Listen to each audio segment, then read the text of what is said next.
Did you Yes. think a mute How button was did going you to hear stop me? me from I'll hearing put you on mute. You got a mic. Happy to help, Shaggy.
Hey, Xander,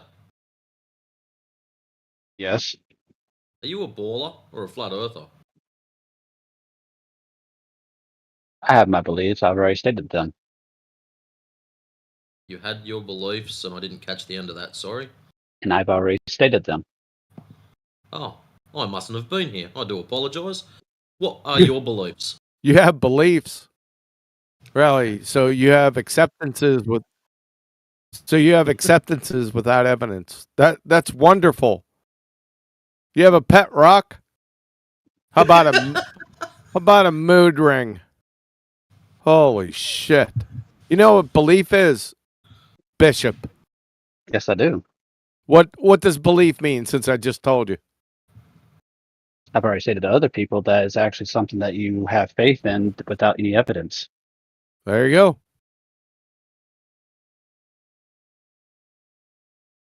That's a warm and fuzzy right there.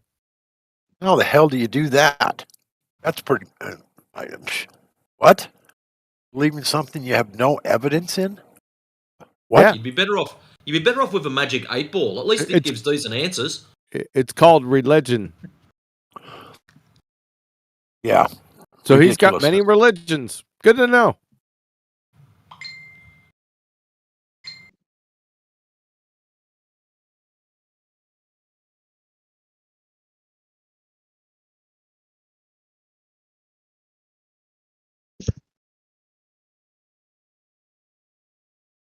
So he's a baller. That was pretty easy.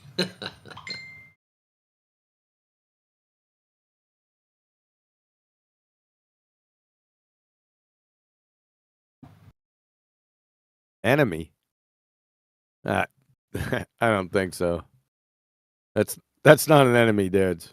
That's just somebody on the fucking Masters. He's out in the fucking peanut gallery, slobbering over himself. That's not an enemy. Yeah.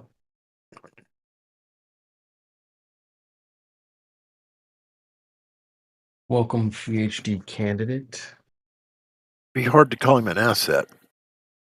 PhD candidate. PhD in what? Glue sniffing. We do hear you breathing, PhD. Go ahead, speak up. Aren't you out of your element a bit there, son?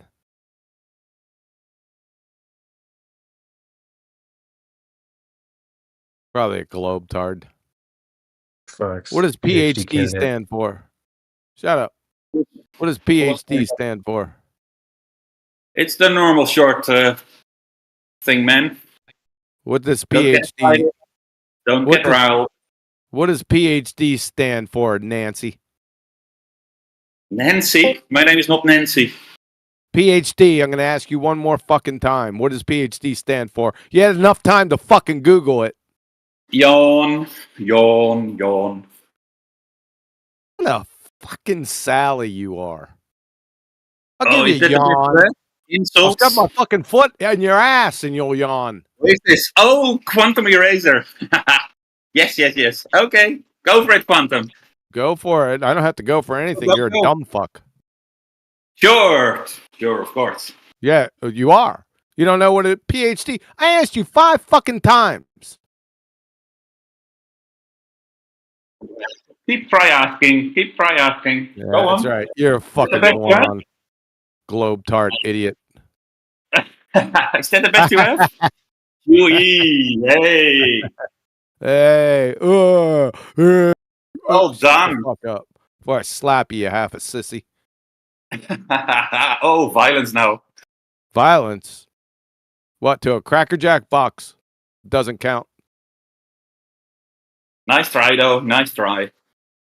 Shut the fuck up. Shut the fuck up. Ooh. Yeah, you fucking. Please provide 1 shred of evidence for your Globe-tart. Why would I? I just drop in to have a listen, and you need somebody to have to be rude to. You are Play it little again. man Crazy. syndrome. Play it again, Crazy Bear.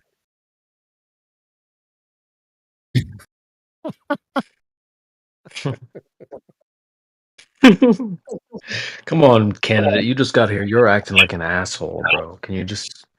Hey, I just At got least here, and the answer only the one asking like an asshole is the Quantum Eraser, the numpty. Well, if you know you pretend like you know him already, so didn't get with the program. I'm a fucking numpty. You're Helen Keller. You fucking moron. Don't even know what a PhD is, and it's in your title. I know that's crazy. Do you know what a PhD candidate is? No? Oh, Didn't think so. God. Yeah. Blue snuffer.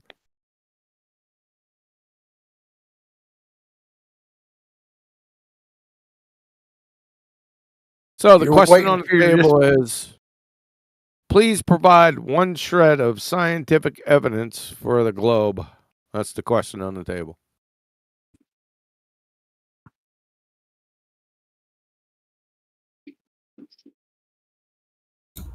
Well, looks like they failed. Let's move on. PhD candidate. That must mean he's waiting for his dissertation to be approved to get his PhD. Have you turned in your dissertation yet, candidate? No. That's why I'm a candidate. I wouldn't if I was. What are you a candidate for? The psych ward? Doesn't matter. I'm a candidate for a PhD. What, seriously? They let people like you in? Wow. Interesting. They let people like me in where?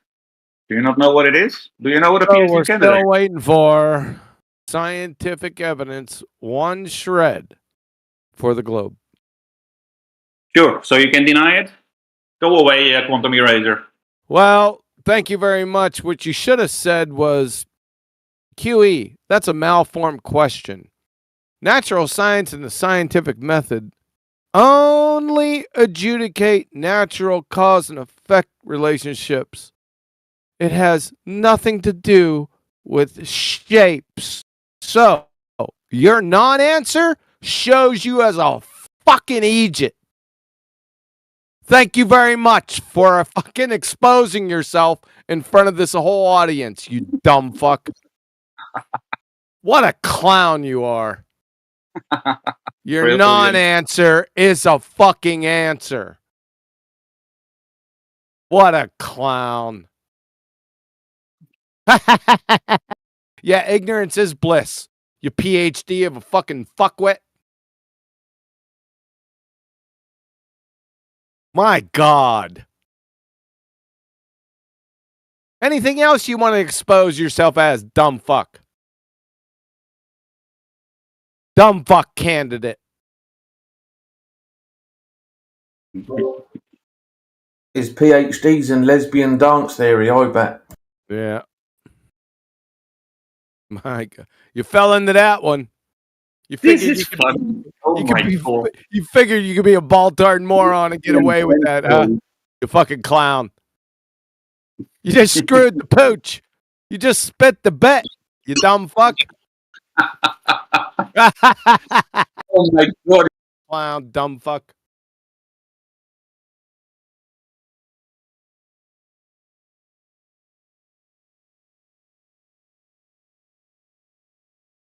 Even if you chose. What the fuck? Even if you chose not to decide, you still have made a choice, you ignorant moron. You ever hear that before? It's a Rush song. You probably, that's what your PhD candidacy is in, right? Snort and Rush.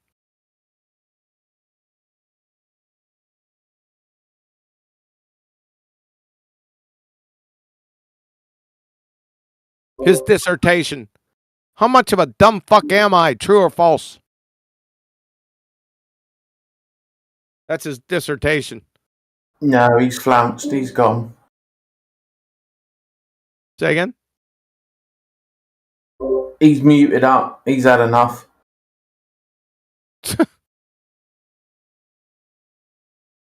It's much better to let you people just express yourselves and show how angry Shut and the pathetic fuck you up, are. you ignorant Wow. balltard. Just shut up and sit there and look stupid. You were asked a question, candidate, and you couldn't present anything. I don't give a fuck about your Wait a No, minute. he did present something. bitch. He train wrecked himself with his non-answer. Idiot. Even if I did provide it, you wouldn't. No, you couldn't provide it because it's a fucking non sequitur category error, dumb fuck. You don't know what natural science is. You would fail 5th grade intro to general science with your non-answer. We only been doing this for like 6 fucking years in a row. You'd figured you'd catch on. 6 years doing this? Yeah, asking dumb fucks what their scientific evidence for a globetard is. And as soon as they come out with anything besides, that's a malformed question, they're fucking guilty as charged with being a numpty dipshit. Yeah, that easy.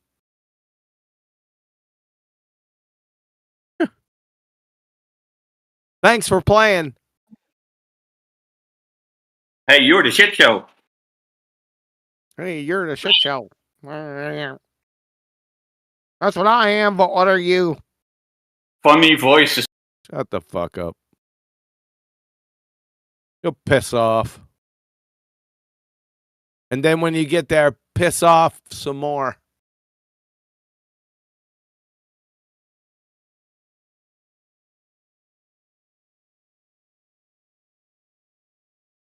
I don't know, Creation Bear, he kind of has sympathy for dumb fucks. He might want to ask you a couple questions. Go ahead, CB. Yeah. So Nico. He just woke up. No, I'm here. I've been listening. I was just making some tea. I don't know, dude. They're so low IQ. It's painful to listen to.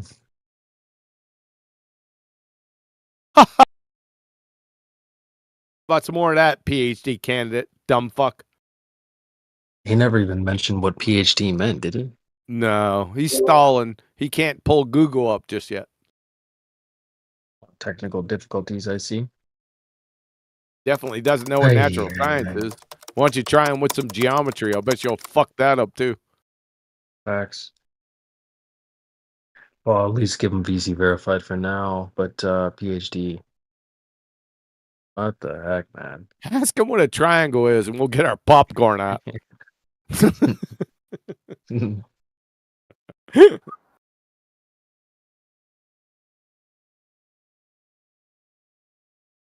No, he's gone shy again. Pussy.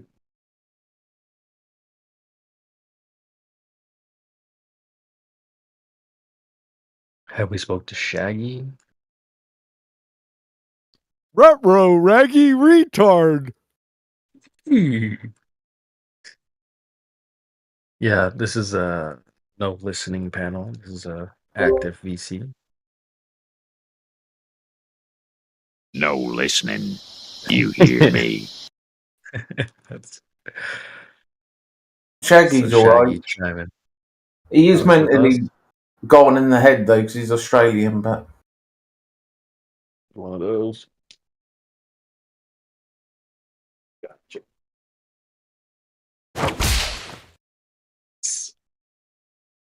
Ay, ay, ay. what? Oh, Rawhide. we gotta make more of these listeners into the Hey, Matthew. speakers. Matthew Williams is here. Yeah, Matthew's here. Hi. How's things? Things are going well. Nice day today. Weekend's Okay. What did Ready I to, pay you? ready to get destroyed for the 3,767th time in a row. Is there any financial amount someone could pay you to become or start telling people about the flat Earth? Or like No, being a flat no, earther? please, God, no. Don't. No, there's not any amount. No, I want him on the Baltard side forever. You know he's going to switch sides the day he retires.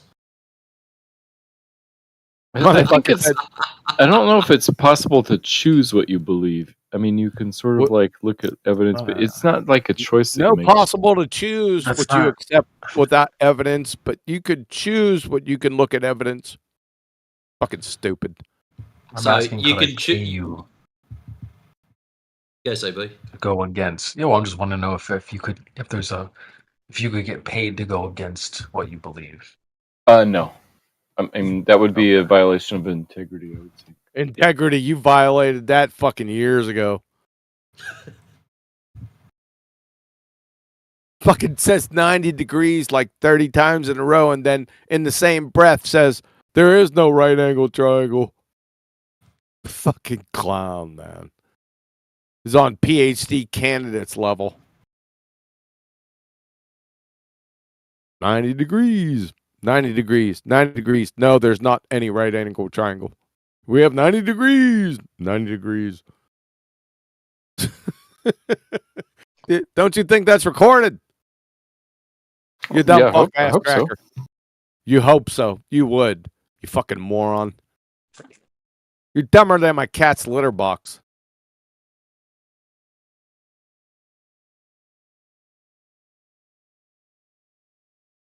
It is Contradict pointless to resist.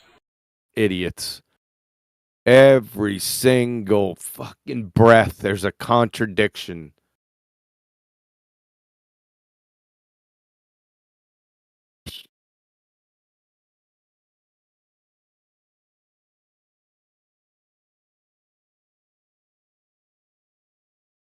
Fuck.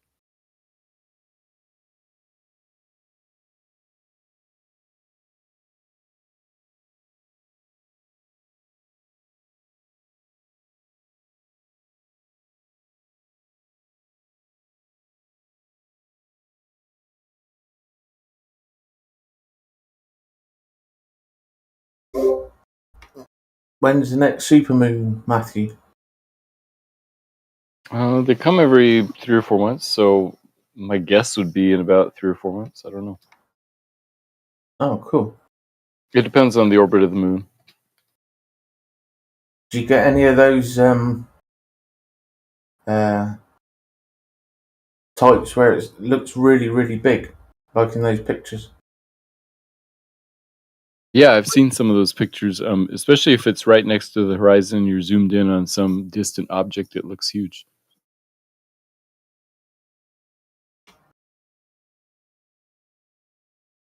When do those red ones occur? Blood moons. Is there a name for that occurrence, Matthew, when they look really big? Is there a name for that?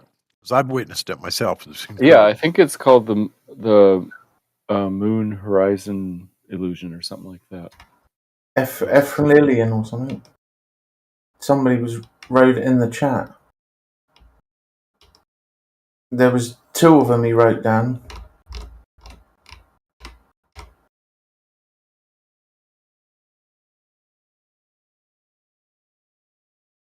Yeah, the blood moon. What causes the blood moon?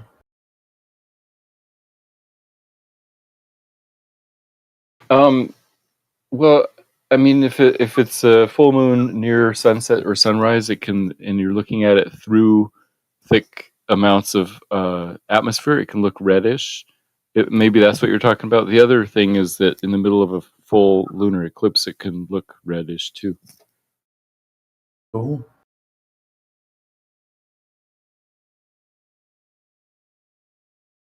That purple one's nice, or indigo. Well, that looks very, very special.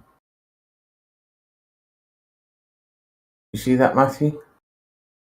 Yeah, I'm suspicious that these were taken with different settings on different cameras, and I mean, it looks pretty, but I don't know if you see it that exaggerated usually.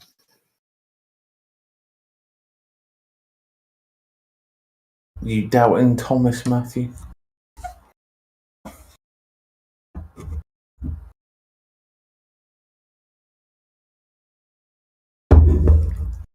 Yeah, I'd like to get more info on that purpley indigo one.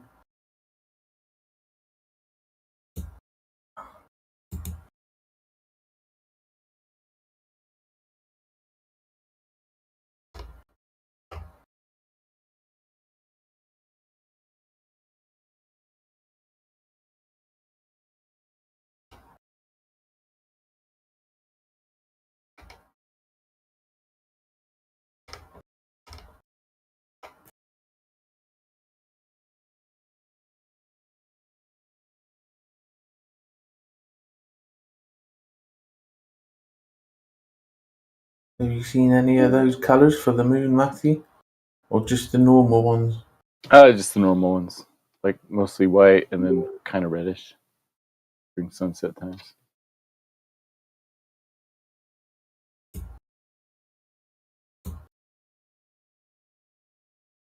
And when people say blue moon, that's more a description of a rare event that has to do with the calendar, not the color.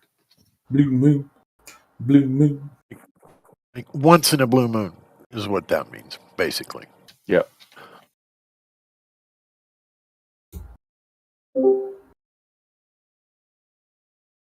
Kentucky moon keep shining on.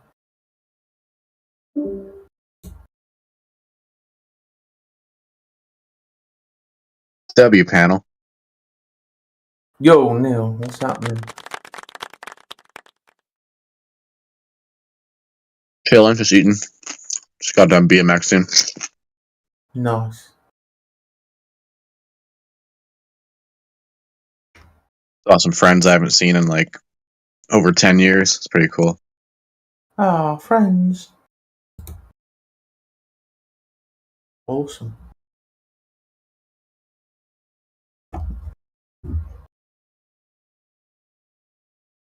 I'd like to have friends, but they wouldn't have me.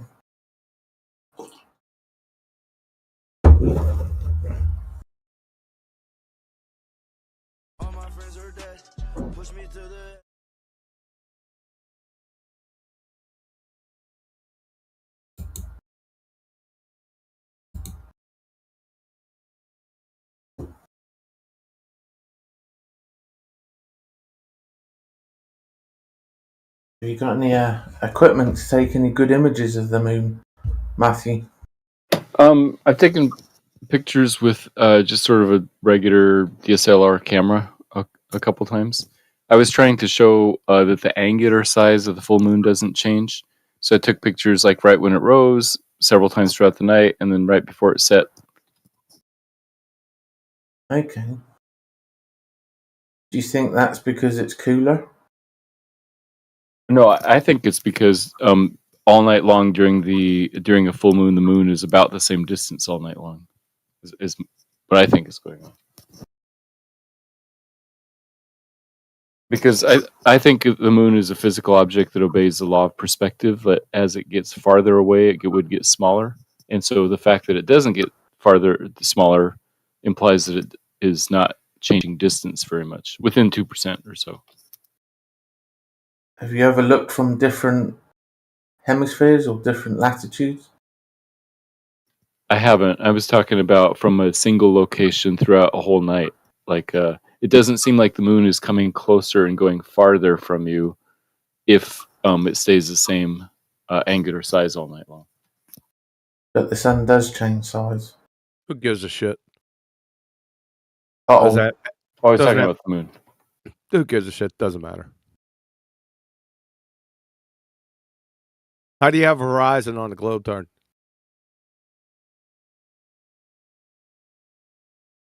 What do you mean? What are you asking? How do you have a horizon? It's where the edge of the sphere is. Shut the fuck up. On a globe. Where's the edge of that sphere supposed to be, Matthew?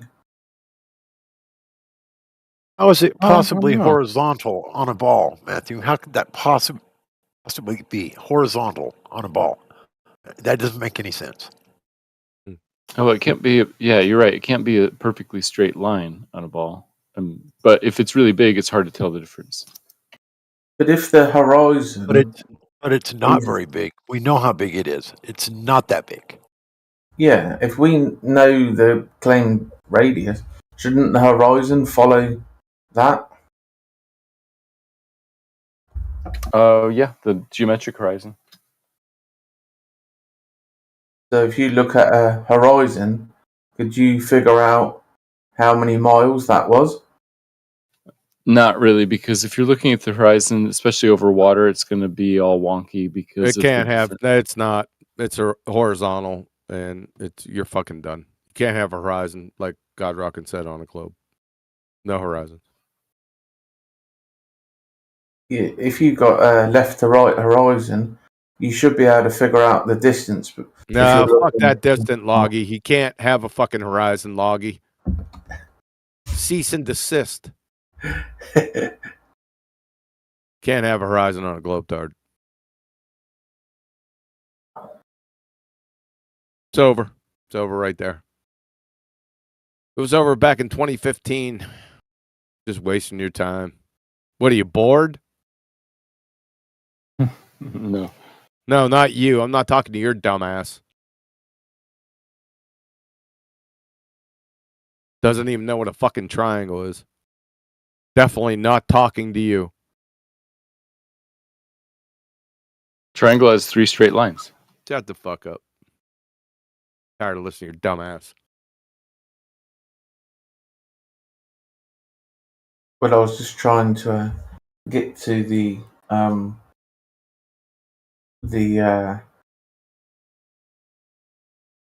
Thanks for that. Thanks for that. Appreciate it. That's all right. No worries. I can't think of the word. That's why I put the question to him, because I needed help in him answering it. Thank you. Fucking shit.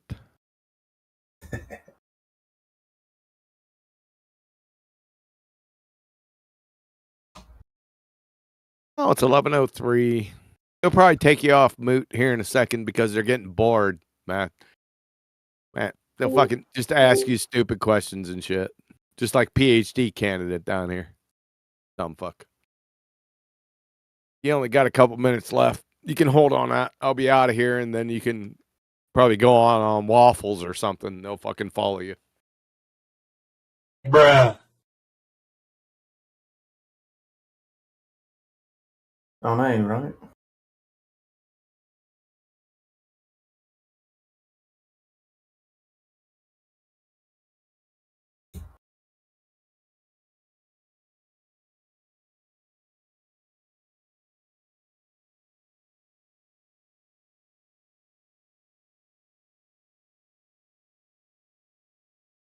Raleigh Criterion, that is hilarious, man.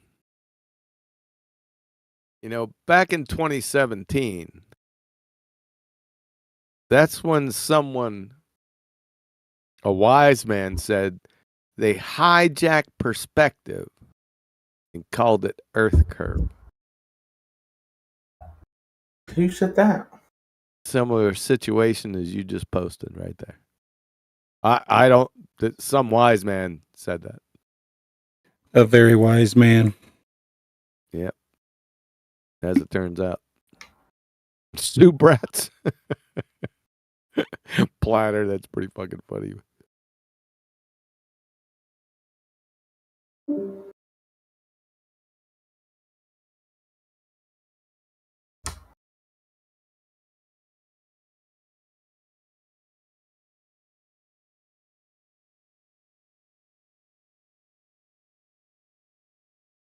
Ha, the good old days.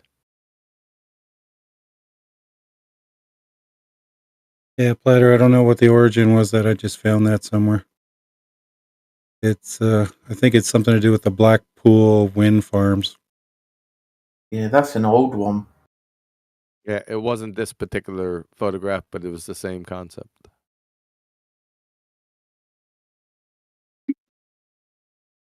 Have you seen the name of the video? The sun kills flat earth theory. Derp. Yeah, in 2015. Yeah, I seen it.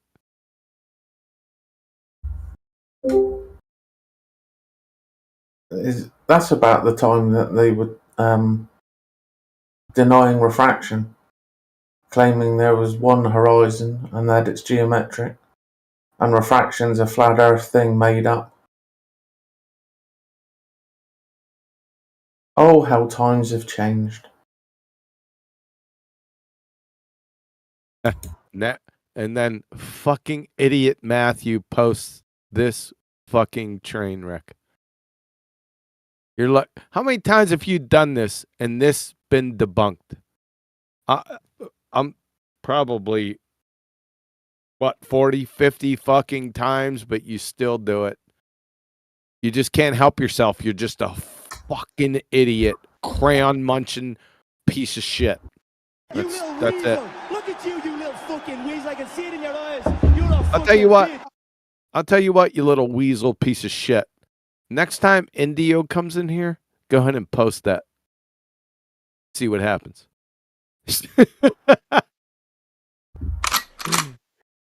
If he doesn't ban you from the server for your life, I'll be shocked. He deleted it. The question still remains. You know what? He deleted it. You fucking time. I should ban your dumb ass. Just disconnect your dumb ass just for GP. Oh, he came back in. He respawned.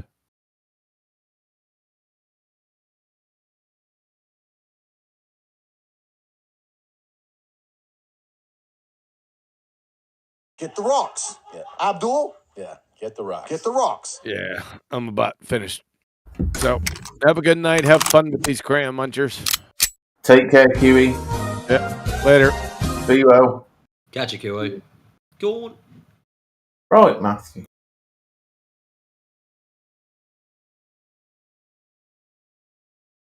It's high noon. I don't know why I make Kiwi so angry. He's so angry. Because you won't admit you're a flat earther.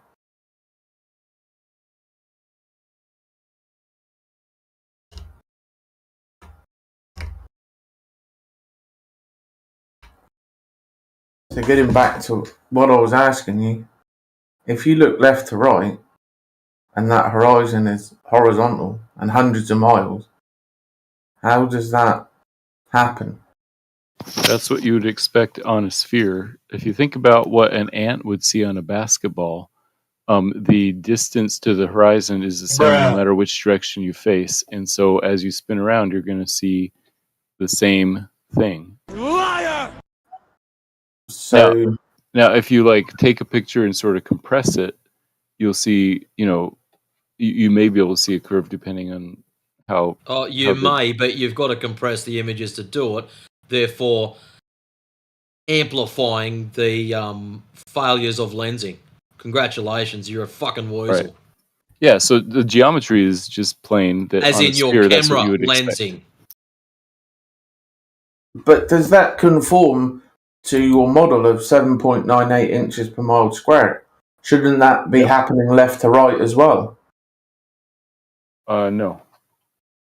So it only happens between Yes. you and the Yes. horizon? Yes, Matthew. Yes, If you look it north should. and then sort of spin around clockwise, you should see the horizon at the same spot. Right. Curved but- surfaces aren't horizontal, Matthew. They're not. This isn't about what you think it would look like on a big ball. This is about what does it look like and measure to be. Can you measure that horizon to have any slope? No, because it's going to be left to right. It's going to be. It's not curving, is it? It's not curving, is it? No, it's a circle. It's like you're in the middle of a circle. So circles curve. Yes, but if you put a hula hoop at eye level, it looks like a straight line, right? I don't care what you want to do with hula hoops. Go and get fit. Yeah, my point is that You a get curved physical. hula hoop looks like a straight line if you put your. I don't care. We're not talking about that. We're talking about the horizon. And it doesn't curve. Just like a hula hoop. I don't care about hula hoops. I care about the horizon. But shouldn't it Doesn't be curve. curving according to your R value? No. I mean, not for the visible horizon isn't the thing that's curving. It's when you go from here to out there, like, and you're going away. That's what we say is curving, and that's why the sun sets and all the other. Yeah. Is the horizon straight? Is it straight? Yep. And straight lines have zero curvature. So it's straight. Is like as you spin around. And does the surface of spheres curve, Matthew? It does. Yep. Yeah. So that does not fit. That does not match, does it? It does. Aren't those two things incongruous? You can't have 7.98 inches per mile squared between you and the horizon and then have a completely flat horizon. So that's why I bring up the example of the hula hoop. If you put your face in the middle of a hula hoop and you look around, that hula hoop is going to look straight, even though there's nothing straight anywhere in that hula hoop.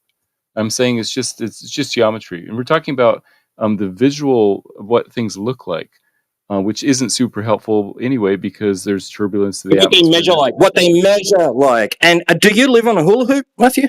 That's why we should measure instead of look at. Do you live on a hula hoop, Matthew? I do not know. So it's not very comparable, is it? So if you're looking at a horizon left to right of 100 miles, might be a hula hoop. shouldn't that then follow the 7.98 inches per mile squared? Because No, there's 100 because miles of Earth there, isn't there? no, because when you look left to right, you're looking at the same distance all the way around. Like you're looking at the horizon, then you turn a little bit to the right, you're looking at the horizon. It's all the same distance, so you would expect it to appear the same. So no curvature. Go ahead and prove it's all the same distance, Matthew. I'm talking about the geometric expectation. I'm not talking about observations. Right. Okay. Well, we are. Yeah, I'm talking about what you would expect on a sphere, and sure enough, it conforms to what we see. It doesn't. You admitted that already. You said the surface of spheres curve, and the horizon doesn't. Yeah. So the yeah. So is the horizon made? Is the horizon partially made of the surface that require the surface? No, the horizon is a geometric concept about where you can see. The horizon is the apparent location where the land and or sea appears to meet the sky, right? The apparent There you location go. where it appears to There meet you the go. It's apparent sky. location. Right. So that requires a surface, the sky, doesn't it? Right. Yeah. There's two things there. Yep. And it's not curving. I would say it is curving, but it doesn't appear to be. But it's not a curving according to R. Well, it's like the image I just posted at 14 past the hour. So, yes, that circle is a curve because it's a circle. But if you look on it edge on, it looks like a straight line. So let me get this straight. It's acceptable to you to use a two-dimensional object to verify a three-dimensional object. The horizon is a two-dimensional circle. Your fucking straight line is not, and then when you turn it, it's now a hula hoop. Yep. Do you see the image that I'm talking So about? you're using a 14 Pascal? two-dimensional item to verify a three-dimensional item. Yes or no? Yes, I'm talking about the horizon, which is a Then good. two-dimensional You're a object muppet. on Use a a 3D three-dimensional item to object. verify it. We deal with reality, not with your pseudo wannabe. Oh look, this works, therefore it's correct. Bullshit. Matthew, I'm sorry, you have but circles are two-dimensional objects. Matthew, you have to understand and think about what he just said and what you just said and understand how that is retarded. It's not retarded. Circles are two-dimensional objects, and we're talking about the horizon, which is a two-dimensional object. So it appears flat, therefore it's round because you're using a flat object to determine that it's a sphere. It appears straight, even though it's curved. Is what I'm saying. Just like the image I posted at 14 So Pascal. how does that verify a goddamn thing? Well, it doesn't. It just doesn't, obviously. Then why'd you say it does? It doesn't. I didn't It say it does. doesn't. Then why'd you say it does? This does not prove a globe. It just merely does not contradict a globe, is all I've been saying. No, but you just, oh my God. Do you understand the don't difference? listen to Proving versus shit. not contradicting. And then he questions why QE has a rage moment when he comes in. No shit.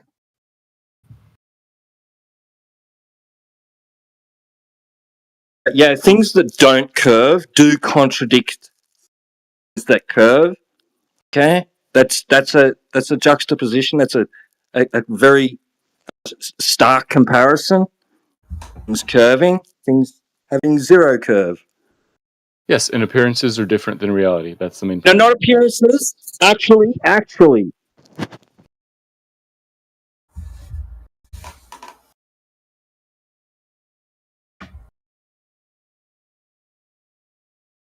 Things that actually curve do not have horizontal surfaces. Cannot measure any part of it to be horizontal. It's not horizontal. You're going to measure the appearance, are you?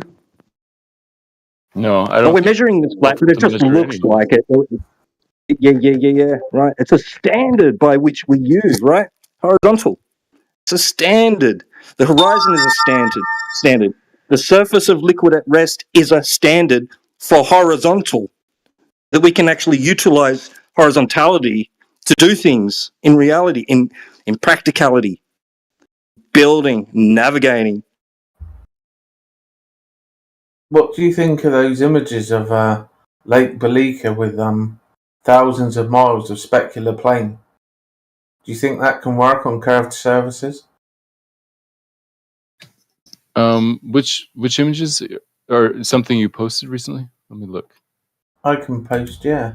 Hold on a moment. Let me go find one.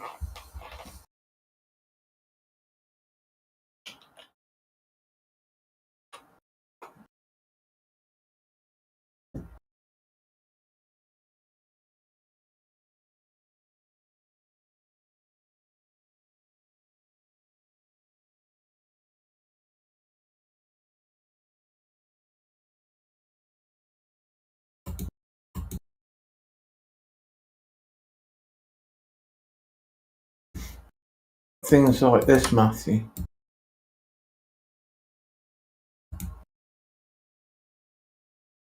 Oh, that's the frozen lake in Russia. Yeah, you have thousands of miles. And you have this mirroring. I see. You're saying that it can only do mirroring if it's perfectly a straight line, or Well, it'd have to be a plane, wouldn't it? I would say that it could do something similar to that, even if it's slightly off from being a plane, like if it's slightly curved. How off would it have to be? The more off it is, the more distortion you'd see in the reflection. So if it's not very curved, then you wouldn't see very much distortion. What would the distortion be? It would be a factor of the curvature of the mirror.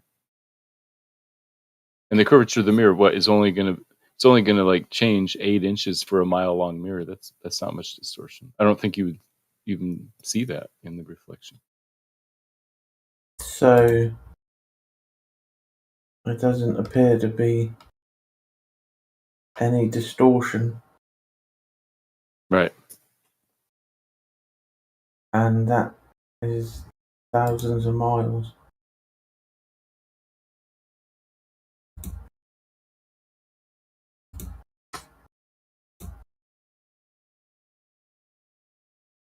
Oh, that's a good picture too. I think the Bolivian salt flats are similar too, right? When it rains on those things. Yeah, kind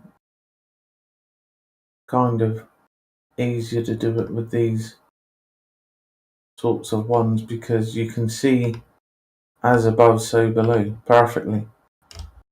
And I don't see the distortion.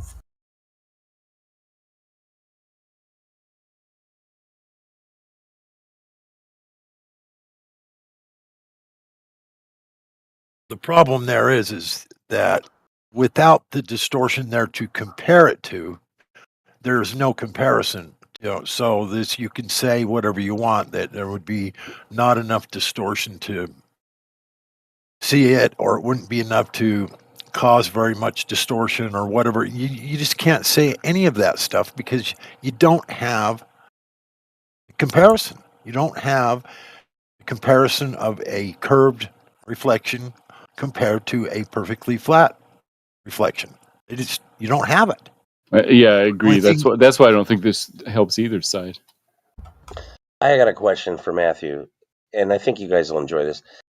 So Matthew already agrees and concedes that the horizon is flat. So anyway, a straight line, I would say. Straight line. There you go. Okay, so do you have an argument, Matthew, against the claim that the angle to the horizon is the slope of zero?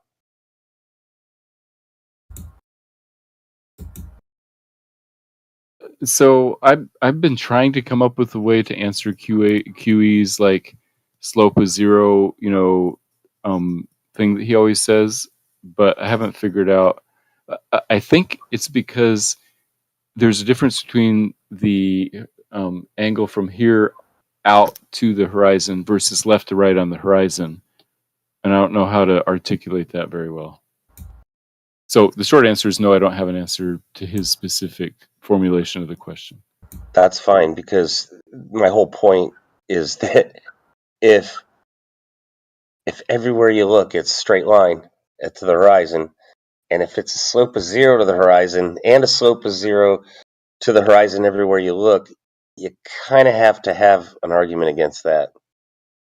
Well, yeah, slope to the horizon. If you're specifically saying that, then I do think that if you're high enough, the horizon dips below eye level. If that's what you're talking about. Oh, thanks. Well, Asian man. We're looking for curvature, drop over distance somewhere, and if it's not left to right and it's not front to back, where the hell is it? It doesn't look front to back there. We got hundreds of miles here of completely flat surfaces.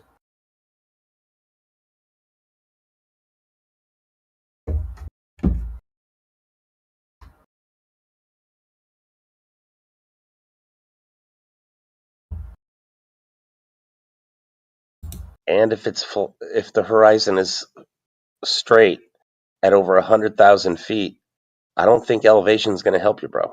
Unless you're talking about at elevation, the horizon would drop. Well, we got to see that.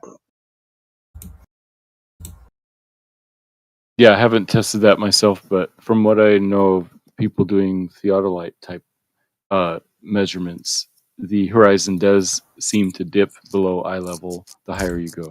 They usually use those beyond the limits of their usefulness.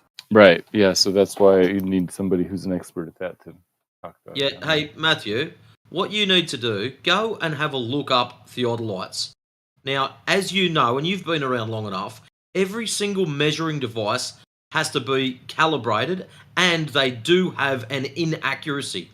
And most of the time, you can grab the instruction manual of said device and have a look up what the inaccuracy is.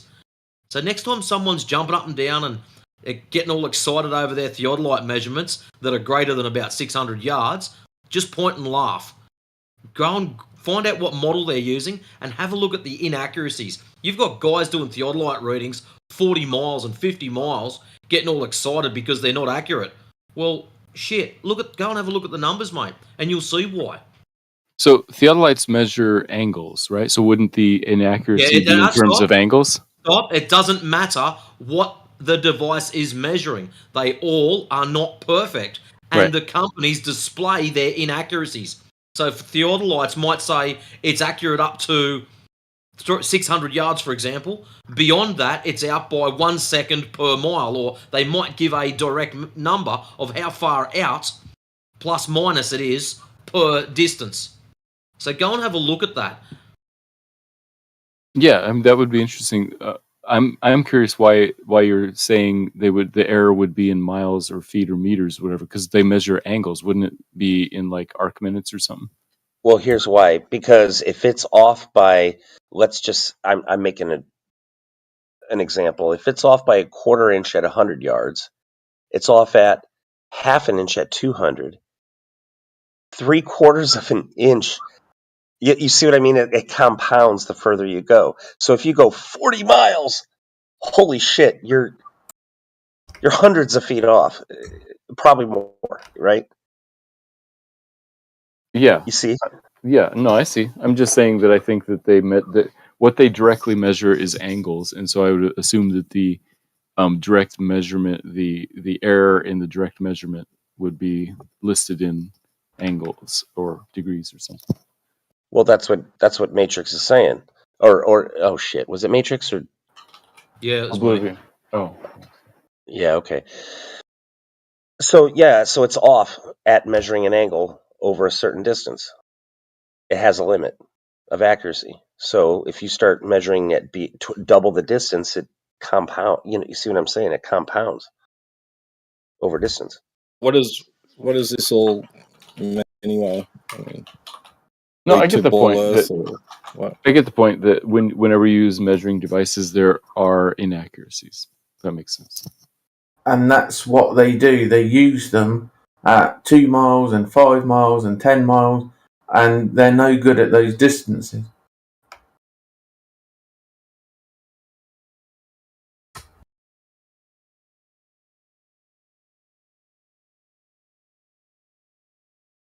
What do you think of those images, Matthew? All the reflection images? Yeah. Yeah, they're great. I mean, what I'm saying is that I think that it would be hard to tell the difference between if that's a perfectly flat plane or a slightly curved plane, because the reflections would vary just slightly between those two. Well, given the distances, they don't follow your R value.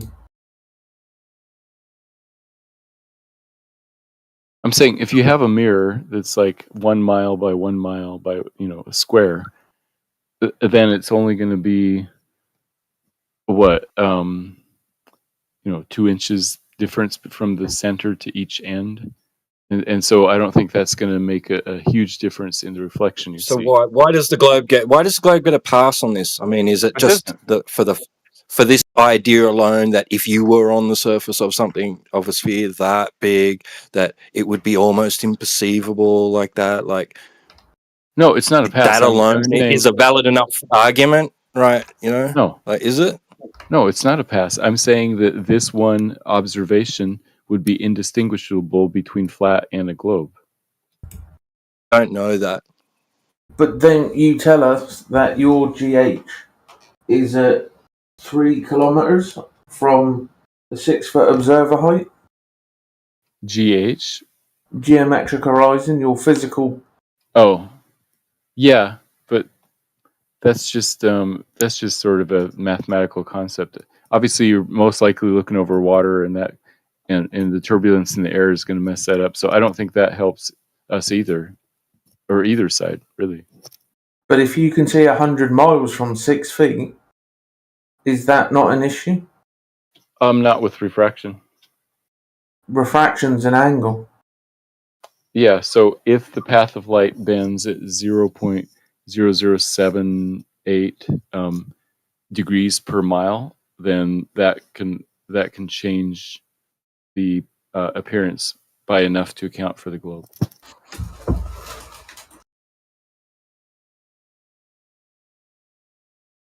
You don't get to account for anything. You're going to show the ball Earth, right? You're going to demonstrate it, and you can start looking for excuses as to why things appear the way they do.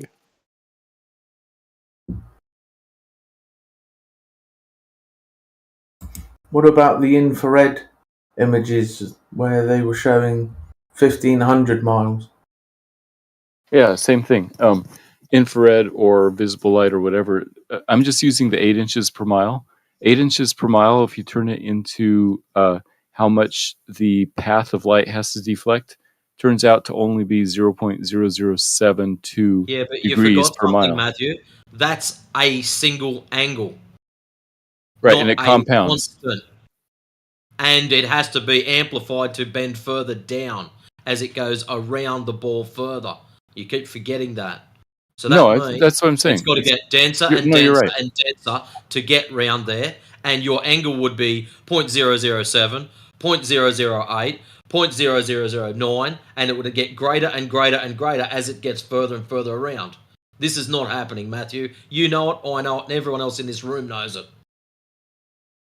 Yeah, like Secret Asian Man posted, if you look at the Skunk Bay thing, obviously things are moving all over the place. That's why I don't think looking at the horizon helps either side. I'm just saying that 8 inches per mile is so slight that light doesn't have to bend that much to keep up with that. That's all. Well, isn't it true that if you're at 5 foot high above sea level, then the horizon should be 2.7 miles away, but your field of view over the ocean from your position is much wider? You should see, correct me if I'm wrong, aren't you seeing a wider field of view than you are distance to the horizon? You mean left to right? Yeah, field of view, Technically, left to right. if it's Then a full there target. should be something. Yeah, your field of view would be much wider than what you're seeing to the horizon. Yeah, because the horizon is like if there's zero refraction and you're out in the middle of the ocean on a perfectly calm day and there's nothing above the ocean, then I would say that 5.2 miles or whatever you said, 2.7 2.7 miles would be where the geometric horizon is. And if you look to the left or look to the right, it would be 2.7 miles this way, 2.7 miles west. No. No, I'm standing in a fixed position. My head is locked. My distance from my eye to the horizon is only 2.7, but my field of view left to right is much wider. Right. Like if you're standing in the middle of a circle. No, I'm fixed. Like a telescope on a tripod, fixed. My distance from my lens to the horizon is only 2.7 miles, but my eye's field of view is much wider from left to right. Yeah, so I'm not turning my head. Yeah, your field of view is a certain number of degrees, like some angle, right? Yeah, it's left to right distant. Do you not understand what I'm saying? My field of view is significantly wider than the distance from my eye to the horizon. Yeah, you're in the middle of a circle. The circumference is larger than the radius. So the radius is 2.7 miles out, but left to right, the circumference is going to be bigger. In fact, it's like 6 times bigger, right? Go all the way around. You're not understanding. You see, Matthew, you're not listening. I'm listening. Listen. My head is just listen. My head is fixed, staring at the horizon. Freeze. I'm frozen like a block of ice. The distance from my eyeballs to the horizon is only 2.7 miles. But my field of view, what I can see, screenshot, now measure, left to right, is much wider than the distance to my eyeballs to the horizon. Yet, no curvature from left to right at all. So how many degrees do you think that the human field of view is? About 180? Wider the distance. Whatever the angle is, project that angle from my eyeballs to the horizon. Now measure the left point to the right point. Yes, That that's what I'm- distance that's from what the I'm left to the right is much longer, significantly longer than my eyeball to the horizon. So we don't see curvature to the horizon, and we don't see curvature left to right.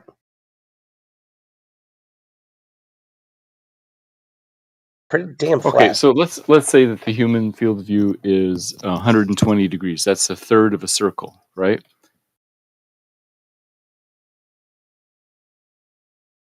That's a third of 360. And so if you take the radius of 2.7 and you calculate the circumference all the way around and divide that by 3, it's going to be larger than 2.7. So you're right. This goes back to why I said you claim the horizon is straight, and there's no observable slope to the horizon. Where's the curvature? If that horizon were 100 miles away, and you were looking left to right, you would have a lot of distance there. He didn't say it looks horizontal. He said it is horizontal. Horizontal things don't curve. I was saying the appearance of what you see is a straight line, but curved objects can appear to have straight line. Doesn't appear to be straight. It is straight. We're talking about appearances, what you see. The horizon is what you see. I'm talking about what it is, and it is straight. It is horizontal. It is the standard for horizontal. Yeah, I would say the Things horizon are is parallel with the plane of the horizon. Horizontal is horizon is a derived circle. from the horizon because the horizon is the left to right straight flat line that divides the sea or the land from the sky. Is horizontal. It doesn't look horizontal. Is. What shape is the horizon? I think it's a circle. Oh, there we go. 120.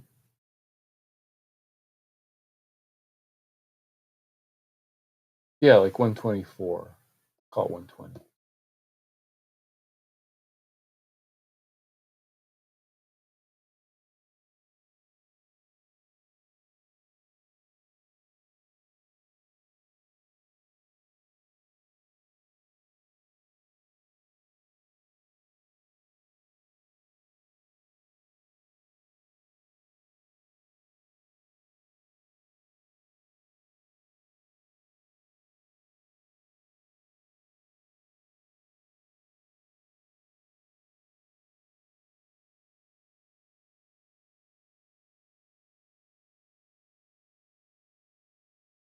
Did everybody go quiet all of a sudden, or is my Discord fucking up? No. I can't hear you, GE. You can't hear you, bro. How about now? It was a joke. Oh. Because how You could came I in the reply room, to you if everyone- I couldn't hear you? Hey, Dingo. Yo. I just can't bring myself to say anything. I'm just flabbergasted. The whole damn thing. I'm just like, you got to be kidding me. You gotta be kidding me. discombobulated. Someone, please tell me that you're all just kidding me here. Confabulation. Good I like gosh. that word. Discombobulated. You like that? I like that one. Flabbergasted. Well, I surely don't feel that way. I'm pretty flabbergasted at what's the conversation. It's just never does change, does it? Just never does change for the good. It's always something squonky about it, and it's just freaking drives me nuts. Yeah, it's just excuse after excuse. Yeah, exactly. Just an excuse on why things don't look how they think they should look. It doesn't Look as they like it's a look globe as because they of are, this. in my opinion. Yeah. Just look as they are. I mean, I mean, you look out it's like you're driving down the road in your car, and you see a car coming at you. It's really coming at you. You better not get in his lane, or you're gonna get in a wreck. See things how they are, and that's how your eyes work. And I don't give a shit what anybody says. When you look out at the horizon, you're seeing how it really is.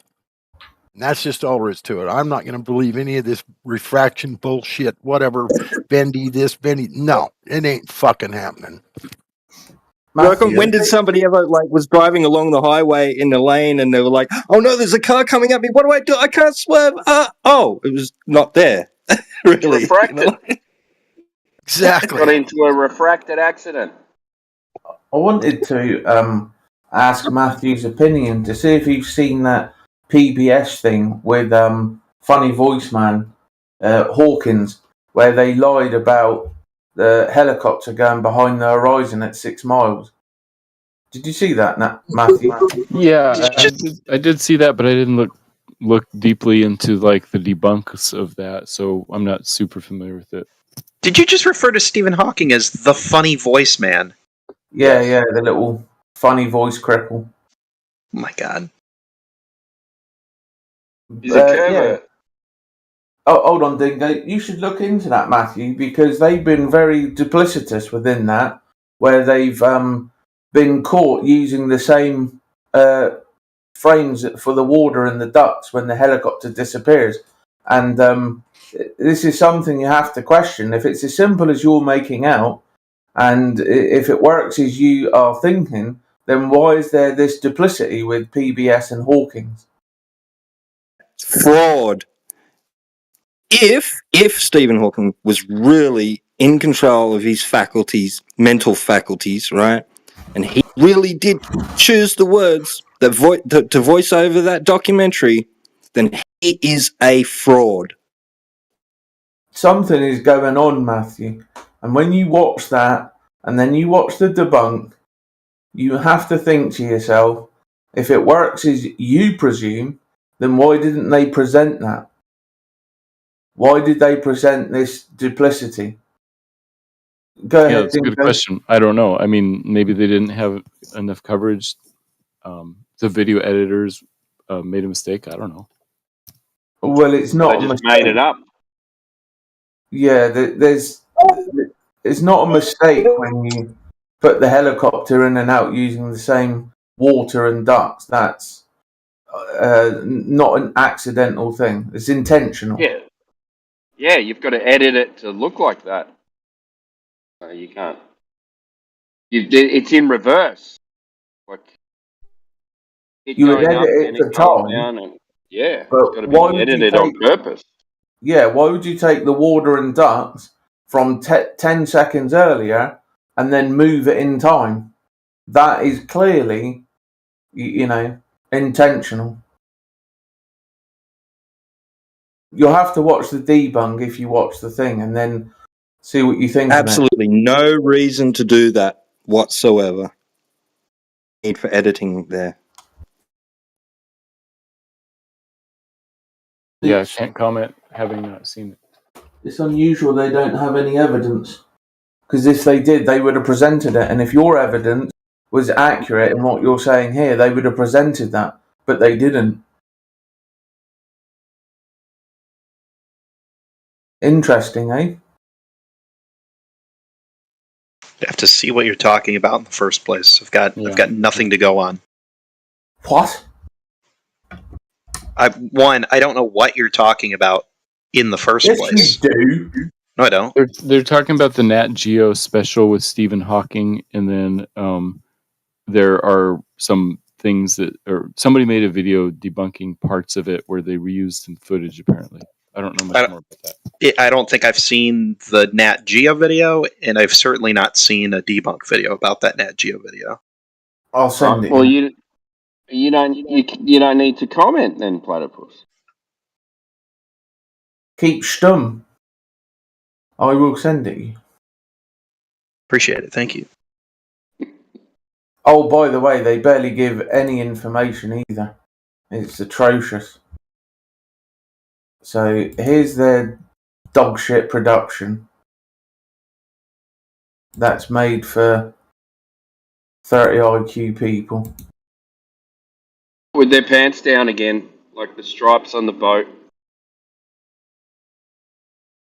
And then I'll have to go grab the images from the chat. I either posted earlier. For now, I'll just take the original video and the debunk video. Yeah, that's fine.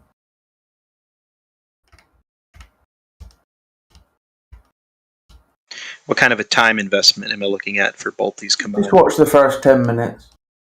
Plenty of time, mate. Get past the fake helicopter water, you can.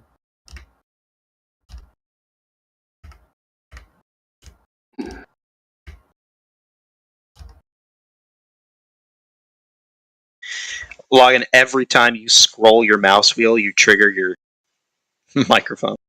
Yeah. Yeah. I thought you were walking down the hallway. It's sound effects. He's wearing tap shoes. There's no business like show business. Hello, my lady. Hello, my darling. Hello, my ragtop gal. Fucking hell, where is it? It's up here somewhere. $10 for whoever knows what that's from. What's from? The Looney Tunes cartoon, The Guy Who Finds the Frog. It's a classic. Oh, yeah, and then it was in something else later on as well. Spaceballs. Yeah. Thanks for reminding me of how old I am. Greatly appreciated. Okay, Boomer. Right.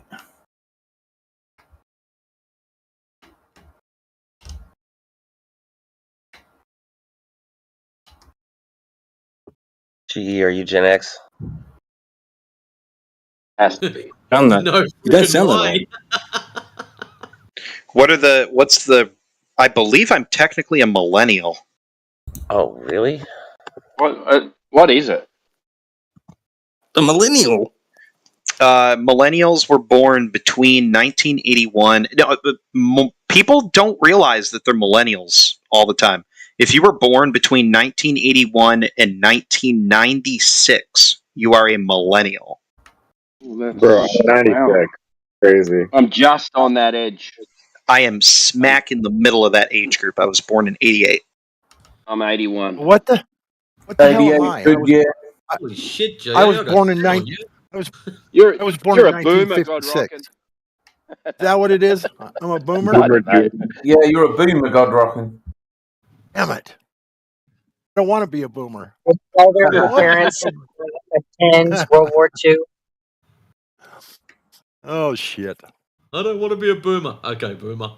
Okay, Grandpa. Oh boy. Gosh Well, darn it. I still think I got my faculties about me, so I don't really Yeah, care what yeah. anybody. You got at least 3 left. Yeah, thank you. No worries.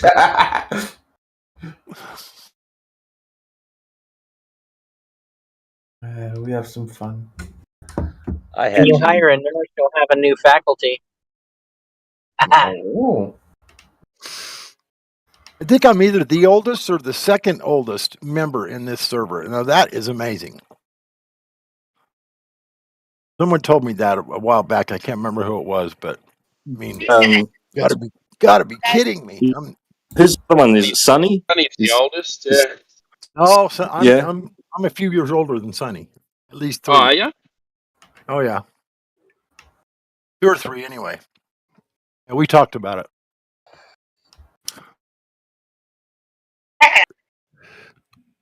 There we go. The Han Solo. Have you guys seen that? Hey, Mongo, where you been? Hey. Have you guys seen that interpreter for Stephen Hawkins? And he, no. Stephen, it's so I can't believe somebody got that off some videotape from 1988 or whatever it was, 92. But that shit should have never surfaced. That shit's ridiculous. Yeah, I think they made that whole stuff. And then they decided to switch over to a robot to speak for him rather than have somebody translate for him. Yeah. They didn't have the computer tech then, you know, they're like, he just sits there and goes, and then the guy's like, well, I wanted to get into space when I was a young child. And you're like, what the hell? Like fucking Helen Keller over it. So bad, dude. It's so unbelievable. It's, you know, it's funny. That's why I posted it. People You know, bought he's the into that- original that Tony whole thing Stark. for years. All right, go ahead. Yeah, the whole Stephen Hawking thing has been a bit of a Rabbit psyop. hole. Bit of a psyop, Yeah, I'll say. in my opinion. Yeah, it's like, Oh, yeah. let's get this cripple out here to tell all these other retards that there's other shit. This guy wrote the book with using a pencil in his mouth, and it's the greatest scientific astronomical book ever. Yeah, thanks, bro. Yeah, He went inside his mind and he was tripping balls and he wrote this book. Yeah, with a pencil, at one With a key pencil. tap at a time, right? Yeah. Between his teeth. Okay then. Right. It's another yeah. Helen Keller over here. He had like a special thing, like a hat that he wore that he could type with his head, moving his head a little bit. Yeah. Telepathy hat. Telepathy. You guys are mentioning the Nat Geo thing, and that thing's been gone over with the Yeah, Platinum says he's never seen it. I don't believe him, but and it's pretty ridiculous anyway. Platter, hold on a second. If I could jump in here for some Flat Earth related shit. Platter, I'm not even going to bother typing this to you. Can you hear me? Are you listening? Yeah. Holy shit! No. I'm gonna. You're gonna give me 30 seconds. Anybody who thinks you should see side to side curvature on a globe is a fucking idiot. And a globe or flat, I don't care who you are. Well, you can Anybody who thinks that you should see Hey, side GE. to side curve on a globe is an idiot. Hey, GE, something to think about. All you What would you ballers say, come in here GE's and an tell us idiot? that we see shit going forward and backwards, disappearing over the horizon. So if we can see forward and backwards, you'd see the bastard left and right. No, you wouldn't. Yes, you would. If Yes, you you can would. see it No, that's not forward how and geometry backwards. works. If What you if can you're see in it the on an ISS? axis, On a you'll see mountain it on the forward, you y-axis. see the mountain left to right, and the mountain forward too. Look at the side of a mountain, you see the tip, buddy. Look at the forward, you see the front of the tip, stupid. I'm Look sorry. at the side, make sure the back Yeah. appears. I'm gonna pick. I got to pick one of you guys. I'm gonna pick Matrix. You aren't going to be able to make this argument without walking into making a claim of a geometric horizon. Walk into a brick wall. You sure about is what you can do. You sure about that? Yeah, Matthew just did it for you. He just said, "Oh no, it's the geometrically speaking." yeah, Flat Earth dude. That's why I was bringing up the PBS thing, because I was putting forward the notion that if they've been so duplicitous within that PBS Hawkins documentary, and it's as simple and easy as Matthew saying, then why didn't they just present it as Matthew said it?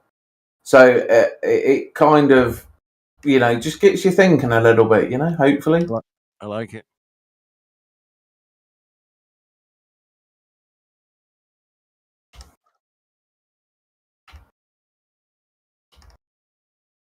Where's this debunk?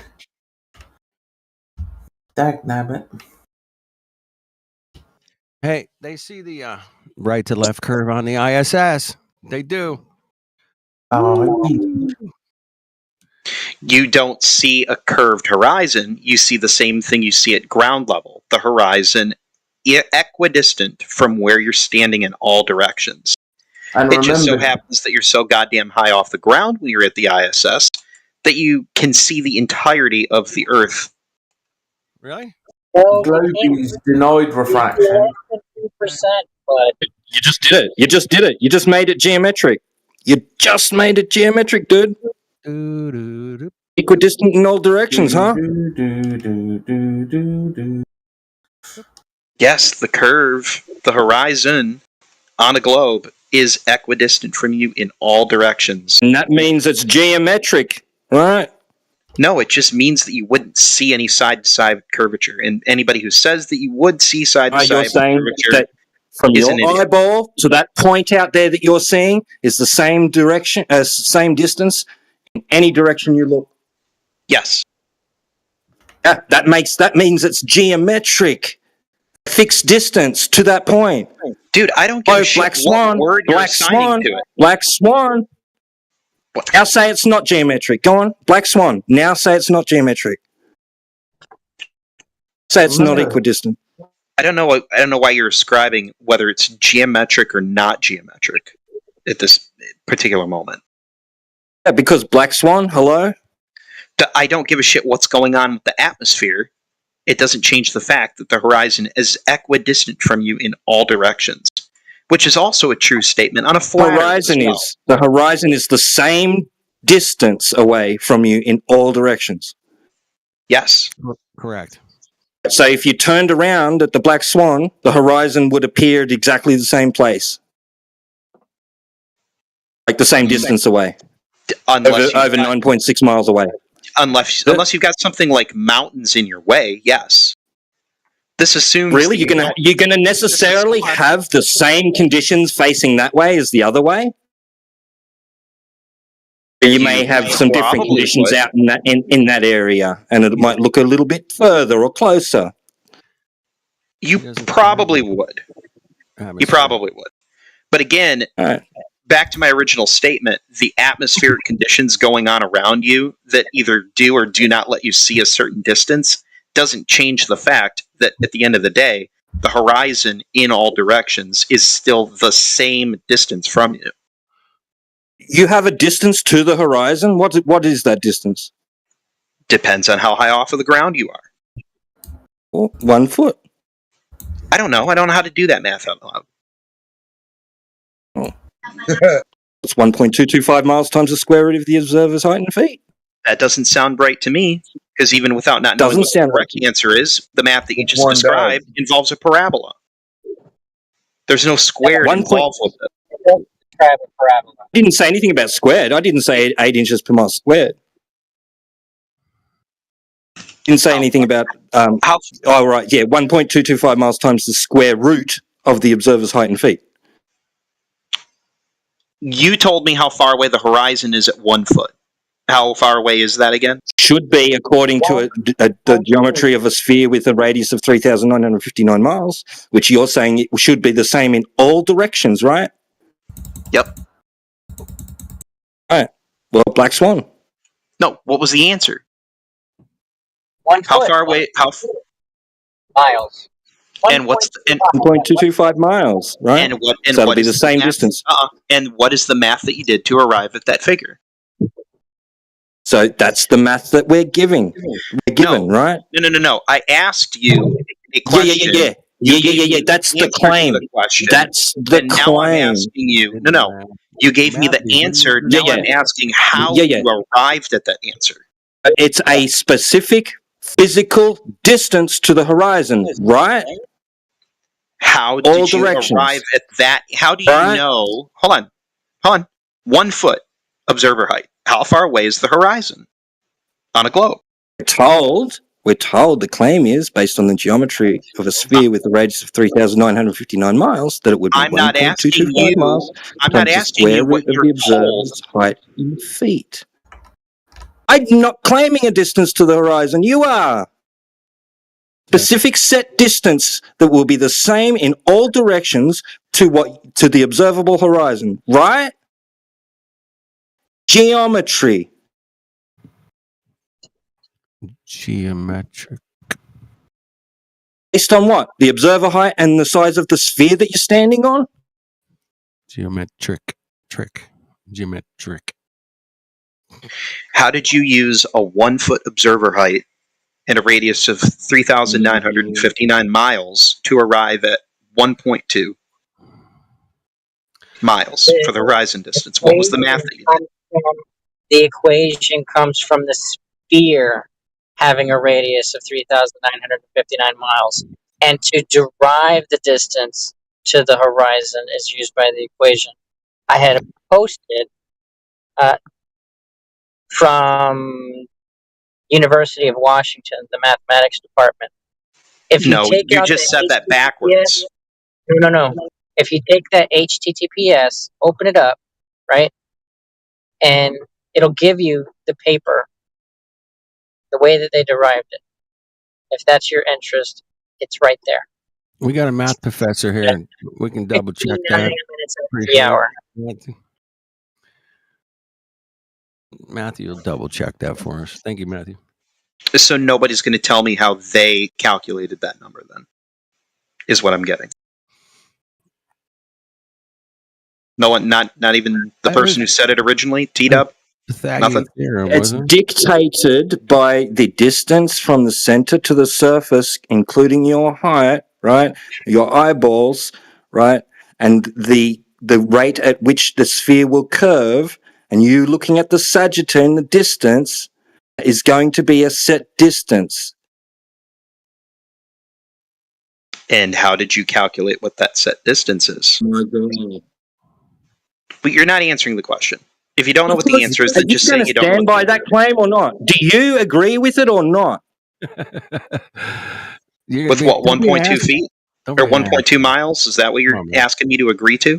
Crack a beer, would you, please? Do you agree with it or not? Is that the Hold on a correct minute. formula? Oh, man, Is it the flat Earth- correct formula? You haven't Is it? given me the Is it the formula. correct What's the formula? What formula are you using? 1.225 miles times the square root of the observer's height in feet, based on the radius value, your observer height, and the line of sight that you would have to the sagitta at apex of the sphere that you're looking at over the distance before you can't see any more of the surface because it's curving down and away from your view. You can't see it. The surface is in the way of itself because it's a sphere. There's a set distance to it. Right? Like you said, same distance in all directions. Right? It is the same distance in all directions, yes. What is that distance? I don't know how to do that math. You offered me a number. How can and you I say just it's asked the you- same distance then? Because that's how it would work if you were standing on a spherical object. Oh, right, I see. So geometry? Geometric. Sure. Dun dun dun dun. It was at this moment he knew. He fucked up.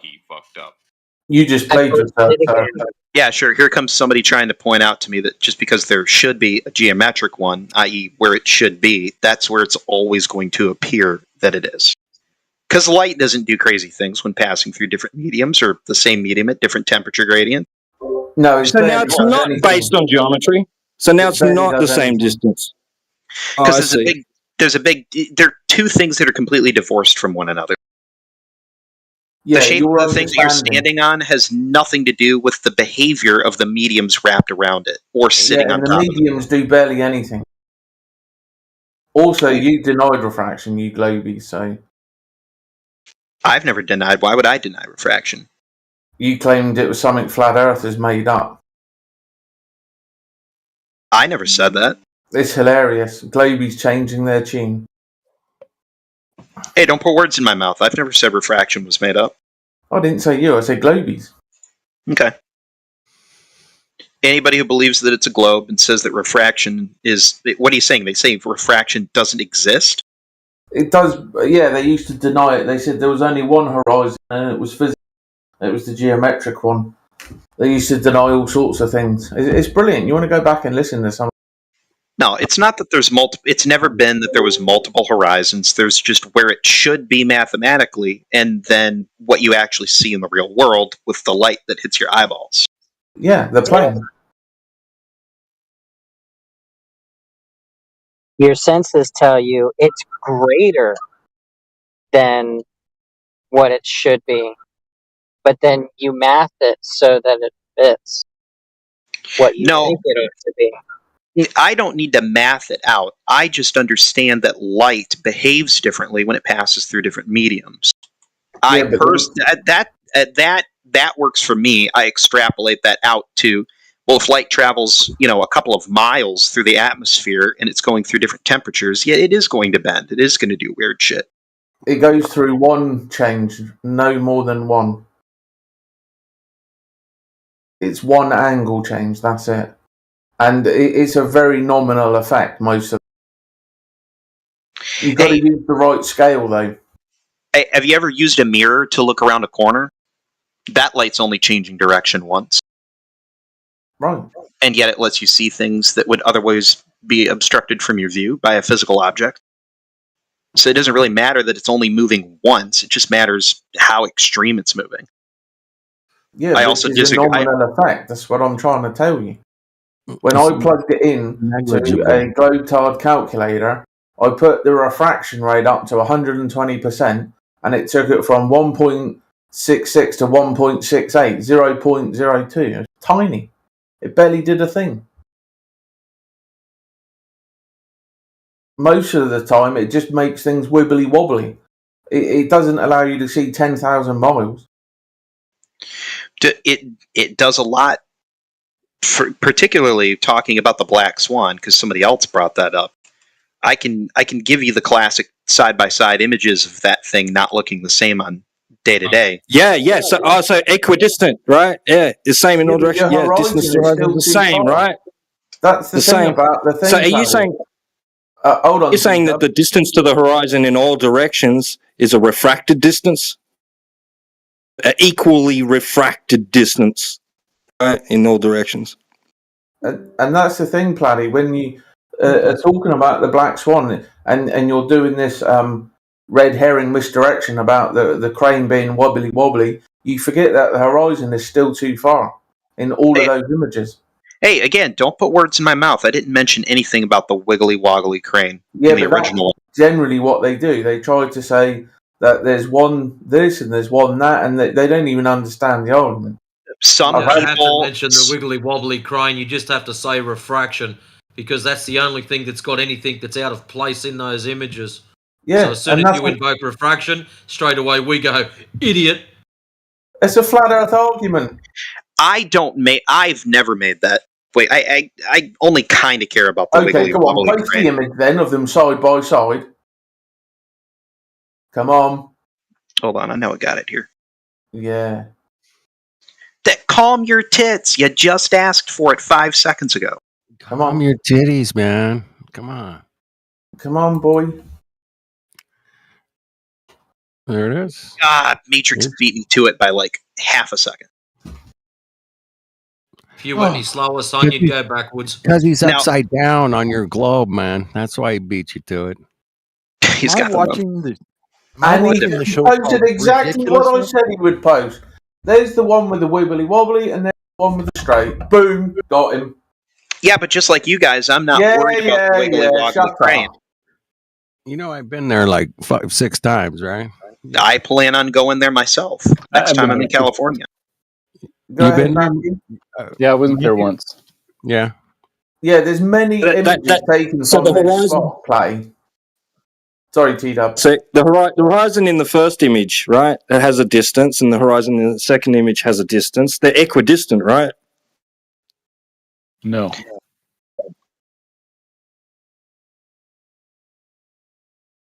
Those horizons appear to be in different spots under different conditions.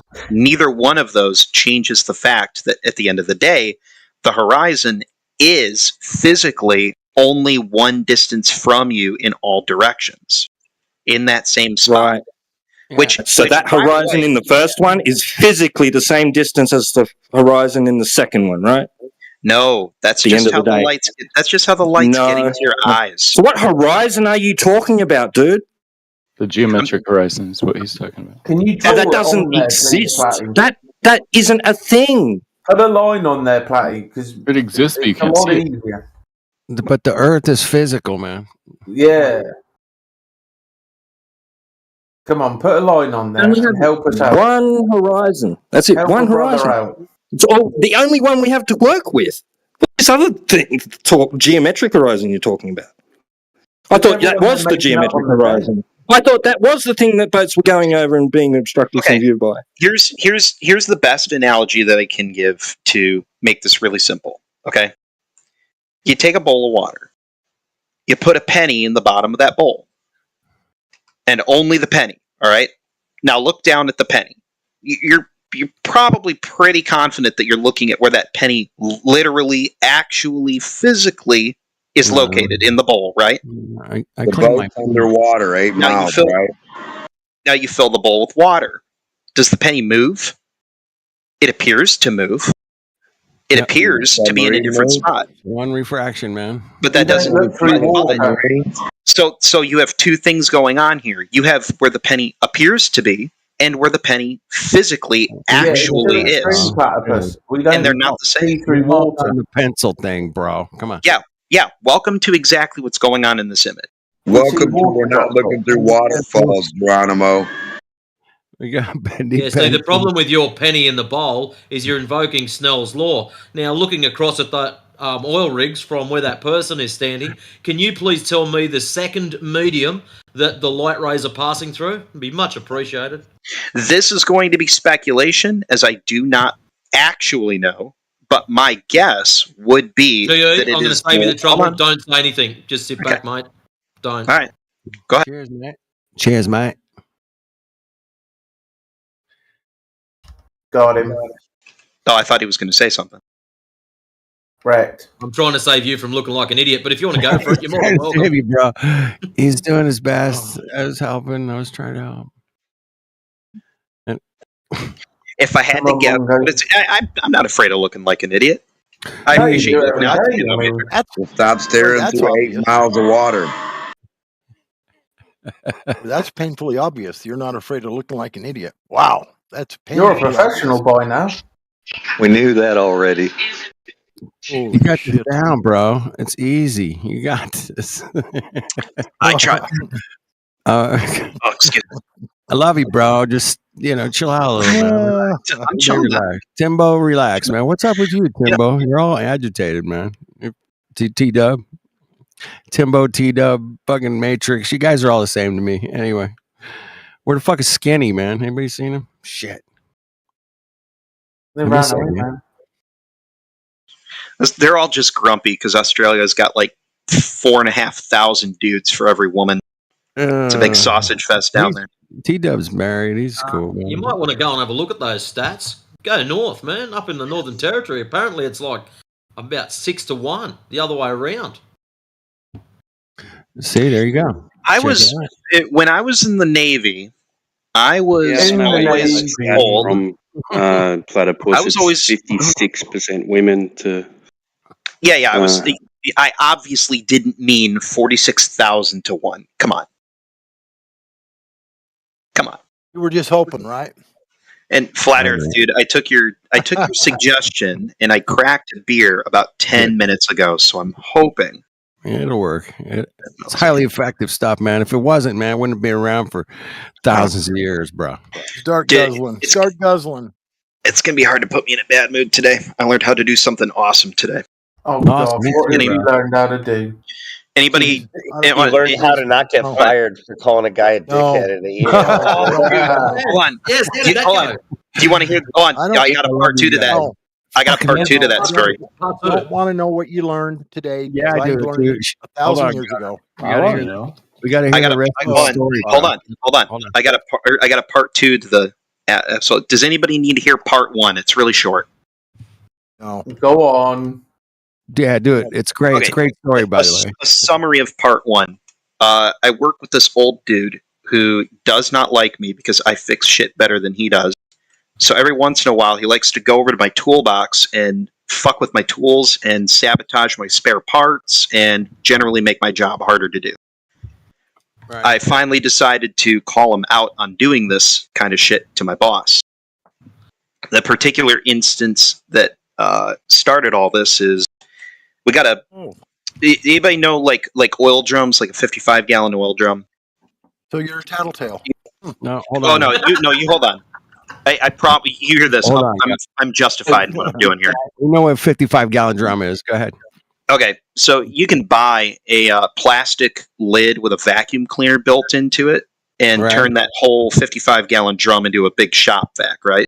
Nice. That's what we did for vacuuming up oil spills. Yeah. So everybody's allowed to use it, but this asshole that I work with gets so pissed off if somebody leaves oil in it without draining it out, Right. that he threatened all of us that he was going to lock it out and tag it out the next time somebody did that. So Okay. I don't know who did it, but somebody did. Somebody filled the thing completely full and then wheeled it back over in front of his door and just left it there. Oh shit. So he decided what he was going to do was cut the normal power cable off of the vacuum, Yeah. rig up a 240 cable, and make a fucking extension cable that was the only way that you could make this vacuum work. And he kept the cable in his office. I got pissed off about that, so when I got into work, I just cut off the weird connector he put on and wired on a normal connector. Right. Turned That it back makes to normal. Yeah. He came back in, and then I sent an email complaining about the fact that he did that. Right. Because first of all, the original vacuum had a 12-foot cable on it. He cut all but 6 inches off of it. So you didn't have a lot to work with. Nope. And then Kind of rewire it. that was part one. Part one. He fucked this vacuum up, put a special cord on it so only he could let people use it with his little jerry-rigged system. I cut all that shit off and put it back to normal. Right. Part two begins. I went back into work the next day, went to the vacuum. He had cut the connector I put on it back off again and shortened the cable down to like 3 inches. So I took a picture of it, sent another email, wired another plug up to it, and now it's just a battle of attrition. Because every shift I go in and put a new plug on it, and then he comes in the next day and cuts the plug off. It sounds like Discord, bro. I know. Every fucking day, it's who's going to blink first, right? Well, I can't think of a nicer guy it would have happened to. Sounds like Globe Logic. So I went back into work tonight, and the plug, 4 days of going back and forth like this, I went back into work today, and the plug I put on 18 hours earlier is still on there. Nice. So I'm thinking, hey, tiny victory. Apparently he got suspended for a week for being a prick. Oh. Good for him, man. He was a prick. 100%, man. I just, that was way uncalled for. I live in a... He's a prick and you're a tattletale. But anyway, go ahead. Well, if he was 20 years younger, I may have settled it with a fist, but I don't punch the elderly. Yeah, he's an old dude, man. And he's your age, bro. Probably God rocking. What are you talking about? No, he's just a bitter prick. He wanted to retire 2 years ago, but then the economy went to shit, and now he just says like, "Oh, I can't afford to retire anymore. I have to keep working here." He's just fucking bitter about it. Yeah, I get He needs to just kill over. Well, he needs to retire just on the cheap, He's got to figure it out. So yeah, long story short, I won. I emerged victorious. Well, good, man, because doing that, what a pain in the ass. You're trying to get work done. It should be a safety equipment. This is a safety issue, man. If you got an oil spill, that shit needs to be available to everybody ASAP, man. Oh, and the part that I think got him in trouble was that the plug he wired up was a 4-phase 240 connector. Yeah. And I took a picture. I'm like, hey, this is a 120 vacuum. If somebody who doesn't know what they're doing were to actually plug that into a 240 outlet. Oh, fuck, dude. It's full of oil. It's full of oil. It's going to catch fire. Yeah, it's going to catch on fire. No doubt about it. Yeah, I think that's the part that might have actually gotten them fucked up. It can catch fire. It can catch fire with 110 too, though. Honestly, but you got to be careful. Vero Greg asked if it's 4 or 3 phase. Is it 3-phase, right? 3 pole. Yep. Yeah, I'm familiar with that. Good stuff, man. That 3-phase machines, man, they can work pretty awesome, man. I'm just going to talk about all the boring shit going on in my life until somebody tries to spin me up again. Now that I'm drinking. I did teach myself something today, though. I'm very happy with. Have you ever had shawarma? You ever had chicken shawarma? That's one of my favorites at Mediterranean places. That's what I always get. Chicken shawarma plate. You ever get the wrap where they roll it up in the Euro? pita? Yeah, the Euro. Yeah. You know that garlic sauce, the white sauce that they put on there? Tahini, yes. Or tzatziki sauce. I learned how to make it. Nice. It is very difficult to make. I did not realize that. It takes an hour. Oh yeah. Yeah, some sauces they're just incredibly lengthy and timely and heat sensitive. There's a lot of things going on to make a good sauce, man. Yep, heat sensitive, and come to find out, it's mostly just a vegetable oil emulsion, which means you have to spin it really fast, and you got to add the oil really, really Slow. really slow, Yeah. or Yeah. it separates. And dude, I fucked it up the first time. Oh, yeah, It was like a science experiment, dude. Yeah, I accidentally put in a little bit too much oil, and this like paste like shit that I was making, it just all of a sudden instantly liquefied Yep. and could Yeah, not be fixed. Then you're cooking crack. You're cooking crack. Hey, Randy. Yeah, I just made a Béarnaise sauce a few months ago, man, and what a pain in the ass. And yeah, I fucked it up the first time too, man. So had too much heat, it just clumped up to this shit. It was AIDS, don't burn it. Don't burn What's AIDS. Béarnaise sauce? Béarnaise What is sauce? Béarnaise sauce? French Yeah. sauce for steak, usually, or fish. It's What not- goes in it? It's the base. You got a lot of butter. It's a little Oh. cream. Yeah, it's tricky, man. I fucked it It all sounds up. like. Is it got flour? No flour. No flour. No, Don't it's, have the other one. it's mostly butter.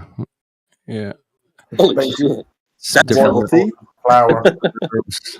You got egg whites. You got to get all this stuff and going right. Just you got some chopped up onion or scallions, whatever they call them, and you got to get the sauce going, and you're stirring for like 30 minutes, man, to make the sauce, man. It's crazy. So anyway, real slow, low heat, adding everything just at the right time.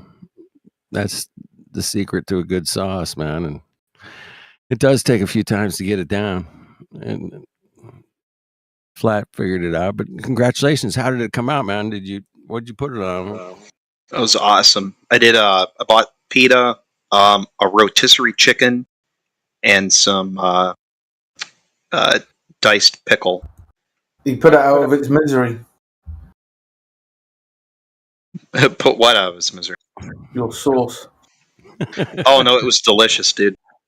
Taking it into work tomorrow with a bunch of torn up dark meat chicken. It's gonna be Awesome, good. man. It is. Awesome. It's really good. Sounds good. You have to love, and I mean love with a capital L, garlic, or this stuff is not up your alley. Yeah, I'm not a big garlic. I don't hate garlic, but too much of it, man. I love garlic. It's supposedly like super healthy for you, by the way. Garlic. The vampires are afraid of it, apparently. Bit of raw onion. I was really told, bad mold. I was told in a pinch, you can rub garlic in wounds because it's an antiseptic. Yeah. Yeah, but just use a pinch. The Romans used to use honey. They were able to tie up femoral arteries as well. Just use a pinch in a pinch. In a pinch. Yeah, honey's the best. I used to use it on wounds and my cat. Well, Egyptians and the Romans, they used to take honey and mix other shit into it to make like even better salves. Yeah, they also used to be able to suck out cataracts with little brass tools. Damn. Yeah, bro. That sounds That's crazy. Incredibly challenging. Yeah, they had these well-crafted brass tools, and they were able to just it's almost like a little straw. They cut the eyeball and then flip it in, and They use their mouth, almost like a little just straw. suck it out. Cataracts is a build-up, lack of salt, I think. Yeah. Kind of like the wrist. Say again, Oblivion? Kind of like Briss. Oh, nice. Suck. It's a Jewish thing. Today, man. I sucked out a couple dudes' cataracts, man, with a straw. It's pretty cool. Yeah, boy. What the hell are you talking about, man? Bring that shit up at a next party you go to, man. Like, do you know they used to suck out cataracts with a straw? What? Dude, I just out of curiosity, I typed into Google ancient Roman surgery. Yeah. I know Wikipedia is not the end all be all source for information, Yeah, but you got I went to the something funny. Wikipedia article. If it's funny, that's cool. At least. It's not funny, it's huge. The list of shit that they were able to do is huge. Oh, there you go. Shit. See? They don't teach us that shit in high school, usually. That's what The the Romans invented the C-section? That's what the Caesarian Caesar. C-section. Yeah. Yeah. Yeah. Why not? Don't you know? Yeah. You just hear the cogs turning over. Oh yeah, Caesar. Oh. Yeah. I know, right? Like you're That's- catching up now. Yeah, That's what the C in C-section stands for? Caesarian Caesar. Caesarian, correct. Yeah. Isn't that wicked, man? It's fucking wicked. I learned another good one the other day. Caligula in English means little boots. His mother gave him the name when they were knitted him some little army boots. So yeah, it was kind of funny. But yeah, they could do all sorts of crazy stuff. The Horus is obviously the pineal gland and the brain. It connects to the basal ganglia and all sorts of parts. So they were obviously examining bodies like Leonardo used to do. Very cool stuff. It's very cool stuff, man. Just talking about where we live is so amazing, bro. It's so cool. You know, forget outer space, man. That's not even half as cool as this fucking place, man. That's what those mushrooms they were taking. If it was really, but you know, none of us have never been there, so we don't know for sure. But we can check out, you know, all kinds of cool stuff right here on Earth. People forget especially how we can see how it curves and how the sunsets work. And all It doesn't curve, Matthew. Come on. There's curves everywhere. Never Everywhere seen you curve look. it. There are a lot of You know, curves. There's a lot of curves, but not.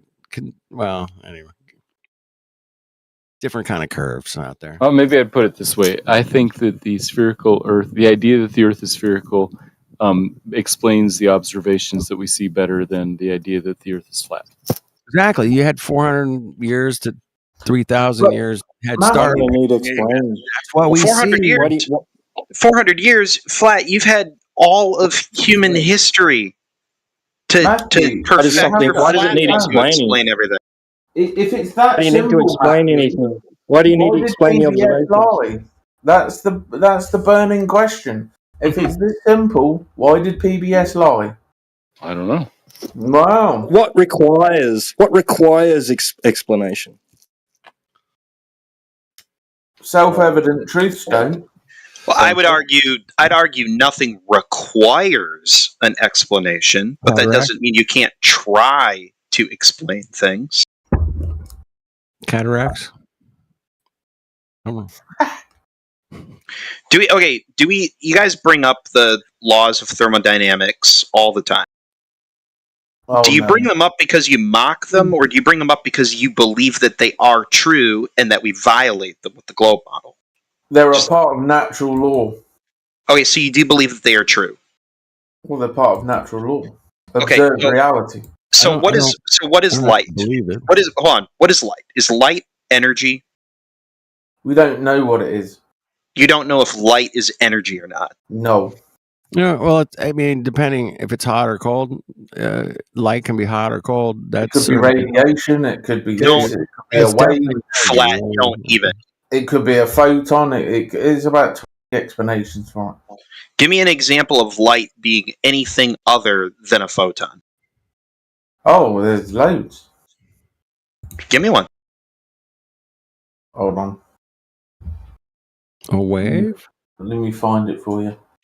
I'm not talking about the particle wave duality. I'm asking, give me an example of light being anything other than a photon. Does anybody got a picture of these photons? Anybody? No, you just got to believe with all your heart. Nobody has a picture of a photon. No. No. Just But we did. But energy. So I'm assuming you believe that energy cannot be created or destroyed, right? That's what we're told. Okay. I didn't ask if that was what you were told. I asked if that's what you believe. It's what we get told. So you don't know whether you believe that's true or not. It's just what we get told. How are we meant to believe? That's not what I'm asking you, Loggy. You know that's not what I'm asking you. Come on. Hey, GE, we don't care about beliefs. That's the problem. We don't do beliefs. Oh, you're right. What he believes, he's not interested. He's after facts. So that's why his answer was, that's what we're told. It's just information. It has no under. I could tell you, man. I'm drinking a beer. Pros and cons. You know. I'm opening my second one flat. All right. I'm gonna. You're right. You know what? The Globe does have better stories about reality than what reality actually is, right? It does. It does. Whether they're true or not. Whether it's true or not. Whether it's true or not, you can't deny that it's a better fitting story. Reality's boring by itself. It needs jazzing up, right? Jazz it up. Spruce it up a bit. So yeah, they've told us this story, and what's your point, Platy? I'm just saying the story explains more. Oh, really? Yes, I like Riri. that. It's a great answer, bro. The story does explain. The story explains more. The explanations.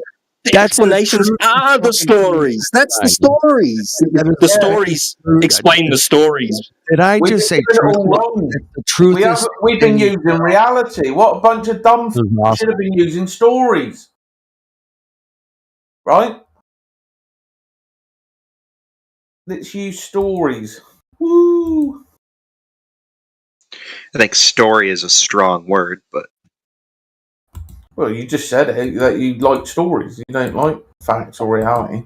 I do like stories. I like facts too. I wish that there was a flat Earth story that made better sense than anything flat Earth related I've been fed for the past 6 years. It's Isn't it not amazing how we satisfying. don't have stories? Want a better explanation? You want a better explanation than it's flat. It looks flat because it is flat. No. Want a I'm better talking about no. You're doing That's the all it nit. is. It's flat because it looks flat, and you want a story. Okay, once upon a time there was an invisible three-toed sloth. No, The I'm best not going stories there. are true. Yeah. And the three-toed sloth had a little wheelchair with a pokey said, "Earth is a ball if you believe." There you go. Story time. Now, did you say sloth because sloths come from Yeah, Australia? three-toed sloth. He don't like the four-toed ones. They're a bunch of. What about a three-toed koala? You think sloths come? Oh yeah, right. We've got koalas. Are they in the family of sloth? Fucking koalas. Am I completely fucked up here, or do sloths not hail from Australia? They're a bunch of stinky shitbags. No, we've got koalas, but I don't know that all sloths originated from koalas. No. No. I Maybe. was asking, is that where sloths come from? Australia, not from fucking. Are you calling koala Australians? Are you calling Australians sloths? Oh shit! They're not sloths, man. They're Oh, from no. Africa, man. Shit, come on. Are sloths even real? I don't know, man. It's a good question. I've never seen one.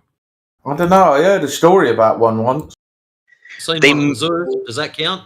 I They believe move like- I believe they are real, even though I've never seen them. Is that good enough? I've seen Oh, one. horseshoe. I've seen one at the zoo, and I'm telling you, those things move like a 1970s era Chuck E. Cheese animatronic. Like Yeah. they don't even look like they move like they're real. Yeah, that's kind of creepy. I man. believe in sloths too, Matthew, even though I've never seen one because of videos, eyewitness testimony, and because satellites at the equator point upwards. Oh, Tippy Yeah, that's waiters. how you can see videos. That's how you can watch satellite TV programs of sloths. Yep. You can get YouTube with the satellite, bro. You can get the YouTube. So tell us more of these stories, Platty. Yeah, I like the whole story thing. Well, you guys were making up a crazy story a minute ago. Yeah, we were making one up. That Earth curve. Making it up. Now here's Yeah, the thing. Earth curve, left to right, but not front to back. Here's the thing about their story, man. They've had to change their story a lot. Oh, yeah. Over the decades and centuries. That's the thing that they and forget. millennia. Yeah, they've had to change the story, man, and the story keeps growing and it's getting bigger. It's like that fish story, you know. Every time you tell it, the fish gets a little bigger, you know. You know what I'm Because when saying? we started this, we didn't have a lot of evidence. So they were telling their stories, and we had to destroy each point. And eventually they had to cry and then make some other nonsense up that we had to tear down. Here's a funny thing, man. Have you guys ever in grade school? Did you guys ever play the game Telephone? Yeah, Where Globophone. The teacher told one student the story, right? Yeah. And then they whispered it in everybody's ear, right? And it went around the room. We call By it the Chinese time- whispers. By the time it got back to the teacher, the fucking story was so fucked up. And it was like, what the hell happened, man? You know? Yeah, now we all started believing the globe because of. That's right. That's how it works. That's my point. Exactly. You got it, bro. So stories, man. I love that. They get passed around. They get told. They get retold. That's why you get Globers coming in here trying to defend the globe with what they thought they remembered being told in school, but it was completely It's like a game of telephone. It's like a game of telephone, T-Dub. Did I nail it or what, man? I think I fucking got it this time, bro. You do, man. It's like it's not just like a fisherman trying to describe how big the fish was. It's a one-armed fisherman trying to describe how big the fish was. It's a one-armed fisherman going, it was this big, it was huge, it was amazing. Yeah, that's it. Might as well jump out the window, Logie, bro. Come the fuck out.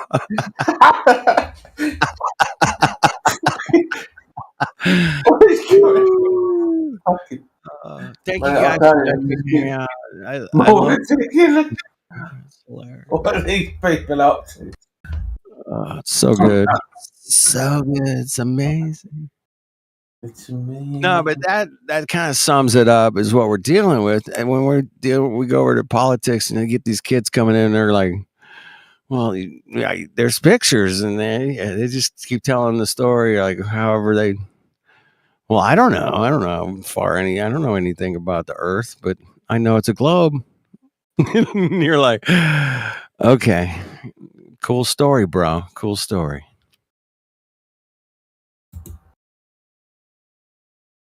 So let the stories keep flowing, and we'll keep we'll keep tabs on all those stories, man. We're gonna keep tabs.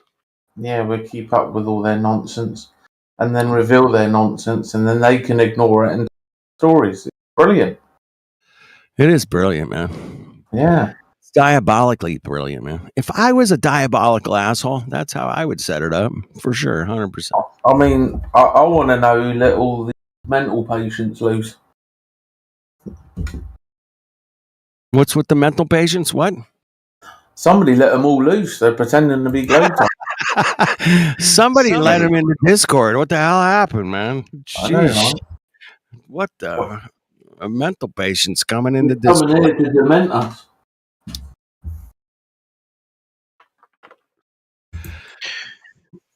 You got. If anybody's got anything for me, you probably got me for like another 6 minutes, and then I got to get out of here. Okay, buddy.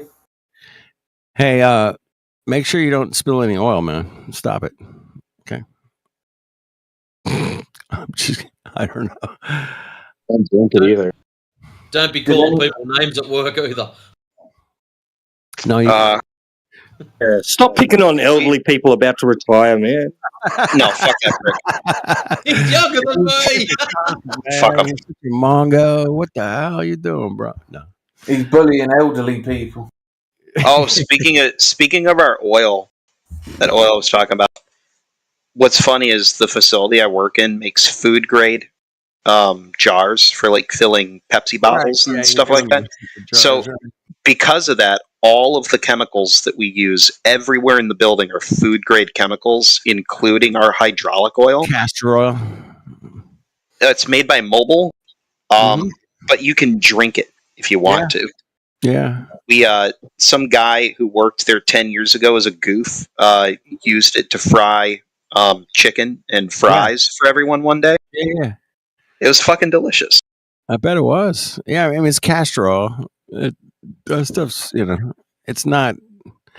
McDonald's used to use it in their fries all the time. Yep. They were delicious, man. They're changed, man. Their McDonald's fries are not the same, man. They're just not. Oh, Christ. Hold on a minute. Cat Museum is in here. I recognize that name, and he's server muted. I'm going to guess he's a Glober. He's totally server muted, so don't bother. Anyway. Okay, got it. We'll get to museum later, man. Maybe. But we're hanging out with you right now, so that's cool. You got to shoot off for some reason. Isn't Museum one of your allies? Isn't he one of your allies? No, he's just a new escaped patient. I don't claim to know any other Glober that comes in here. Matt, you don't know Matthew Lawrence? Come on. I marginally tolerate certain Globers like Matthew. Thanks, I guess. Thanks, I guess. Yeah, that's Matthew. a half-ass fucking backslap compliment or something. I don't know. Matthew didn't deserve that. Come on, man. Glober crying. It's fine. I'm just using. He's Matthew's my little mathematician globe answer guy. If I got a question about the globe, I ask him first, and he'll go, "What's the explanation for, elliptical orbits?" And he'll be like, "Hold on a second." Right angle triangles on a ball. Yeah. No, I'm the guy that says you don't even need triangles or right angles to do celestial navigation. So there you go. Oh, really? Have you ever sailed, Matthew? Have you ever sailed on an ocean? Nah. Okay. Yeah, it must be good. I am sailing. What do you need, Matthew? 2 points. The central equation for celestial navigation is that you multiply the zenith distance times 60, and that gives you the distance to the GP in nautical miles. Where did you get 60 from? That comes from it's 60 nautical miles per degree of circumference around the Earth. We know. I thought that was 69.7. That's miles. 69.7 miles, which are 60 nautical miles. 60 nautical miles. Okay. Yeah, it's off a little bit if you've ever sailed. Yeah. So I thought being Californian, like sailing would be something you do every second day. I did a lot of sailing out here, man. Sailed sailing out here, man. It's a great place. Sailing is great. I don't know if you've ever done it, but I always recommend it. At least try it once. If it's for you, yeah, you'll dig it. If not, you'll throw up and want to never sail again. So there's that. If you're not fishing in California, there's something wrong with you, though. So, how does that work again, Matthew? You get this 60 nautical miles and then you get the zenith. How do you get the zenith? From an angle to Polaris? What? No, the zenith distance. So an angle is the difference between two straight lines. One straight line is vertical, so straight up. The other straight line is from you to the star in question. And so those are two straight lines. You figure out the angle between them. I mean, you could use a protractor or some special equipment or whatever. The point is more Actually, a theoretical Matthew, idea. while you're out at sea, why wouldn't you be using a sextant? A sextant would be probably the easiest way to do it, yeah. Yeah, does a sextant point up or does it point it to the horizon? To the horizon. So you using your stupid zenith angles is a fail. That was easy. No, I'm saying you don't need to use the sextant. I'm saying it's not required. It's Yeah, a I way mean, to do it. protractor's fine, dude. I can do it with the protractor, 100%. I could do it right now if it's so easy, bro. It's Right, just and when you pretty. do it with a protractor, do you have to figure out where the horizon is first? Of course. No, you don't. No, In fact, the horizon could be Oh. obscured by fog or the mountains or. Dude, I'm just gonna put a level. What if I put a level on it? How about that? Hold on. Go ahead, Jedi. Just want to find horizontal. Oh, I'm saying you don't need horizontal horizontal. with my level, bro. I just put in a fucking sliding glass door, man. I measured the level on this thing 400 times, dude. That's cool. Is a level a protractor? No, Or but a it sextant? gives me the level Right. to Right, so it has nothing to do with what we're talking about. to square. I had to put a square on this thing a bunch of times too. So There's two things I'm getting sick and tired of, to be honest with you. A, the needing to know the fucking ground position of a star to figure out celestial navigation. And B, that you have to invoke the surface of the Earth and the shape of the surface of the Earth somehow in order to do celestial navigation. Oh, No, you just we have don't to have to invoke it somehow. The problem is you guys are the one invoking it. That's where you keep getting fucked up. Start listening in. To make a angle, you need two straight lines. Horizon to self, self to star. Two straight lines. If the bottom one's a fucking curve, you cannot generate your angle. Game over. No, you can use a the blue vertical line line and too. the blue line and the red line in my diagram. You don't Yep. need the horizon. I've seen that, but All done. all done. That's how you do it with a protractor, Flat. You just said that you've done it with everybody when they're 8 years old and they're doing Right. first grade science. man. I'm just You take a protractor, you tie a piece of string to the middle of it, and you tie a weight to the other end of the string. Right. There you Bottom go. of the That's your protractor, plumb straight bob. or curved. plumb line. One side of it's flat, the other one's Oh, a yeah. 180 It's, degree circle. It's a flat horizontal bottom. No, it's not. What's the It's other not a half? curved bottom, is it? It doesn't prove I shit. hate to ask a silly question, but like, why is anyone upset about sailing? It's just fucking fun. No Exactly. one's upset about it. You guys are all pissed off about angle sailing on the horizon. It works Like, every okay, time. cool. You know that there's methods that will get you from A to B on the ocean, Yep. but it doesn't fucking matter what it like. You know it works. Exactly. Give the shit. It works. You fucking A to B, works. and you have fun the entire time. Oh yeah, sailing's great. There you go. Yeah. I'm into. So they got some crazy sailboats out there with hydrofoils and shit now. Have you guys seen that crazy fucking No. boats doing like 50 miles an hour? I'm Dude. like, holy shit, man! Are you kidding me? Fucker, 50. Foils make shit do shit that looks like it shouldn't be possible. It's not possible. It's crazy. It's so crazy, man. I mean, it's just a more advanced catamaran. So, Yeah, it's in the grand scheme of things, catamarans are nice. hydrofoil, bro. It's the But hydrofoil. I've never been on a fucking hydrofoil boat because I've only ever seen them used in like fucking high speed shit. So Yeah, it's expensive, man, to get hydrofoils. It's not for the average sailor, but man, it'd be so cool. I've seen it, and they're just hauling ass, and I'm like, it's probably not good for like just station, like fucking hanging out. Because even like a No, catamaran, it's all at about the end of the day, like you can chill and the waves go up and down and you're steady. But in a boat, you might rock around a little. How does the fucking No, there's hydrofoil those. deal No. with like They make tiny ones. There's those people that go kite sailing on a hydrofoil. yeah, No, right. But what I'm trying to say is that it's like, because I've seen hydrofoil boats. What I'm asking is like, for racing how are only. they in terms of like stability of just chilling in the fucking water, not moving? That I haven't seen. Okay, Cap, listen. Chilling on a sailboat with a brewski in your hand and a cigar. Yeah, you're okay. Cool. Good. Sailing on a hydrofoil, that's fucking work, man. You got to pay attention because you're fucking moving. You know, we're on a. Not disagreeing with you. With a regular sailboat, man, you got a beer in your hand and it's like, hey, take the wheel, man. You got it? Okay. Hey, Flat. Keep it on a 280 heading here, man. Can you keep it 280 for me, bro? That'd be cool. Thanks, man. Hey, Flat. I'm scooting out the door for the night, man. I'll talk to you guys later. All right, man. Pretty Get hard. some rest. Good night. Clean up those oil spills, man. Damn it. You're See you later, Flatty. Enjoy those stories. vacuum that shit up. Speaking of vacuums, that's talked about around here a lot. Vacuums. Yeah. Oh,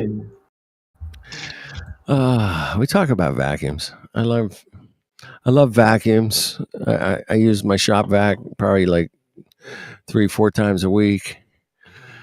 Cleaners? Vacuum cleaners? Yeah, my shop vac, bro. It's the big one, you know, construction grade. I'm going to say talk that about to- something more important than a shop vac, and hopefully you'll see the how important this is. I was killing time fucking biking earlier, Well, and I ran across a pigeon that looked like it was having a heat stroke on the fucking sidewalk. Yeah. Doused the fucker in water, Right.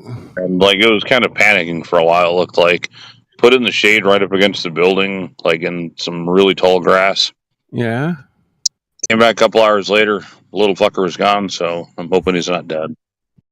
Yeah, well, that was nice of you, bro, to take the time to chill off the nature that might need some help out there. Yeah. I mean, it looked like it was gonna fucking. It looked like it was gonna fucking die. So What was the temperature outside? it's like 108 or something. Oh shit, yeah. Yeah, no, but it was like it was just fucking sitting there, looking like a fucking pillhead, just like with its head nodding off, like going back and forth. It was in the middle of like having a severe fucking like fentanyl overdose and like an autism stroke at the same time. Just it was a heat stroke probably deal, man. Probably needed some chilling out. You saved the day, bro. You saved the day. Yeah, I like the vacuum cleaners with the bags, man. I remember the good old days. Put a bag in the fucking vacuum cleaner, and then it gets filled up. And you just change it out for a new one.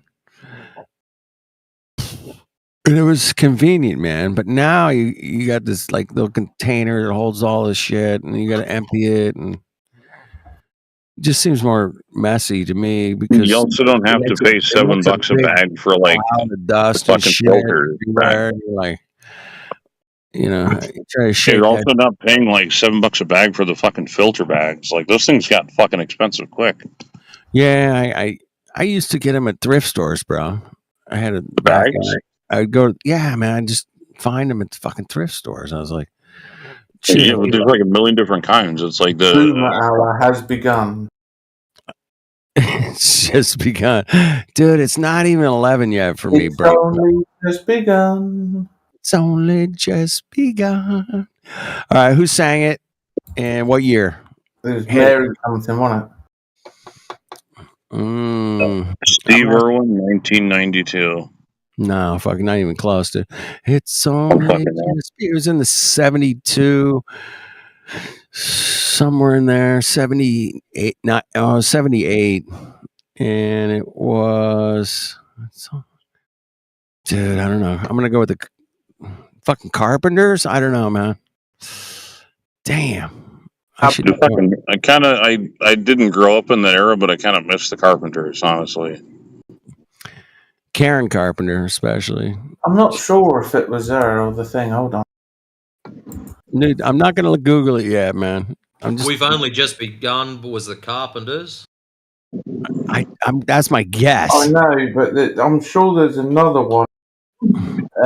It was like a one-hit wonder. Mary Yeah, something. one hit wonder, maybe.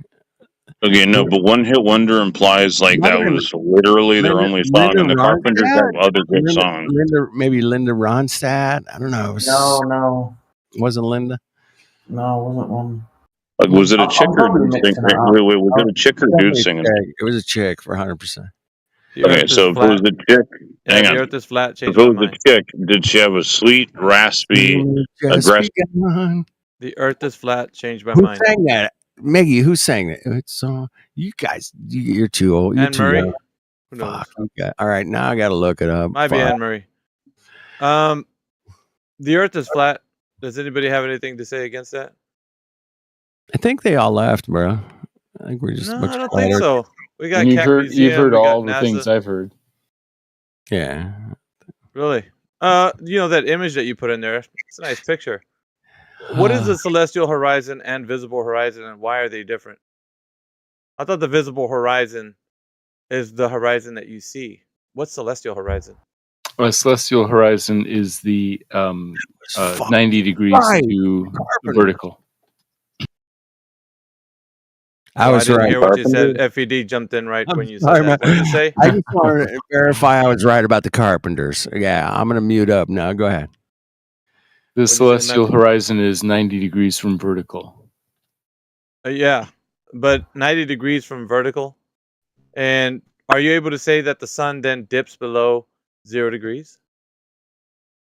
Sometimes a little bit. Yeah, the visible horizon can be slightly below that 90 degrees if you're high enough. So how do you figure that the surface of the Earth is curving like in this image that you posted? I can download it too if you want. Yeah, I'm just saying that this diagram shows how celestial navigation works, especially given the fact that the fundamental equation is a linear equation. Zenith distance times 60, just a simple multiplication. So there's no trigonometry. No right great. angles, no right triangles.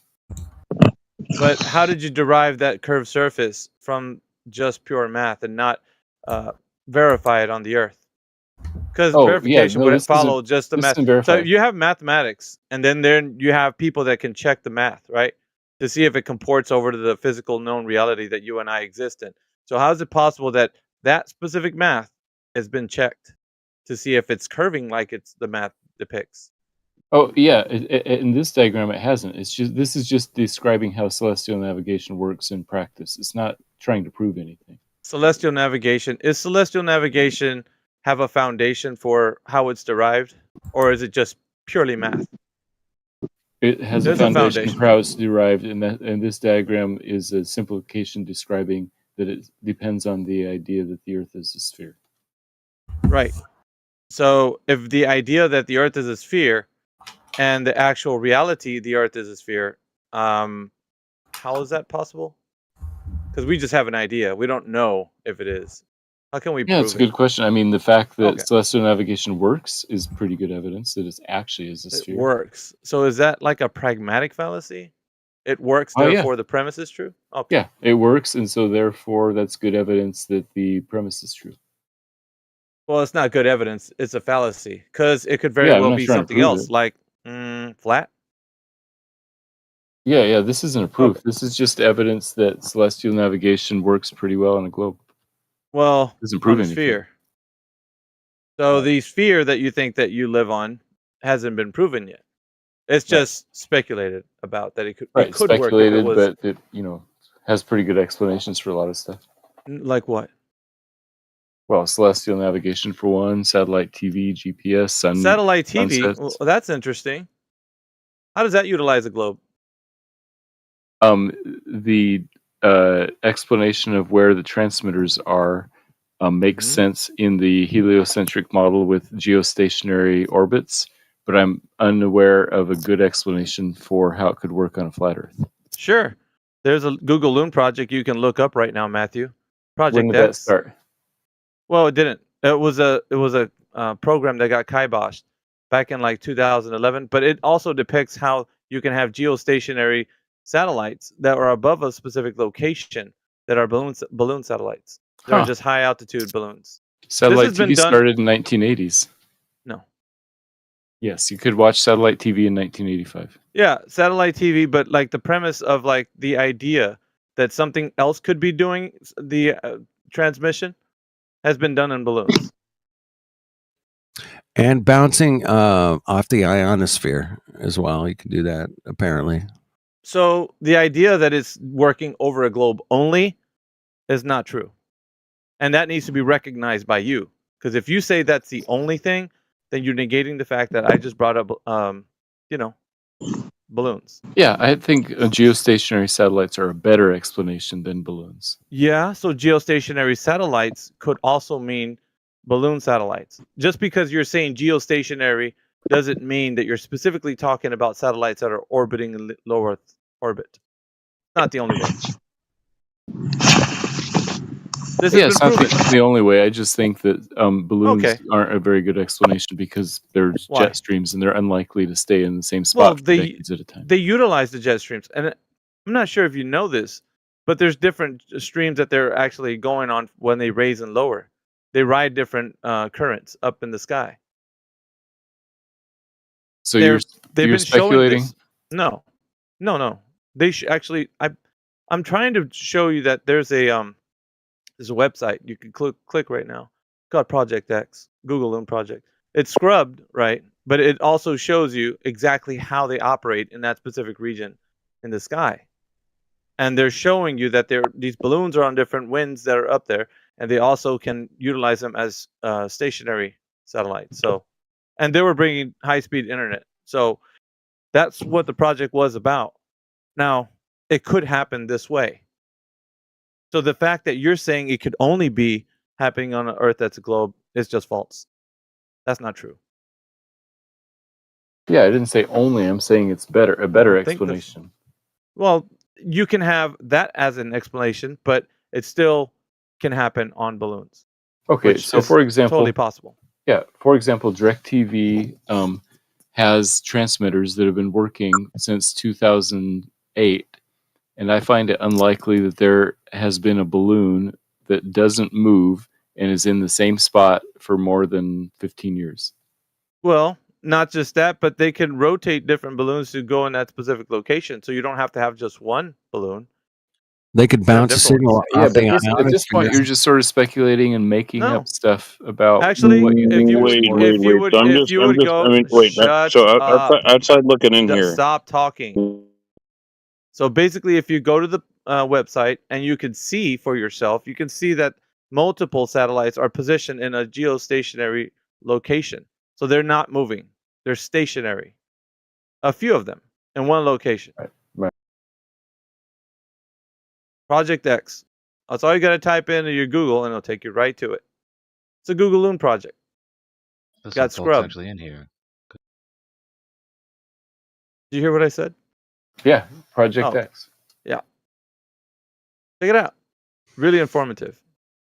My favorite satellite is the Samsung Space Selfie Satellite. Samsung Space Selfie Satellite. Anybody know about that?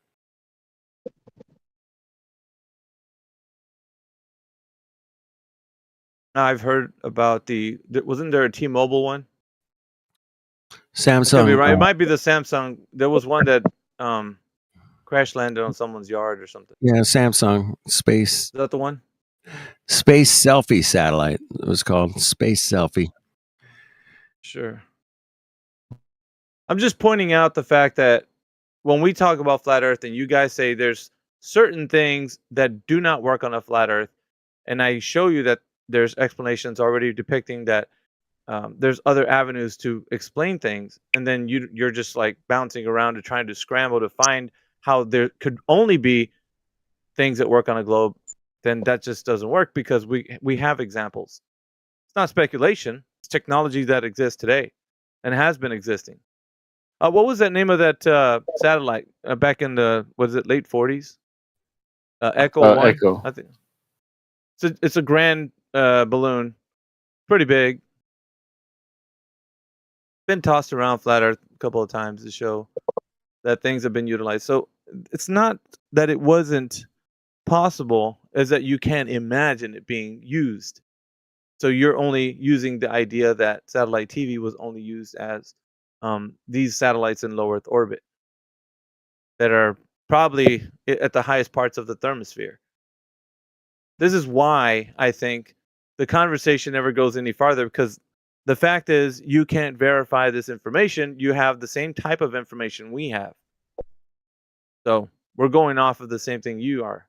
But now we understand one clear fact, that you can't check to see if that information is true or not. So you can say they're in low Earth orbit, but the fact still remains you don't know if it is. And right. we do and know. just to be clear, nobody says that satellite TV transmitters are in low Earth orbit. Well, No, they're Then in geostationary orbit. Right. so if they are in geostationary orbit, then can you verify the location of it being in what people would call beyond the Kármán line, where space begins, in low Earth orbit? Didn't you just say that they're constantly replaced by their balloons? Now, I'm not talking about what I said. I'm asking for the globe Earth explanation. It's at 25,000 miles away from Earth because the Earth is about 25,000 miles in circumference. So they put it out there, and it just stays exactly in the same spot as the Earth. Yeah, And that's what we're saying. Pretty much, yeah. Fed. pretty That's much what we're saying. But I don't think Matthew is saying that. He didn't Yeah, say that. Matthew's You did. saying that. That's Yeah, what he's. Yeah, but that's you. what I think you geostationary said orbit that. is. Oh yeah, But but you didn't say that. FED did. Right. Yeah, He's right about that. Though geostationary orbit means that it looks like it's in the same exact spot from the surface of Earth. Now, obviously, it drifts a little bit, and they use some propellant to kind of like do station keeping. But as evidence that it's staying in the same spot, those satellite TV antennas have to be finely tuned to aim at the exact spot. So they're not moving around in the air or in the jet stream or anything. They're like very finely aimed. Right. At So a spot in you're the sky. saying that it can only be delivered from a rocket that has to use. I don't think he's saying.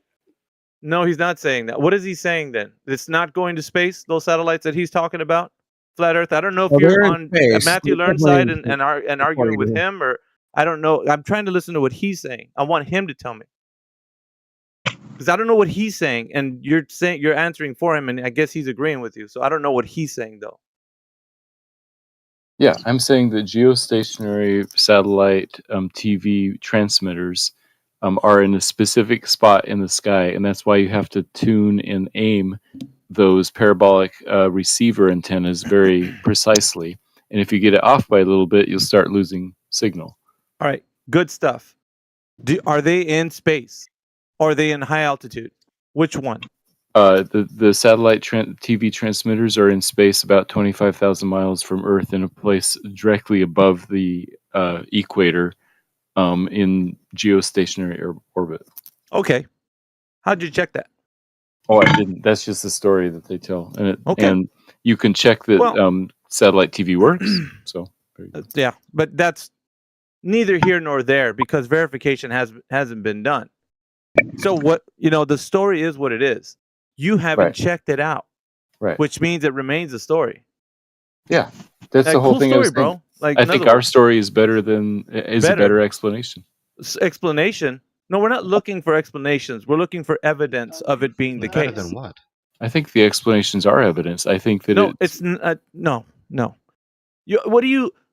Okay, so if you're saying that it's evidence, and I'm telling you it's just a story, how are you going to make that evidence? You haven't brought anything to justify the fact that information is true. Nothing. Zero. Okay, so yeah, the fact remains that satellite TV works. Now the next question Okay. is, what is the story for how it works? There's many different. There could be like the ionosphere could be one. It could be bouncing off of balloons. There's different technology that can be utilized, and the idea that it's 25,000 miles away is a story that's been told to you, and you're just repeating it and saying that's evidence. Really? It was told to me by the designers of the system who made it. Okay. Are they end users and people that are delivering the payload there? Who are they? The designers of the satellite TV system. They're end users, right? No, they are the people who create the satellites, and then you're asking. They do have subcontractors who put them into space for them. Okay. So they're not the ones putting them up there, which means they only designed the technology. Right. Cool story. Now, do they know that the payload is being delivered in that specific location? According to the story told to them by the rocket engineers who put it into space, yes, and then verified by them by. So rocket engineers have the information. They're the key holders, right, to know about this, or the Yep. gatekeepers, whatever you want to call them. So how do we know that they know, the rocket engineers, that the payload is being delivered in that specific region. We can't independently verify it. However, the whole system Ooh. works, so it seems likely. Okay, so the whole system works. Right. We hear a story and the whole system works. Right. Therefore, that's the evidence. Is that true? Yes, the system works is the evidence. So, Okay, if so, you're going to come up with a better story, it better work better sure. than the one that the Yeah, designers made. three-toed sloths are beaming down information into your TV set. Okay, That's a good explanation because yes, but it's not a very good one. sometimes they have the ability to travel high altitude. I can make anything I want up, and it will just be fine if the technology still works. Right. So, right. With So respect, what I'm I'm going to believe the saying, people who designed the system over this. it doesn't three-toed sloth matter. thing. They are doing the same thing you are, believing the story that somebody else told them. There is no verification that that specific location has been known to be where those things are, unless you have a Hey, method by NASA? which you can know. Not talking to you.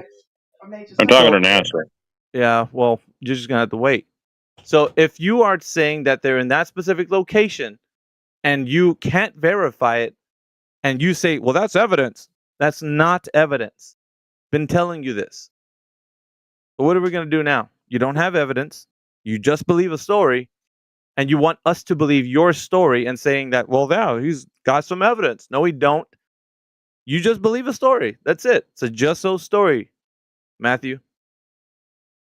Yeah, so I guess I would submit that with just so stories that work well mean that story, if it works well, it's more likely to be true than a story that doesn't work well. So that's what I mean by Likely evidence. to be true. So Right. I could tell you anything about how satellites work so long as you can never check it out. And then I could say the same thing you are. Well, it works. Therefore, my story is true. It's evidence that it works. Because my story means that I'm giving you an explanation and I'm telling you that the technology works. Therefore, I'm right. Or at least statistically right to a certain degree. Yeah. So basically, I'm Yeah, saying the yeah. best story is the one that's most likely to be true.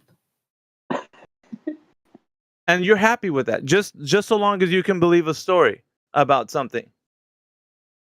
Never Yeah, being able to that's how verify things the work. information. Well, because that's how you base your reality, Matthew.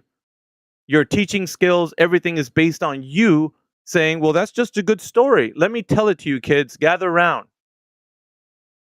So a good story and something that works all go hand in hand. So long as we have a good story, because otherwise, man, we won't make any sense. I thought that's how life works in general. I mean, there's a Really? good story about Life? how combustion causes my car to go. So, that's pretty good. Yeah. How is that analogous to you verifying that that satellite you think is 25,000 miles away from Earth is there? You can actually verify that a combustion engine works because you can work on a car.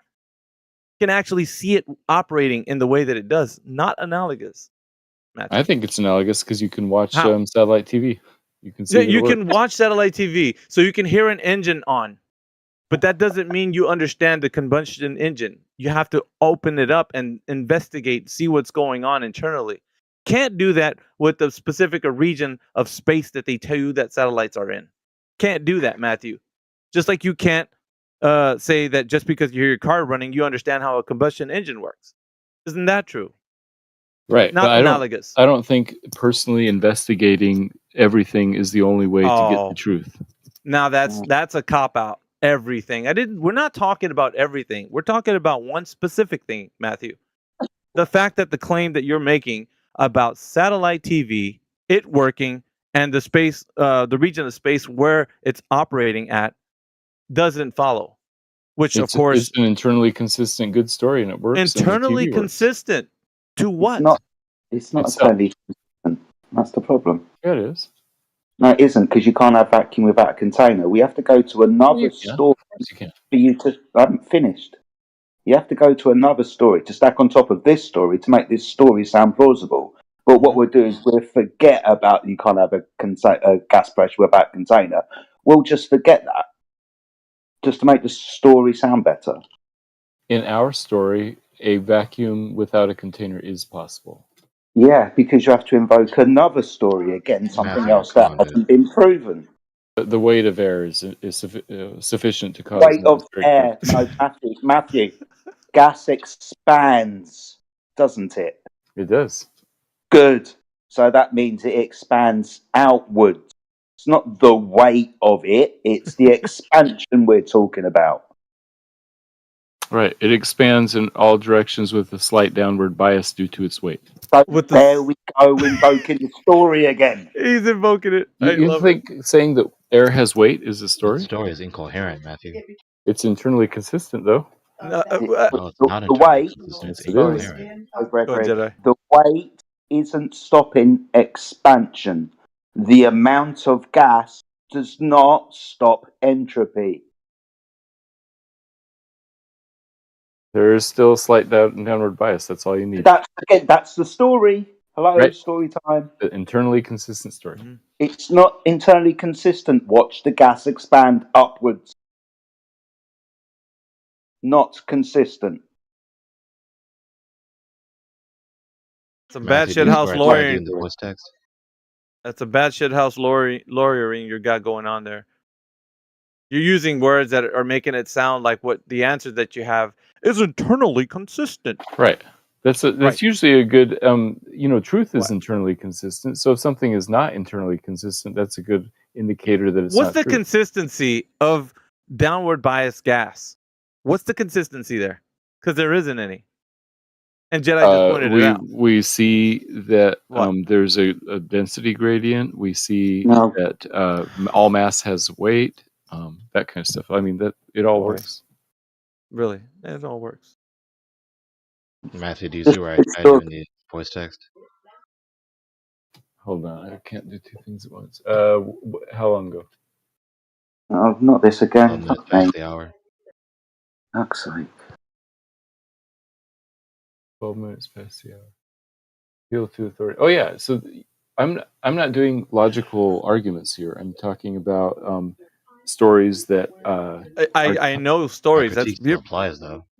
That's perfect. It's a fallacy Stories. in your I don't think you can prove that the Earth is a globe. I don't think it's subject to the type of proof. Yeah, that's why we're doing what we're doing right now. For that specific answer. That's important because a lot of times people in here hear you say these words internally consistent. I mean, things are piling up. And now that we're kind of laying it all out, everybody says, well, it sounds like he knows what he's talking about. Yeah, I do. 25,000 miles away, yet I don't have anything to tell you how the Earth's a globe. It's got nothing, bro. So Matthew, now you what? do agree that fallacies aren't only committed in syllogisms, right? Right. Right, so that's all you've done. Right, so why Matthew, would you do you keep a realize? fallacious pattern of reasoning? Matthew, do you realize that? Hang on. Matthew, do you? Wait. Matthew, do you? Gregory's still talking. My God. Sorry, Let Karen. Gregory finish. Yeah, so you do realize the pattern of reasoning is committing these fallacies. Right? I don't think they are Reiterating committing those cosmological fallacies. lore, and then you're appealing to the sheer fact that these clerics of scientism, these supposed professionals that are supposedly doing some sort of application, are saying this is true, but then you're really just talking past the refutation that you know you've already heard from me, which is in a syllogism. Yeah, I think they're saying that it's true, and as good evidence that it actually is true, they've designed a whole system of satellite TV transmitters that have been working since the mid '80s. Okay, Matthew, you know that you say that does But not it actually indicate the works. proposition is true. That's fallacious. You know that Matthew, you say that we can't understand that the Earth is globe. You always attack us and say, I can't help it that you don't understand that it's a globe. And then you turn around and say that it's all just speculation and fairy tales, that you just stories that Oh, you're yeah. making up. So you're attacking us viciously, and you're saying that we're stupid, basically. But you're saying it based on fairy tales. So based on a fairy tale, you're calling us stupid, basically. So do you realize that doesn't make sense, right? That's I totally. don't remember ever viciously attacking or calling anybody you stupid. Yeah, I so can't what help is the but whole not video that you understand. have about wearing that funny hat that you wear, making flat Earth look like it's pretty stupid? I've seen it. But you know You Wait, did it's a not whole stupid. little, you did a wearing whole it, little bit. wearing a hat Yeah. is vicious. Yeah, You you're making yeah, it's derogatory. insulting. It's Yeah. a backhanded slight to flat Earth. You know what You you're actually doing. do. Let's not Do let's it not play sometimes. games. Let's not play games here. Let's actually do what it actually is. You come in here Yeah, you every talk single down. day because you want to make it sound like you have this degree and you're using that to then bolster your position, and then using these like this lawyer speak internally consistent, which none of it You is. patronize. You Wait, patronize with arguing my ideas is somehow no, you objectionable? you say, I can't help it that you can't see that the earth is round. It's like you patronize. It's like you come with authority, like you're this teacher, like you teaching us, like you know, but you're basing your know on nothing, on like fresh air, like it's got nothing concrete. So you basically from a non-concrete position, you're saying, I look down at you, I'm superior to you, I know better than you. I can't help it that you can't understand that the earth is round. It's like you're talking down at us like we idiots, like basically. I've do that never all the said time. any of that, and you might That's be what it comes projecting across with as. somebody else. If that's how it comes No, across, you're projecting that. No, that's how I No. felt that when you were talking. That's how I perceived it. But maybe someone else perceives it like that as well. So you, No, if I you, can call out at least a couple of times where you've told somebody in this chat that, well, thank goodness I don't have to tell you that the Earth is a globe. You have your family to do that for you. You've said that, yeah, and I've thank heard you. patronizing. Yeah. I've Well, heard it's you say that. yeah. I mean, it's Mm. very uncommon idea. So most people have lots of people in their lives saying that, right? Yeah, but why would you say it that way? Because that that right there signifies that you chalked it up to you being tired, that you had to go to I'm pretty tired. That's why I'm grouchy or whatever you said. But you're laughing because you know what I'm saying is true. So I you've don't done it. remember that. So I mean, it seems let's like not I play might have. these games. Let's not play these games that you're not coming in here to do that.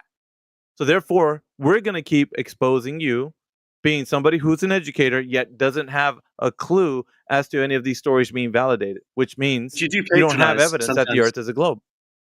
You do have a patronizing tone sometimes, Matthew. And and you guys don't. See? No, well, the thing is, it's not about we don't care. We're not actually in this discussion to be right or wrong. None of us here actually care whether we're right or wrong. We're only concerned at the fact that the Earth's flat. We don't actually. I mean, being right and wrong doesn't really matter. If you can prove that the Earth is round tomorrow, I'll become a globe earther. But there's no one in the whole world that can prove that the Earth is round. Not one glober has been here. There's been thousands of people with science degrees and stuff like that. And I've never heard anybody even get close to proving anything to do with the globe. Nothing. Because it's impossible. The evidence is just surmounting that the Earth is flat. It's like, it's surmounting. It's like concrete. There's so much evidence of the Earth being flat that there's nothing that you guys can do as a globers to actually prove the Earth is going to be a globe. You could even call it unfalsifiable, right? It's unfalsifiable. There's nothing that you could do to ever prove that the Earth is a globe to me, because I've seen too much evidence that the Earth is flat. Way too much. Not unfalsifiable. Unverifiable. There's no way back to the globe Earth. No way. There's nothing that can persuade us ever, because we've seen too much of the truth, the facts. And it doesn't matter what clown comes up here or whatever person. I'm not saying you're a clown, but you might be, but what I'm saying is there are people that come here and they're clowns, and they're just clowning away, and we can see right through them straight away that they're just completely falsifying everything. They're just putting nonsense in, out here the whole time. But what I'm saying is, you can just like patronize us and you can mock, but at the end of the day, you don't have anything to stand on. You're not even coming from a concrete position. First, get logic. Learn what logic is. You need to go on a logic course. You need to actually do a course on logic and learn what logic is, and then come and discuss the subject. Because without logic, you can't discuss a subject. It's impossible. This is not a fairy tale. This is not a non-intellectual subject. You have to go with logic, and you have to have evidence of what you're saying. If you're not doing that from that point of view, you're wasting your time, basically. It's just nothing. Everything you say means nothing, basically.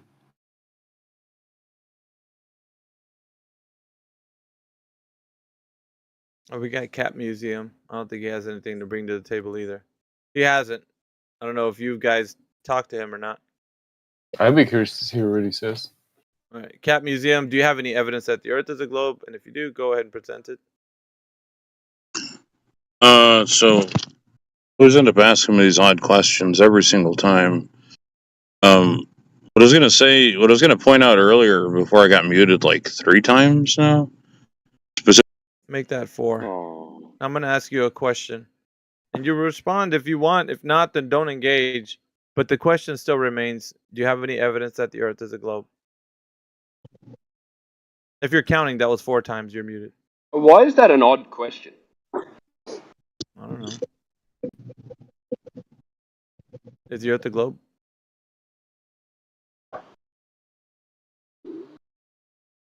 Fairly simple. Are you Do you trying to think? talk, Cap? Do you think that in 2024 you'd have an answer to that?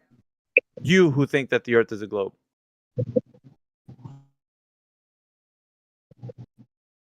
Your mic is open, Cap.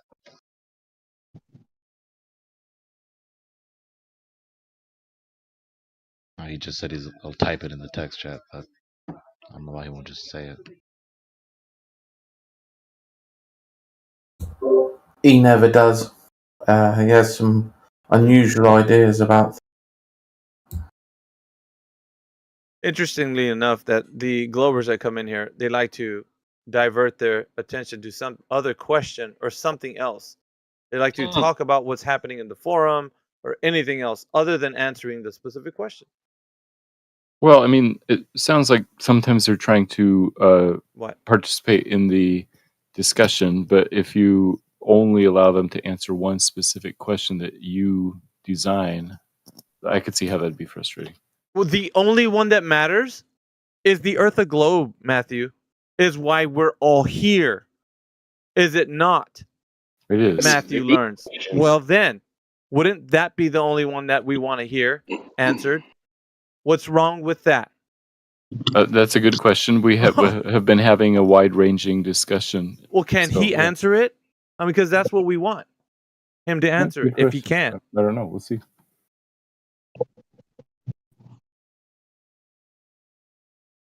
Listened to him for an hour yesterday, and he talked, but he never said anything. And I truly despise that. Anyways, I typed it, so go ahead and read it. Go ahead and read it. So you're telling us to do something, and you don't want to do what we're asking you. How's that fair, Cap? I'm sorry, the world's not fair, and go ahead and mute me again. I'll still type it. No, it's not about. It's not about. I already typed what I was going to say. Who cares? I typed what I was going to say. It's fine. You want us to do the thing you're asking us. You want us to do. Yet you don't. So you were having a conversation with another individual, and you don't want me to engage in that conversation? Interesting. You know what's interesting is that I asked you a question and you didn't answer it. You digressed to some other topic that I didn't ask for. There was a conversation going on, right? Who cares, dude? Did it involve you? No, it was about somebody else. So I'm Because asking you you muted a me. question. That's why it didn't involve me. I'm asking you a Someone question. did. Just answer it. Hey, Cap, where'd Anyways, you I type typed what was relevant to the conversation, so there it is. Enjoy. Where? What time? What time? Don't see it. Literally just have to scroll 26 up. past the hour is the time. Thank you. He won't even answer you that, Jedi. It seems like he just. I know it's weird behavior. You know what? I'm just going to go ahead and I'll just read it.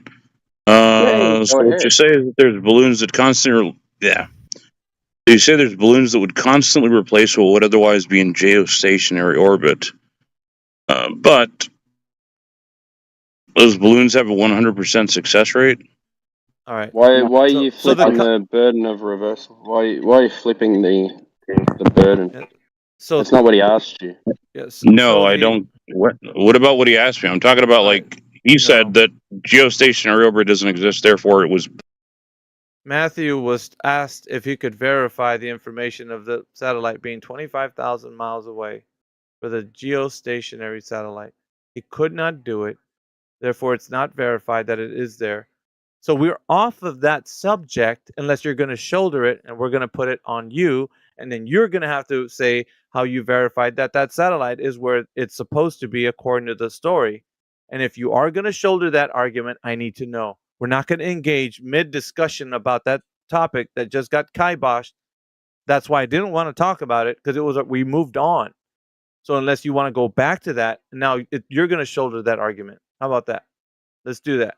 I mean, you muted me when I was going to bring that up, so that's why I'm bringing it up now. All right, shoulder. Now because you're a little baby, entitled baby. You want to talk about what you want to talk about. So if you're saying that the satellite is in 25,000 miles away, just like Matthew was saying, are you gonna agree with that? Yes or no? It didn't make the claim. Answer the question, because you jumped in mid sentence with this whole idea that you were gonna add something to it, right? This argument. Now, can you verify the satellite is 25,000 miles away? The geostationary You finish satellite. talking, and then I'll talk. Go ahead. Say what you're going to say. I just did. Pay Go ahead. attention to your mic because sometimes it goes red. So answer the question. I'm saying, are you done talking, or I've stopped, so you can go.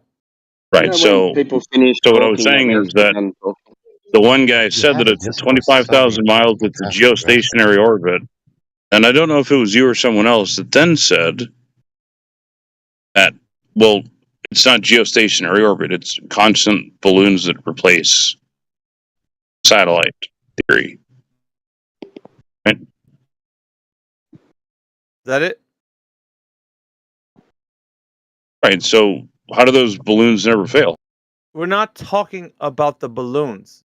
He was asking, that is the only explanation that a satellite can only be 25,000 miles away. And I said, no, there is another explanation. There could be balloon satellites that are geostationary. So that was brought up, as in it could be something else. You got it? Oh, so you just off the top of your head made something up? Off the top No. of my head, no. I didn't No. off the top of my head say that. The disingenuous I've reply. actually Fucking weasel, dude. I've posted some of the balloons in the side chat. This isn't made up. This is freely admitted NASA technology. They put balloons in the sky with satellites on the bottom. Can you look at the live stream voice text? Cat Museum? Oh, I'm looking, but at the same time, it's What? do balloons stay in place, or It's not, listen, it's not our claim. they- They're the ones saying it. In conversation with Matthew Learns 4 months ago, he asked the questions, well, how can the balloons be geostationary? 2 minutes later, I come up with 3 pieces of information where NASA freely admit that they can make geostationary balloons because they've got devices on the balloons like propellers that help them maintain a geosynchronous spot on the Earth. So, yeah, they can do this. They freely admit it. Would you like the video to ignore? I'll let you know in a minute. So somebody asked for evidence, and then you did an ad hoc rationalization. Is that what you're saying? No. I went to NASA, gained the evidence that they make geostationary balloons, and here's a video of a balloon launch. Oh, What don't you understand? You childless fucking person. What's wrong with you? Yeah, I am a childless, and that's what's wrong with me. I hope it stays that way. So why are you jumping in all of a sudden? Because it's just hilarious, man. I've been like watching this channel for a long time, and you guys are fucking morons. What was the question? What was the question? The question is, what are you doing with your life? No, this is what this is what you find. See you later. That's not. Persevere to condescend rather than actually getting engaged. Is that all you got, Steve? Is that it? You come into this chat and that's all you have to offer. Nothing intelligible. Just sit down, dude. You were better when you were just listening instead of being part of the panel and adding nothing.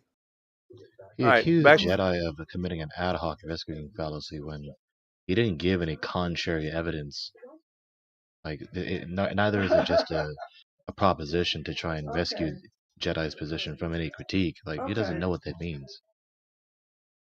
Clearly. All right, we got Daif's Bizarre is muted. I don't know. Did anybody mute him? I'm gonna mute him.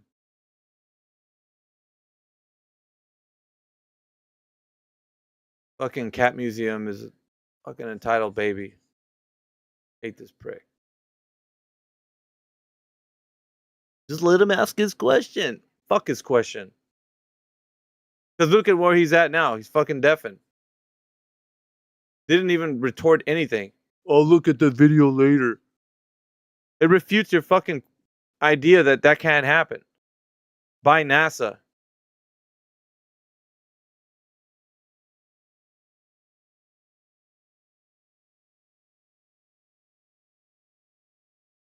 Fuck around and find out. What's up, Timbo? Is a dirty dingo. What's up? I wanted to hear Jedi go off on that guy. You can't, man. They fucking he deafened. Well, the other guy just. Let me see, Steve Harvey. Yeah, the one. Yeah. Right. There you go. Too early in the morning. I haven't had enough cups of coffee to deal with fucking idiots like that yet. Welcome, Indio. So, Steve Harvey, you've been listening to us on YouTube, and you can't come in here and contribute anything. Is that all? I mean, that's basically all you got. Nothing really. No, I've been like a Discord listener because I'm just fascinated by you guys. All right. So, is there anything you can add, or for your sake, to No. make it sound like you're able to substantiate the evidence for the Earth being a globe? No. And because like nothing I could offer would ever be good enough for you, so I'm not even. How do you gonna know try. that? Because I know you guys. That's not even You know us. How do you know us? Because I've listened to you guys for a long time. So You listened to us for a long time. Good stuff. Now, what is your argument for the Earth being a globe? Let's hear it. I Steve, don't lay it on. have one. I don't have one. What do you mean? What, You're right. The Earth believe, is flat. Yeah, but you believe the Earth Earth's is a globe. flat. Steve, You you believe the convinced Earth's me. a globe, right? I convinced you. I didn't say shit. How did I convince No, you? you convinced me that. Well, from listening, you convinced me that the Earth is flat. All right, do this. Do this. If the Earth is a globe, just give us one piece of information of it being a globe. Just one. Come on. I You don't. can I do don't at least believe one. that the Earth is a globe. Oh, you gave up? Hey, you gave up the ghost, man. Yeah, you That was easy. convinced me. You convinced me. Oh, pretty easy, man. You're easy pushover, man. Well, Yeah, didn't take that's too much. that. I told Steve, you do you believe that that wasn't my fucking goal. to So refute anyone? Do you Good. believe that? Do you believe that? do it. Believe what? Do you believe the condescension and disingenuous replies are going to refute anyone or anything?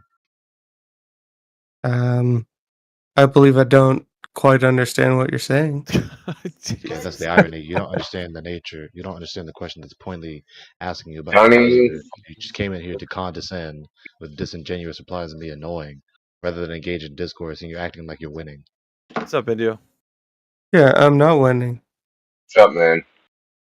You're Hey, you're you not guys. even playing the same I'm game. acting like you're winning. Nah, this guy's I'm fucking. not acting like I'm winning. Steve, go I don't. get somebody else that knows how to argue. Bring him in here, man, because you're not the dude. Just go get somebody else. I don't know why you guys are like the most toxic people I've ever talked to. I'm just trying to. Toxic. Okay, Okay. now more. Yeah. Yeah. Can I just so you came in, you said, I've been listening to you guys for ages and you guys are morons. And now you're telling us that we're I toxic. didn't say that. I didn't say that. Yes, you did. You fucking They were did. your exact words. Okay, maybe I said that. Yeah, you did. You don't even know what you said. Okay. You said We're you the don't morons. believe. Well, I You was really don't lying about believe what that I you are said. that I much of wasn't an trying to idiot. be rude, but I was trying to be rude. I'm sorry Yeah, about that. yeah. I don't think you guys I are really don't want to morons. believe something. Like I don't want to believe that you're that much of an idiot. Okay, because if you're that much of an idiot, if you made that such flagrant error in spite of your best efforts, that's really bad. But if you did that deliberately, then you are aware of that and you can correct that. So I'd rather you be dishonest right now rather than be that much of an idiot. Yeah, at this It's point, not a your flagrant error. behavior It's is so just bad. it's called being polite and lying Bro, about what you okay, so said right now your to not behavior be is as so bad. rude as you were. So Right yeah, now, okay. your behavior is so bad, we would rather you be a narcissist with selective memory than to be that faulty on Yeah. your Well, I forgot that I said that. I'm sorry. Okay. Fuck it. No evidence of the Obviously. Earth being a globe. I kind of like that you guys lose interest in actually having an argument because it just shows how much Yeah, so how I much we guess I dominate this watched the wrong conversation. thing. Someone said they posted evidence about something. I ended up just like watching a video of a balloon being launched. So I feel like I wasted my time there. Okay, no worries. But mute yourself then. Hey, What other guy. was the evidence that Can you was just posted? mute yourself Like I'm for a still second? looking for it. Can you just mute yourself for a second, man? Right. Other guy that called us morons. So if we're morons, right? So what have we said that's wrong? Can you elaborate on that? No, I can't. Okay. That was easy. Is there anything we said that was wrong? That's just my opinion. I don't have any Is there evidence. anything I that don't we have any. I don't have any like. In your oppositional- opinion, yes. In my opinion, you your- guys are morons. Yeah. Okay. In your That's opinion, fine. what did we say that was moronic? Oh, that like the Earth is flat. That's Why it. is that moronic? Yeah. Why is that moronic? Why is that moronic? I mean, I have my own beliefs, but like. Yeah, why is that moronic? Answer the question. Why is that moronic? You're not going to accept anything, so I'm not even going to No, try. why is it Hell, dude. moronic? But you said it's. You heard us say moronic things, and then you said the Earth was flat. Why is that a moronic thing to say? Just tell us. I'm not even going to say because. Yeah, because you can't. Because you're just making shit up. Because you're just making shit up. That's exactly right. I'm just making. Yeah, you're it up. goddamn right. You're all in your Yep. feelings. I feel like you guys. I don't like what you guys are saying, so you're morons. Like a little bitch. Like a little, yeah, like Because even anything that I said in good faith, you guys would Yeah, that's a you cop-out. would You don't treat have me like anything to this. say.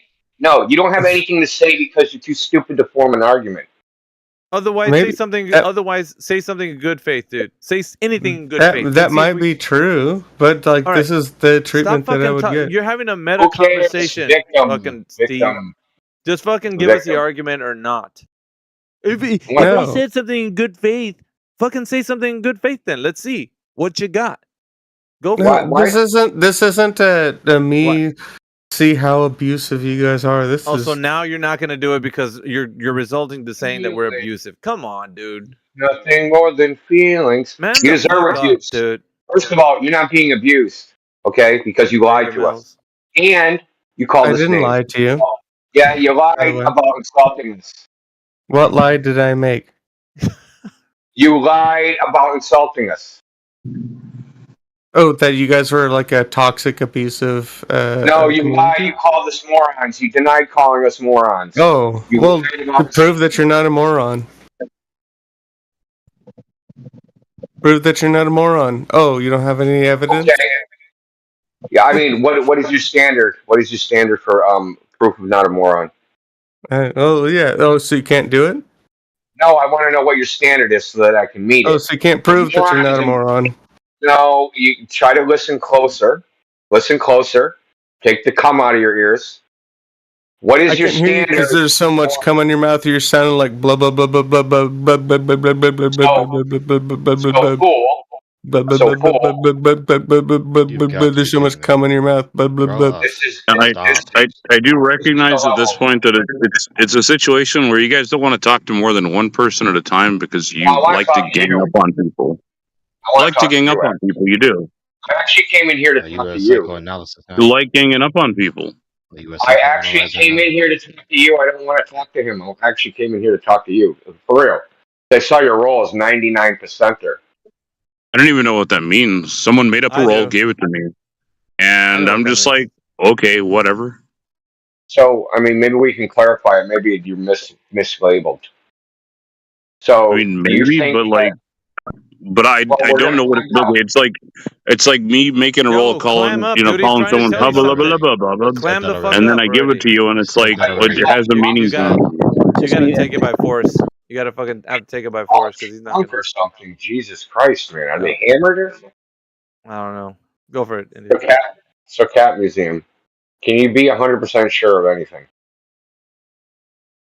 Yeah, I'm 100% sure that you guys like ganging up on people one at a time because you can't handle talking to more than one person, and you overtalk people, and you constantly, the second that someone brings up anything, you constantly overtalk them and basically shit talk them, and eventually just use mean words against them. Crying, a meta conversation. Yeah. Okay. Other than us, your subjective opinion about what we're doing. Objectively, is there anything that you can be 100% sure about, or is there a possibility possibility where this brain. When I start trying to rebut the things that you guys say when someone else is talking, I get muted. You can't address what's being said, dude. How come none of you guys can address what's being said? Can't answer questions. Can't address what's being said. You go off on your own fucking monologue like you're talking to yourself in your head like a schizo. Dude, it's really simple. Can you be 100% sure of anything, or is a possibility that you're just a brain in a jar and this is all just a simulation of reality? I literally just said I'm 100% sure that you guys like hanging up on people. What more do you want me to say? That's a subjective opinion, okay? I mean, objectively, not your subjective opinion, not your feeling. But you can't even define gang up in an objective way. So what is gang up? Is it 2 people? Is it 3 people? Is it 5 people? Is it 6 people? Is it an objective measure of it? Generally, it tends to be because I don't keep track of who you people are. It tends to be 3-on-1 minimum. So what if it's 4? Is that ganging up? Is it ganging up? Hey, I said generally it tends to be 3-on-1 minimum, and you're like, what if it's more? Oh, I literally just said that. You can't follow a train of logic. This is your problem. So what does generally mean to you? So I'm trying it's a word that has a meaning. So generally has a definition. What does it mean? Stop fucking talking, or I'm gonna mute you.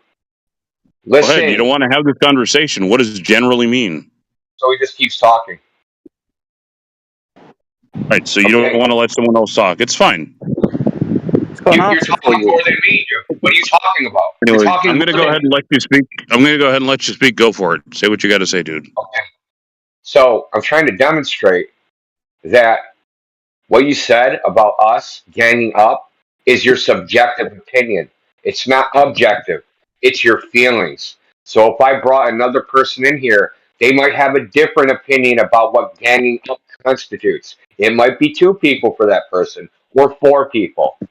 So, no, you don't know that's 100% true because it's just your opinion, okay? And opinions are like assholes. Everyone has one, and they all stink. We want to know if there's an objective reality. Is there an objective reality? How do you know they all stink? Oh. Yeah. Sorry, I have to ask it. I have to. Dude, Are you going to answer the question or not? It's literally a cliche saying, dude. Can you do hypotheticals? Hey, let me ask you a question. A real simple question. If you didn't eat this morning, how would you feel? That depends. Did I eat the day before? Jesus Christ. Like I said. Can't do hypotheticals, man. You guys are literally meant to be retarded. No, because I can go several days without eating. I do fast. I didn't ask you whether you did eat or not. This is a hypothetical. You specifically asked me if I didn't eat this morning, how would you feel? Yeah, I would probably feel fine because I'm usually comfortable fasting. Okay, that only took 60 seconds. Right, so usually is the same as generally, which is the same as. Come on, it has a definition. Follow me here. Yeah. You got this. You don't generally listen. You don't answer the question. You're literally modified, just fat shit retarded, dude. This is fucking pathetic. See, you can call it what you will, but I'm not calling you names. So go for it. Okay. So what just happened was I was seeing if you could do a hypothetical because some people can't. Do I have to really talk this slow? So some people can't engage in hypotheticals, and you ask them, hey, if you didn't eat this morning, how would you feel? And they'll say something like, well, I didn't eat this morning. That's what you did. But instead of saying this morning, you said, well, did I eat yesterday? See, you couldn't engage in a hypothetical because you're fucking retarded. I'm asking for qualifiers, not a hypothetical. Whether or not it's a hypothetical is relevant, and qualifiers exist. You're so fucking low IQ, man. This hurts, dude. You have to be fucking Qualifiers are not a good thing to ask about a question that I'm being asked about. Saying words, but not being able to use them, logically in the context the word was intended for. Right, do you know what a qualifier is? Yes, I do. Right. So what is it? Nothing to do with what we're talking about. This is okay. Genius. I love it. See, this is how Dunning it was a hypothetical. The qualifier is irrelevant. It wasn't whether you did eat or didn't eat, or whether you maybe ate before this morning or after this morning. It's a hypothetical. Hypothetical. If you didn't eat this morning, how would you feel? I'm concerned with your feelings, not I would about whether you literally feel fine. did or not. Answering Why the question, I feel fine. Yeah, it only took you fucking 5 minutes. God damn, you fucking people, dude, you're so dumb. You don't even realize how fucking dumb you are. I don't like qualifiers. It's okay. I understand. Oh my god, yes, dude. Yes, so strong, man. speak to someone else? This was a fuck Yes, dude. It's like who do we go? Like, how do we go up from Steve Harvey Oswald to Captain Museum? How can we just get like 1 fucking percent higher than that? It's a race to the bottom of the barrel, man. They're racing. Oh wait, no, sorry. I want to add this. What do you want to? You guys did mute. Like now? Like that? Mid sentence. No, don't talk like no, Miggy. You have to raise your hand to talk to him, or we're ganging up on them for not muting him. Fucking hell, dude. We're ganging up on him if we don't like raise our hand and take turns, man. We're ganging up. Oh, but he only if said it's three. He said 3, so we're good. Oh yeah, okay, cool. So it's not ganging up. It's just me and you. Now it is. Now it is. You bastard. You meanie. And me, let's go. Let's Now get that's them. ganging up. Like he did this yesterday where he spoke for an hour and didn't say anything. Did the same thing. It's annoying. Yeah, I wonder if they're streaming this. Quite honestly, because how could you like just do a LARP like this and just keep it going? It's fun. I mean, imagine speaking to someone like that in real life. Well, I try to stay out of prison. If you walk away, the worst gets slapped. I got a question. What? Every time I hear that guy, it's like he's the shiny white knight coming to somebody's rescue. Is that his job? Oh, the white knight. There's a bear in the woods. Does it all the time. What's up, Hell's Angles? Yeah, it's he's just broken. He's a broken toy. Nah, man, you guys ain't representing, man. You better do something. You freaking better get in DMs. Like, listen, you ain't representing the globe very well. That dude was insulting us, and he jumped in and tried to be his white knight. What is up with that? Yeah, I know. Insane. And then he said that we were ganging up on him. He first jumped in and said, I've been listening for ages, and you guys are morons. That was the first thing he said. What does he expect us to keep quiet and not say nothing about that? Yeah, we just got to take it and go, okay, hello, welcome in. Welcome That's not me. Welcome into my house. That's not me, and it doesn't sound like that's you guys either. You're not going to take it. Yep. Going into someone's house, making them a sandwich and throwing the sandwich in their face, you know? Putting their muddy boots on our couch. Yeah. On a white couch. Yeah. That's why we go beat their legs. Does the couch have curvature?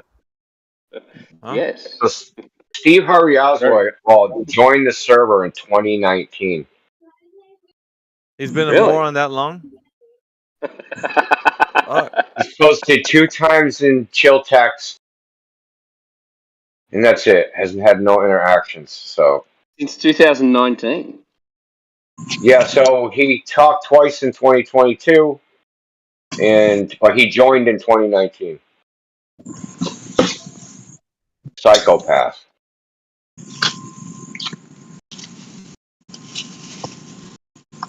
And he don't want to, like, Cat Museum, he crosses his arms and he doesn't want to answer any questions when he don't want. So he's kind of trying to play his own game lately. He should listen back to see what he sounds like.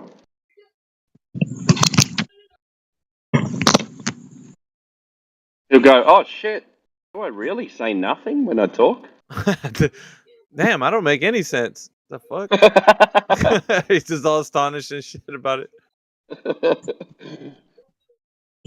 Fuck, I need speech therapy. I need speech therapy. Fucking hell, dude. That's all we got. Oh, I'm unmuted. That's interesting. Okay. Here we go again. I mean, how about this then? Rather, could you do a rather formal debate one-on-one? Formal Does debate? that make any sense? This ain't a debate. It's an interrogation. This is an interrogation of you not knowing jack fucking squat.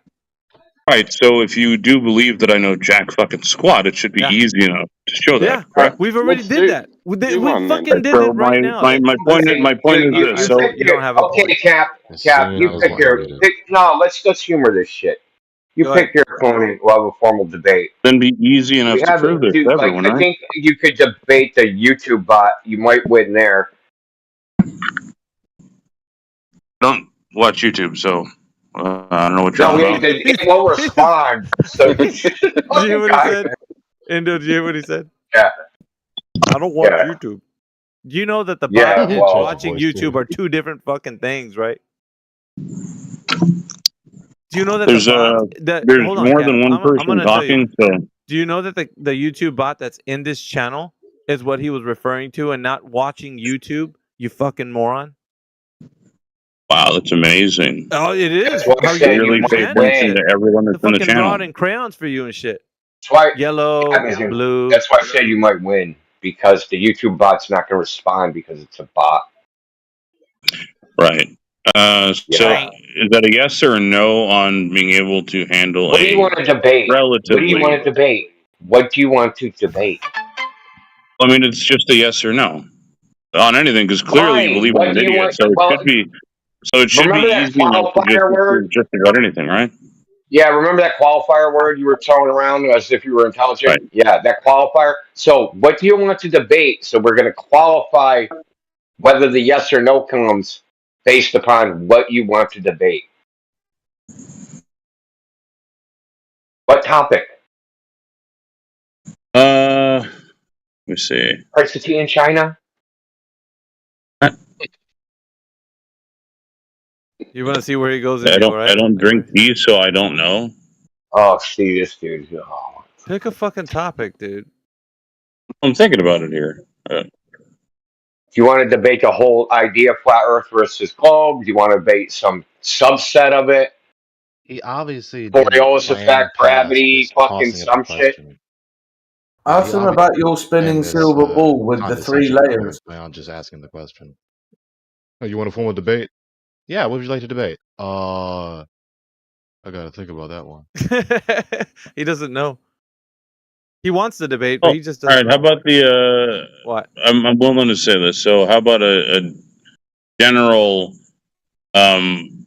whether or not flat Earth is a thing? I'll leave it at that. And you got to define that. Sorry. Is a thing is not specific enough. It's too broad. Right. But that's where I'm getting into the specifics here. And therefore, that flat Earth is a thing. I won. You know the thing. You know that thing? Oh, dude, that was a good episode of Dexter's Laboratory. Don't get me wrong. So, all right. So just be specific. Cartoon Muppet head. Just be specific for God's sake. Dude, listen. You know, dude. the fact that I got the reference, it's like, come on.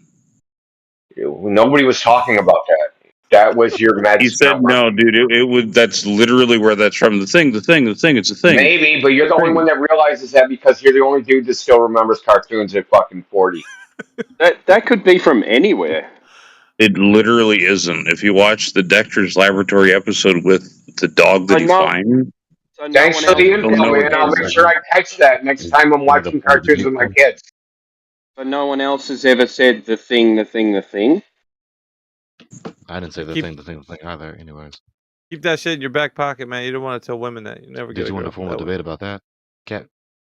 So, when you say flat Earth is a thing, you mean debate it whether it's a human idea, debate it whether it exists in reality, debate like what? What does a thing mean? I'll say everything that I've heard you guys say, generally speaking, since I've joined, with regards to whether or not that then becomes applicable to the Earth being flat. Fuck, dude. Hell, dude, say that again. The exact same words. Say that again. Like seriously. And think about the words you said. Are you Right, hammered? so everything that I've heard you guys talk about in here since I've joined, because all of those things, I've got a pretty good auditory memory. All right, generally. auditory memory. What about them though, dude? Like, yeah, great. I have a question. How the fuck do we know when you entered this chat to know who was in here, to know what conversations were taking place, to know what was being said, to actually fucking talk about those specific things? You fucking moron. Wow. What I mean, thing? should I call you a moron too? To make you feel better if I just personally attacked you too? I don't give a fuck. Are you gonna keep on talking just to avoid what topic you want to debate on, or what? It's a general flat Earth theory. So flat versus globe? Is that what you want to do? Sure, let's go with that. God damn it. That's all right. We're not doing nothing anyways. Fucking. Yeah, honestly, none of us are. So nothing else to kill. So let's beat this horse some more. But the qualifier that I'll add is I'm only speaking to one person. Everyone else. And if you wanna go even further than that, all right, let's say a 3 to 5 minute timer per person. Yeah, we don't give without the other person interrupting. Yeah, hold on. I'm saying Cap, shut the fuck up, dude. All right, are we gonna play rock paper scissors, or are we just gonna take turns? I don't give a fuck.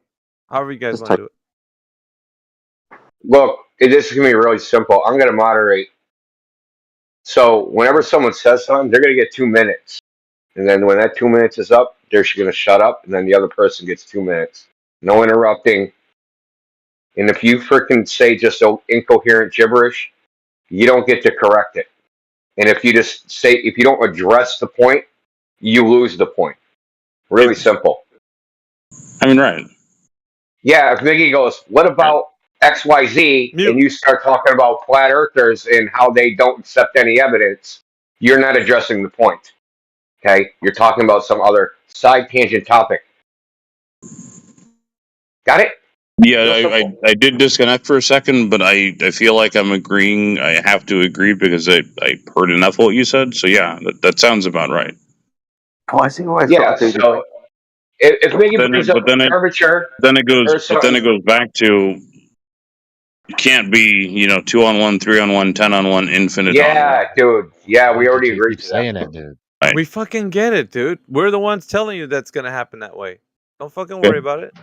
Man, like, why do you think we're scared of you? We've done this hundreds of times, bro. Like, what the fuck, man? I don't think you're scared of me. No, I literally just want to eat popcorn on this one. So anybody else? Okay, who wants to dunk on this dude? If you guys don't want, I'll fucking slam dunk them out. It's up to you guys. Raise my hand. I'm still at work, man, but someone else. I vote not Gregory because he's not going to understand a fucking word you say, Gregory. He'll be lost the first simplify it.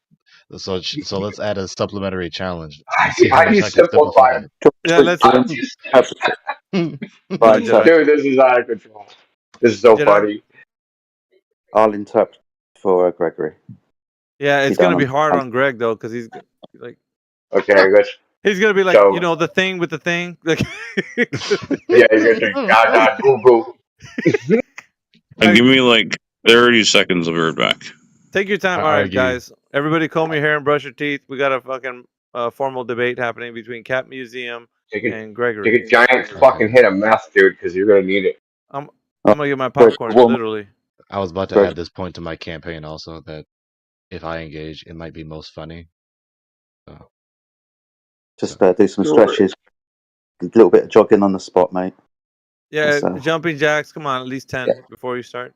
Fucking get in the zone. You gotta fucking stretch those quads. Don't forget. I'm gonna get my popcorn. Yeah, you guys have fun. Fucking I'm actually gonna start taking side bets. Let's start taking side bets in the chat. What are we doing? How many questions How many questions don't get answered by this guy? Like, how many points don't even get addressed? We'll be like into the third or fourth one. All of them. Second one. All of them? You think all of them? It's gonna be fun. It'll be fun. Jimbo's maxing out the bet, man. He's like, all of them. If Gregory has to repeat himself 3 times, that's it.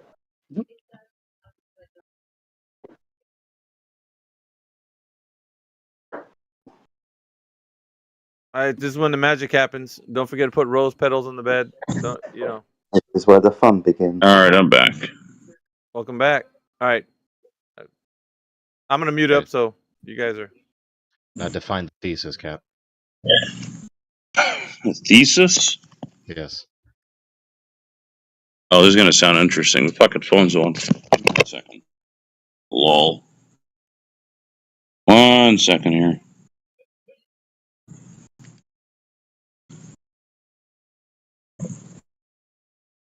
I'm not trying to ignore you. Ain't never gonna happen. Hang on. I'm not trying to ignore you. I'm hooked up to my fucking external power source, and it appears that it's not fucking charging right. So it's a 1%. So if it does go dying, be aware that I'm letting you know right now. Hold on, man. We ain't going to do There's that. no reason. Told you, I win the bet. I said it's never going to happen. No, we can't do that. There's no way. Greg's gonna be Okay, in the middle of his I shit. can do this. Then I could do this. In an hour, 30 minutes, 15 minutes, probably. Yeah. Let's do that. Okay. Look, Yeah, we warm don't up. want you to drop an hour right Hey, now. Fuck that. DM some Globers, man, that could slide into your DMs and coach you, man. Do some Google stretches. We got fucking Matthew if he's not gonna go to sleep. Yeah, I'm not. I don't DM people like that. What else we got in there? Oh, no one's accusing you. I don't think you do that. You're not. I'm trying to give you the courtesy of letting you know that I was connected to my battery, thinking that it's going to be doing its thing. We appreciate it's it. not working as it should be. So thanks for the info. Good stuff. We'll reconvene in an hour on this specific thing. We're here 24/7. Let's be fair. Oh shit. I mean, yeah. All right. What is that? Dude, I better not stay up to 4 and don't come back, man. Yeah. Just letting you know, if it doesn't happen in an hour, you're fucking banned for life. Just saying. I will never recover. Badly. What is up now? Like, what is the status? What's going on? 1 hour. All right, well, I'm gonna do this. So it's 12:07 now. So I'm just gonna shut my phone off and hop back on in a few minutes. See what happens. Okay. Okay. So I do want to say this though, that I didn't expect it to be at the moment. But if you guys are all gun ho, hell yeah, let's go. We can accommodate. Don't worry about that. I mean, it was your idea, bro. Well, right, but that being said, the only thing that I didn't say is when it was going to happen. So No, don't worry about it. Just get your shit straightened out. 15 minutes. We'll see you back here again. Get your guys to contact our guys. And we want to talk shit about you when you leave, so get out of here so we can talk shit. Ask ChatGPT what paralysis from analysis means, and then think about what you just said for the last 4 minutes.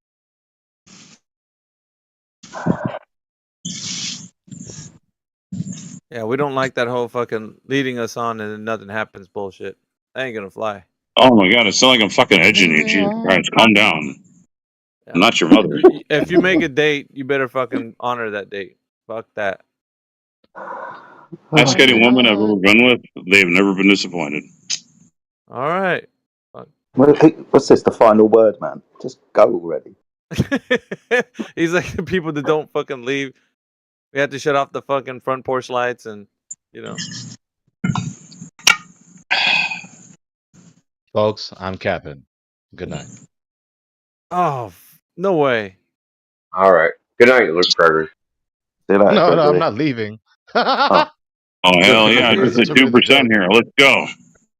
Oh, 2%. Nah, we're not gonna rely on that. Okay, and then it's gonna be like, I had to leave in the middle of the debate. Nah. I mean, right, but it would also be interesting for me to just absolutely falsify. If I could on the fly adjust a screenshot That would be kind of cool, I think. What? Okay, but 15 minutes. So we'll kind of just. Right. I'm way too sober for this shit. Why don't dude, are you kidding me? I got a good fucking buzz going right now. Let's go. Oh my god, dude, they ain't gonna go well for you. I'm telling you, man. Talk inebriated Globers. That's not a good combination. Not even a little bit. Hey, if you're trying to charge your phone and you're on Discord, it It's drains not- it almost as fast as what you're trying to charge it. You hella right. Stop Just- talking. Right, but I'm also not That's moving sticking my in my heart. phone. So. Well, just dude, go fucking let your phone What charge. is your 15 phone minutes, come kinetically back. charged? Is I it? just thought it hit Charging 2%. So like I'm Fucking golden. hell. Oh, you ready for this? Okay. 2%. No, I thought it hit 2%. So like once it hits like 5%, I'm great. All right. It's only been like 2 minutes, 3 minutes. This has been Yeah, going but on. the gentleman said that if you were to just disconnect everything and just let it charge, it would charge faster because Discord Yeah, uses almost a lot 3 times as fast. Just turn it off, keep it on charge, go to the toilet or something, Right. make a drink, Jedi. come back. Right. Go. You just close the Discord app. The Discord app Yeah. uses manpower, dude. Yeah, do you need Yeah. help? We can help you with that. We'll show you the door so it won't feel like you had to leave. I was tempted to disconnect him to make this happen faster. Yeah, we should. Yeah, be back here in a little bit, Cap. We'll see you in a little bit. Anyway, so I sent a screenshot to what's his name, Steve, that's been in here a while. Maybe he's got farms like. Yeah, we'll see you in a little bit. I'm sorry. I'm the bad guy. Fucking blame me. Perfect. You can blame me. How much money back you still talking? I'd wager Probably. that. Probably, I'd wager that. I mean, time's money, dude. We gotta get this shit. We gotta get this fucking ball on the roll. Kind of forgotten what the conversation is going to be about. Jedi ain't getting any younger, man. Fuck. Yeah. Allegedly flat Earth versus globe Earth, but I don't think that that's actually going to happen. I'm confused. I thought it was about tea in China. So Greg, you don't have to wear your tuxedo, just your tuxedo shirt on this one. You don't like tea.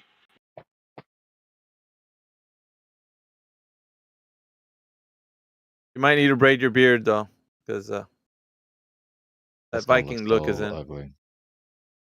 That Viking look is in. That would be so ugly with my beard. Not gonna work. That ain't gonna do. Gregory, you're deeply slipping into ASMR mode. Am I? You're giving you are. Jedi the tinglies. It's also because you're a little bit quiet as well. So you're just this melodic noise in the background at the moment. I'm sorry, dude, but on your A game, jogging on the spot. Let's go. Do you Jumping like it? jacks. You like what you hear? Yeah, everyone likes what they hear. Let's be fair. Yeah. We're waiting for him to shut up when we have the debate so that we can.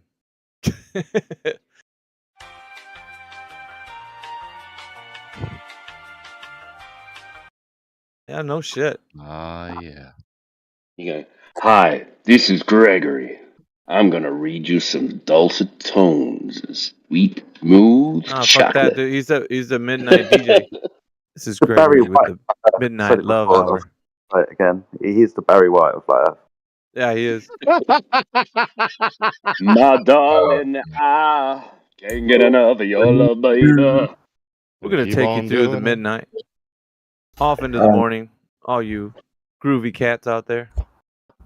I was one of the first ones to speak to him, and I felt like I was drugged. It just makes no damn sense. He was talking about if there's a steel ball and a third of it's filled with water, a third of it's filled with oil, and a third of it's filled with air, would those liquids stick to the inside of the ball? And it's just like, wait, what? Who, that guy that just left? Yeah, museum. I spoke to him the other What? day. Just, yeah, very strange. I hope he finds his way back, that fucking moron. As I said earlier, they've let them all out of the fruit fly. I would light his ass up, Loggy, but he's just too fucking dumb, bro. Like, Yeah, I don't he even just think he don't- would understand me lighting him up. He'd be like, "What?" He's just scrambled, man. Doesn't even know he's getting his ass kicked. What'd you say about my mama? What you say about my mama? What? What? Say what? What? That's it. South Park, the chef. You know, chocolate salty balls. Gregory's reminding me of Debo. That's my opponent. He's gonna be telling him after he demolishes him in the debate. Oh, you want Say your bike? again, you punk ass come on. bitch. You want your bike, man? It's over here, right over here. Come and say it to my face. Okay? I'll whip your ass twice on Sunday. Damn. I've got a bad feeling he ain't coming back. Probably fell asleep on his couch or some shit. And It's just bizarre how he can't get it straight out. It's a very odd way to, behave and conduct a conversation. what the way he's obscure about everything? He doesn't know how to coherently make sentences. Yeah, it's just like you ask a basic question. What time? Do you mean generally? It's like answer the question, bitch. Nobody talks like that. It's like I know. Fucking. Like, what the hell is No going one talks on? like that, bro. Like, it's not normal, is it? Not in real life. Like you're talking to somebody and they're like, "What do you mean in general?" They're gonna bitch slap you you if said you do the that. most inane, incoherent series of words anyone has ever spoken in the history of the English language, and everyone in this room is dumber for hearing it. I hope you know how idiotic you are. May God have mercy on your soul. And you're lucky you didn't hear what he was saying because it was even worse. I still haven't recovered. Today? You had Timbo wanting to slap the dog breath out of him earlier. Dog breath. No doubt that guy works at like a bottle redemption center. He's head Fucking idiot, dude. No doubt. Oh shit. I think I like that. Drace was talking to him yesterday. Oh yeah, Drace was losing his shit. Yeah. We haven't seen Drace in a minute. Not cool, Drace. Haven't seen it in a minute. Yeah, He must have had some steam to let out or something. Oh mate, he was spurking in the chat about it, but it's just like you can't let him get under your skin, you know. We haven't seen a good old Drace Berg out. No, it's been a minute. You just gotta It was good. expose him. It was good. Timbo.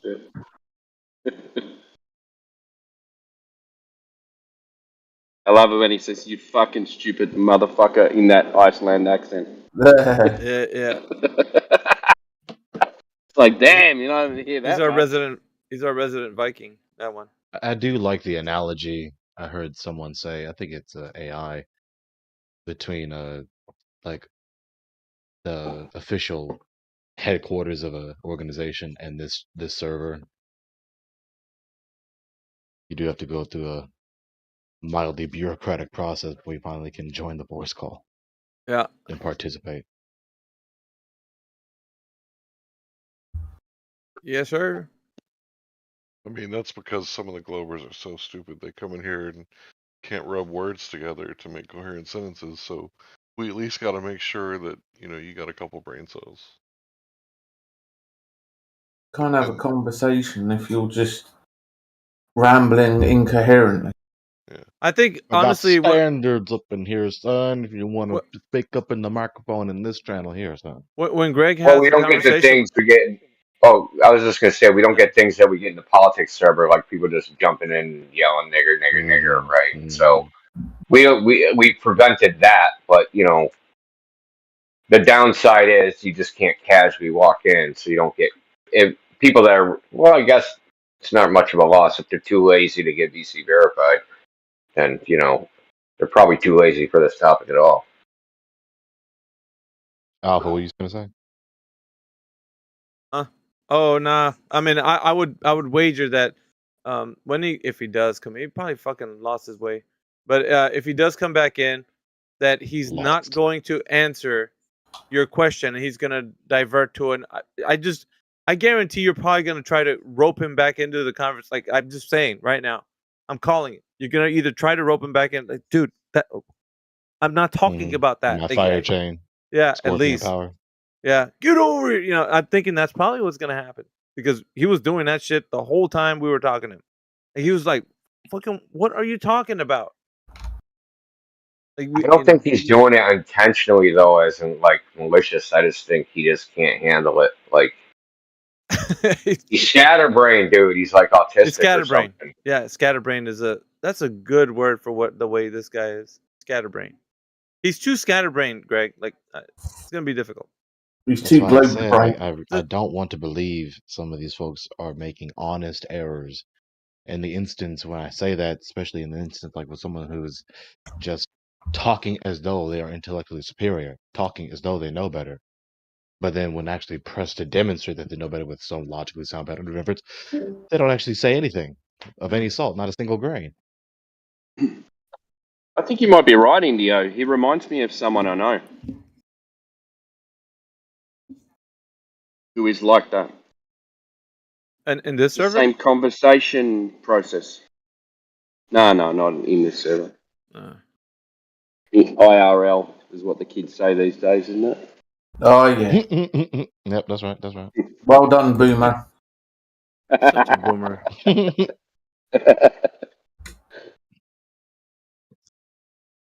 If you drank water from your water hose, you're a boomer. Oh yeah. Oh yeah. Who hasn't? The water hose water. I've done that, but I'm a Generation Xer. Yeah, me too. Shout out to the 47-year-olds. What's X? I think I'm right on X and Y. I'm 81. Your XY. Yeah, you're a cusper. A cusper, he's a cusper.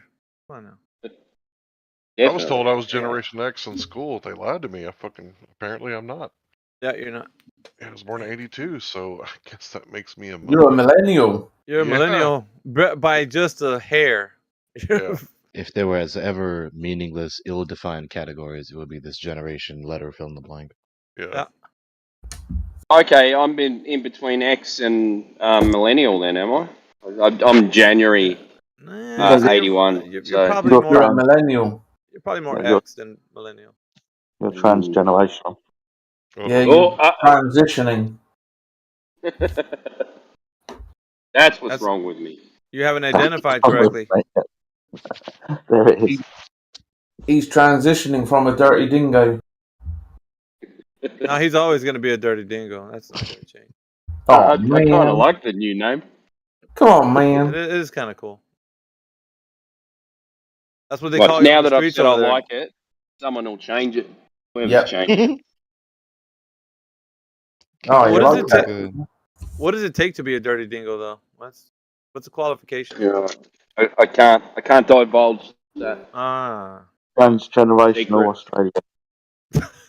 A white van with blacked out windows. Oh, fuck. A proper bogan, maybe? I don't know. Bogan. Yeah, we would call them maybe a yobbo.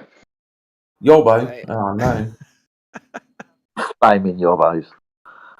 Yobbos.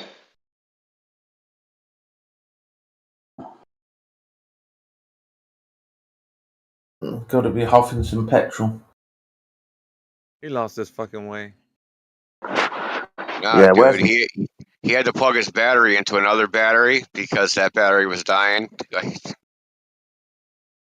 I'm telling you, man. Why doesn't he have just a power cord for his phone? Oh, it was his headphones the other day. He was having issues with his headphones. He doesn't know his ass from a pipe wrench, so we can't expect too much from him. Different excuses.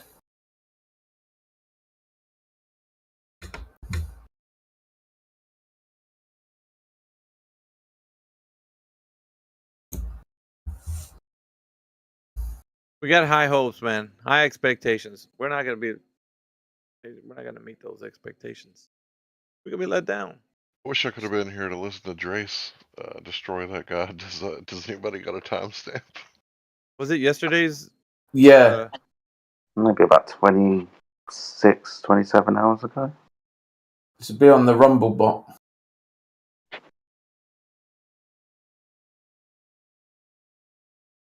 Is Mick in the chat? Mick, are you here?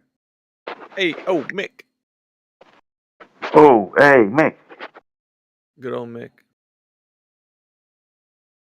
Mick Dundee. He's coming up that one. Yo, hey, Mickey. Hey. Yo, Wasn't that the boxing coach from Rocky? Yeah. Mick, yeah.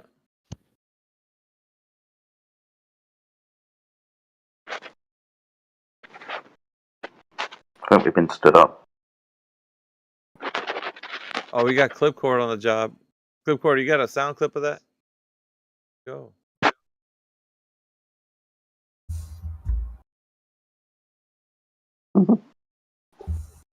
Timbo Slice.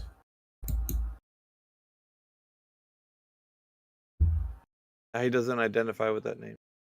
Dirty Dingo stole my baby.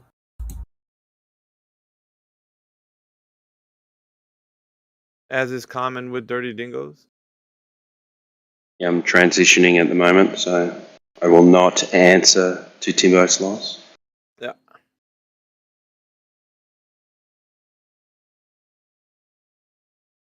Three people in the politics server, Crypt, Daz Studios, and Rolling My Boulder. None of them are talking to each other. Interesting. I wouldn't talk to Boulder either. That guy was saying the Earth isn't flat because of mountains. Oh, yeah. He's a smart one. He likes to play out both sides. Rolling does. Can you imagine if we made a stupid ass argument that the Earth isn't a sphere because of mountains? Oh, you mean like Bev? Yeah, Bev's an idiot too, just like Boulder. Bevan, the Bevites? Yeah, I guess Boulder's a Bevite. Is he? Yeah, I guess so, because he made that argument. Only an idiot like a Bevite would make them. Fuck, where did Greg go? He just boot scooted. Didn't see him. Greg, come back.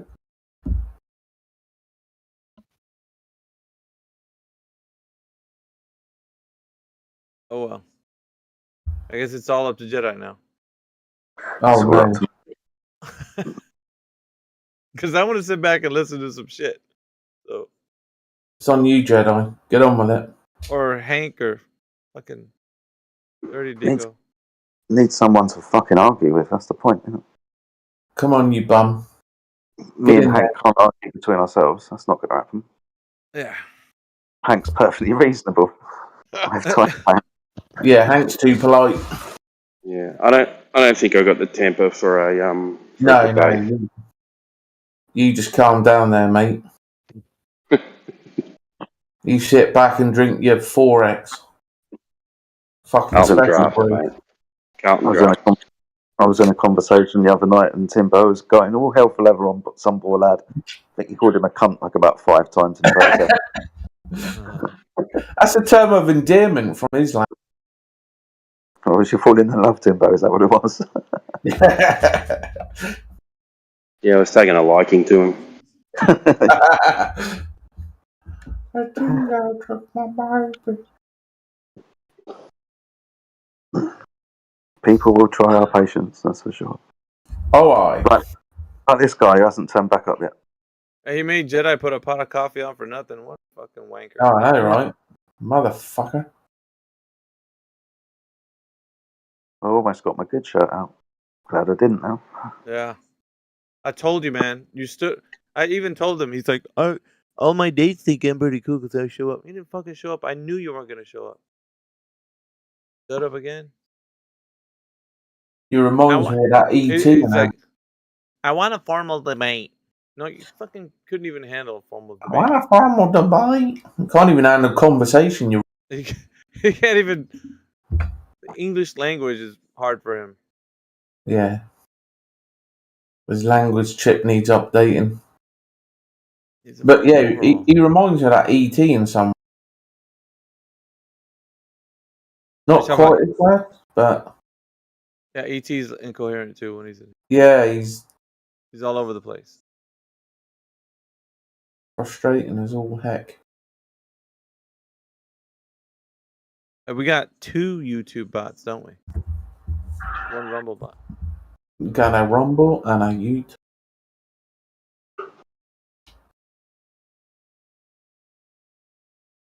Yeah, somebody's got to click that. It's just a shame didn't click the convo I had with him. It was hilarious. That's right. He got upset with me, right? Because I pulled him up. He was, you know, he's another idiot, and he was going on about McGravity, and you know, we'll all fly off into space without McGravity. But I was talking to him. Well, you've got buoyancy and density. You don't need to add any. And he said, "Yeah, but your belief in buoyancy." I'm like, "Buoyancy? It's not a belief, you mongo." And yeah, he got all nitpicky. And I tried to explain to him, you can't say buoyancy is a belief. Yeah, he acts really effeminate.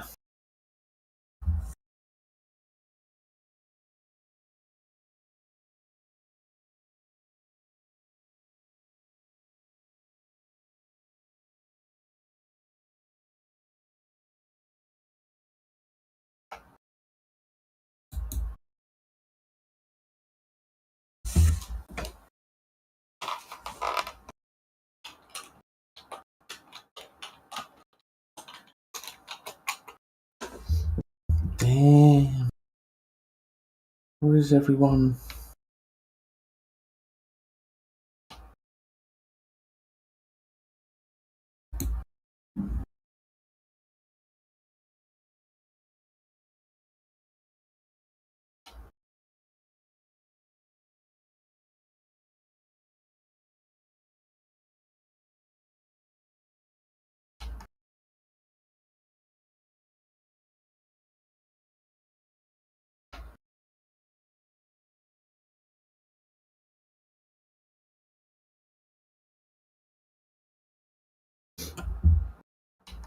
Yeah, it looks like.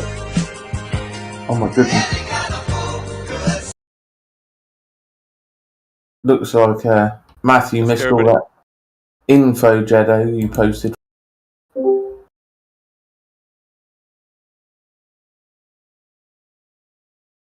Season 9. Season 9.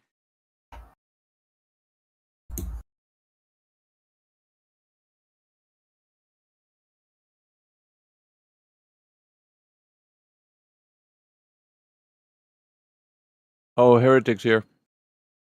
Oh dear. Everyone look busy. I made it. He's back. Back we again. got a formal debate on our hands as soon as Captain Museum comes back in. He's not back in. The fuck. We're going formal with this one. Oh yeah, we're going formal, boy. Yeah, he said that we would gang up on him. So we need to formalize things so there'll be less ganging up on. Apparently. Yeah. It's like the cue from in Aeroplane when they slap the lady around the face, and then a hammer, and then they shoot her. Yeah, that's what's going to... We're all going to line up orderly. I got that gift, by the way. Yeah. Take that out. Glad you said GIF. I need to scroll through your memes. Bye-bye. Take what I can. There we go. Got some wave and particle duality up in here.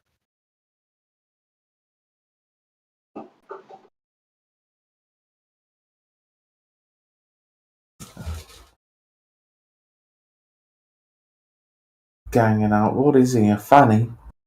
Fucking hell. It's a VC cat, mate. Calm down. Mostly people chip in just because they think they can explain it in a way that can be understood. Oh dear. They get a bit excited, you know? Mm-hmm. Chomping at the bit. Or chamfing at the bit. Whichever one it is.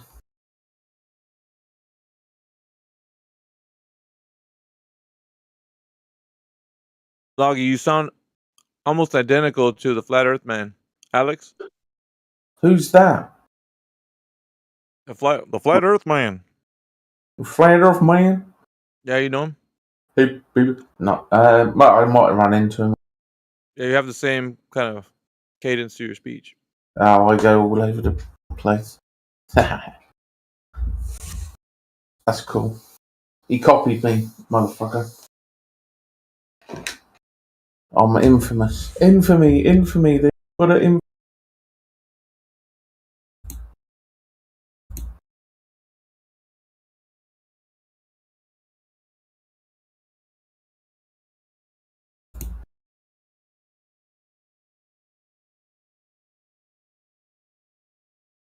Been 15 minutes, hasn't it? They make 40-watt chargers. They're really cheap. They charge the fuck out of your phone, at least at first, until your phone gets hot, then it slows down.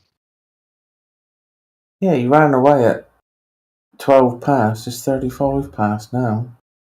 Yeah, he's not coming back. Damn it. Dirty son of a bitch. Maybe he's got one of them 5-watt chargers from like 2012. Gregory ran away as well. What the frick?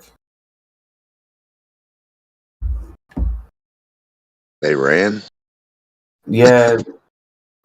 Captain Museum was going to try to have... He didn't know what about, but he wanted a debate. And we threw Gregory under the bus and said, yeah, you got to deal with this idiot. And we were all just going to sit back and watch the shit show.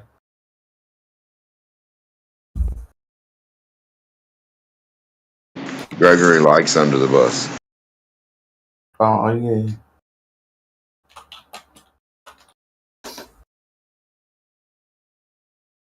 What was the guy going to show him? This is what we were going to watch. Fucking trash fire. Yeah, it's going to be a dumpster. You guys are going to watch a miracle? Oh, man, I'm telling you. We should replace Gregory with Demok when he gets back. Because Demok will gang up on him all by his fucking self. No, man. Don't unleash Demok on anyone. They're not ready for it. Demok's a bully in and of himself. No. You don't need 5 other people. It's gonna be like joining the gang. He's gonna get jumped in by Demok. He's gonna get jumped in. I was just thinking that. He's got to pay his dues. Come out to play. Low beans where I... Oh my goodness.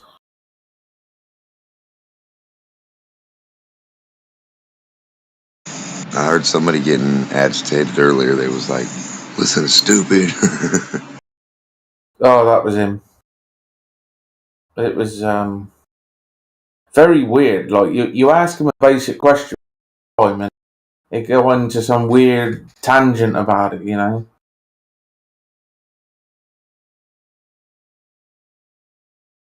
Yeah. Yeah, it's just not normal. It's like Alpha said about it. Nobody speaks like this, you know. Apart from mentally ill people, I suppose, but I don't know. Yeah, it's just very strange.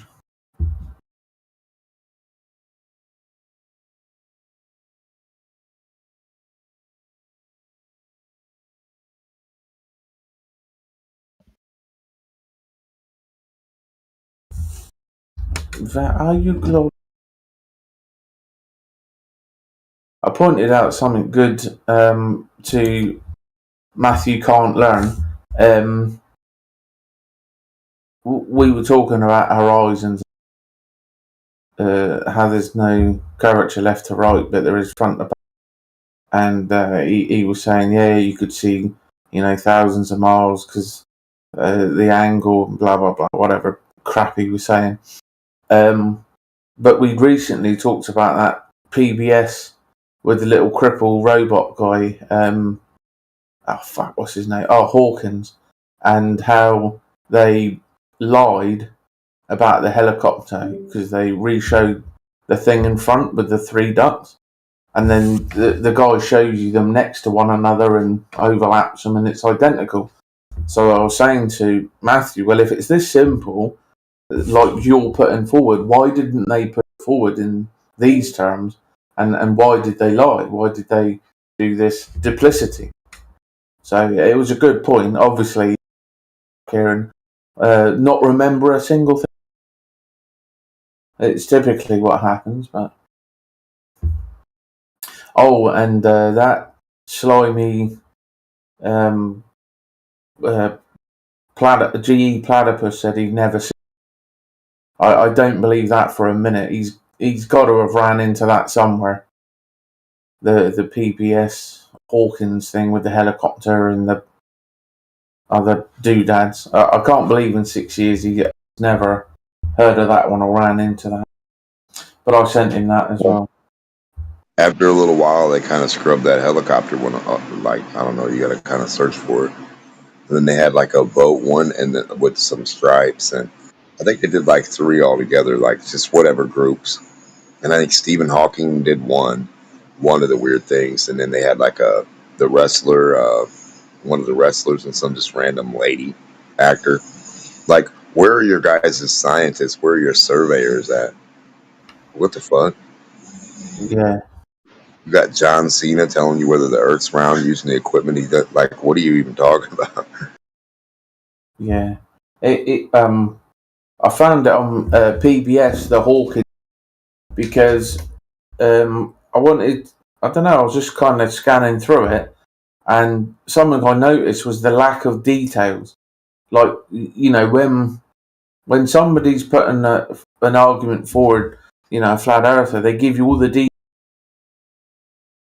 This was the temperature on the day. You know, they tried as many variables and details as possible so that it can be replicated, you know, and people can kind of see.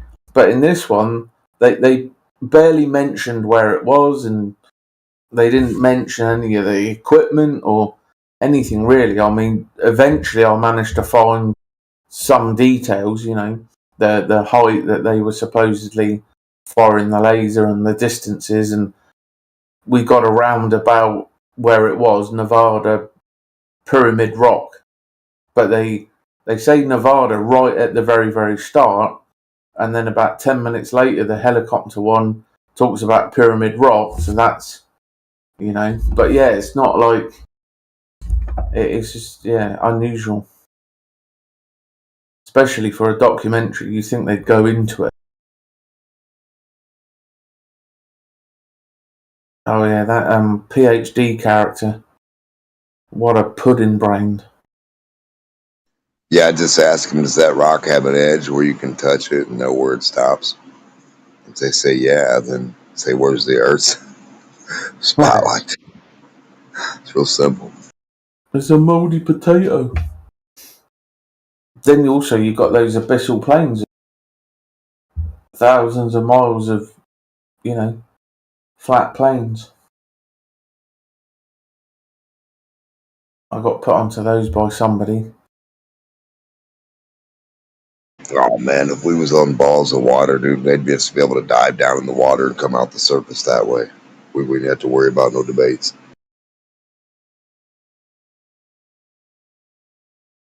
If they're so sure, if it's so obvious, why have they been unable to provide any evidence? Not a single shred. Not a single piece. Just stories. Theories, ideas, scientism. They freak out when you got to be 58 miles away for the moon and sun to be demonstrated with each other. What's that one? 58 miles away? Yeah, to have a sun that's 93 million millimeters away from the Earth. Oh. Yeah, it's got to be a 58-mile lab. That's if you use just millimeters. If you want to cut it in half, it would be half that. You want to cut it in a fourth, it would be a fourth that. Yeah. Like a fourth of a millimeter, a tenth of a millimeter. And it'd be a scaled down version because you do 93 million millimeters for miles, 24,000 millimeters for the Earth, 238,000 millimeters far for the moon. You know what I mean? Yeah. Okay. Yeah. The lab would have to be crazy big. Yeah, this guy's ran away. He ain't coming back. Fucking knew it. Angel called it. Freaking Migster. He called it.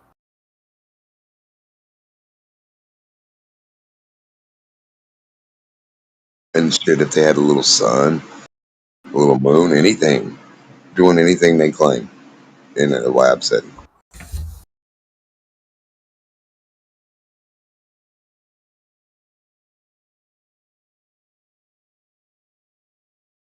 Dagnabbit. No debate.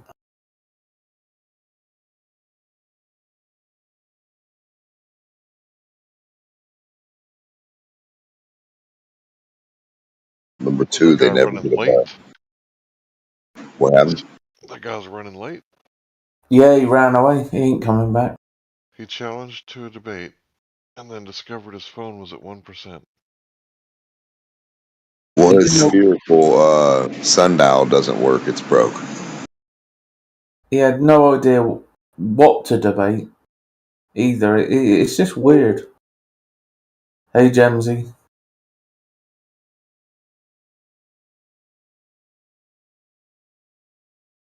Hi there. How do? What's a Jimsy anyway? In the hospital, guys. In the hospital. Oh, man. Sorry to hear that, bro. You alright? Yeah. I'll make it out. They're taking good care of me. Good. Are you flat smack in the hospital? I wish, but no. Man. Welcome, AJ. Welcome, Vanny. Got any questions, Vanny? I'm here to listen. You here to listen? Yeah, mate. You one of those listeners? Oh, no. We're waiting for someone to return. Love you guys. God bless you all. I'll be here. Be well, Jamesy. See you soon, bro. Puerto Rico. How's it going, everyone? Hey, AJ. Vanu, are you there? Yeah, what's going on? Welcome back. I remember you from maybe a couple of years ago. Oh, yeah. Yeah, still a flat earther, mate. Yeah. Vanu. What's going on? Cool. Yeah, we're just waiting for this unusual individual, Cat Museum, to come back and have a debate. He's late. We've been waiting 30 minutes. He said, I'll challenge anyone to a debate on anything.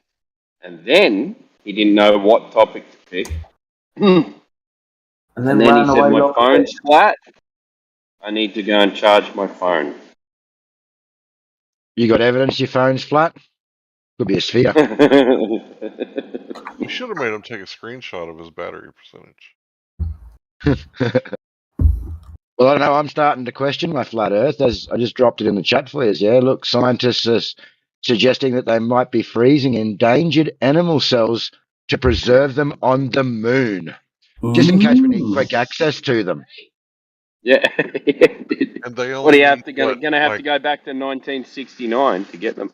They need like $3 trillion of our tax dollars to send it to the moon. Yeah. Gibbs. Free Gibbs. Sunburnt palms.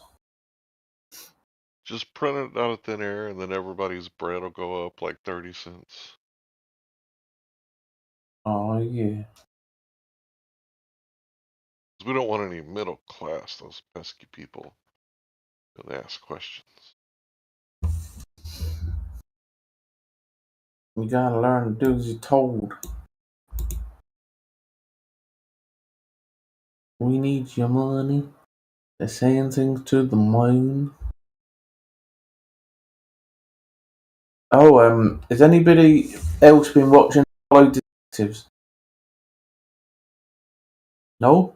Oh, what's that? It's quite a good channel. Marcus Allen's on there. Randy Walsh is on there. There's a few others, and they talk a lot about the Apollos and the moon landings, and they do practical experiments. And they did one with film negative to show people what happens in a vacuum with negatives, and basically it's not good. And all this, you know, that website ALIS, something like that. They had an update, and they were using some of their info. But yeah, it's a good channel. We few of us go over there. I think Indio introduced us. So subscribe on YouTube to So Globe Detectives. Apollo Detectives. Yeah, they Okay. he had a debate with McToon not too long ago. Marcus Allen did. But yeah, he's too polite. You know, he's too nice. He needs somebody to get a bit dirty, especially with McToon. You know, slap him around and that stupid slimy face. snake. Yeah, fucking. I think he enjoys being slapped around though. Just gotta be careful. He started playing with his Rubik's cube, you know, like a child. Ugh. And idiot. The points that Marcus were making were good, but really only if you knew the stuff. Didn't push down on him though. No, if you were a normie, you wouldn't have really understood Marcus's points. I don't think. It's hard to think in normie because we're so far away from it. But yeah, you should just make one point and drive it home. I would just stick to the negatives, you know, because that there just ruins the whole story. You add more to it. You just overcomplicate people that can't think as it is, you know.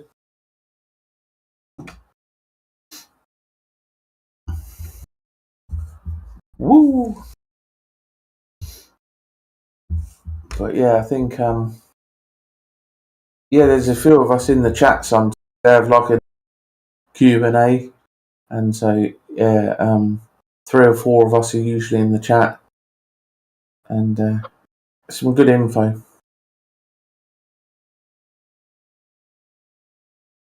They Go ahead. Sorry, yeah, I was just saying they had a recent. The company that was doing the suits for Artemis or something, they pulled out because they can't do them. And it's like, well, why don't you just go and ask NASA? They had a whole rack of them, about 50, you know. But yeah, now suddenly they can't make them.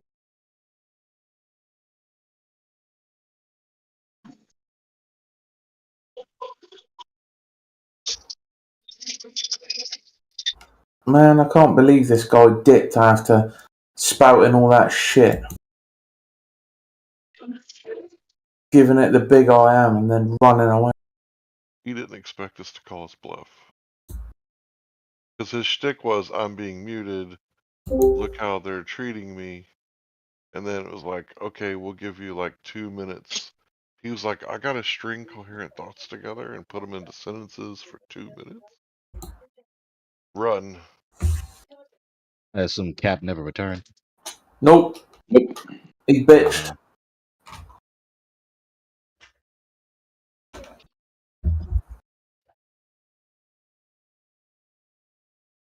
Gregory, when we get a chance, man, you and I gotta get together. We gotta talk about what is Elohim.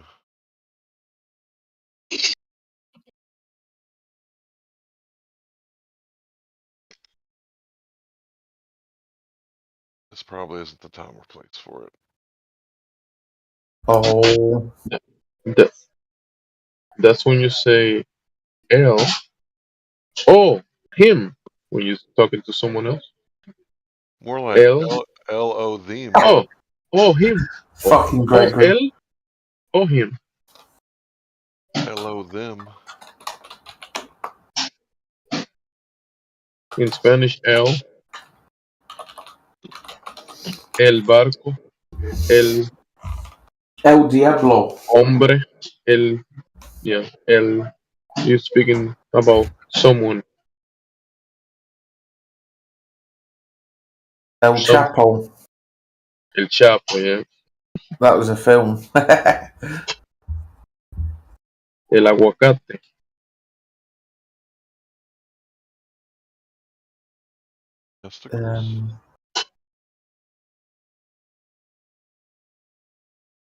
When you say el, you're saying him. You can say el is like the guy, el hombre, the man, el hombre, the man.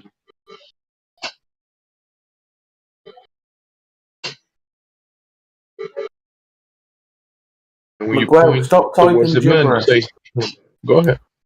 No, I was joking with Miguel. Typing gibberish.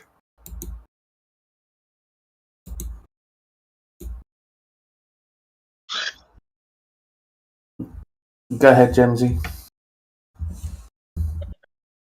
I'm good. I'm just adding silliness to the combo. Since you guys are too serious. That's a great scene, Gregory. I like the song he's there as well. Oh, okay, Miguel. Enjoy work.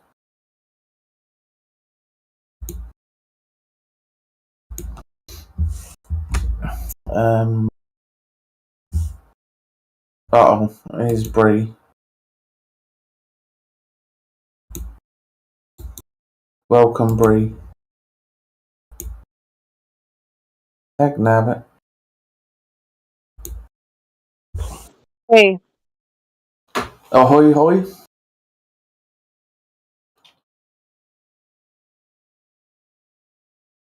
Welcome to the chat. Is it kind of dead right now? Yeah, we're waiting for someone who's giving it the big eye. He's going to debate anybody on anything, what to debate, and then suddenly his phone was 1%. He had to go charge it.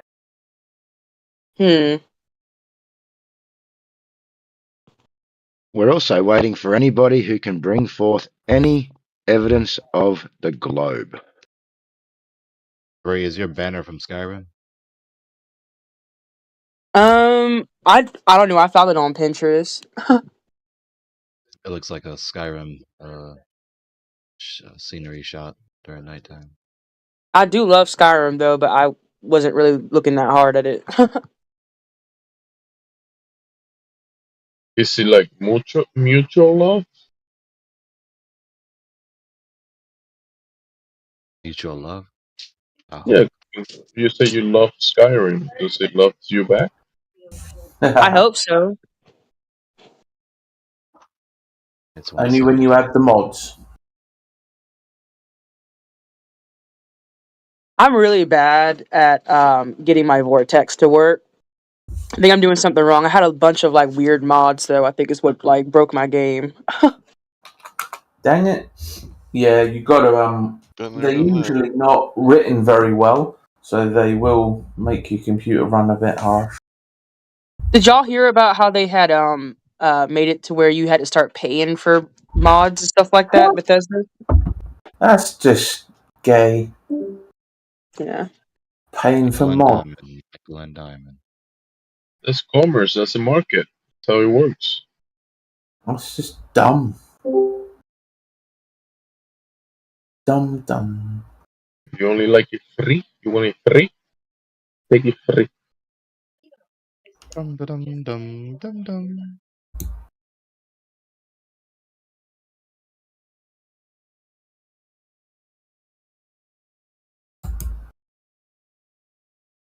The mods work hard, so if they make a mod for the game, well, they might want an incentive for it monetarily. Their argument would be, yeah. Yeah, they need to. Monetarily. They do it a lot of those creators didn't even ask to be like put into the the pricing of what they were doing for the mods is what was basically unethical about it, because they had made it for free, but Bethesda wanted to capitalize off of Skyrim for the 20 millionth time, so.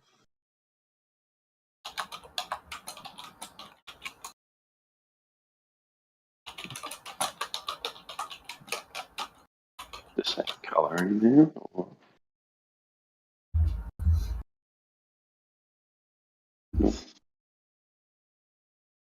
Have you seen that new tech?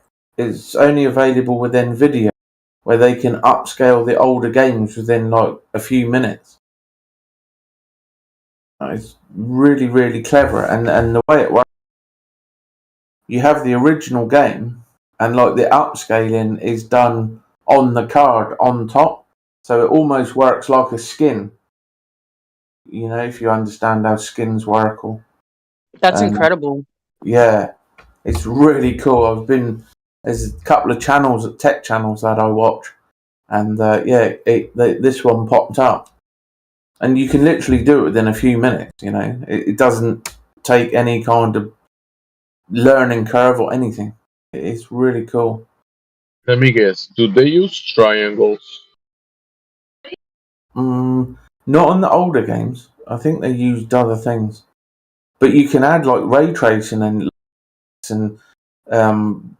different brightnesses to the lighting effects and all sorts. It's amazing what they're able to do. Those freaking Nvidia, stupid gits.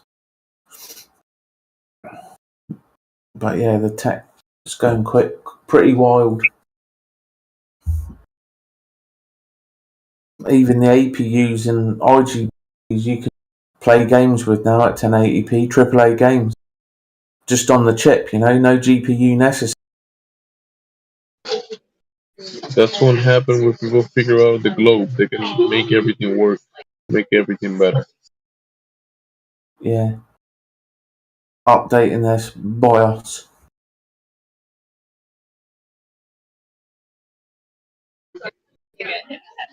It works because globe. Paraplegic, man. He's got the best advertisements.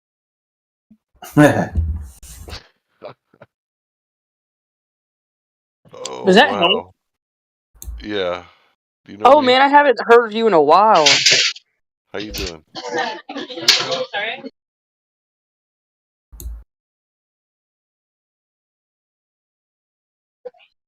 Bear also has really good coffee. I drink it. It's good. Yeah. I'm actually in need of some coffee. I might be ordering pretty soon, so I'm going to save this image. Yeah, order some. I just ran out of my Mexican coffee. Mexican? Mexican coffee. Mexican? The Mayan shit. I've had it That's not how you say it, bro. You say Mexicano. Mexicano. Mexicano. Mexicano. Why are you changing the way you're changing the way you say that stuff? What? Okay. Are we supposed to say it as Texas or Tejas? Tacos. Texas. Hey, Cap's back. But that's not how I learned at school. Are you telling me that? Right, everyone be quiet. Cap versus Gregory. Here we go. Is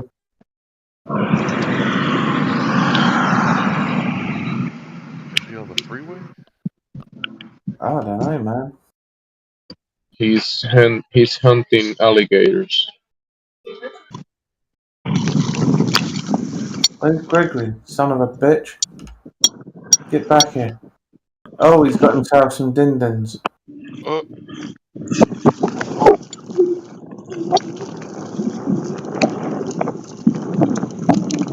Hey, Cap. Are you in the middle of a snowstorm? In the middle of the shower.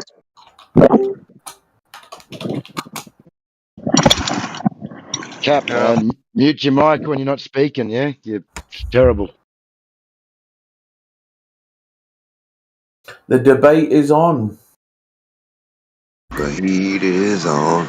But we don't know what the debate's about. Cap hasn't told us. He's washing the dishes. Someone's got to do it. So Cap's got to let us know what the debate is. Hank can be moderator.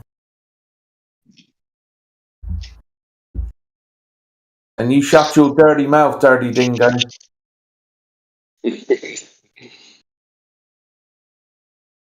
You keep it stum.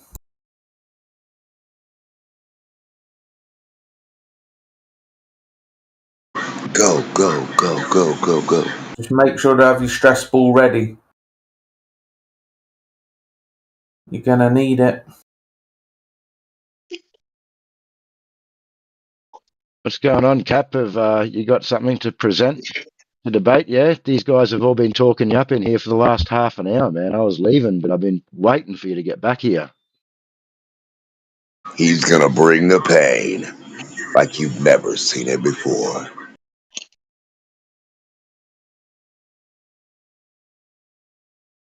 Cap, you there, bro? Sounded like you were eating or something. You good? Why did I do that? Do do do do. Do do do do. Wasn't Cap going to debate anybody on any topic and beat them? Yeah, Cap's going to wreck us all, he said. Come on, Cap. Stop the Cap, man. Patient.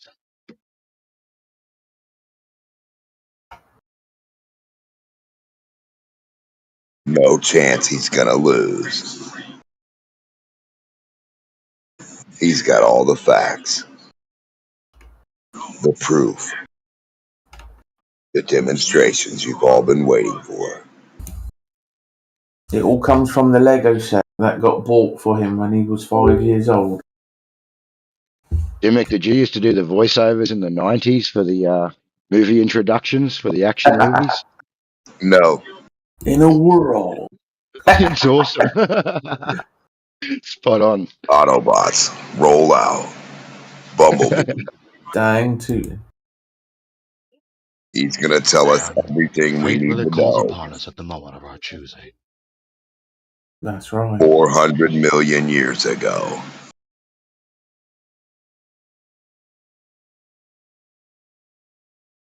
The Autobots found this planet. And Cap was gonna teach him all about everything.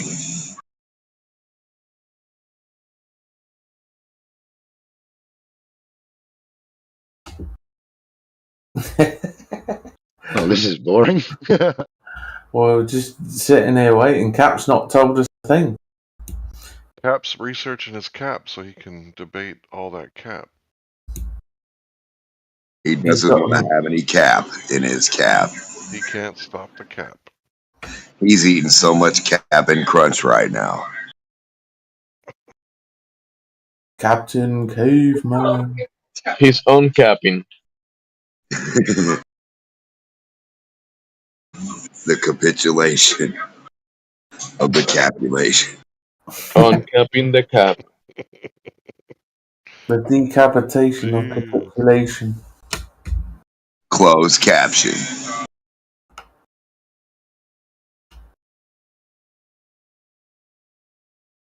Dang. Oh, man. Come on, boy, you got them dishes done yet? What's it gonna be? Hey, Rick. How's it going? Rick 2.0.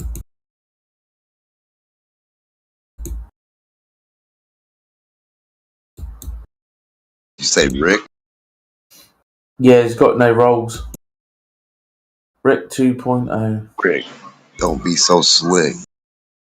I think he comes from the. I think Rick's from the politics server. I believe I've seen him in there quite a few times. Oh.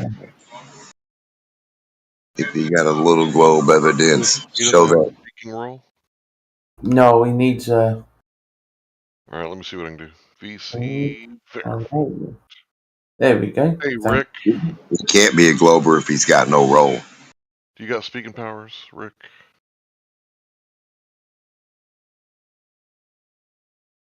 Did he run? No, he's here. Rick, No, I think I have to disconnect to reconnect so I can talk. How are you? Good. Yo. How are you, man? We're all right. We were just waiting for some hard, sweet globe evidence. Oh, yeah. Yeah, I don't have that, my dude. Sorry. Okay, we're gonna keep waiting another 50 years. It's all right. Yeah. I'm actually thinking of going out to see that new Alien movie, Alien Romulus. Yeah, don't bother. Is it not good? The last, I watched a review, and yeah, it's a bunch of teenagers, and the last bit goes full on Jar Jar Abrams. No. The beginning, sort of third to a half, they reckon is actually not bad, and had they kept the pacing, it would have been fine. But it falls into the let's act retarded because storyline. No. That's a shame. Just running into blades, basically going, "Oh, why is this blade curved?" Well, I do appreciate good cinematography, though. Like, it's not, you know, how, like, a lot of people judge a movie just basically off plot and screenwriting. I do like really cool visuals. Like, well, definitely go watch it then, because it has got the visuals. Yeah. Yeah. Like, I heard that they'd sort of return to more practical effects with it, like actual suits and yeah. But one of the other issues is they had quoting a lot of lines from Alien and Aliens, which is hard to have its own identity, you know, when you just have them parrot. Yeah, and that's kind of like the whole the kind of approach and where you're doing fan service. You know what I mean? Like, you're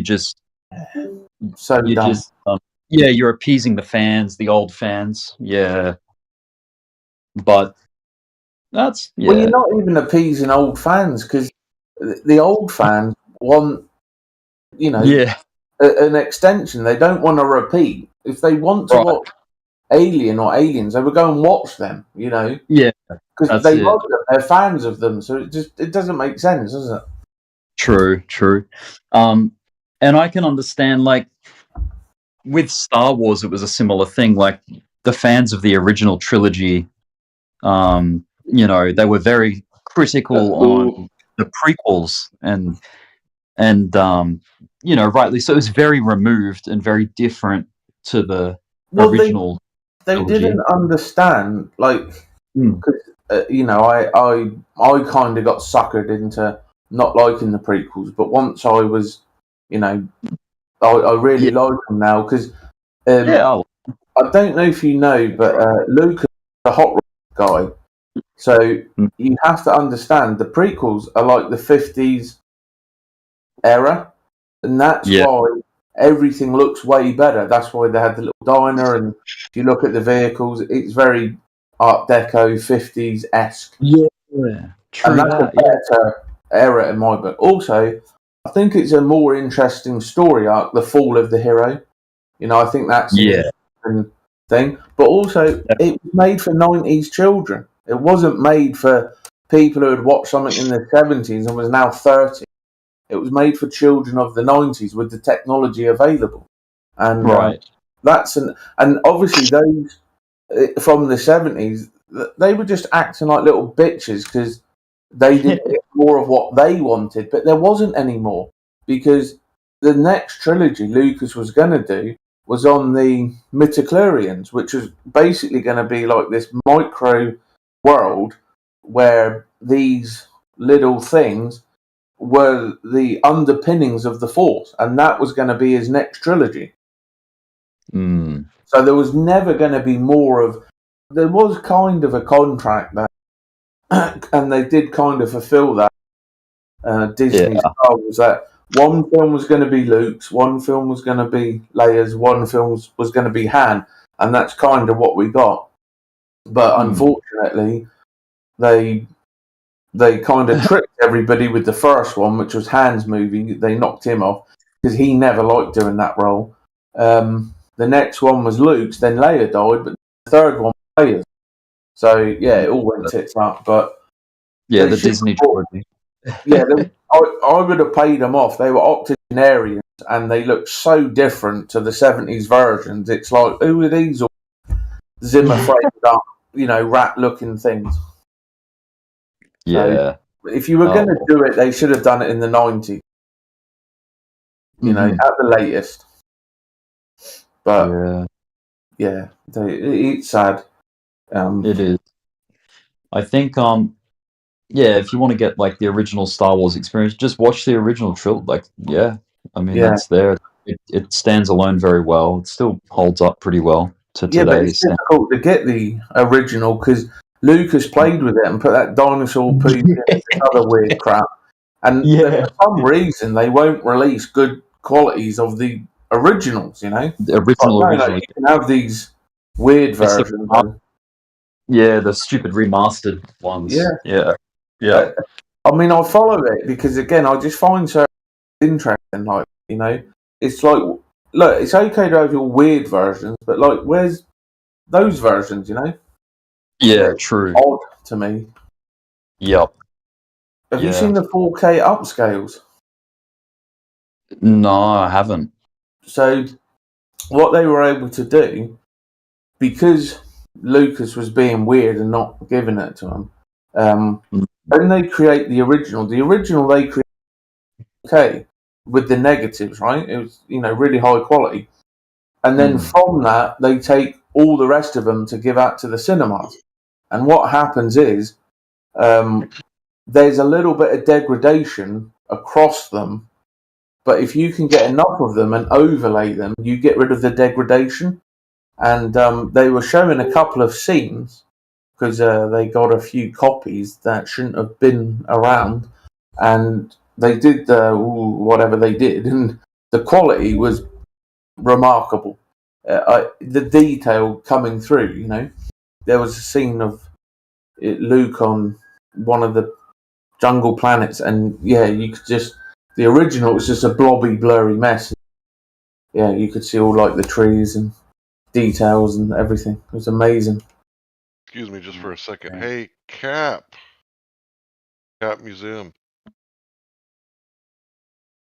Did you find your charge?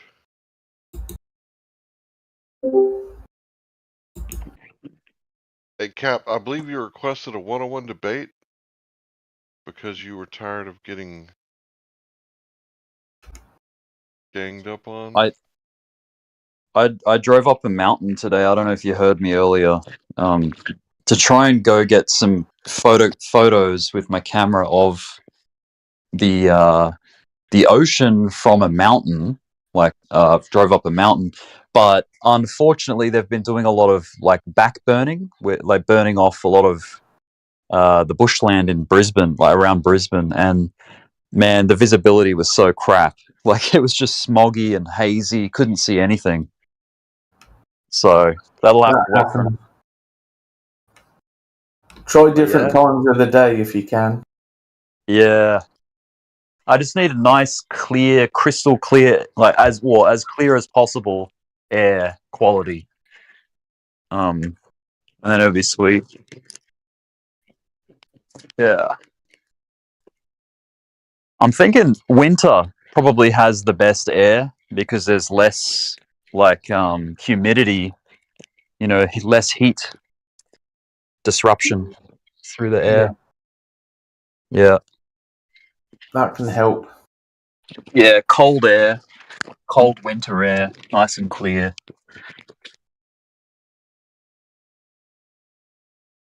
Oh my goodness. What is going on with this guy?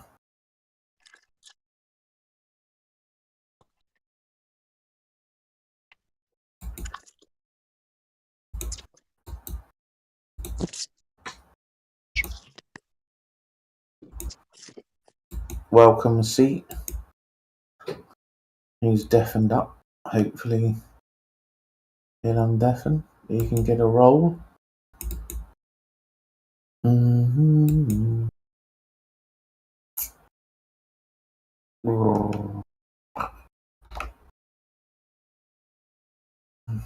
Dang.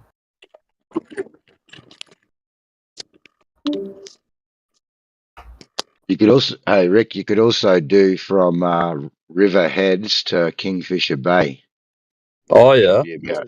Which would be about 15 k's across the water. Oh right. Where's that? That is a little bit down from you. That's down at Kingfisher Bay's on Fraser. Can't remember the name of the town. They're off River Heads. Fraser. Yeah, Fraser Island. Okay. Yeah. So River Heads is in.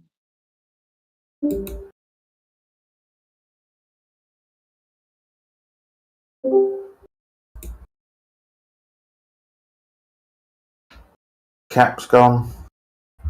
Harvey Bay. So you could look anywhere from Harvey Bay across.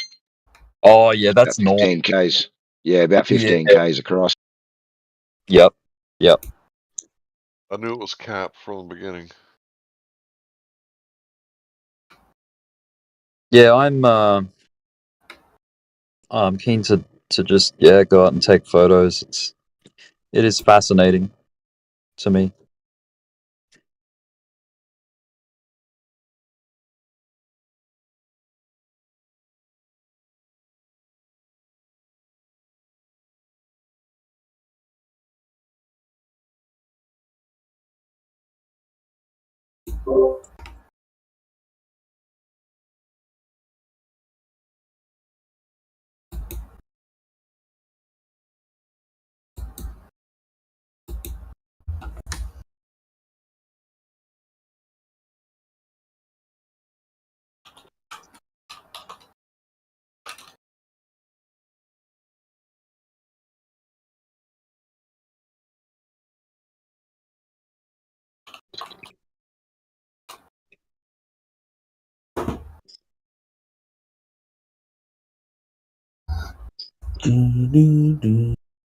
Where's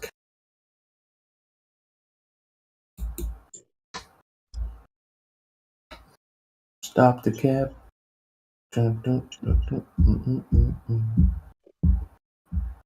He's gone.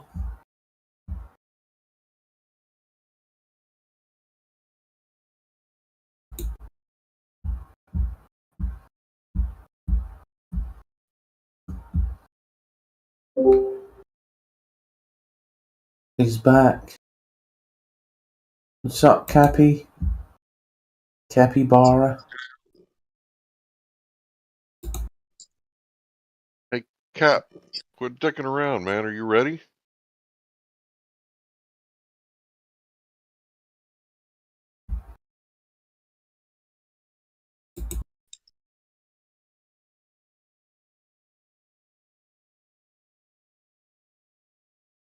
You there, Cap?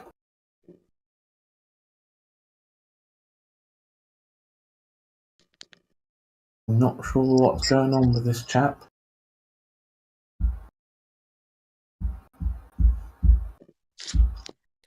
Well, I better start driving. My screen time is at 6:50 and it's 6:23. Right. Okay, buddy. Have a good one. Oh, I'm still on the phone. I'll just go hands free. Yeah. Cool. Yeah.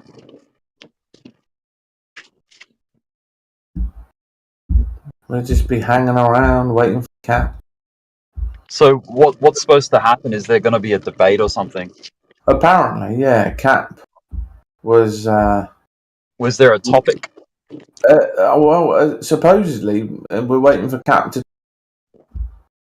He didn't like us conversing 2-3-on-1. He said that was bullying or something, and he reckoned he could wreck us all, and he wanted a 1-on-1, and he was talking mad shit, you know. Okay. Then his phone suddenly had 1%, and he had to go. Oh, okay. I guess I'm not muted. There he is. But, Cap, you no. haven't been muted for a long time, bro. Why would that be the first thing you said? So, the whole conversing is not the same as three Bro, you're people cutting out. You're cutting out, bro. ganging You're up cutting on out. one, right? You're cutting out, bro. Fix your internet.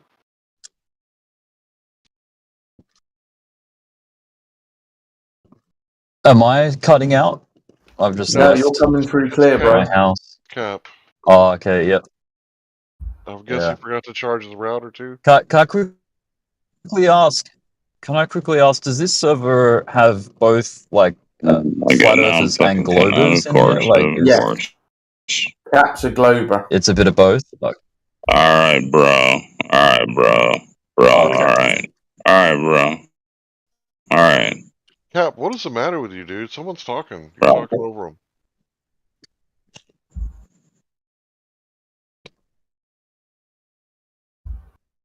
Yeah, Rick, there's a bit of both. Bit of both. Okay. Cool. Yeah, I'm new to the whole thing, but I would still consider myself a glober. However, I'm not combative about it, and I'm not No, like that's a fine. yeah. We have many, globers, whatever. I'm very I'm more your friendly glober. I'm not really here to that's call anyone cool. out on anything or like pretend to be smarter than anyone or anything like that. Yeah. You know you got no evidence. I'm more it's like fine. interested. I think it's right. I'm interested. I'm still interested to Yeah. hear everyone out on what they have to like their ideas. I find it interesting.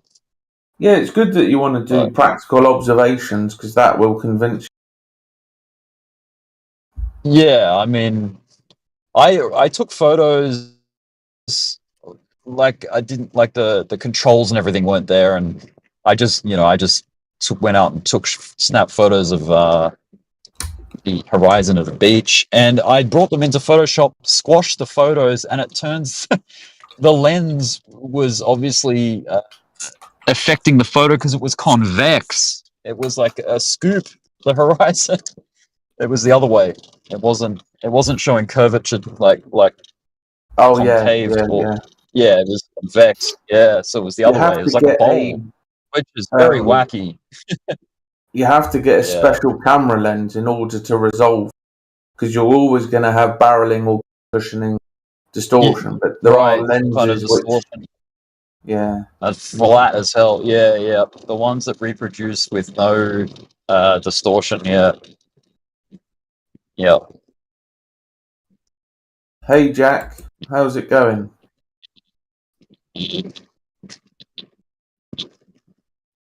Oi oi. Oi oi, Savaloy. But I know even the human eye has some kind of, do we trust that reproduces the world around us in a unbiased manner? Like, are there lenses that can reproduce reality better than the human eye is what I'm trying to say? As in like more, like less fish-eyed, or you know what I mean? Yeah, I mean, like, there's certain corrections that could be a bit better, but you don't need to make it too complicated. You just need to get distances and things. Yeah. And then go from there. Yeah. Don't overthink it. There's no question. Like when I was standing on the beach looking out to the water, dead flat. No question about it. It's so flat, obviously, right? The point of me driving up the mountain today was to see if it looked any different, or if I could take a photo and see if there was a difference between taking it on the beach and then taking it up the mountain, But unfortunately, the atmosphere, like the visibility was poor. It's very. I'll share the photos when I get back home, but yeah. You're gonna share the photos of fog. Yeah, pretty much. Yeah. I have 375 photos of. Foggy. Yeah. Oh, it's smoky atmosphere. That brings us back to what I mentioned earlier. That's how had they gone to a vacuum, they would have fogged up. There wouldn't have been one clear image. I see. Yeah. If you're in Brisbane, you got plenty of places you can take some long distance observations. Yeah, not just with photography, but you can do Redcliffe to Moreton Island. Yep. That's about 25 k's, I think, from Redcliffe to Moreton Island. You got the Wellington Point as well. I think you can get some. There's a few places there. Yeah. Yeah. Yeah, I'll have to do some other little day trips around the place. To come up with.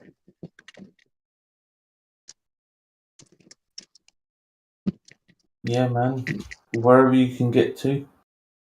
Yeah. It's all good fun. Nice hike. Yeah, I mean,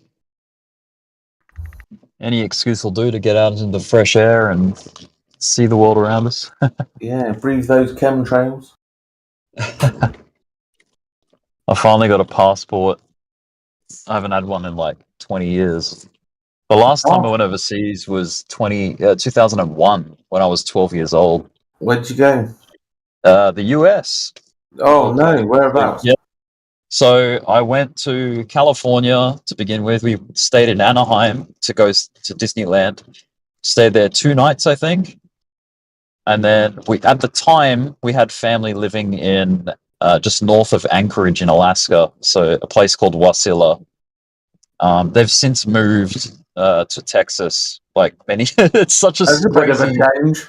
Yes, it's a big change in the climate, and different, very different. And but yeah, we stayed in Anchorage. We stayed in Alaska for like 2 weeks, and then on the way back to Australia, we stopped at Hawaii, stayed in Honolulu for like 3 nights, and that was the last time I've traveled overseas.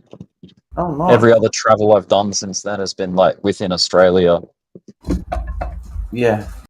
Yeah. That's cool. Yeah. So I'm keen to like see more of the world, you know. I'd love to see England. I think England looks really beautiful. England? From what I'm saying, England and the UK.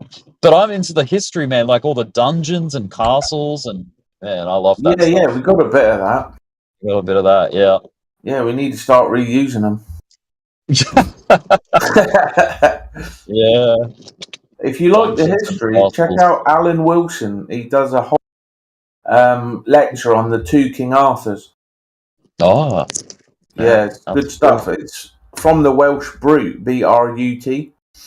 Oh, and in the 1700s, the royalty rewrote a lot of the history, you know, to make themselves more important than they actually were. Oh, I see. So but luckily that did survive. They didn't get cut too much, you know, Wales and Ireland. There's remnants, there's pieces. I'm keen to try. I don't know what you guys think of the whole 23andMe thing, like the DNA or whatever, the genetic thingy, where you can find out like where your genes are from, like from here, mate, nowhere else. Yeah, I reckon. Yeah, a lot of my heritage would be from England, Scotland, probably some Irish. Yeah. I'm just Your a criminal Aussie. great-great-grandfather nicked a lump of bread. That's right. Yep. And they were like, let's get rid of this wrong'un. Yeah. This bloke deserves to be shipped off. Yeah, £10 Put him on an island that he can't escape. They were doing that up until the 70s. Kids over there to work the farms and that. And then they figured out, Australia, like it's actually a pretty nice place to live. And then people started emigrating out there, like actual, you could, start up a family and get a house and whatever. Yeah, and it was Europeans. affordable. They did what they usually do, built civilization. Right. And so everyone was like, this is cool. But it's there's a lot of interesting things. They just found out the big stone at Stonehenge isn't from Wales; it's from Scotland. That was interesting. they've had to backdate it another couple of days as well. So yeah, there's lots of there's thousands of those stones. Go on megalithic. I'm gonna have signal loss through this road for a minute. You're roboting. Say again. Oh, we lost him. He's gone in the tunnel, boys. The koala's got him. Yeah. Fucking gangs of koalas. It'll clear up soon. I'm just driving. That's I'm right. actually driving down a mountain. Oh, right. Cool. Yeah, check out Megalithic UK. They've got a site map of all the stones and circles. There's thousands.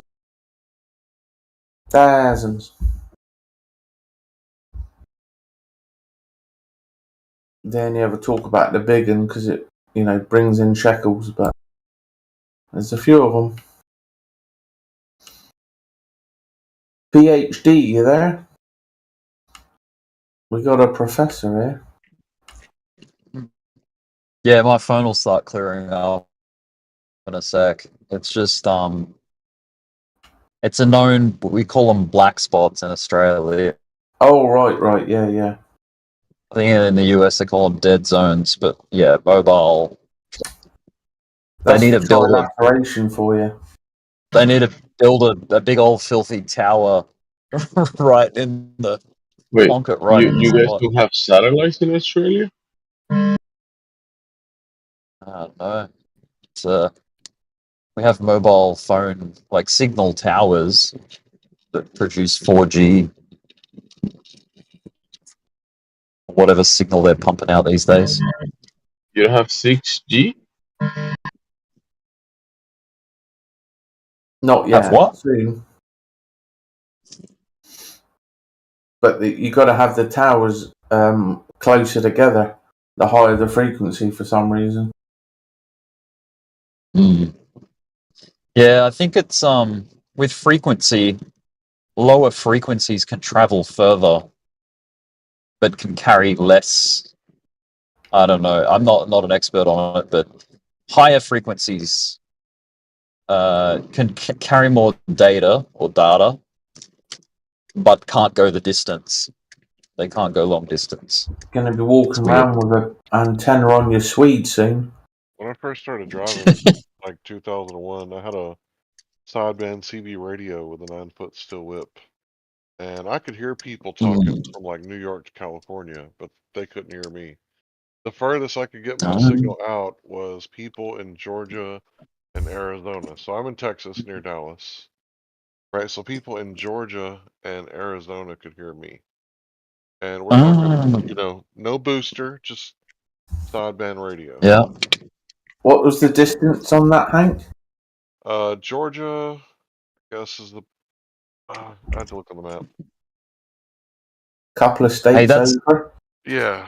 Dallas is where my family live, dude. I've got my auntie. They live in a place called I think it's Carrolltown or something like. It's north of Dallas. Carrollton or Carroll something. Yeah, Carrollton. Pretty nice neighborhood. Yeah. Yeah.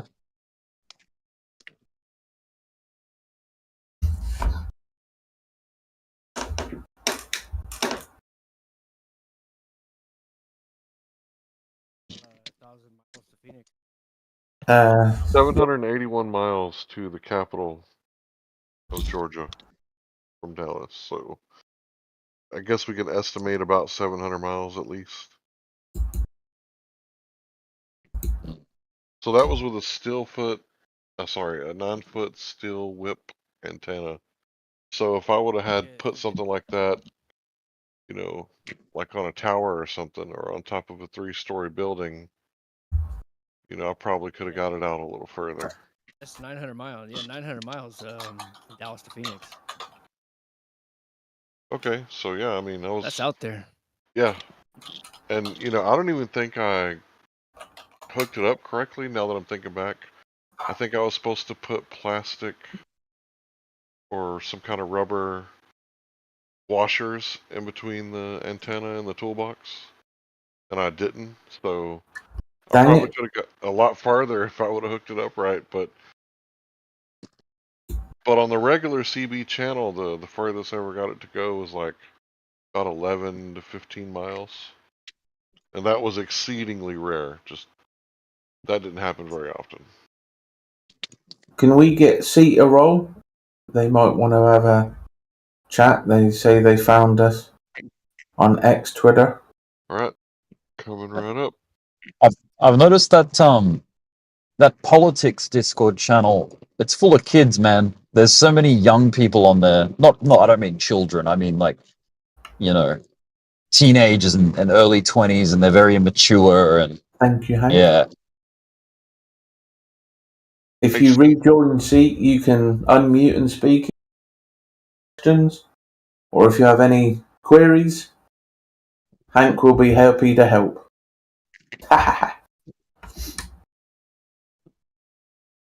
Yeah, you do get a lot of the youngsters come through. They Yeah. And they're just the way they conduct themselves is, lack of fathers. They need to be beaten. They,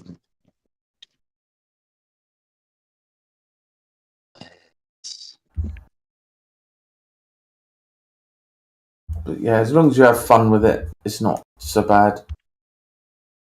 yeah, I mean that's pretty much what I get out of it. It's not, I'm not trying to change anyone's mind, or I try to be open-minded. Obviously, it's hard to be totally free of bias, but oh yeah, but it's still interesting to hear people out, especially on topics that go against the grain, you know, or the norm. I've always been receptive of that. My auntie is very much that way. She actually traveled to the UK to study crop circles. Yeah. That's a whole nother can of worms.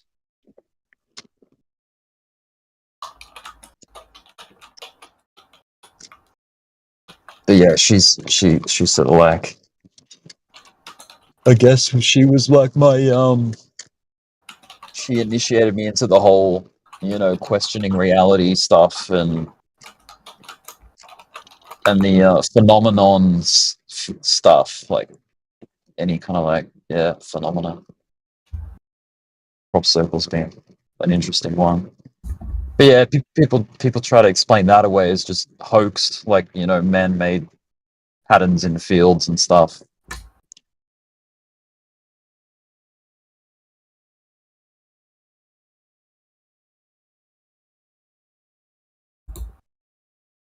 I'm not sure if there's still like a big community behind that. There was, at least. There was like a website, and they would share heaps of different formation photos on there, and they did tests in the soil. They did like, you know, electromagnetic tests and equipment, all these different like tools they would use to test in and around the fields.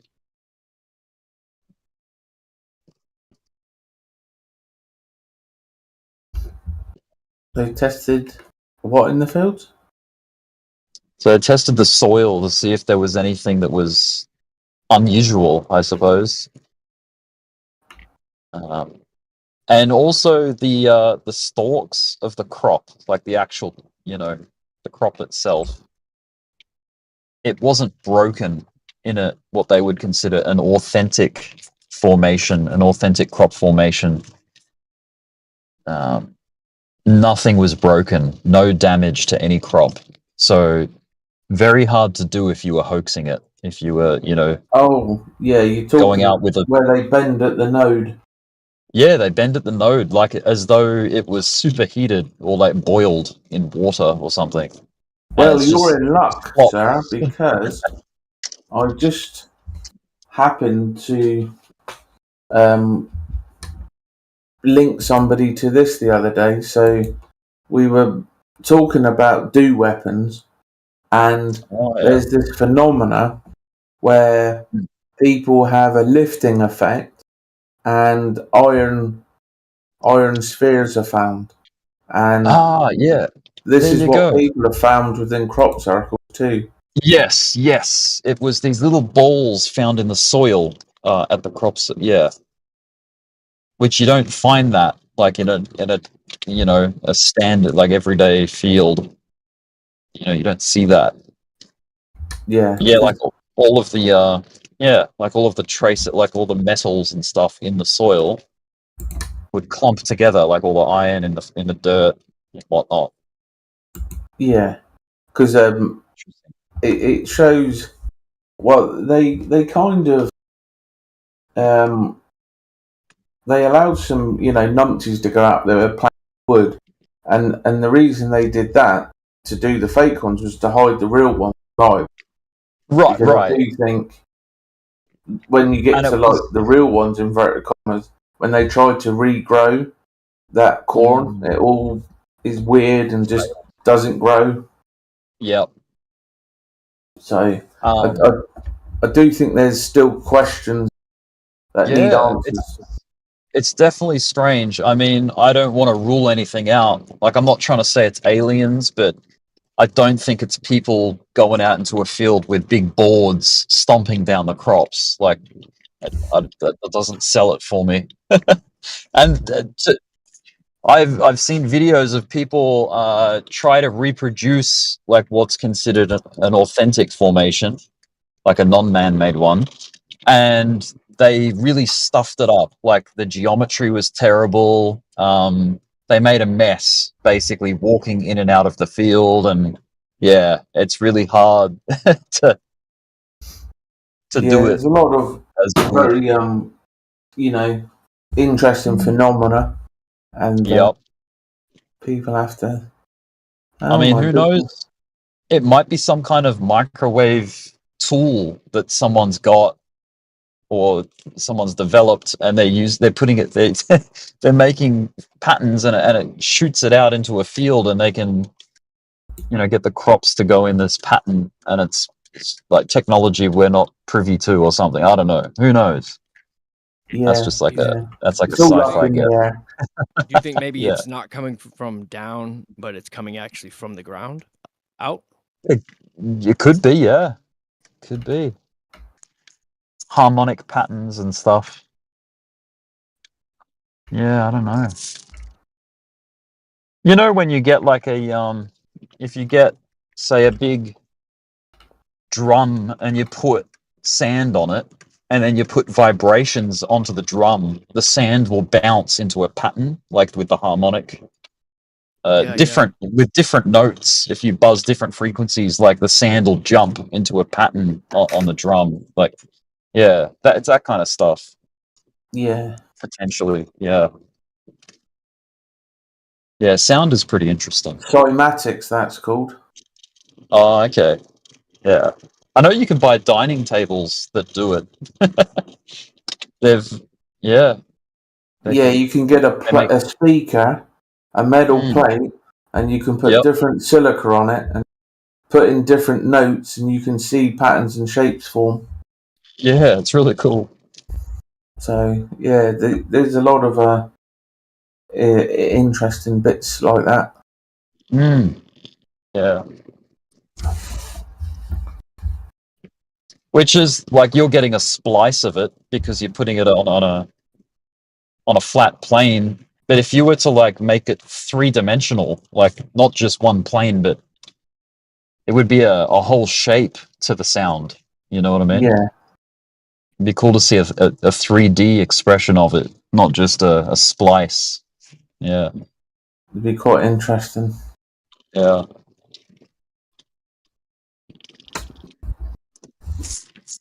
Right, I don't think Cap is coming back. I think he's given up.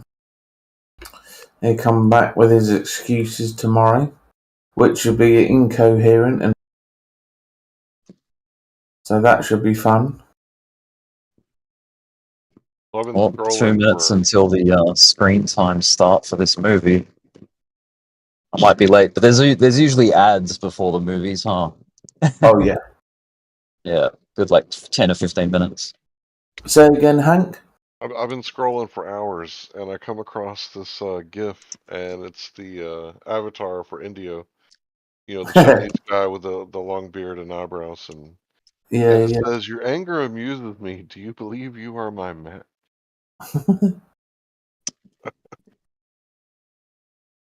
Yeah, you got to have good GIF game. GIF food. Oh man. When your education limits your imagination, it's called indoctrination. Yeah. Did he really say that? I've never seen that before. Pure education. You know, like when you learn too much of, you know, what the government's up to, all that, and like economics and shit, it's quite bleak when you find out how fucked up the world is. It really highlights that phrase "ignorance is bliss" because sometimes it's better not to know all this like depressing shit that's going on in their own. You know, that's not the complete sentence. Do you know what the complete sentence is? What's the complete sentence? Ignorance is bliss, and a folly to be wise. A folly to be what? A folly to be wise. Oh, right. Go ahead, Hank. Yeah, I was trying to hear what you said. A folly to be wise. I've never heard that part. Yeah, it's from Midsummer Night's Dream. Knowledge is power. Yeah, it's also a burden. I believe that. Because you have It to can deal be, with yeah. the stupids. Yes. But hey, man, like that's life. Life is an experience, and it's sort of like a choose your own adventure type thing. And if you want to get involved with knowing more and like seeing the ugly side to everything and the ins and outs, and you know, there's a bit of everything out there. I think of it like a crucible. You know, it's a test. It's like who is worthy, you know. Oh yeah. Stage, the next level. Because it can be quite dark and dour, but that just pushes you on. Really, a lot of people they become black-pilled or you know whatever, but you got to become accustomed to it. Yeah, you got to just keep moving forward. Don't get stuck because you know, like there are certain aspects that I don't really look into too deep because epigenetics and like things, morbid stuff. Right. You energize what you put your eyes on. So there are certain things you obviously don't want to energize and increase. Sure. So you need to get in and get out as quickly as possible once you know figure it out. Sure. And so that was an idea from Dr. Bruce Lipton. Like if you think of what police have to do, like they, I mean, they would see a lot of crazy shit. Because society where they've broken down the nations, because you know most nations that were ethno states were like paradise, but where they've made you know lack of fathers, people are crap now. It's a lot worse for the police. You know, 70 years ago it wasn't a problem because people had respect. They could discourse civilly. You know, they were polite. They were respectful. Easy. You know, and the crimes weren't like mental like they are now. But they're insane now. The difference is just it's the interactions that they have to have. Like if you've never been in a homeless hostel and seen the detritus that exists within, you just don't know. You know. It's one of those things. Yeah, you're not exposed to it, so you just don't know. Yeah. Most people, again, like with these narratives and subject matters, you always get these people, you know, experts of ignorance, basically. That I remember there was this one chap, right? You know, I think he was one of the race hustlers. He was bleating on, and the police put him on a course, right? And in the course, you have to decide whether you're going to, draw your weapon and fire or not. And they put him in situations where people were reaching for things or had things, and he every single time he put a weapon fired, and none of them had a weapon. It was a mobile phone, or it was this, and the thing is like when you've got 0.1 seconds to figure something out, not very long, not very long, No. Plus, it's like the it's other almost just a factor is reaction. Mm. a lot of police officers have lost their lives because they didn't react. And so those are recorded, and then the police learn this is what happened, what did he do wrong, what can we do right. And so, they're dealing with crackheads and, meth heads and just absolute detritus. So I feel, especially if they're in democratic cities, it's nightmare. But it is sad because, again, it doesn't need to happen. Right. We know how to do this better, but it's up to the people. I always point out to Ubuntu contributionism and Arania as two ideas that exist now that people can take elements from or learn from to just form a little community and become as self-sufficient as possible.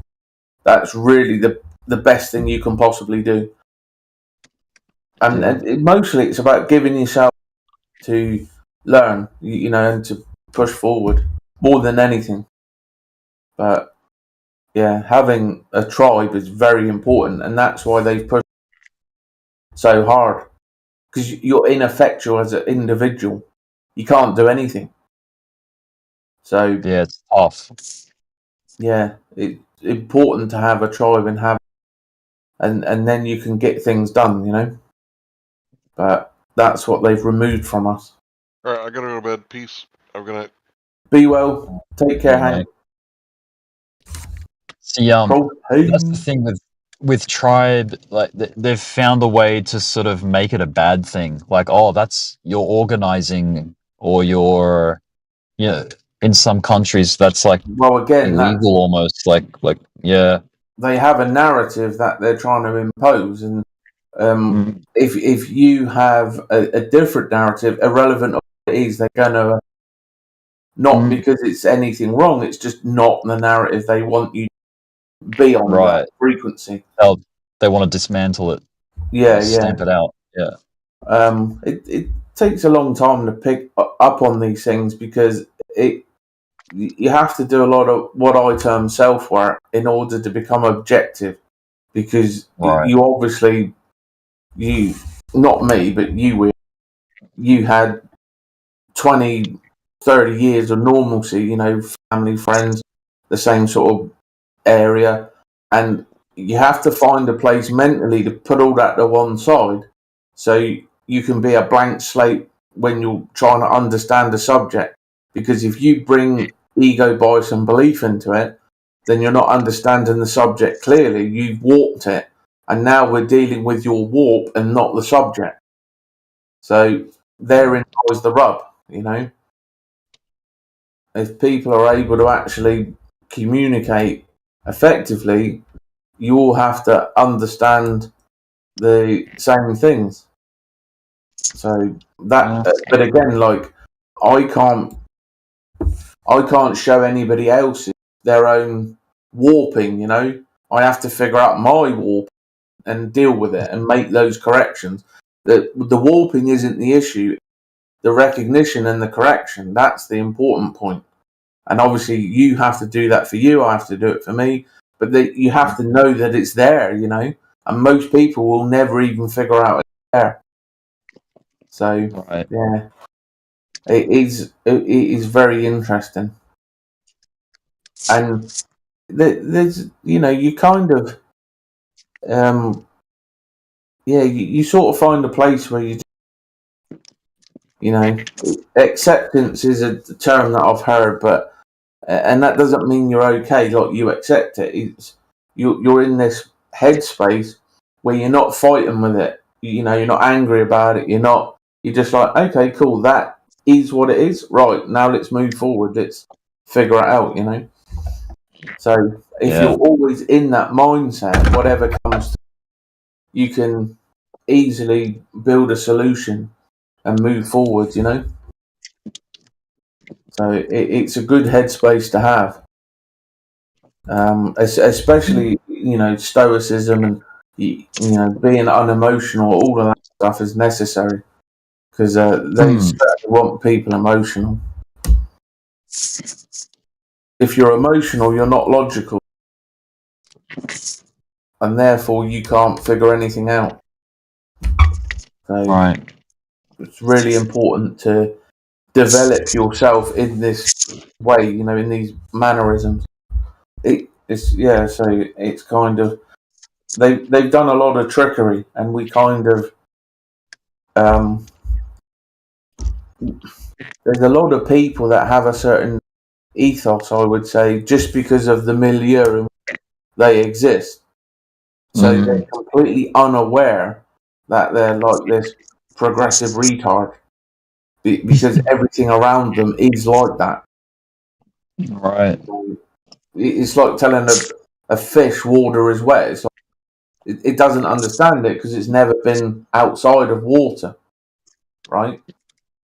So that's there's so many things, and like we can't really spend time trying to educate others because like what I'm going to sit there trying to take somebody through 30 years of education, then they don't want to do it. It has to come within. So it's great when you can meet like-minded people on the same path, on the similar journey, and share bits and bobs. Like, oh yeah, this bit and this bit. And then you're able to see, hopefully, that they've seen something differently or seen a bit different, and you add all that together, and that's how. David Lynch talked about this. There's 2 short videos, 10-minute ones, about the Matrix of Reality. The other one, Reality of Matrix, something like that. But he discusses the idea that if you had a golf ball sized consciousness, you'd have a golf ball sized awareness and a golf ball sized understanding. But if you could grow that to the size of a basketball and you read the book again or watch the documentary again, you'd have a basketball sized awareness and a basketball sized understanding. But you see, you're at the size of a basketball and you're dealing with people the size of a golf ball. So it's too much for them. They can't understand at the same level, see at the same level. And it's an internal thing. Like, what we do. I gotta go. Okay, Sorry, bro. mate. I'll be back later though. Yeah, enjoy the film. Good to chat. Cheers, brother. Bye. Be well. See, are you there? Do you want to try unmuting? If you could figure it out. If not, it's okay. No issues at all.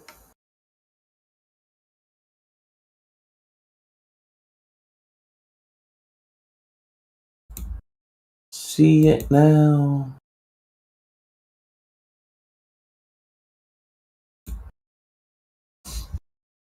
Ah.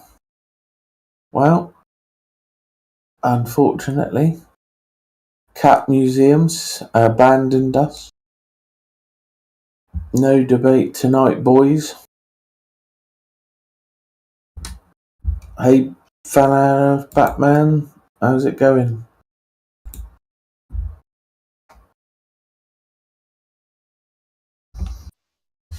Yeah, I'm okay. Just very sick at the moment. Oh no, sorry to hear that, bro. Such is life when you live in a household with young kids. Oh, yeah. Little booger bags.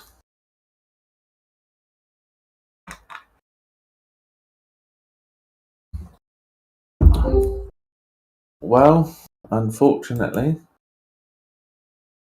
Hey, Dad. The debate is off.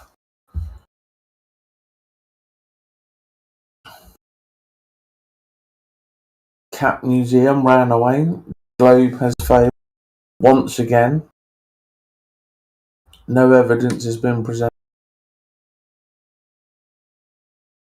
It's the normal thing. They've all got proof. Nobody ever gives any proper proof. It's just a joke. Exactly.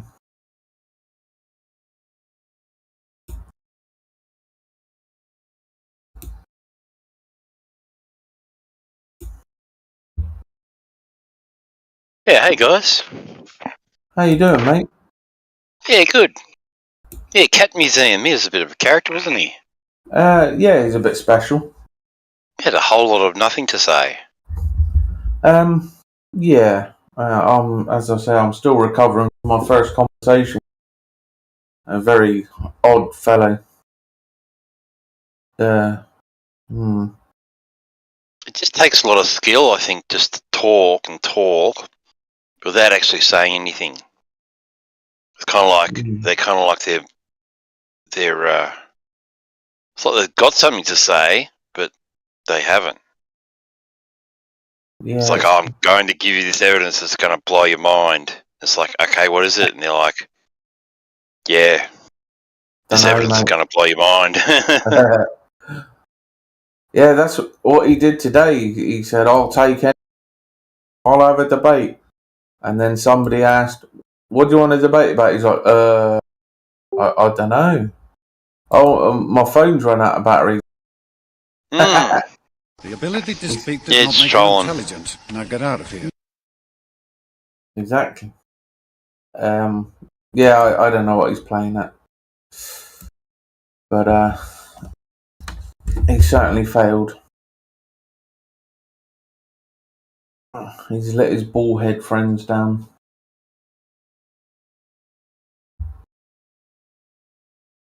Yeah, I think the only thing they got left is to try and just derail the debate. Yeah. And just make everyone look stupid, yeah. They can't present anything coherent. No, all their evidence sounds like an M. Night Shyamalan movie. It just doesn't make any sense. Jar Jar Abrams. I heard someone say that, just pissed myself. Yeah, what's that stupid light thing he does? I forget what it's called. But yeah. All flash and no substance.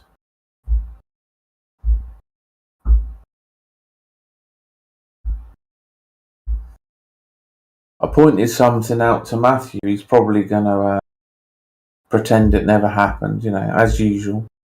But we were in there talking about specular planes. Those really good mirrorings from the water to the sky. Thousands of miles. Lake Balak or something, and horizons and different things. And the other day, we'd gone through that PBS funny squawky box man, Hawkins, and the one where they fake the helicopter going behind curvature. And I said to Matthew, I said, well, if it's as simple as you're claiming, then why didn't they present that? Why did they show this duplicitous CGI fakery? I said, doesn't that get you thinking? So I sent him the info, but pretend he never got it or he didn't see it or something. Yeah, I didn't see that video, but they were talking about how it's they switched out these two different helicopters or something. Yeah, I'll send it, yeah. I found a good one where they put them side by side. So you can see the water in front. The helicopter comes down. As it's coming down, you see this little grouping of, ducks or birds or something, swimming from left to right. And then as the helicopter comes up, you see the same grouping of ducks, identical. And the guy shows you them left to right, side by side. And Matthew said, oh, maybe it was a mistake. And I'm like, how do you crop that out, take it from timestamp whatever 10 minutes to timestamp 12 minutes. I said that's intentional, you know. It's not a mistake. Who did I send it to? I sent it.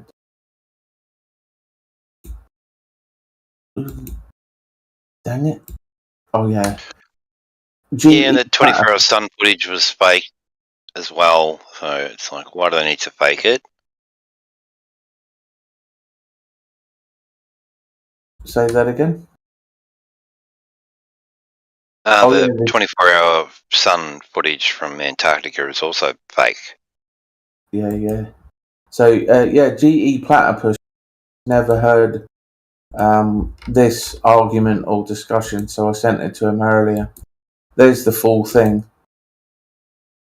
and the breakdown above. It's just, yeah. And that was another thing I pointed out. Like they barely give any information. They don't really say where the location is. They don't say the equipment or temperatures. They do say it's the longest day. I mean, I had to watch it, and you know, my ears, brains dribbling out my head listening to drivel. But I managed to like extract roughly where it was. I think I found the equipment somewhat and the distances and all of that. But again, it's like it. Why would they only show one observation? So they, you know, 2'7", 3 miles. They reckon there's a drop of 6 feet. But it's like, well, why don't you just go to 1,000 places? Show us places. You know, why is it only one? And yeah, it's kind of interesting. And it's like, then I pointed out Bill Nye. Why is he showing you a model of a ship going round a ball? Why can't he show you that in reality? You know, so yeah, somebody mentioned another one too. I forget what it was, but yeah, it's we kind of get caught up in the other thing, and rather than seeing what's actually there, you know. Yeah, kind of interesting.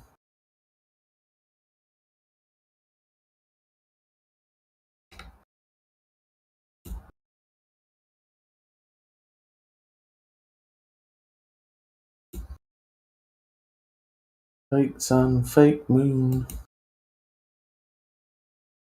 I'll post that Apollo Detectives if anybody wants to join the YouTube.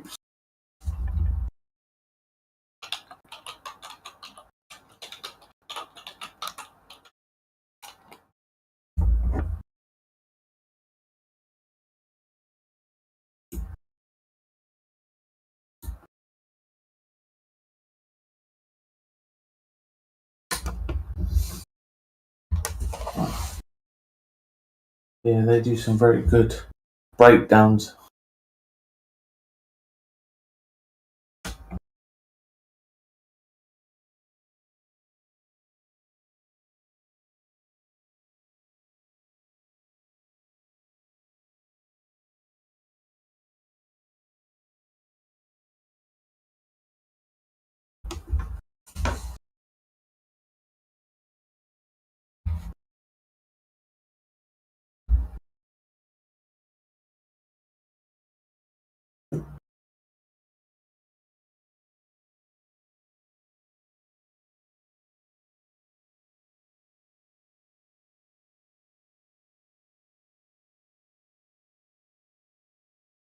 One. It looks like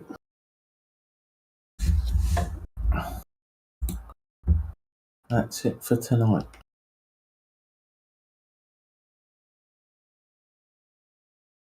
No more Globies defending their model.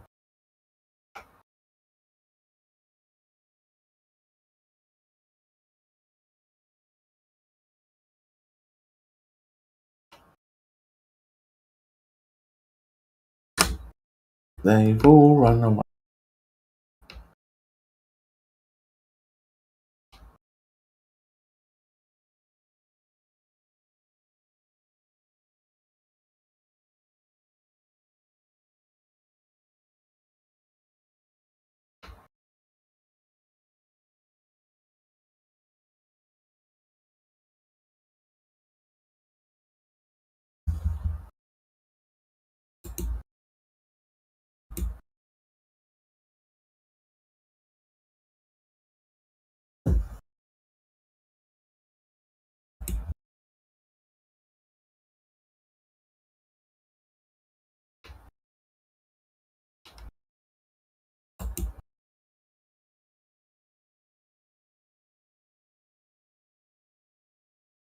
In the beginning, the universe was created. This made a lot of people very angry and has been widely regarded as a bad move.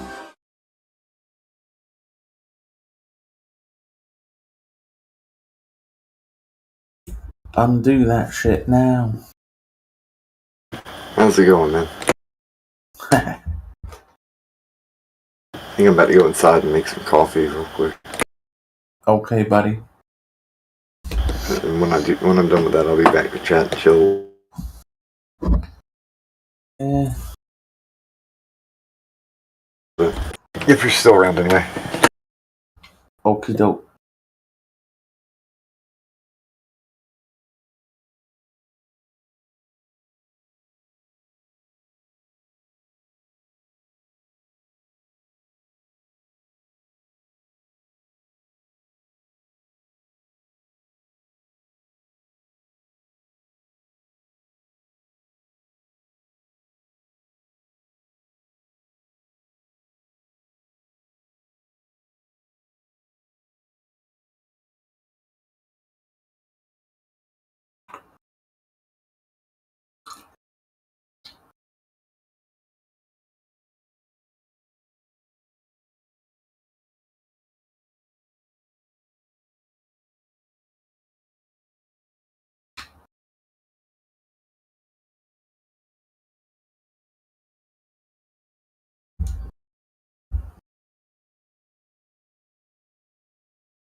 Welcome back, Lynn. How are you feeling? I am still not doing that great. I shouldn't be on the V seat right now, so That's right. Gemsy was on earlier. I'm sure you'll be fine. Well, unfortunately, we were going to have a debate on, but Captain Museum ran away. So, hey, Buman.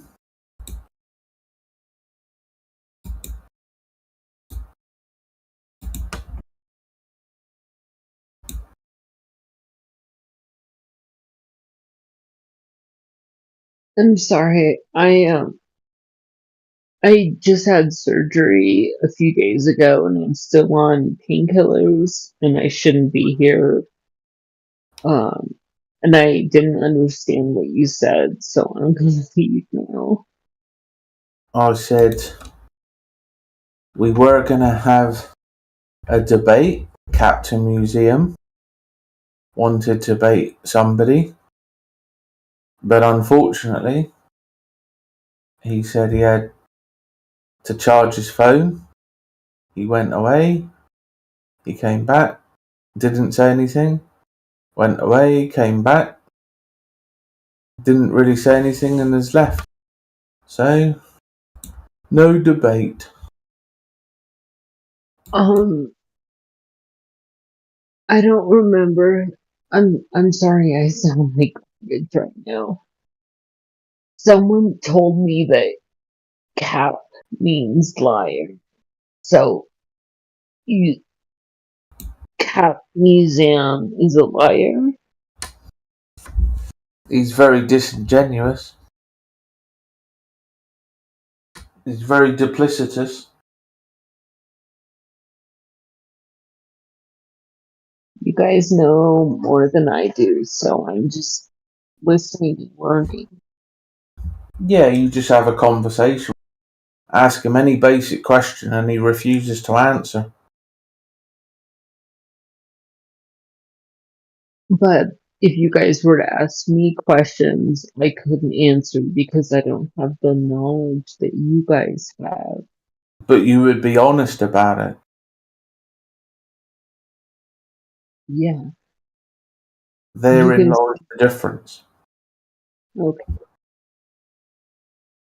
We were asking him, what's the time?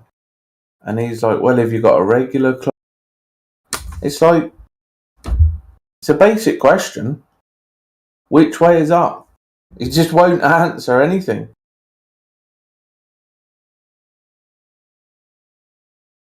So yeah, it's been kind of interesting.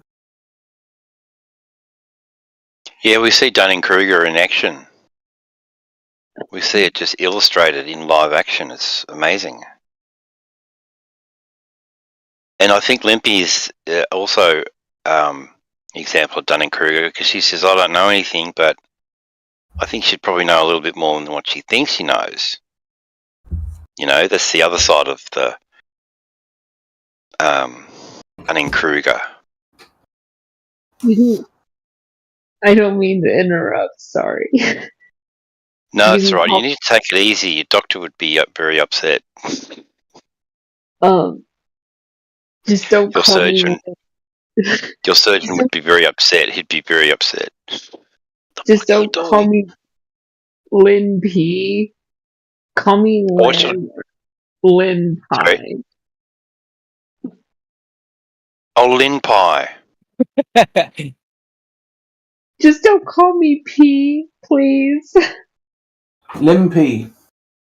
Do you want to die today? Limpy, like the horizon. It's Limpy. If you call me Lynn P, you will die today. You'll go to hell. They believe in Limpy Horizon. You're bastards. He's asking for it. We've taken a very liberal approach to mortality. Isn't Limpy the Popeye character? It's always like, for a burger today, I'll pay you on Wednesday or whatever. Exactly. I'm gonna mute myself now. No, you can't. No, thank We're not finished with you yet. you. Just don't call me Limpy. What about Lumpy? Do you want Stop. to die? Y'all Do you stop being wanna- mean. Do you want to die today?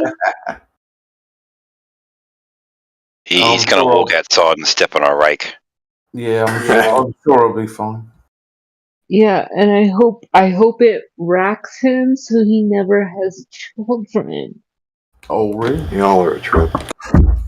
She's trying to trans me. She's part of the trans movement. No, I'm not. I just sound like I know I sound like garbage right now. That's why I don't want to talk. What?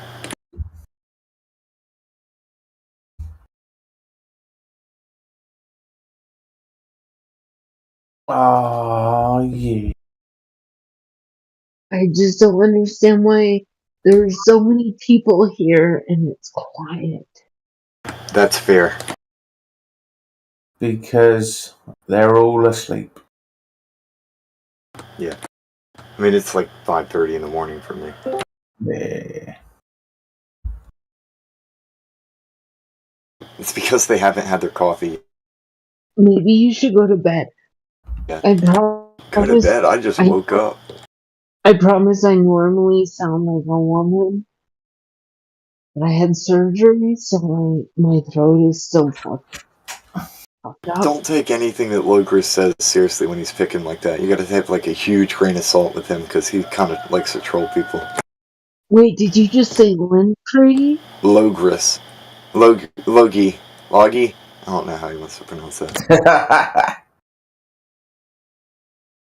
Nobody gets the British humour, bro.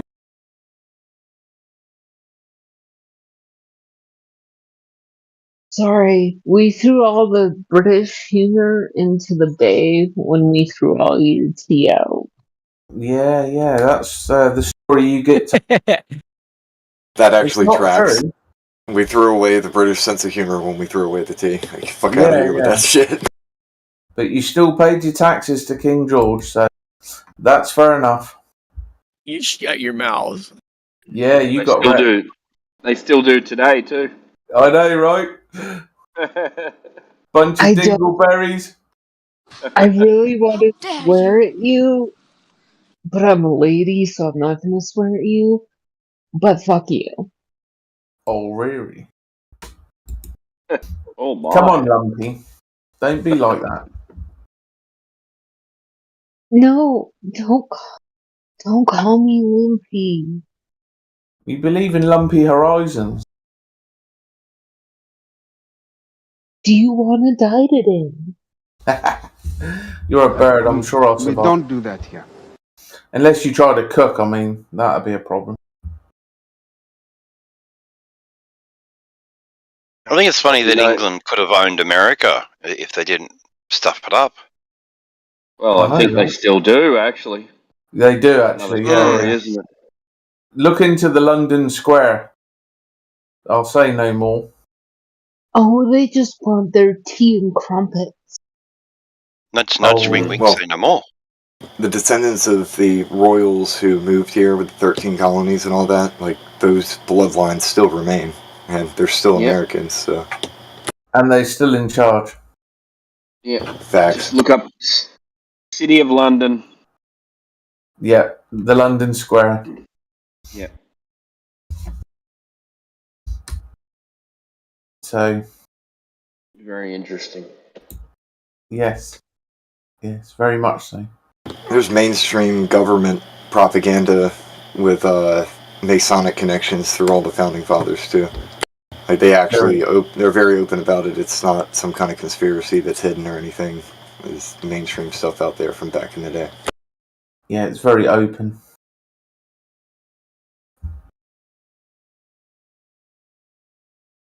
You got to go do your homework. What's the chap's name who did Jekyll Island? Creature from Jekyll Island? E something. Oh, I was getting mixed H.G. up. Wells? Or... No, I was getting mixed. The other one. G. Edward Griffin. There you Yeah, go, same. G. Edward Griffin. Go read that book and read his other stuff as well. He's a very well researched chap.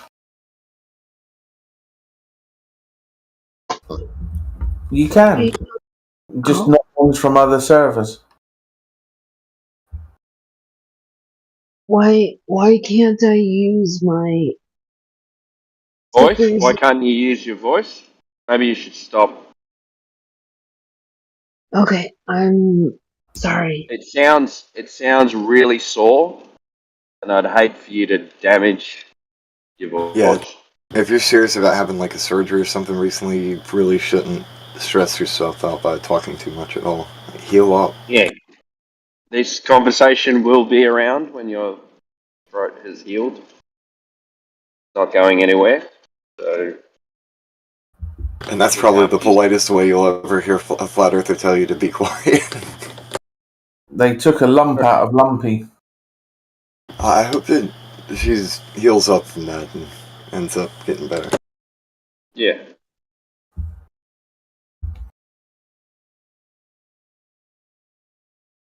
Like reattaching a hamstring and then going for a run that night.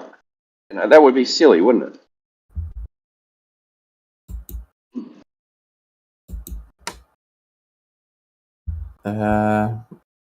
No idea then. I'm not going to deny that bullies exist, but also I think that we do actually care whether or not you heal up and you can speak proper. People are looking out for you. Don't hurt your throat. Well, I appreciate that. Thank you. Have a good night. I might still listen, but I'm not talking anymore. You guys are still assholes. Okay, Lumpy, take care. Awesome. Thank you. It's very informative. I'm so much more than just an asshole. Thank you very much. I have arms and legs and a whole body and everything. Yeah, I worked on this for years, love. Come on. Yeah, that's the least of my abilities. You know. I'm an Australian asshole. That makes me even worse. Yeah. Because you can't tell whether I'm serious or not. She can't tell I'm serious either. What a dingleberry.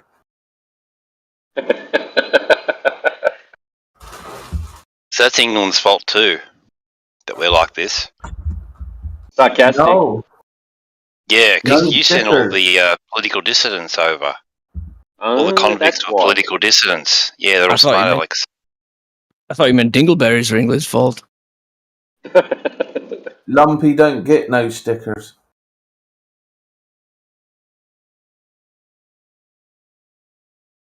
Dingleberry's on parade. What's a dingleberry? Lumpy. An English specialty. Oh, jeez. Lumpy dingleberries, therefore lumpy. Please do not say lumpy dingleberries. Come on, is anyone going to explain to me what a dingleberry is? It's just So when a glober uses a tangent, if you lift up the tangent and have a look under it, there's the dingleberry earth hanging under the tangent. It's what trans women use to believe they're men. So if the tangent's touching a dingleberry, is it? Exactly. Yep. Right. There's Okay. dingleberry earth under the tangent. You guys, there is a lady present. I know I don't sound like a lady right now, but you should be more. I'm a lady, don't you know? Talking about produce. I don't know. You don't act no lady. Maybe she's got dingleberries. Technically, she started it. That is gross. Don't say dingleberry. I'm a lady. There are ladies present. Yeah, look. I can't understand a word you're saying. She's trying to claim that there are ladies present. Think where? With Dingleberry? Yeah.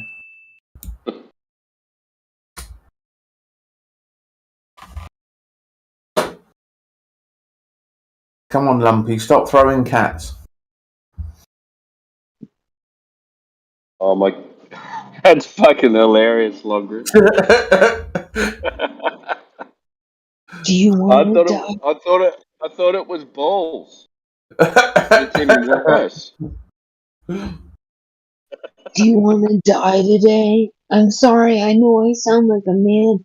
I had Now you got to surgery. stop threatening people. Stop doing He that. gave You up, can't do and that. then he died of quitting. Sorry. Oh gosh. Sorry. Yeah. Terms of service. Can't do that.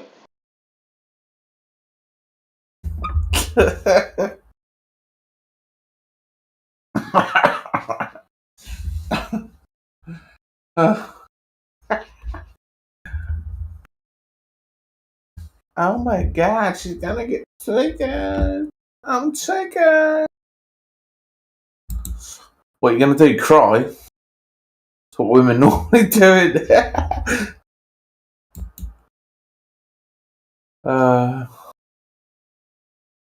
Be nice. What's that? Nice means being weak and pathetic. I'm not doing that.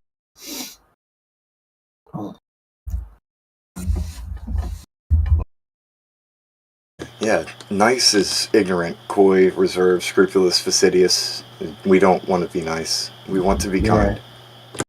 Nice is gay.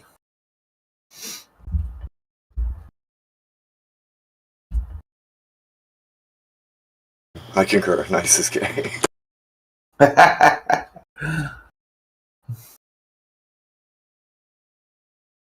Oh my goodness.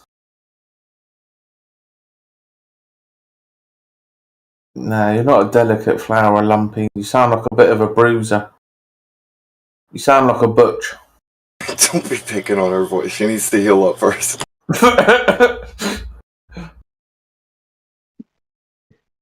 Stop being a bully, Logie.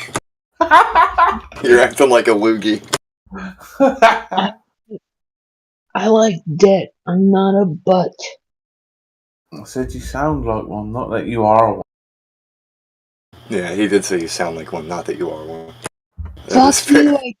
I just had surgery. But it could be that you are one. You and your excuses, bloody women. We understand that you just had surgery. You've told us at least 10 times now. Yeah, but you're telling me I'm a butch. I did not say that. He did. No, he said it. Blame it on him. I didn't fuck do you, nothing. dude. I'm black, I'm innocent.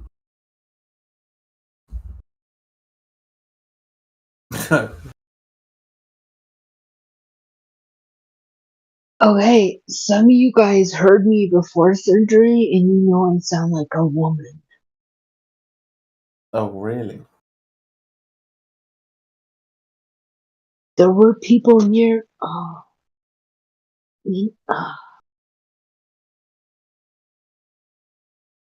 Okay, then.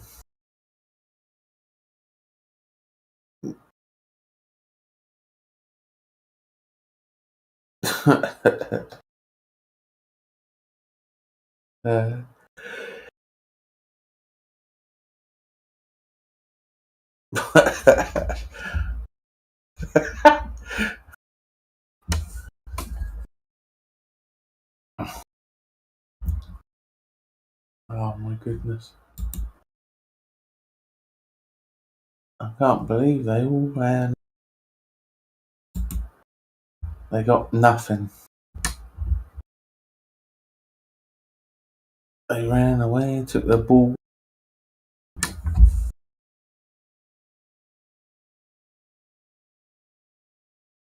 In their defense, if somebody were to say you were to go to somebody's house every single day and bring a ball over, and they flattened your ball, they just poked a hole in it and then flattened it every single day, would you want to come back?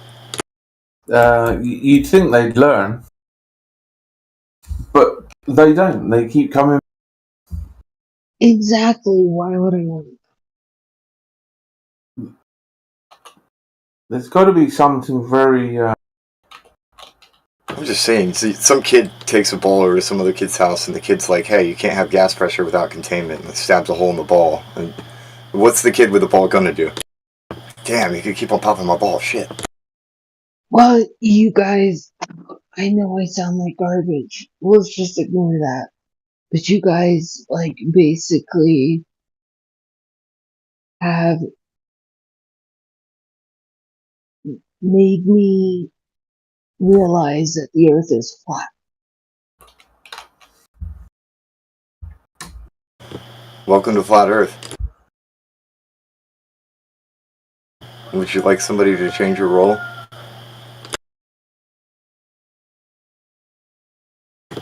You can hop off of the fence and stop being a globe skeptic and just hop into Flat Earth. But you might want to wait for the interview until after you heal your voice up a little bit. I need to be able to argue that the globe is, or that, sorry, not that the globe. If the globe has been flattened? I need to be able. Okay, I'm not talking anymore. You guys are just making. I'm not making funny. I was just kind of going with what you were saying. You're probably on pain medicine too, and you're probably a little bit groggy. I am. I'm still in the hospital. That's why we were suggesting before that you just chill and rest up and heal. We're not trying to be asses about it. We're just saying, hey, logically, if you chill, rest up, heal, then you'll be able to speak better and have a clearer mind. It'll make it easier on you. No, I understand. That's why I'm saying I'm gonna type, but thank you.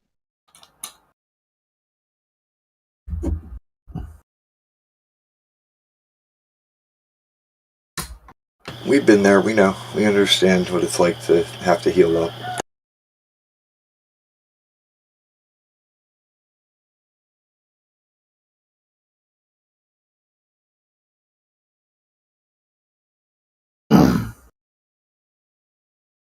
Oh man.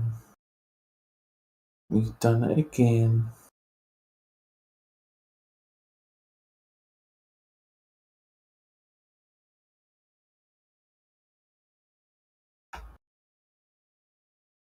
Of course, it does end up quieter in here. Oh yeah.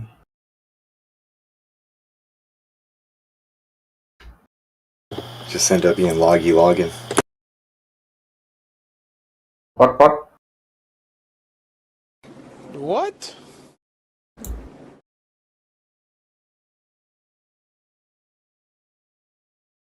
What? I'm tempted to set a mic out there and record the rooster crowing and then add that to the soundboard. So I just have this really loud scream of the rooster early in the morning. I can hear him in the background. Yeah, I know, but I could get him in HD and have or high resolution, not high definition. I was right, HD.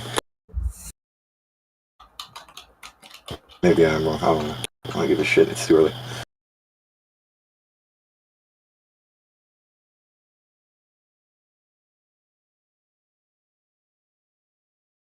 I am also on medicine, actually. I was feeling nauseous yesterday, so my medicine's wearing off, but still, I got like remnants of that crap.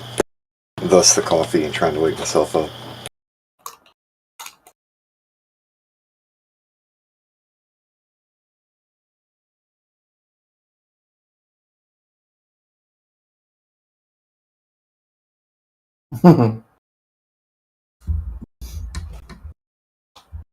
Oh, really? That's the first time.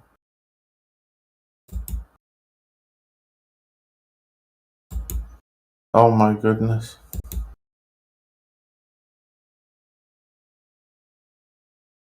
What in the non sequitur?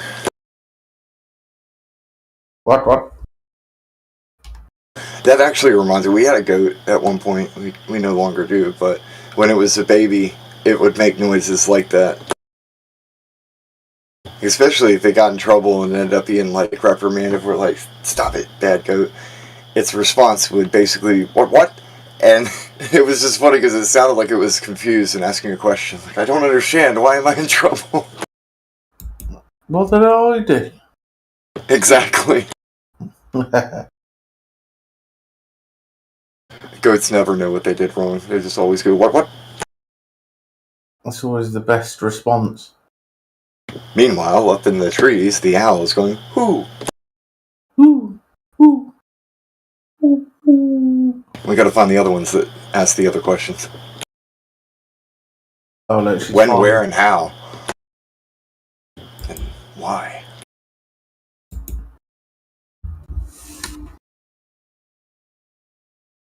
What in the world?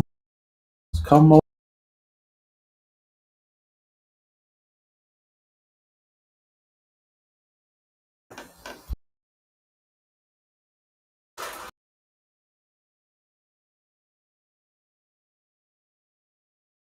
You're a trip, Miko. Day 4,000,000,007. Still no globe evidence.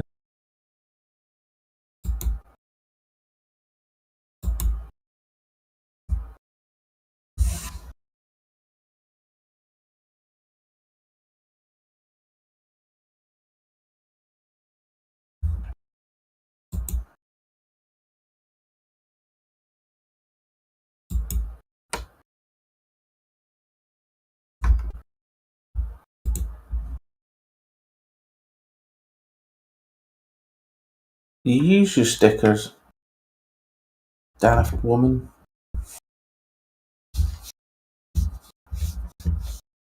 You just used one right there, I can see it. No, that's an emoji. Yeah, don't tell her that. What? She don't know. Stop trolling him. Okay, so my emojis are. I can use my I can use my stickers anywhere else. But here my stickers are. It's probably set so that like silver rolls and above can use stickers in this channel because it's a live stream. I'm just. I can't keep talking. Yeah, I think on a long enough timeline, you'll be upgraded to the point where you'll be able to do the things that you want to do. So don't worry about it. I mean, it's a real privilege, a woman being. Look, every other thing you say reminds me of this sticker.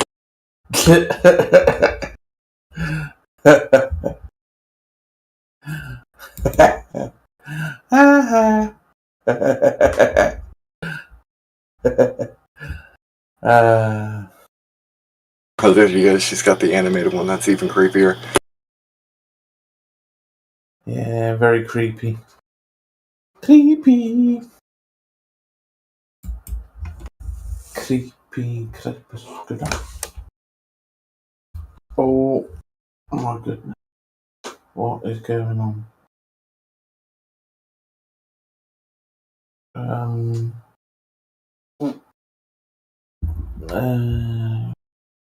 What was it called? I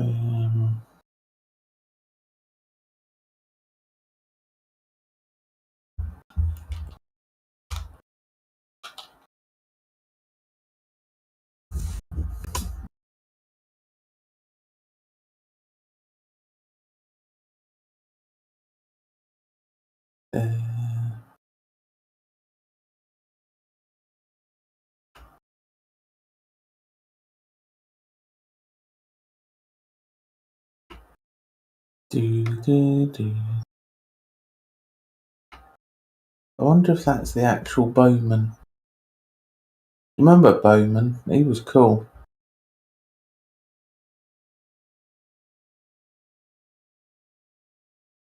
Bullies. Come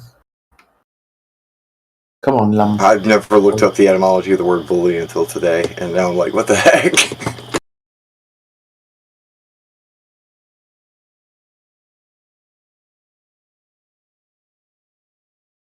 Oh dear. She's telling us we love her. Look, if you're under the impression that I'm the one limiting your ability to post stickers, you're sorely mistaken. I have nothing to do with that. I can neither grant you permission to nor take away your ability to post stickers here. You're gonna have to talk to somebody else.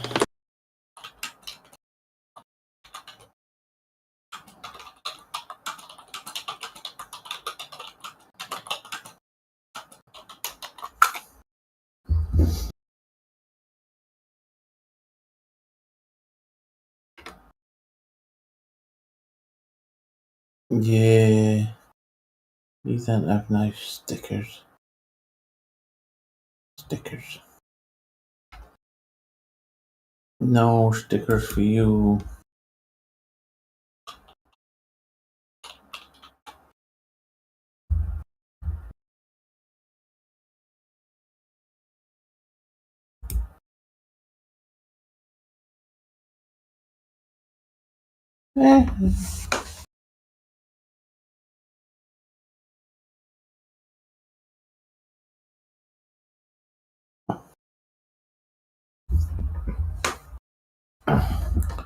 Oh.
But it's only me and Turtle Boy.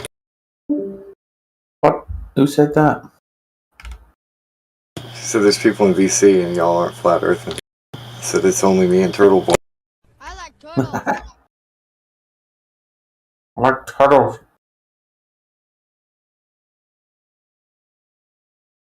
Oh, really? And Miguel's probably at work. Yeah, Miguel's at work. See it now is still they're a boomer. Hey, Metron. How's it going? Hello, how's it going? How are you guys? Good, man's good. Yeah, I didn't put Metron, somebody put it. It was supposed to be Metatron.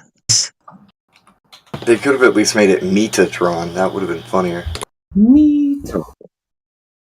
Right. Metatron, and then you imagine like a transformer made out of meat. Alright. How is everybody doing? Good, man, good. Just chilling, man. I'll be back in a minute. Okay, cool.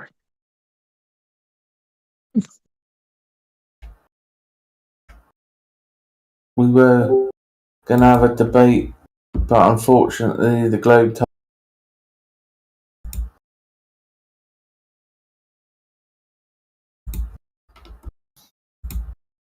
couldn't find any evidence, never came back. Hey. Why did they get muted? They're still looking for it, I think. What's up, Hey everyone? guys, I'm happy to be here. Good, man. Hey Good. Logi, how are you, man? Good, how's it going?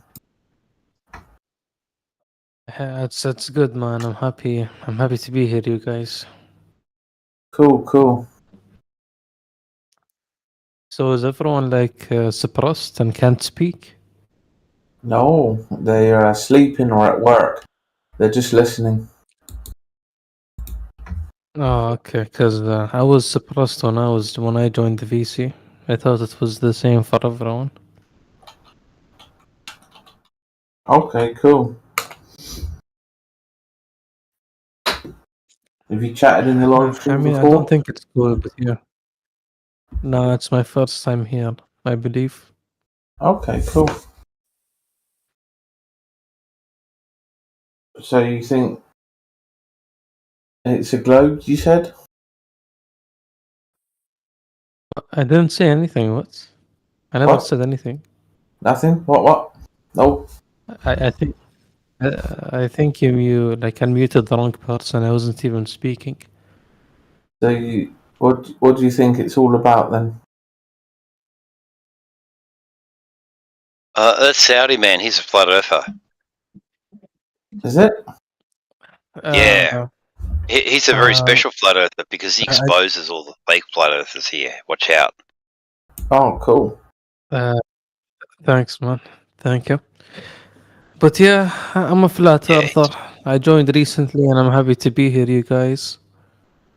Nice. Sure, pleasure. Thanks, man. That's cool.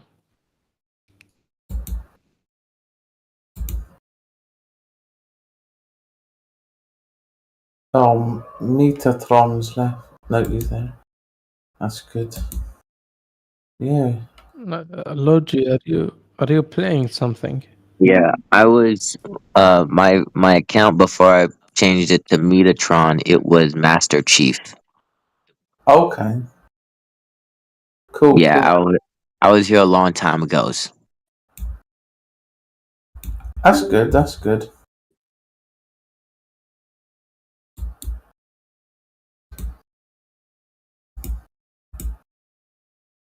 I'm just revisiting back from a long time. It's been probably about 3 years now.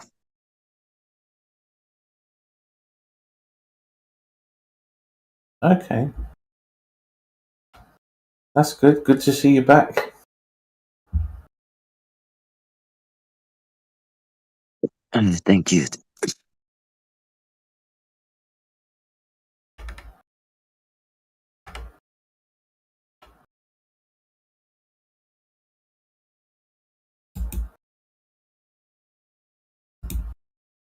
Bowman.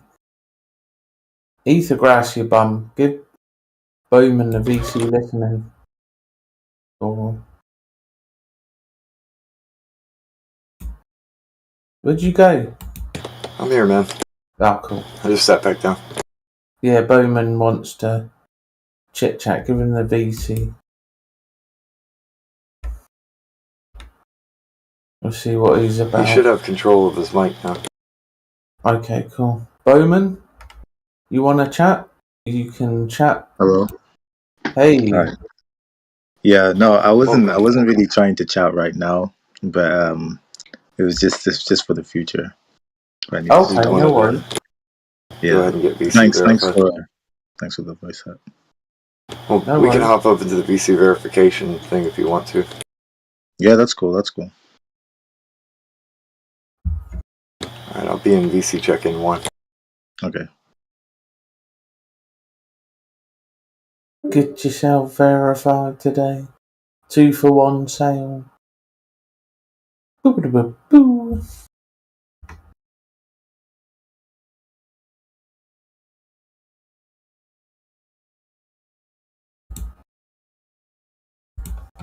Oh my goodness.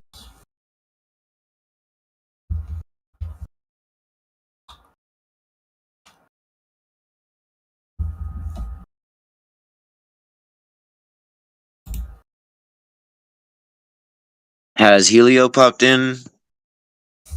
Not as yet. Or He will be around eventually. Indio's been through, Jedi. what about Hank? Who? Hank? Yeah, Hank was in just earlier. You missed Hank. Okay. He went off to bed. QE too? Yeah, QE was in earlier. Spurging out all the globe time. Right.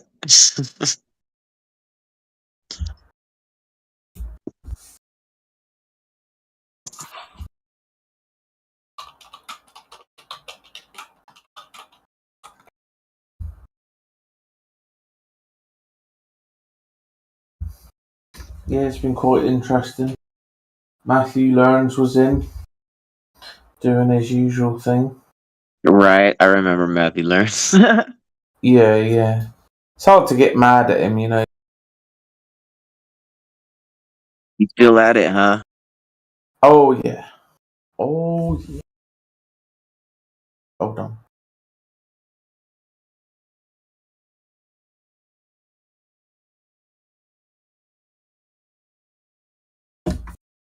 Yeah, he's still discombobulated. I bet.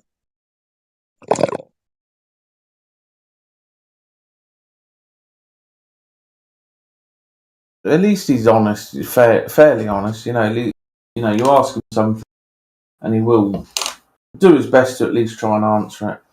Unlike the museum, oh my god, he'll be back tomorrow with excuses probably.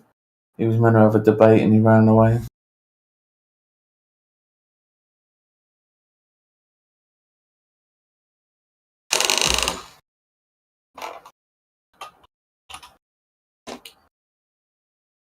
How's it been flowing with people? A lot of people been coming through. Yeah.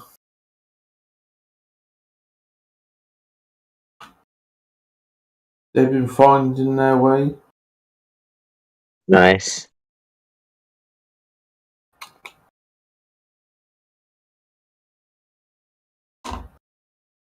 It's been kind of fun. Shooting the shit, you know. Having a laugh.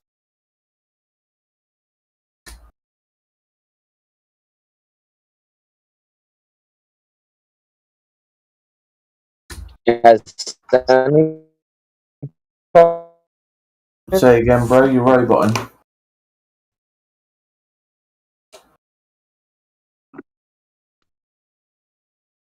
I was asking if Oh my goodness.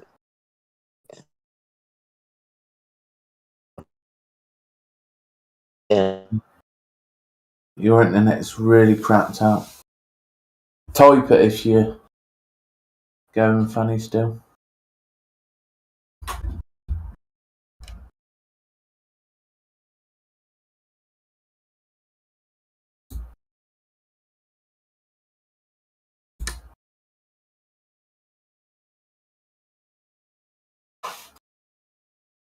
I'll be back. No worries.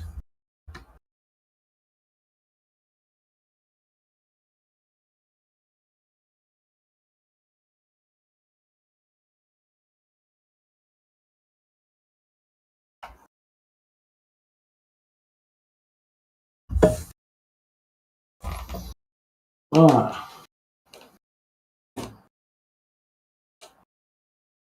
Well, unfortunately, they've all abandoned us.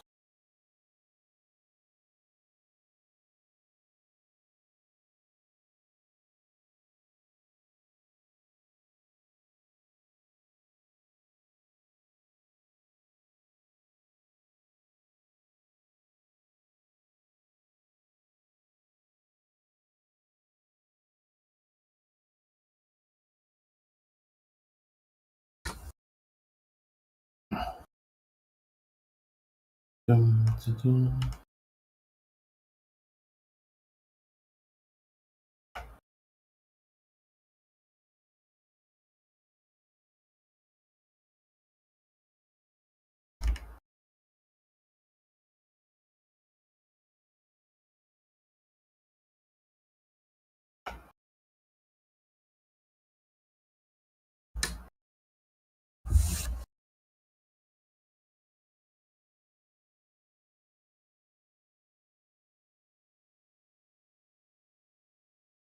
Any Globerothers out there that think they've got a good argument or evidence or anything? Join us. Let's have a chat.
Welcome back, everyone. Bowman and Ethergrass.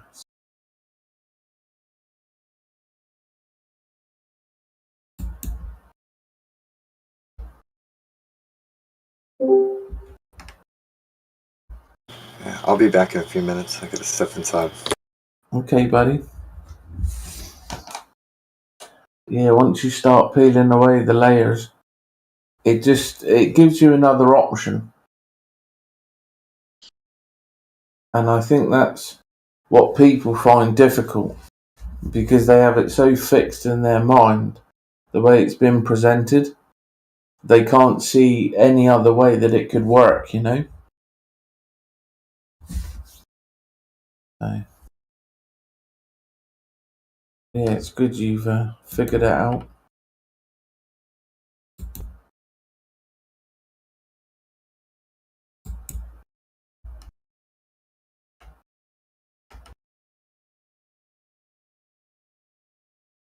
Wait, were you speaking to me there, or?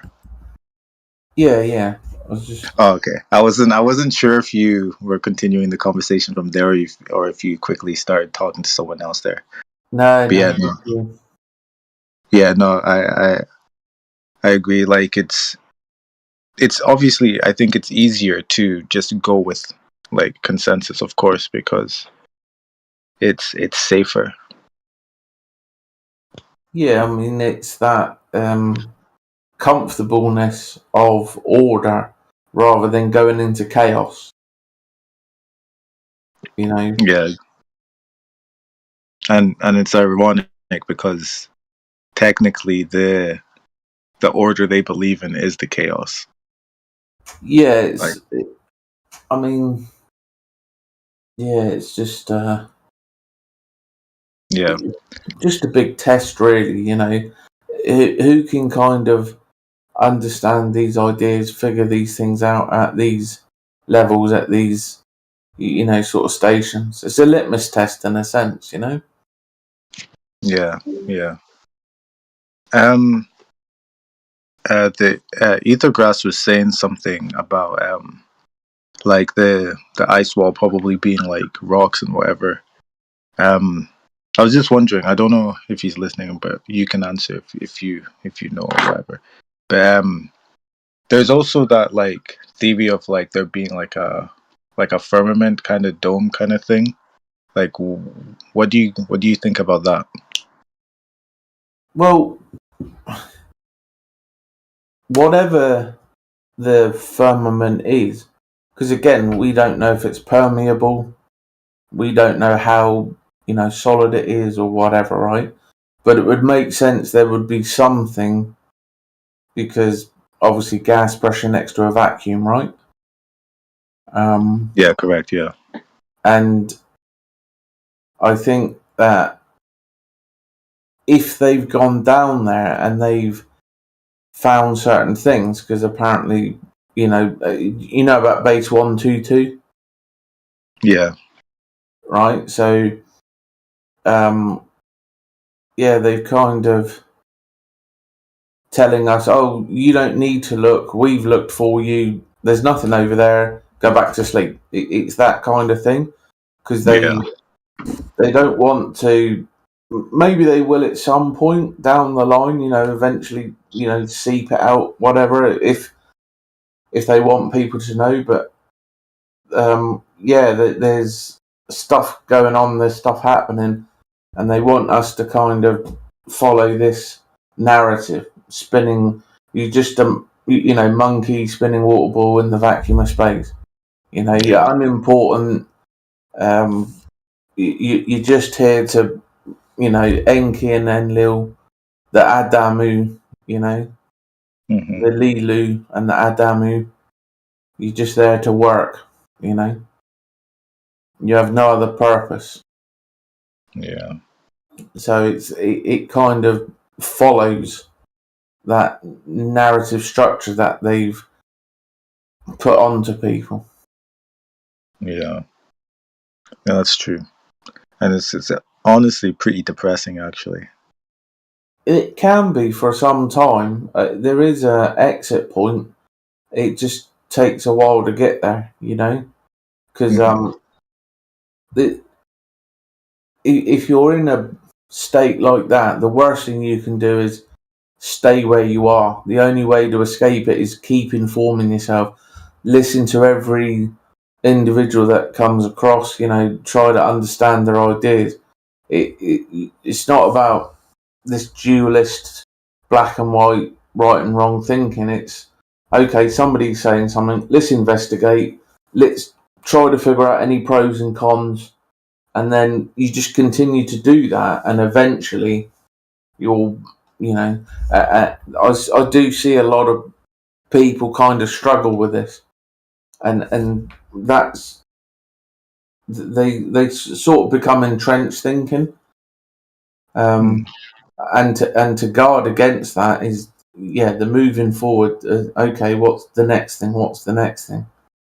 Because like you said, when you learned about this, I don't think you were a conspiracy theorist or looking into anything. You were just like pretty normal, so to speak. Yeah, no, you could say that. Like at the exact time, I was still in university, so I was too busy concerned about girls and stuff like that. And obviously, I think around that time, it wasn't even the very, very first time I heard about flat Earth. Like in 2015, I thought it was such a joke that I didn't even bother looking into it, because I was just like, you know what I mean. You know what I mean? Like, it's just so like I dismissed it so quickly that I was like, like it's not even worth my time. I think I was like, I don't know how old I was. I must have been like 17 or something. But then I heard about it again, like because I watched basketball, and I don't know if you know anything about basketball or the people, but there's this guy Kyrie Irving. He brought up flat Earth. Yeah, I've seen the chat. Yeah. So it wasn't even like B.O.B. also, like I heard him say it, but I just thought he was crazy. Like I thought he was because actually, funnily enough, I did know a little bit about like the Illuminati and stuff like that, but I wasn't too like I just thought there was like a hidden hand behind the music industry. I didn't really know too much about that. So when B.O.B. did it, I actually just saw, like they go again, like trying to say something stupid, so whatever, so that they can get more album sales or something like that. I don't know. It was only when Kyrie Irving said it, because like he said it and he was very like adamant about it. He was talking about like, oh, like guys, I'm not stupid. Like I went to a good college, and he was straight faced about it. So I was like, oh, really? Like, funnily enough, he never really brought it up again. But it was actually when I heard him say it, I was like, okay, let me kind of look into it. That's when, yeah. It turns out it wasn't. Yeah, basically.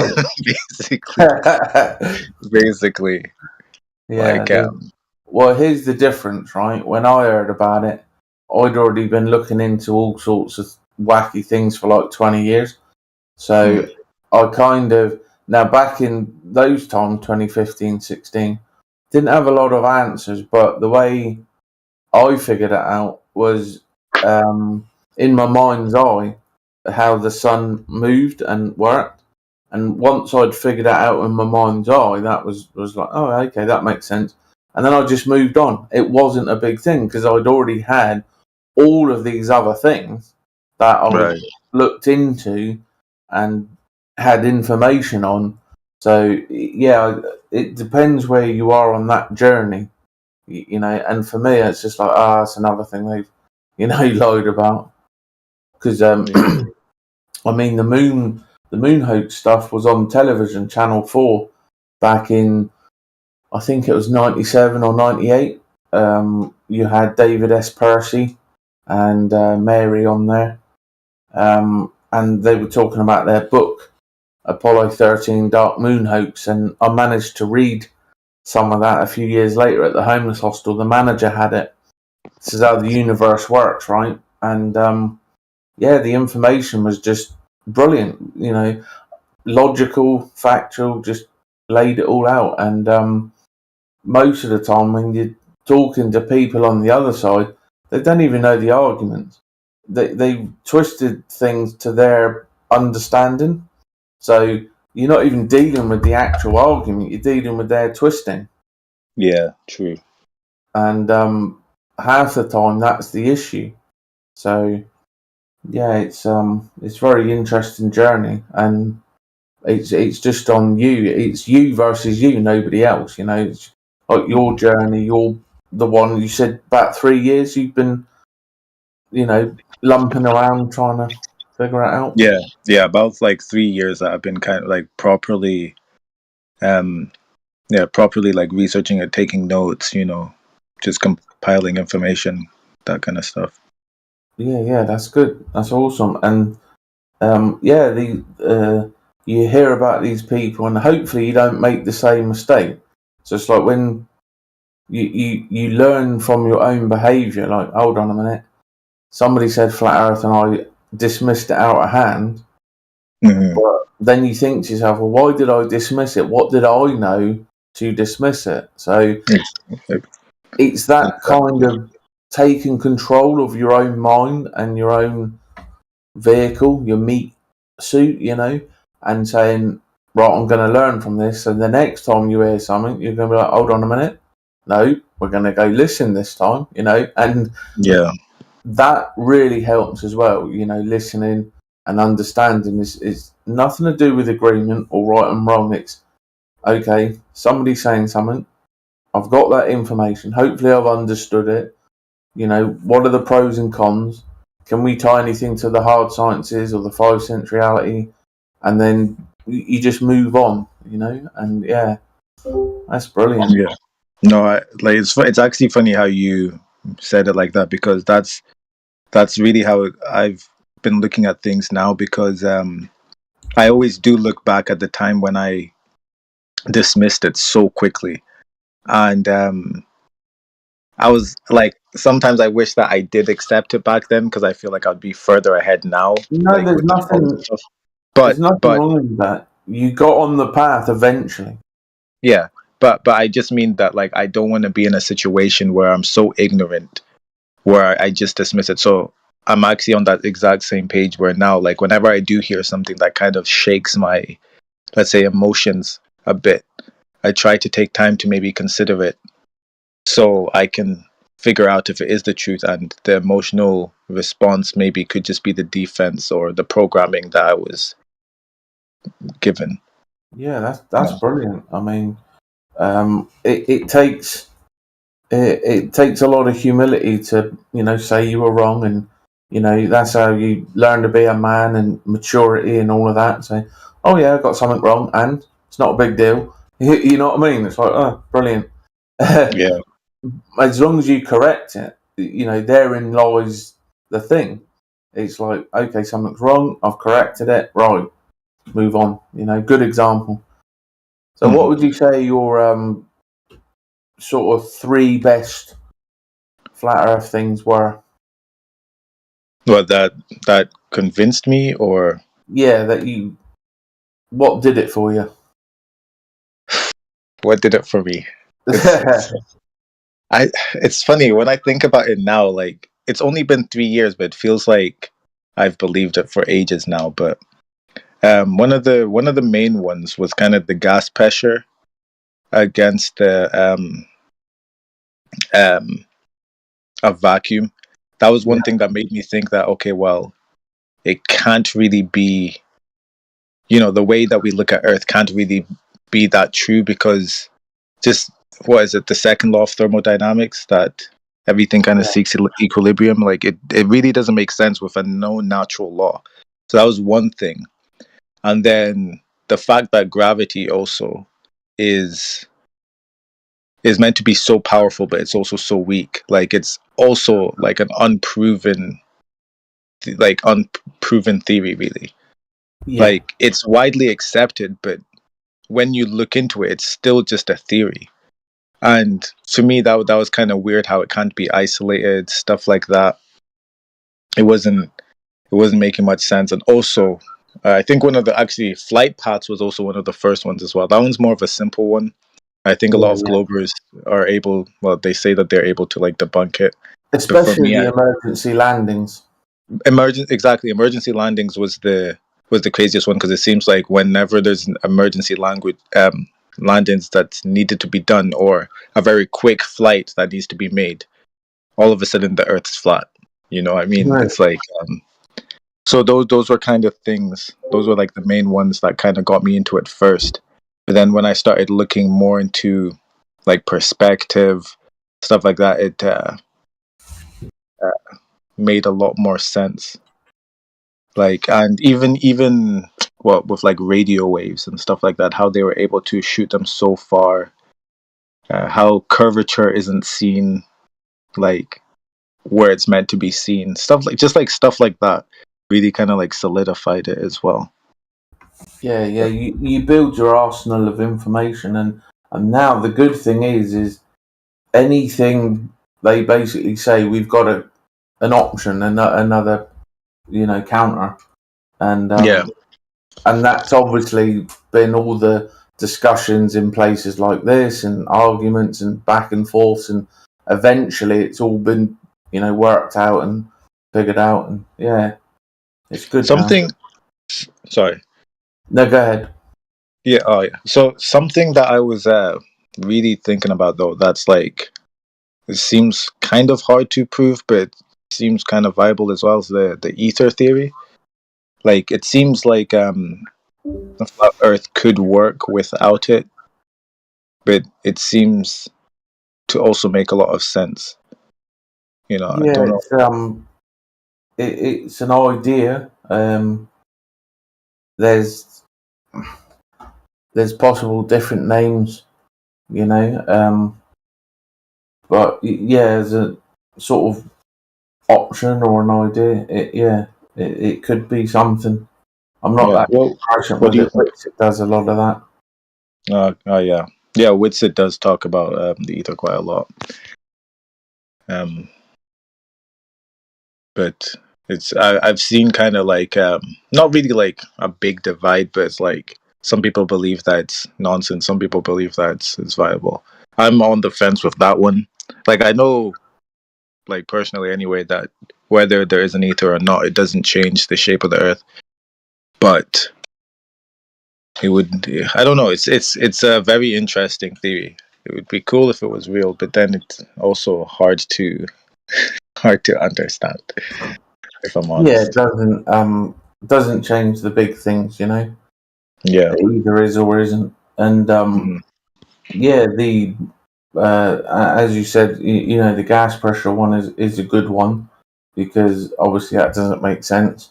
And the gravity, their new god, their new religion of gravity, is quite interesting when you break all of that down. And you start, because they teach it different ways, you see. So if you never go to college or university, they teach it as an attractive force. And then at university, they say, "Oh no, that's not it. This is it."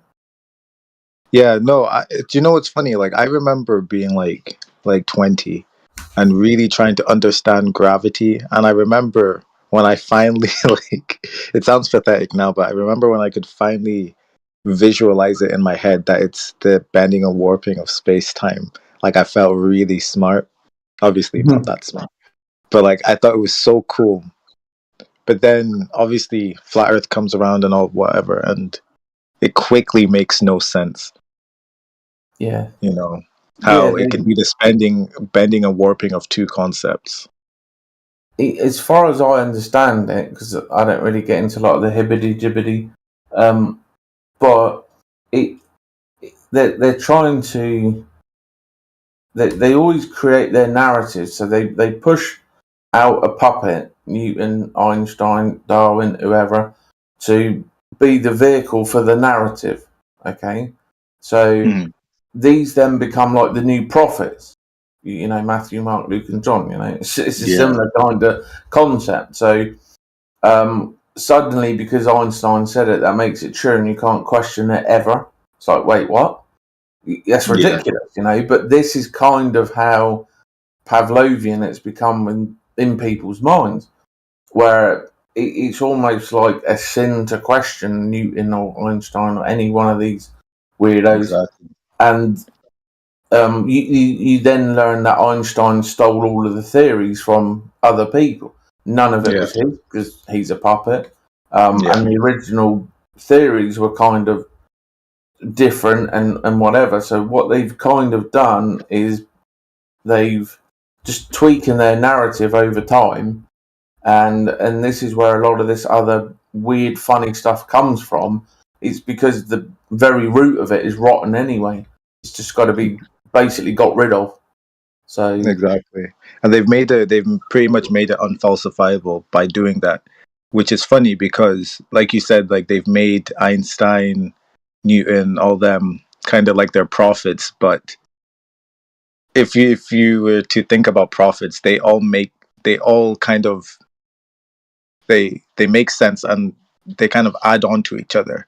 Whereas Einstein directly contradicted a lot of what Newton said with his theory of gravity. So they can't, like a person who believes the globe, they will believe both Newton and Einstein and believe that, okay, Einstein just added on to it, but he actually dismissed a lot of what Newton said and created his own theory. Yeah, and so this is another trick of the agenda. So when I say the agenda, that's just whoever's doing the shady shit. And the reason I say the agenda is to keep it objective because we don't know. I mean, there's lots of names of lots of groups, but thinking about it, if we've got all these names of groups, it can't be all of them at the top. So it means logically you would think all of them are puppets. So so I just say the agenda, but essentially what they want people to do is waste their time having these silly arguments about nothing, and it's very important that they waste our time like this rather than like people getting on with it quickly, figuring it out, moving on, leveling up and understanding the realm and whatever this place is, whatever we're supposed to do, right? And having silly conversations like, you know, I joke with people now, you got to have 8-hour debates where the women have penises and men can get pregnant. It's like, what the hell? You know, it was common sense 20 years ago. This didn't happen, you know, but so, yeah, they kind of arm idiots with information. Then you got to argue with idiots over information. And it's just ridiculous. It's a complete waste of time. And that's why all you can do is push yourself on that journey and hopefully meet people, you know, along the way and share info. And, you know, because 9 times out of 10, if you give links to people, they'll actually go and look at it. And they come back and say, oh, yeah, you know, I looked at that and this is my thought, or, you know, this is that. And it's a rare thing because, see, when I was learning about things, and I'm not even on about, you know, conspiracy stuff or wacky stuff, just watching stuff on television, supernatural stuff, medical shows, anything weird and wonderful, I always was fascinated by it. And I would speak to people about it and say, oh, yeah, there's this weird spider that does this, or there's this weird thing that does that. And there was always a blank look on their face. And I noticed it from every, you know, creed, culture, race, whatever. And I thought, what's going on here? You know, this is weird that I keep getting this same reaction. So at the time, I came up with ignorant bubble people. I thought they're like in this bubble of ignorance, and maybe I can find something to penetrate, you know, to break through so that we can engage. Never did, by the way, but the most fascinating thing was how hubristic and arrogant they were without really them even knowing. But I remember I was reading things and I'm like, oh, this is actually making a bit of sense. And I thought, at the time, if you've been to university, you must have at least 3 brain cells. So I asked somebody, you know, university degree, oh, look at this. They wouldn't read of a word of a sentence of a paragraph, but they knew it was wrong. Wow. And I'm just like, okay, degrees are just toilet paper, basically. And Yeah. I couldn't find anybody to engage with in the information. They would not read it. They would just tell me it was rubbish, tell me it was wrong, and so you've then basically got a choice. I mean, David Icke talked about this. The sheep don't need the sheepdog anymore. You know, we've out sheep the sheep. Yeah. And it's that kind of thing where there isn't the boogeyman or the fear anymore. It's like, do you go on? And if you do go on, you're then sort of leaving all these people behind, because it's difficult to converse with them at their levels. It's like you don't talk to 4-year-olds, you know, about quantum physics. They're just going to go and chewing crayons, right? Yeah. And as you move forward in these different genres and informations and topics, you'll see that more and more, where you're gathering this information, data points. Where do they connect? You know, what makes sense? How does this fit? How does this work? Include everything. Don't exclude anything. This is what I try to do, because again, we're not omniscient, right? So if I say no, that's not it. Well, it's like, what am I saying that for? You know. So I try to just, even like the really weird stuff, I put on the very edges. You know, I don't take it too seriously, but I don't dismiss it entirely. It's like, yeah, okay, you're going on the edge, you know, but you're there. So I, in my mind, build like this mind palace. The 5 sense reality comes first, you know, the hard sciences, and then from there you can build inferences and you can start to like do some stuff, and then at the very edge you can add some woo woo. But I just take all the information as much as I can get, and eventually it kind of sorts the wheat from the chaff. You know, it separates out.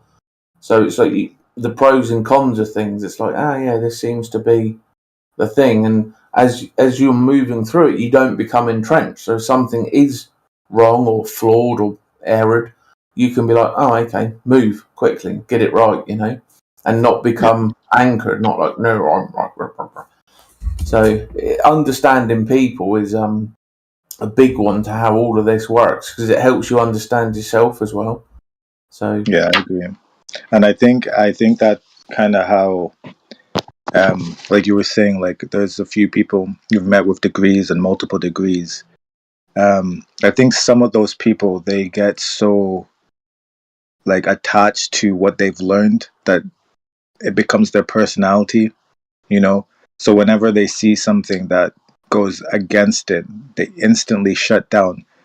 And it's kind of sad, because I think this, like the way the system has kind of like made it, is that there are actually intelligent people who, because they feel safe with the consensus, they end up believing everything that they're taught, and they don't want to challenge it, because they've used so much of their intellect on learning what it is that they're. Because let's be honest, some of these things, even if it's wrong, it's still difficult to learn. That's why I think a lot of these degrees, PhDs, whatever, they always want to laugh at flat earthers, saying that, oh yeah, you guys just can't do maths, or you guys just can't do that, because in their head they've worked so hard to learn what they've learned that they get offended, you know, that somebody, because I won't say most, but a lot of people who study like flat earth, I actually have met a lot of people in flat earth that are like have degrees and stuff like that,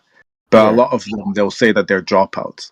So instantly, to these people who spent like 8 years of their life, you know, studying a certain subject, you know, missing out on parties, missing out on girls, like, I'm not trying to be mean to them and stuff, but a lot of them, I think they take up that persona more than they want to accept the truth.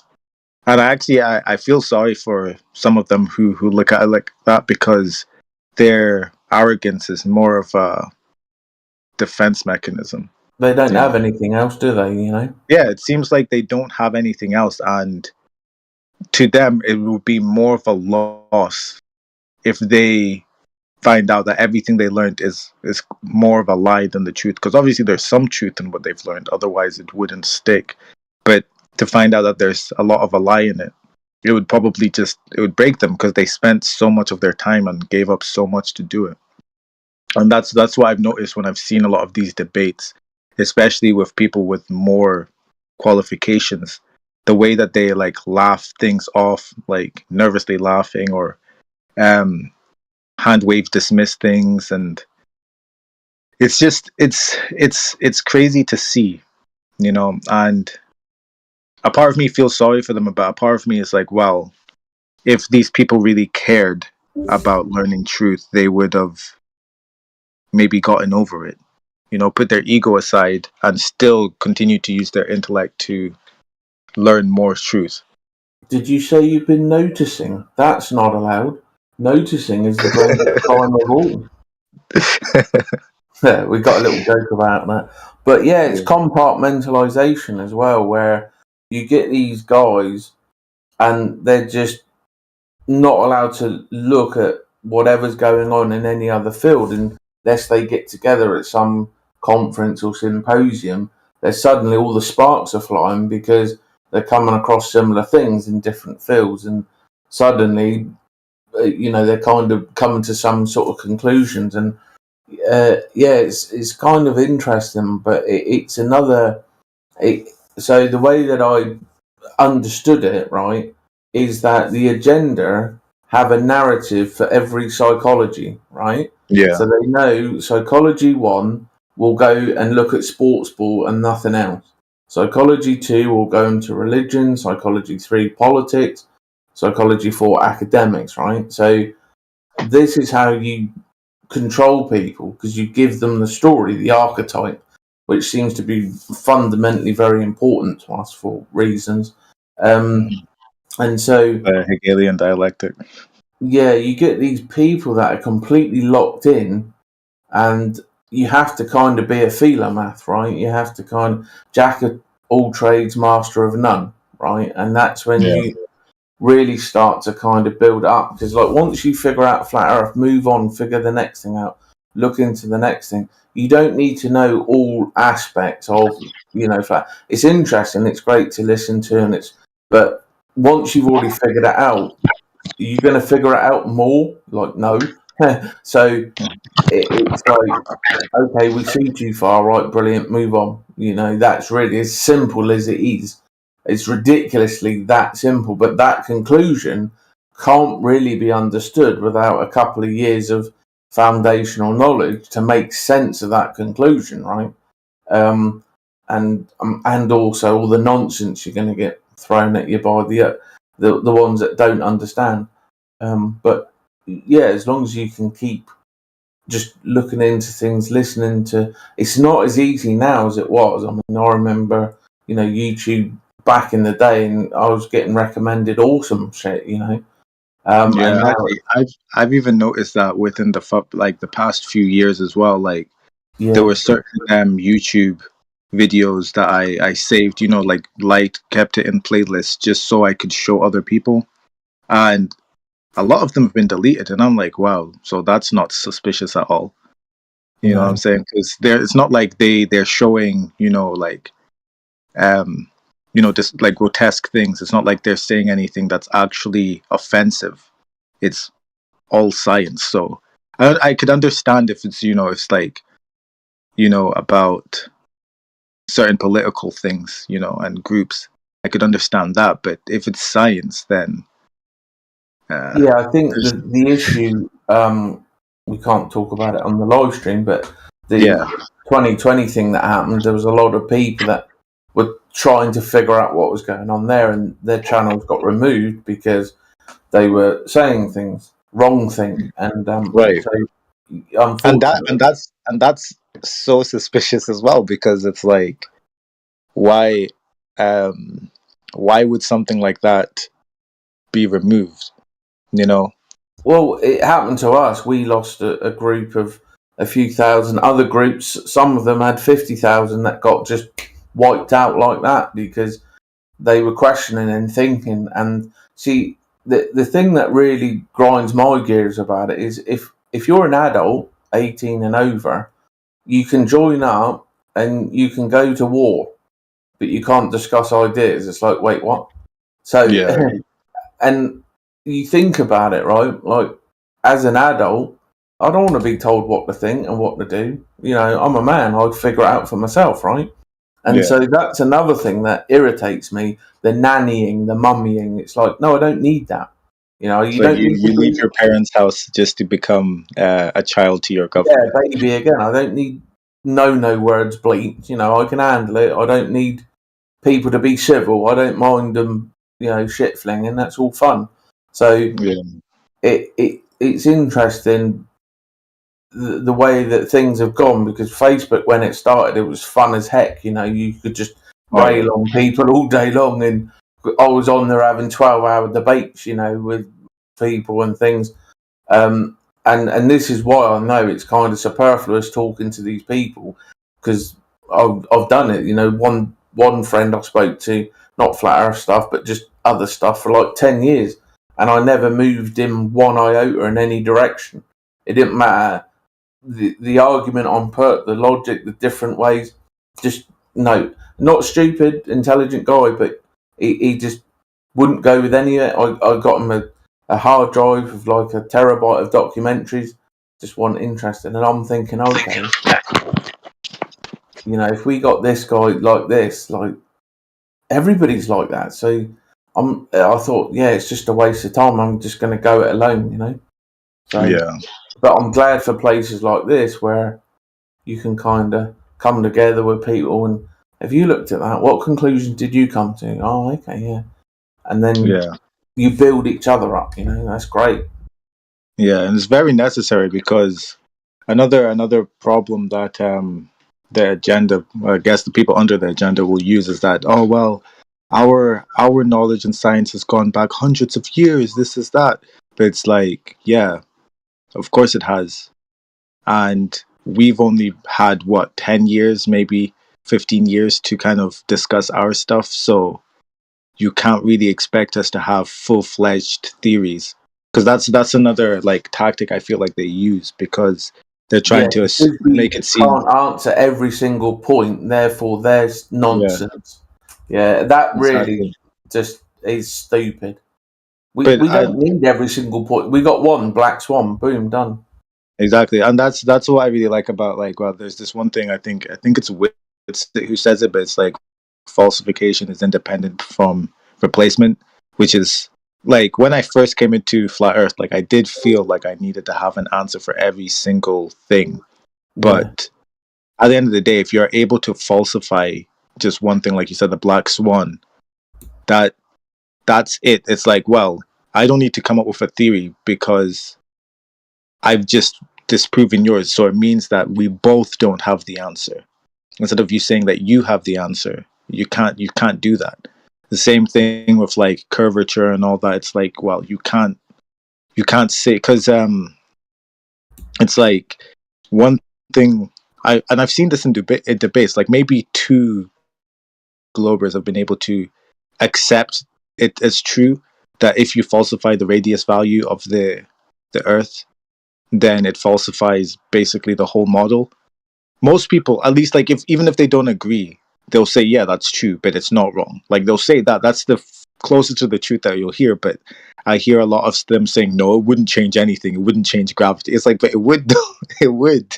Yeah. It would. Like, if the radius was bigger, there would be more, more gravitational pull. The sun, like the Earth, would be spinning faster than it's like, or slower, or whatever. It's just weird how a lot of them just can't accept certain things, Yeah, I mean, like, like you say, even if it's just hypothetical.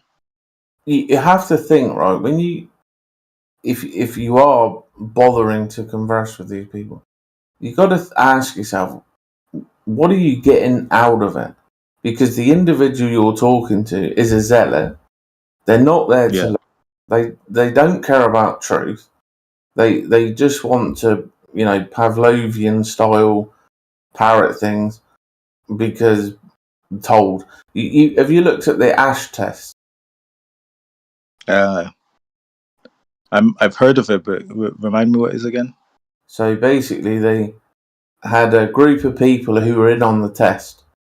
They bring in a stranger, and they show the group of people a triangle and say it's a square.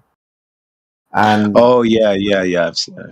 The stranger agrees with the group. That's And the square, yeah. Yeah, it goes back to our hunter-gatherer days. You know, we needed the group to survive.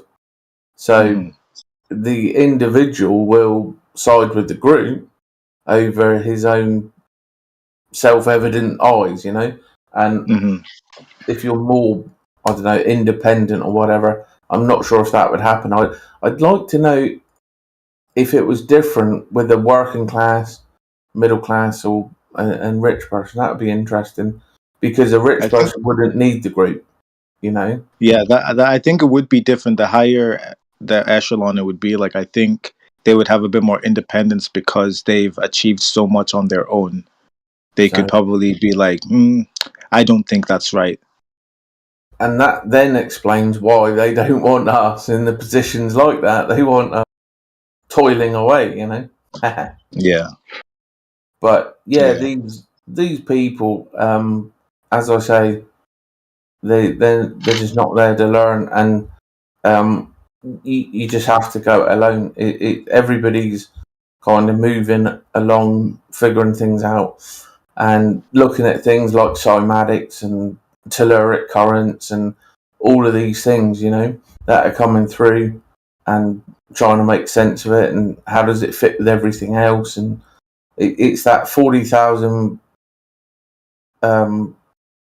altitude view, you know. You got to have the macro, not the micro.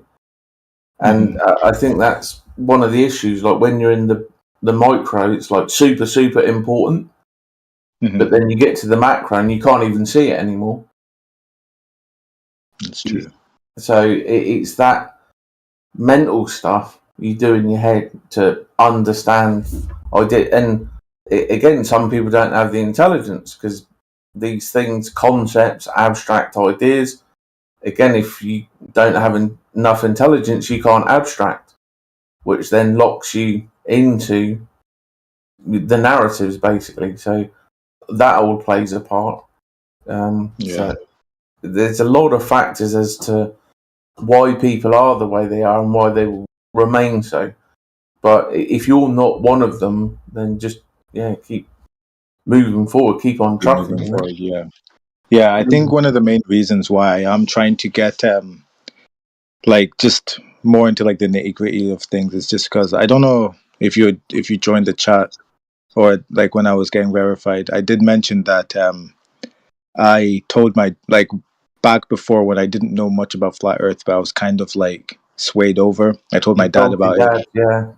Yeah. So it's more like I don't want, like, and around like the circle in my life that I'm in, I don't want to be someone that like just keeps it to myself. I feel like that's a little bit selfish, and I do want to tell people that I feel like would want to know, but I also don't want to come like with no knowledge.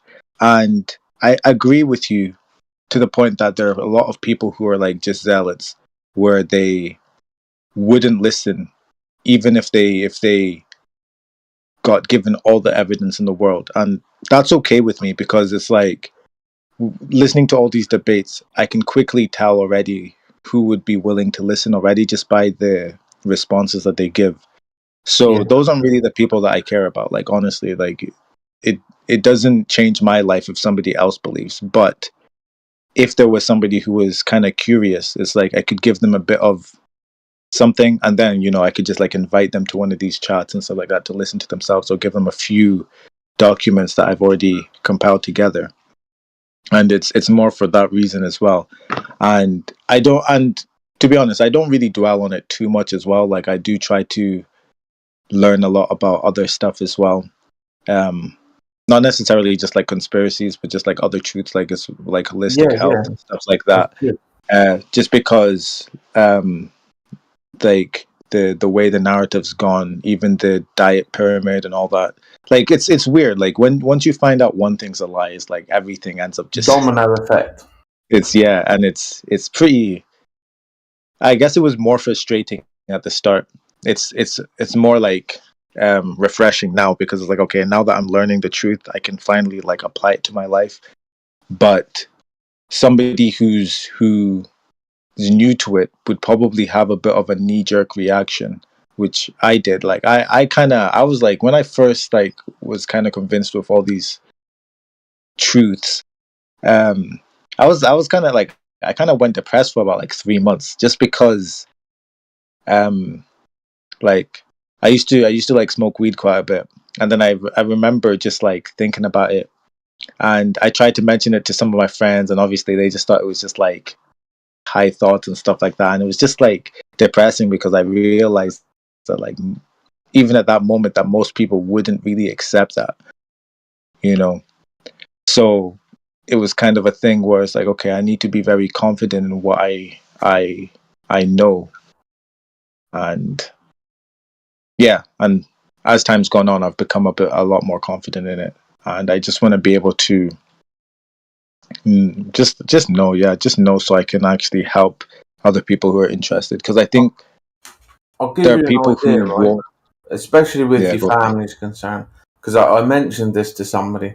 If you present something and they're cold to it, leave it alone, and just make sure Yeah.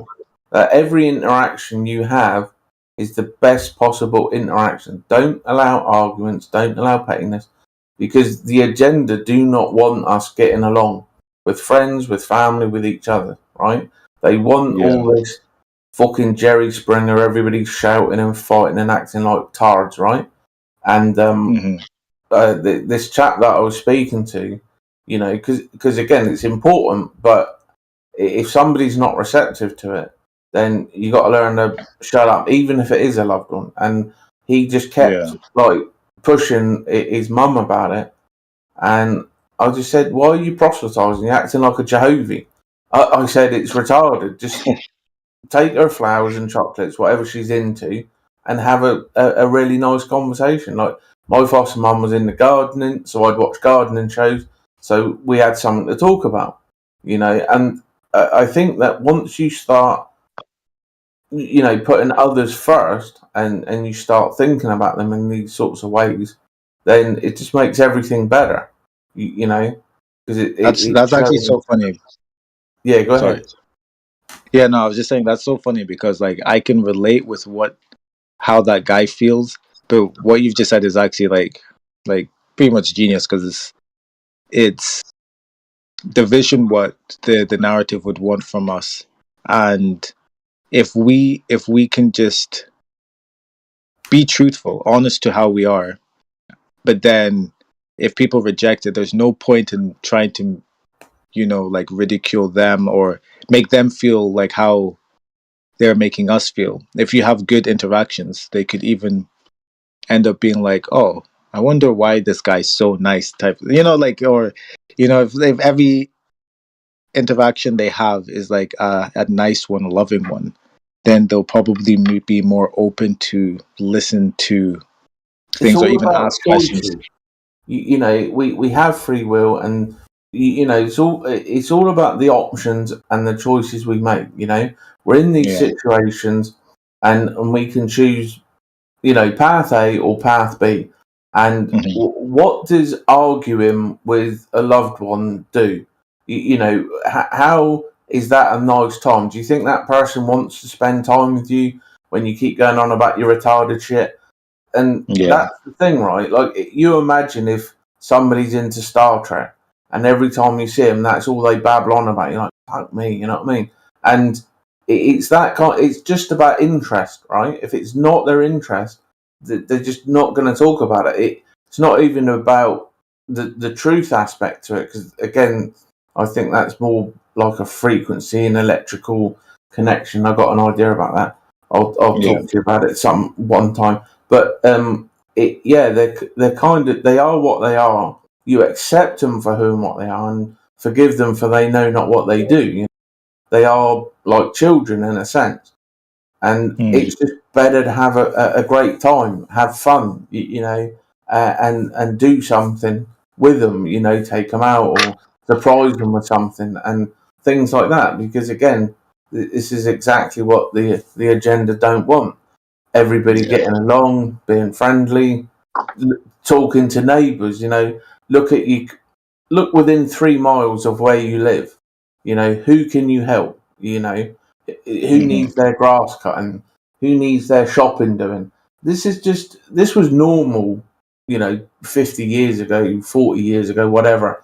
Now it's just like everyone's stuck in a flat, which is almost like a prison cell, because it's like, yeah, you can go out, but you got no money. Ah, right, exactly.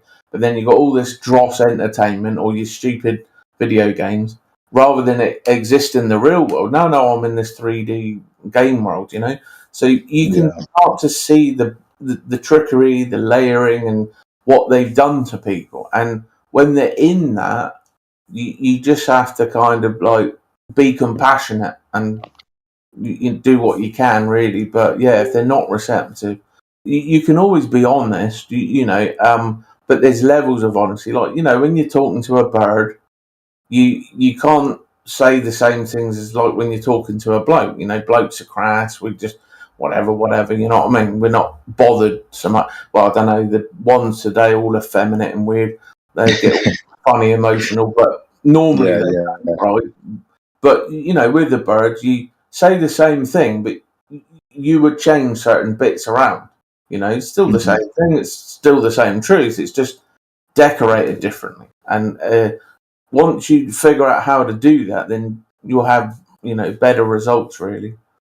I completely agree with that. Actually, like that's like a wise way to go through it. But by the way, I've noticed you kind of made a few like biblical references. Like, are you like a Christian? No. Wisdom is wisdom. So I don't really. I think the Bible is a psyop. It's a vehicle of control made by the government of the time. Because who could read and write? Did the sheep herders read and write? No. It was the people who had money, who had power. These were the ones that wrote down the stories and the 120 Gospels, of which you have access to 66. And so the thing is, I watch a lot of channels, Myth Vision, Gnostic Informant, History Valley, and they get all these experts on, that were teaching as professors in, the seminaries and things like this. Dr. Kit actually translated the Dead Sea Scrolls. And you tend to find the ones that leave the faith, it's their hunger to know. They keep learning. And I mean, one of them, once he learned about the Hellenist myths and legends, he's like, oh, right. And that was it. It was over for him. Another one just dug into more. And yeah, they end up walking away because it's about information. Once you have information, it's just not tenable, And so, I look into a bit of. I just say the universe because I know there's I've had one or two weird experience which allows me to be open to something beyond the 5 sense reality. Right? What that is, I don't know. There's a lot of people that have experiences. Now I can acknowledge the experience, right? But that doesn't mean the experience is true. It's just, I accept that you've had this experience of this event, right? And a lot of people can't even do that. They just, if they're Christian, oh no, it's demons, this, that, and the other. And I'm just like, okay, cool. But it's just about gathering information. And when you look at all of these phenomena, and the tens of thousands of people having experiences, there's something there. But to say definitively, I think is, again, slightly arrogant, and most of it comes from Taylor anyway. But that makes sense.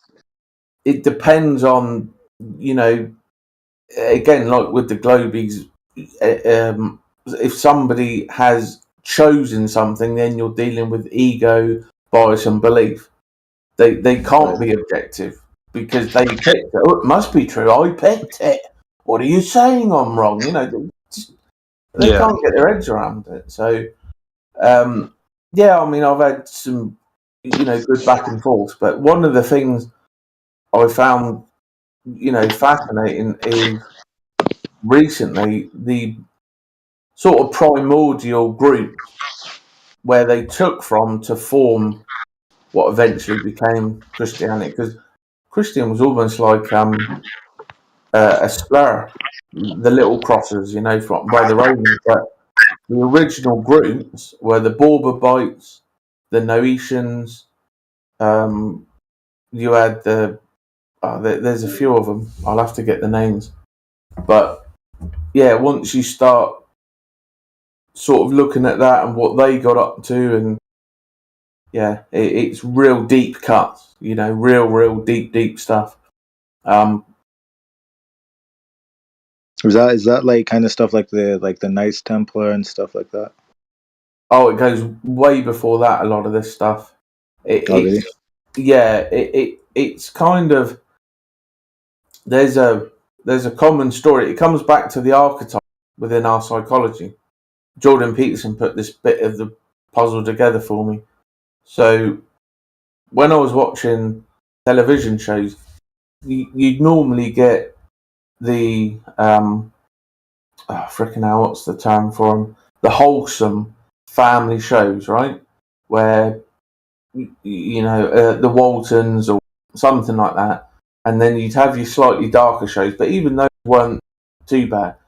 And then as I was watching it, everybody was just wearing black clothing all the time. There was no colour in the clothing. All the skies were always grey. There was no blue skies, sunny stuff, and everything was dour and overly graphic. Everything was becoming more and more graphic, the wounds or the this or the whatever. And I just thought to myself, like, something is going on here, because you see it everywhere, right? And it vibed with me at the time, my mood and mental state. So I noticed this, and I could see they were taking, they were doing certain things within films and different characters. I could see how they were destroying them, and I had an idea of what was going on there. But the archetype is another level. So, as Jordan explains it,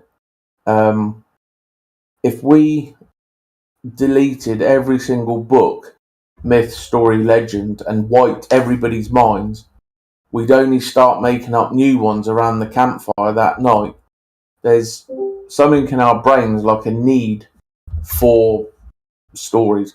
And so that got hijacked by the agenda. That's the way I kind of look at it.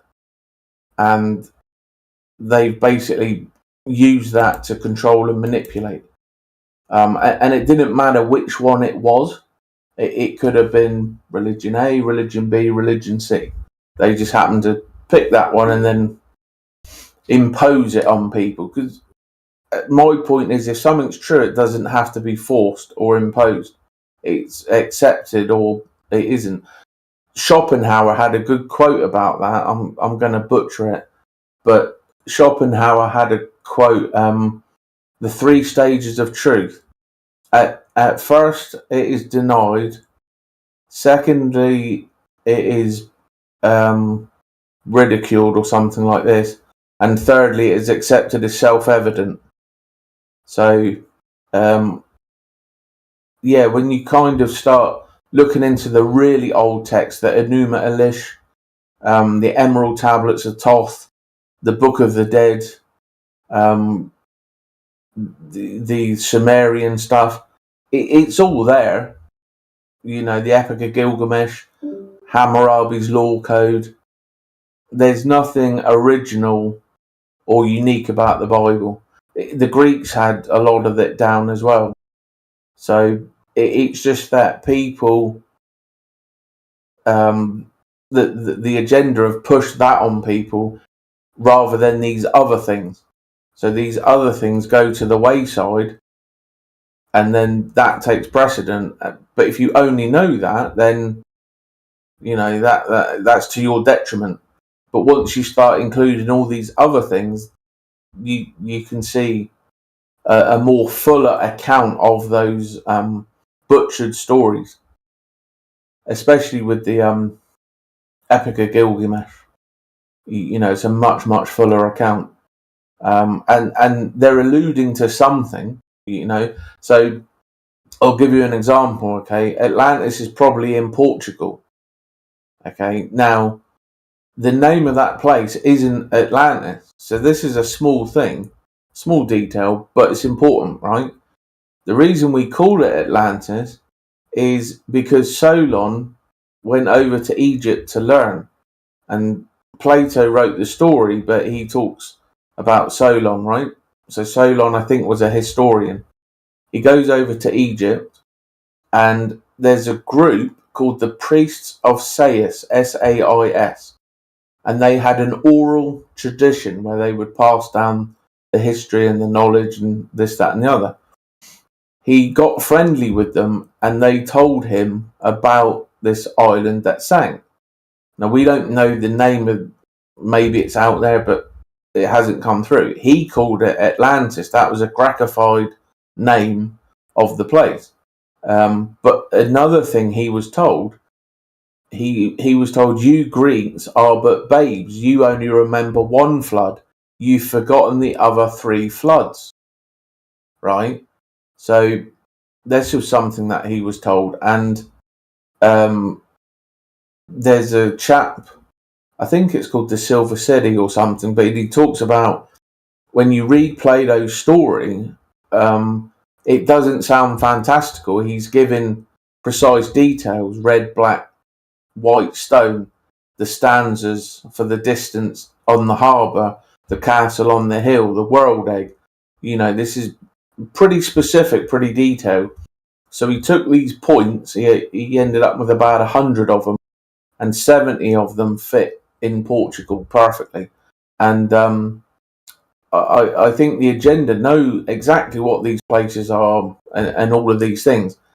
But again, they want people to kind of waste their time digging into something like it can't be resolved. It has, you know, it's pretty simple. But this is why they want you looking at Santorini or the new ones, the one in Africa. You know, they want people looking, oh, I found it over here, oh, I found it over there.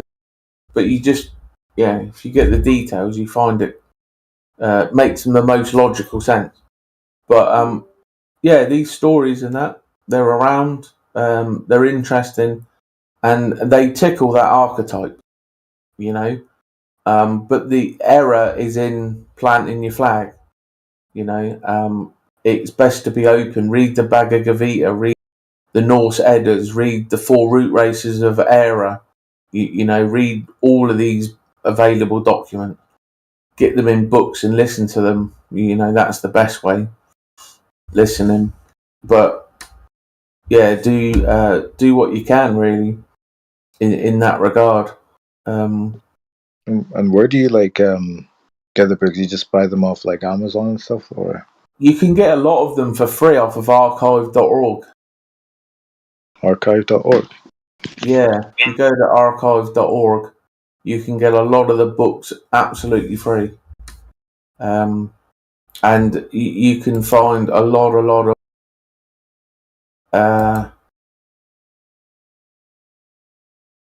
a lot of videos on them as well.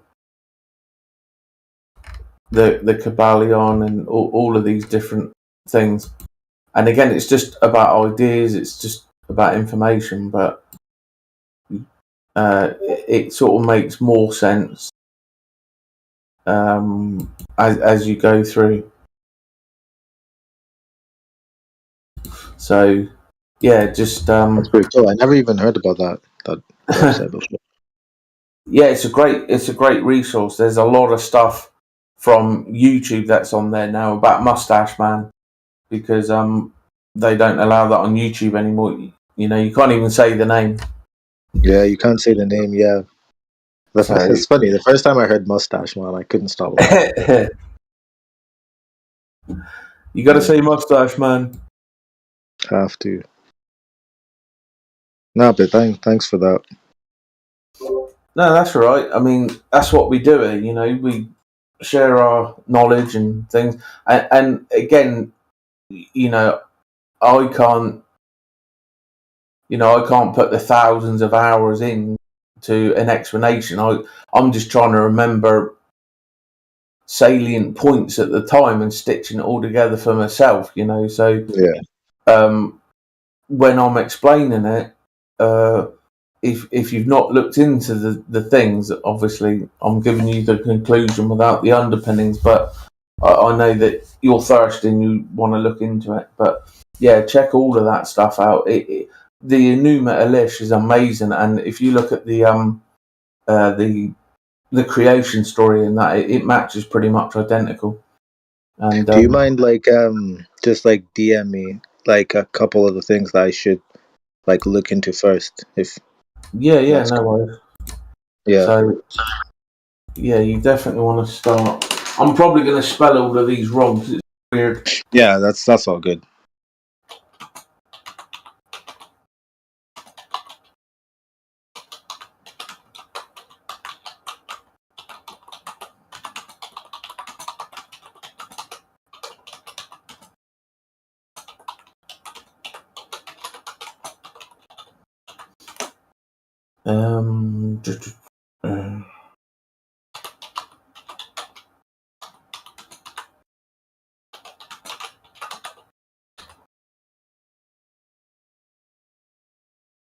Oh, fucking hell.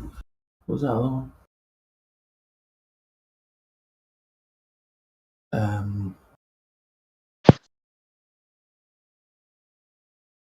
Are you from England, by the way?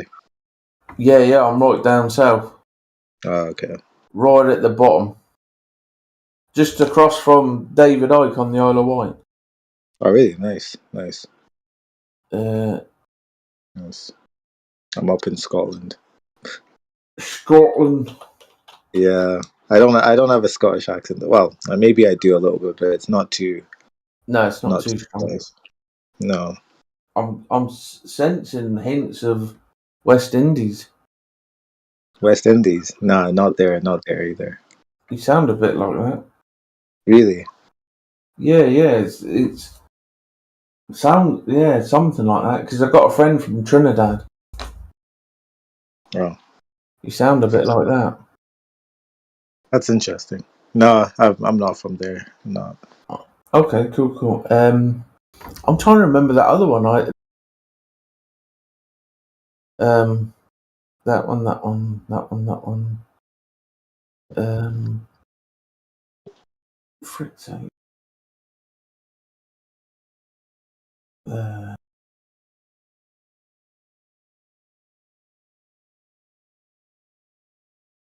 Nope, it's gone. It'll come back to me. Freaking going senile, man. But yeah, there's thousands and thousands of hours of just sitting and listening and trying to piece something sensible together from it all. But yeah, once you get through that lot, you'll see the ideas were already around, floating around, and you can kind of get a grasp. And I'll give you those channel names as well to go subscribe to and listen to their older stuff. They got some good 3, 4, 5, 6 hour ones that are actually brilliant. And these guys, they had troubled lives. They got into the faith, and then through their thirst for knowledge and wanting to understand, they eventually left it. Sweet.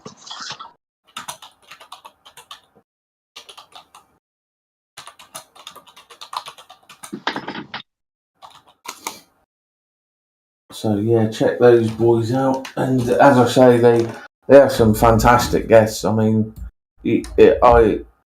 some of the links I've gotten off of people, and I'm just like, yeah, it's a dude with a book telling stories. What Because again, it's always good to know the official side of things, just so that you can break it down and see where it might be wrong. I think that's always a good base to start from. Yeah. A lot of people, nuance is difficult, because like they freak out if we talk about Jordan Peterson or whatever. It's like he does have 50 years of experience as a zygologist and that. It's not saying that he's right on everything or but he knows something of what he's talking about. I think but people get a kind of no, he's a shill or whatever label, yeah. and then you just ignore everything he says. And I'm like, okay, no, we don't do that, because that's irrelevant. You have to be able to piece it all out, He's Because not. I mean, even like flat earthers will use quotes from Einstein, Neil deGrasse Tyson. Exactly. Not necessarily that we believe what they believe, but they will say truth. Like they have to. Like every good lie has truth in it, so you just take the truth part from it, and then. And I think the reason for that is epigenetics. Dr. Bruce Lipton talked about this. So I got onto this years ago, but he had tenureship, right? Do you know what that is, tenureship? Yeah. Right. So he had tenureship. Back in the 60s, they were messing with stem cells and that, right? And he was a professor of biology, and what he was learning in the laboratory was contradictory to what he was teaching. And he decided to walk away because he's like, no, I can't teach this, it's rubbish. And he focused on that. But the first things that they used to teach in biology was that DNA is a transmitter and receiver of photons and phonons. So I'm like, Really? okay, very interesting, right? And then he went on to talk about epigenetics, basically, and how we can do all sorts of spoopy things. But I think this is why they have to mix some truth with the lies and not 100% lie, because it resonates with us. And again, it's in our language. We say, oh, that sounds true. That has the ring of truth. What are we talking about? Sounds true, ring of truth. And to me, it's about frequencies. Like there's, like when you're talking to somebody, and you sort of pick up, oh yeah, they're talking bollocks or whatever. You get a feeling about it, So, and that's that spoopy stuff I was talking about beyond the 5 cents.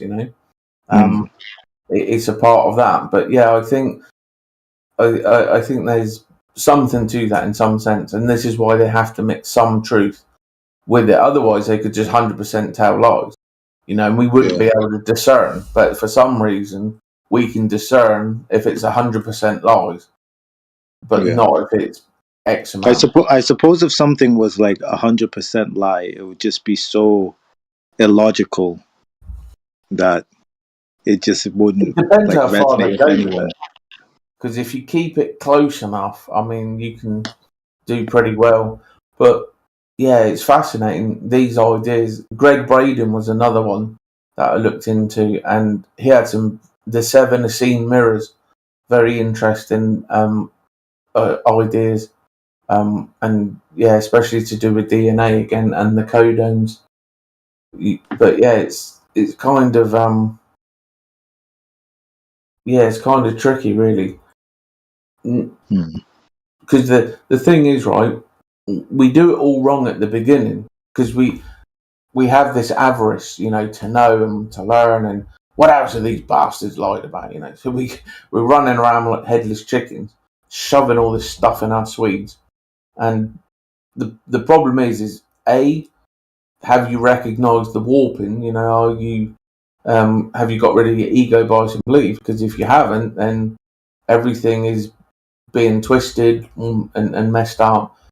That's problem 1. Problem 2, you can't remember it all, and so there's all these mistakes you kind of make early on.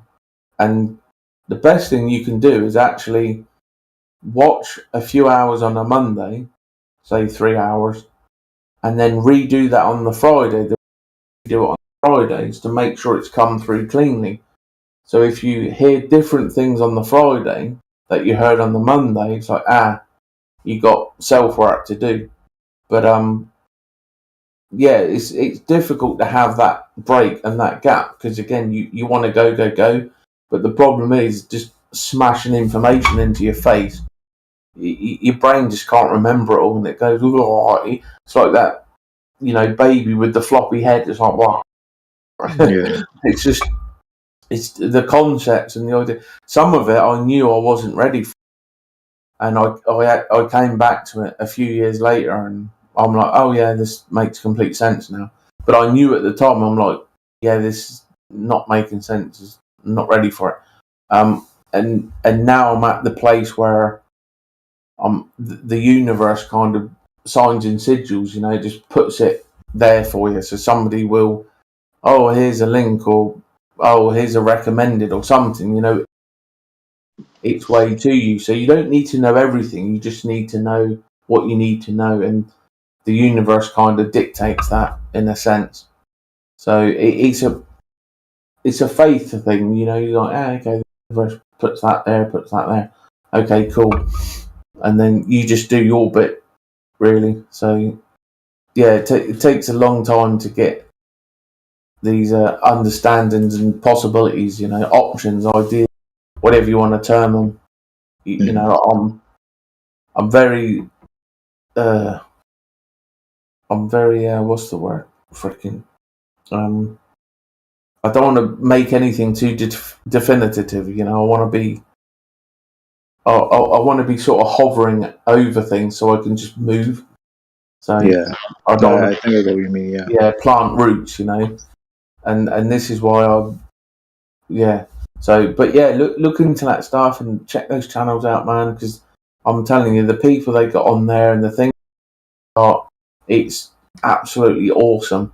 And they really, they really do their work. They get some great people on there. But again, this was, see, for me, I knew something was iffy when I spotted deception within the KJV, right?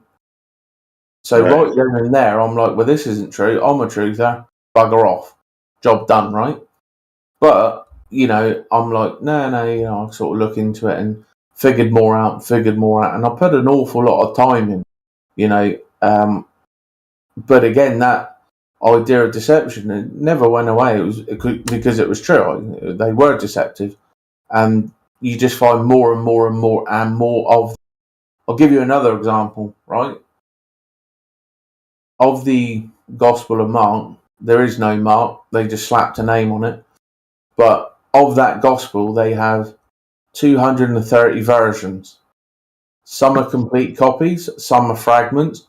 Not one of them is the same. They're all different.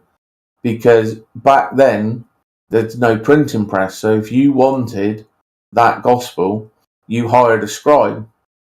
Some scribes couldn't actually read and write. They would just, copy symbols, triangle, square, circle.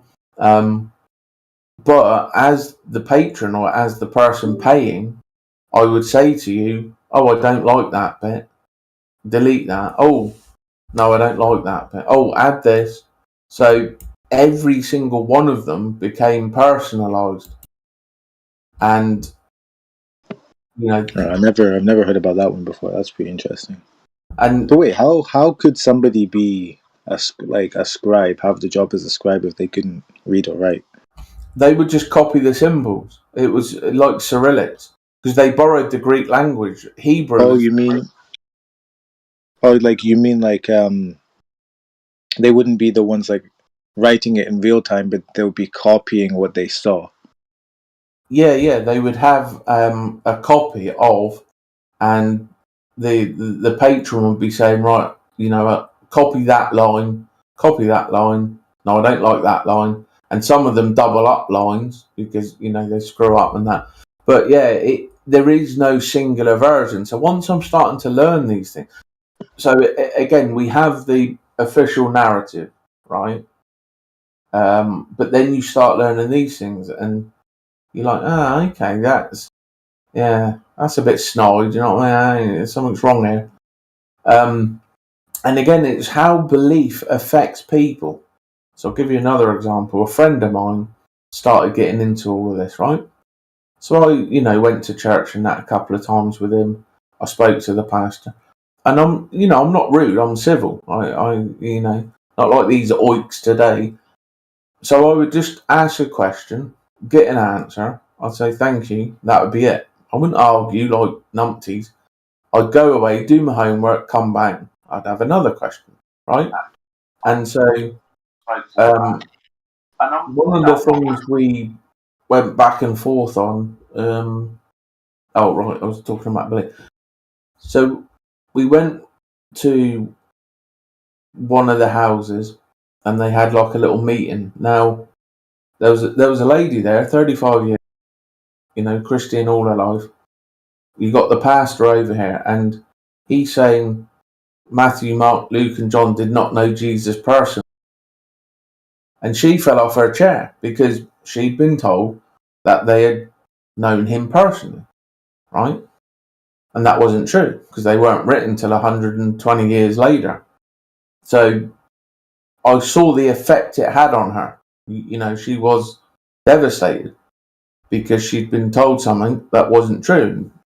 The person that telling her wasn't it true was her pastor. So she kind of had to listen because they obviously done the seminary.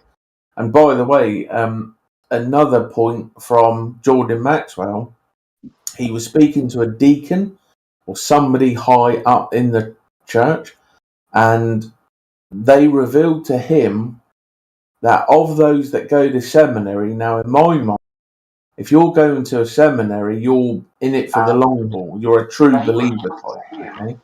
That's just my interpretation.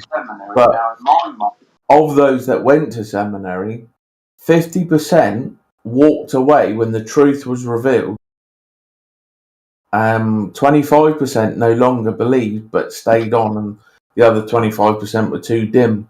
But it shows that what they are, the congregations in the church, it's not about the historicity. It's not educating them on the book and the 7 councils and the Council of Nicaea, the Council of Rome, and it's not about that. It's how to kind of lead them using the book as a guide and a tool, right? But yeah, once the deception I first came across was the fact there is no church in the Bible. There's no hell either. Those words don't appear at all. And it's only a minor thing, but again, it's deceptive, They get all these other words right, but not these ones. That's not accidental. Yeah, I did hear about that not too long ago, that the idea of hell in the like the way that I guess the Catholics kind of explained it as being this like fiery place of torment, of like eternal torment, wasn't actually in the Bible, which was interesting to me. Well, I'm more about the words. So they actually took, I think it's 7 words, and translated them to a single word, hell.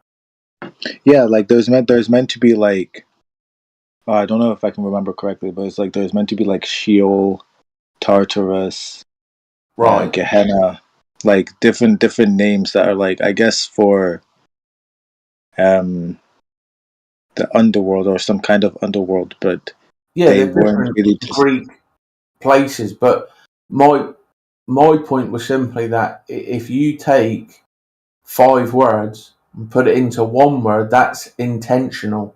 That's deceptive. So I'm like, and King James was a Freemason, by the way. So yeah, when I'm kind of spotting these things, I'm just like, I don't like that. That's duplicitous. I ain't about that.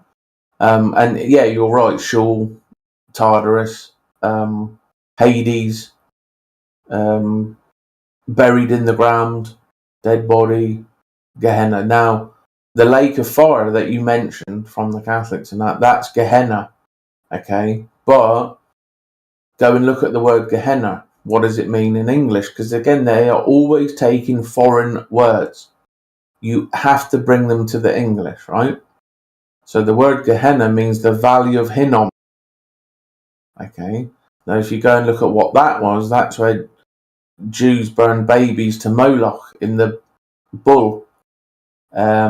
But then supposedly later on there was a trash dump that was on fire all the time, and they were kind of using that as a simile or something. And I'm thinking to myself, hold on a minute, what trash pit was burning 24/7?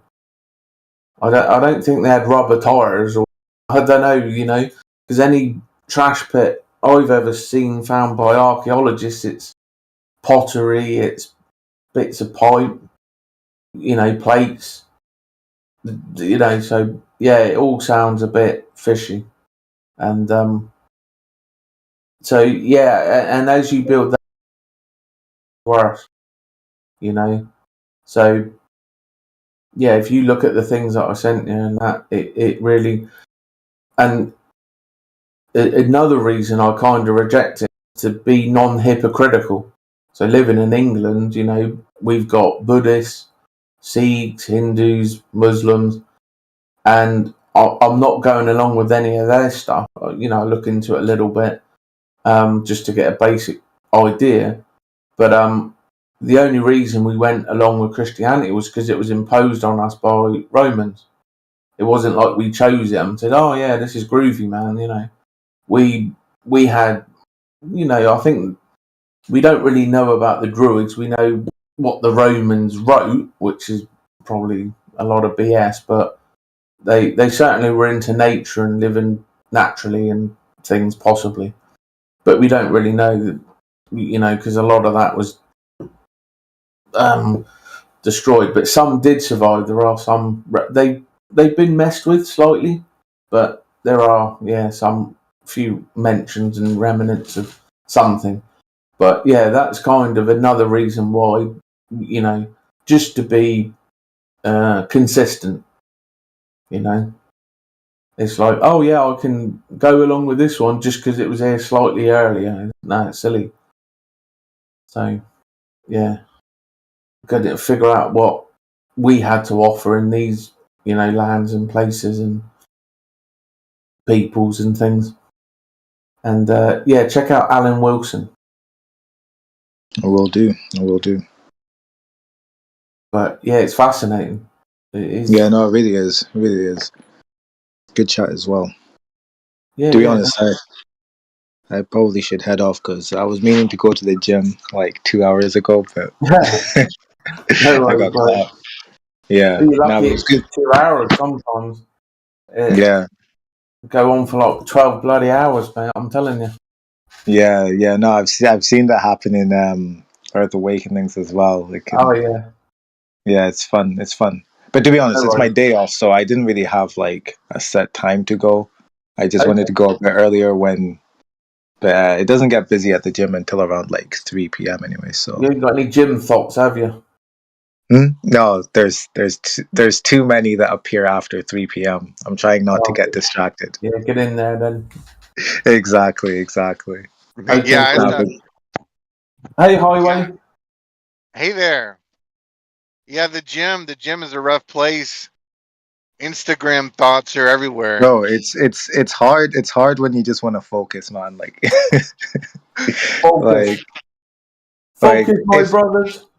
I have to. Like, thing is, I don't mind going around like peak hours, usually after work, but it's difficult because there's just girls everywhere, and like sometimes I just want to not focus. We must resist, my brother. We really must resist. Yeah, and they don't make it easy for us. I wish there were men's only gyms, because I mean, Bro, come on, dude. Bro, it's getting ridiculous, isn't it? We just need to have a men's only. These women are distracting us. Just wear a ski mask, you'll be fine. Yeah, but I can still see them. Yeah, I know, but they're not going to be looking at you. Going, oh, good point. No, but yeah, no, good chat though. I'll probably be on later. Yeah, you're in now, so pop back whenever. See, man. Yeah. All right, take it easy, bro. Well, dude. Have a good one. Thanks. Well, I think that's where the home gym comes in. I think a lot of people are doing home gym now. Oh yeah. I mean, just keep it to the 3 basics: deadlift, squat, bench That's press. right. You don't need much else.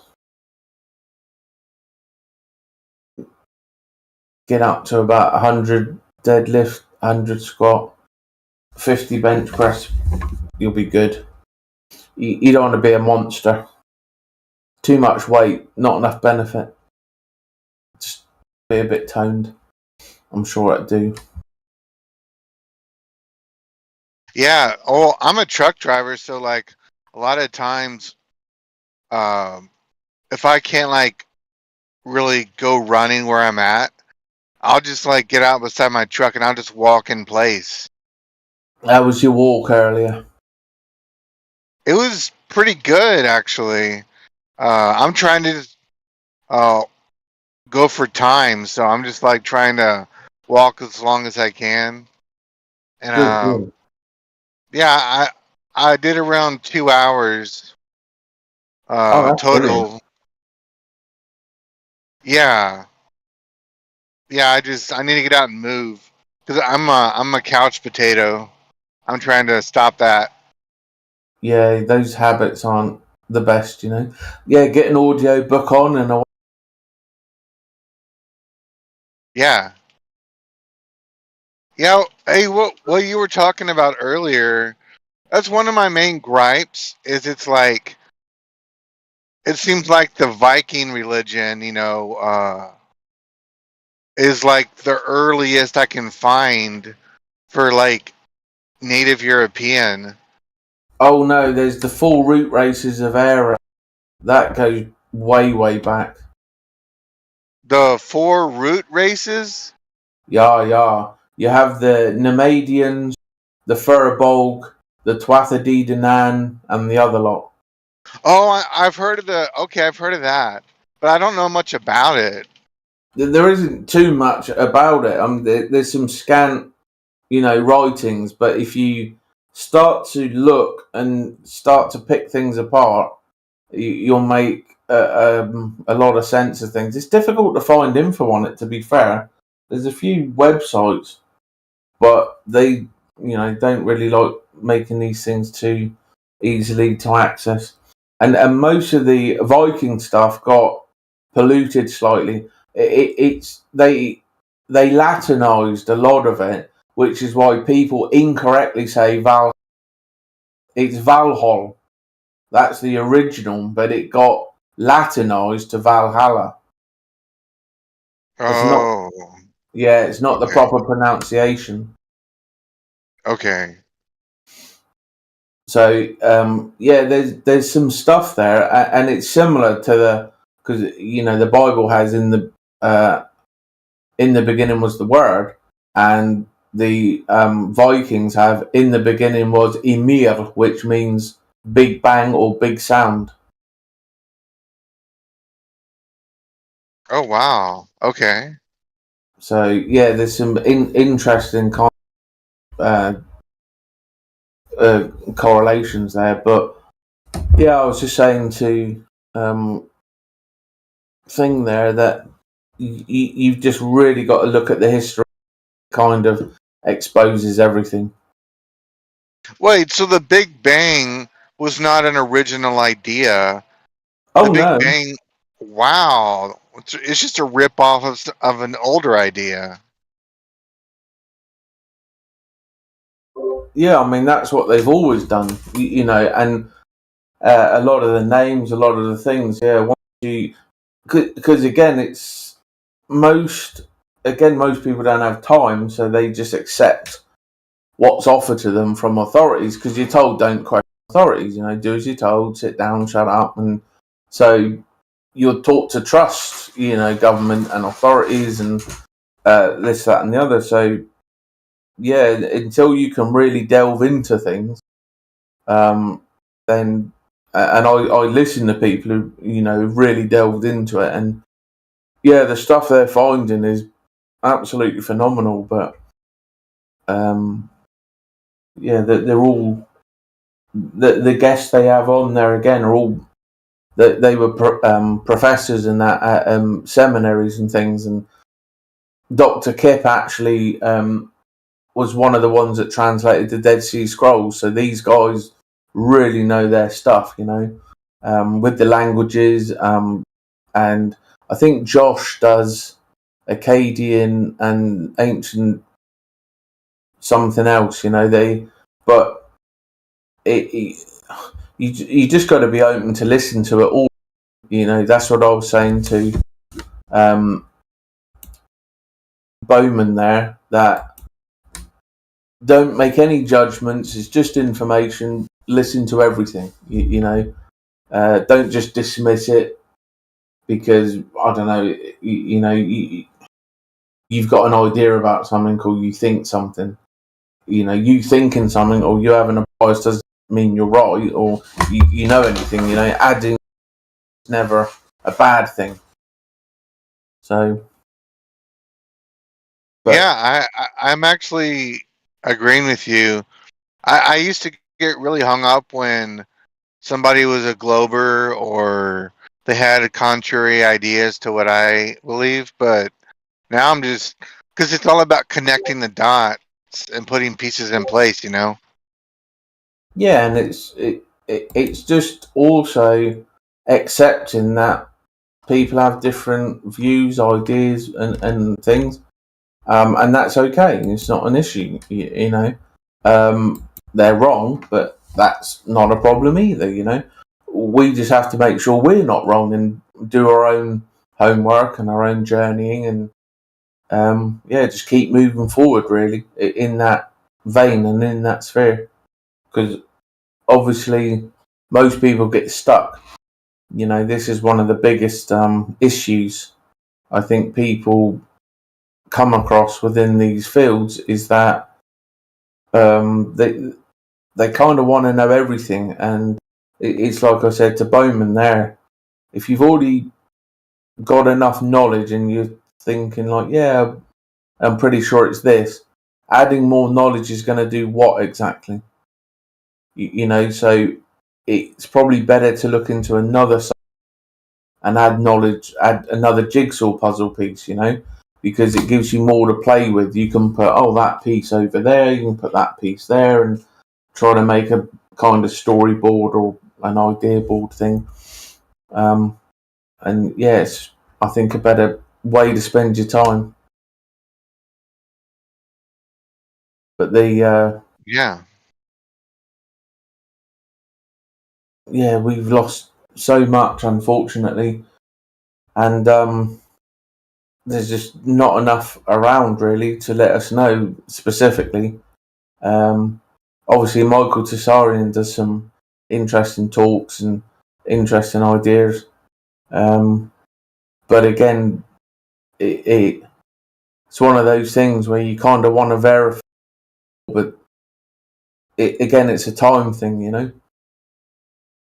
I remember one of his series was 5 parts, but they were like 2 and a bit hours each, you know. Absolutely fascinating, but it would take such a long time to become conversant in just that one thing, and that's how they kind of run you down. You know, they run out the clock. You just don't have enough time to become conversant in all of these different fields. So you just need to do the best that you can. You know, get a basic understanding. It's better than no understanding. You know, a basic understanding. You know. So. Yeah, I was listening to Michael Tsarian recently, and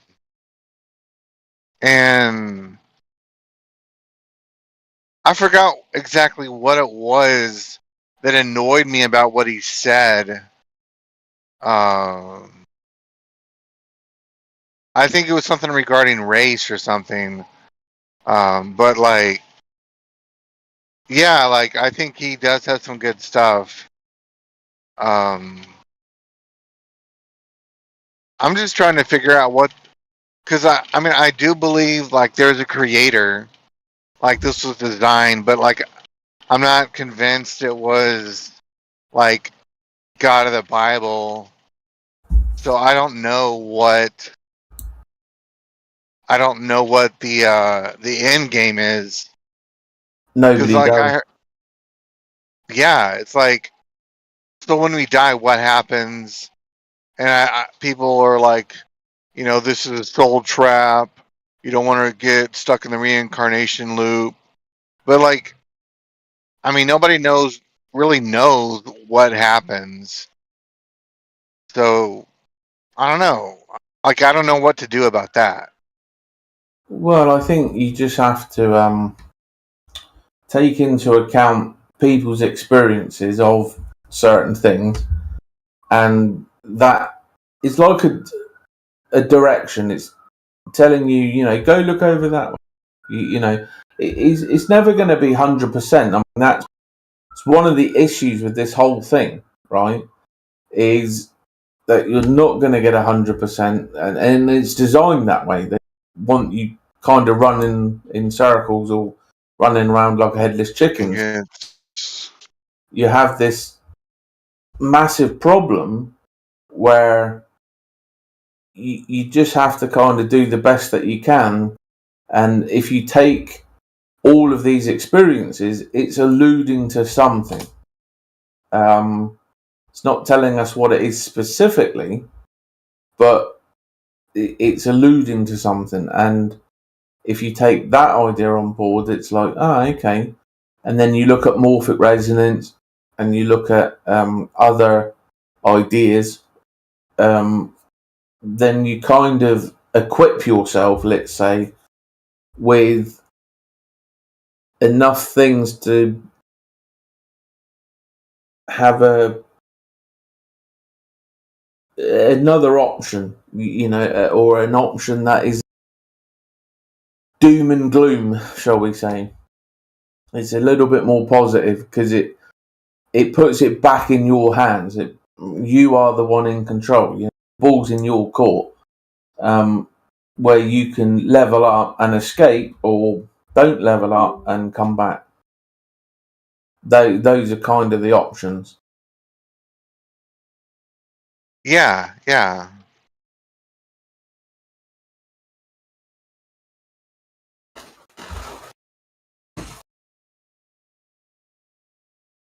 So it's just on the individual, really. They're going to have to decide. But again, there's all these blocks in the way, and they're in the way for a reason.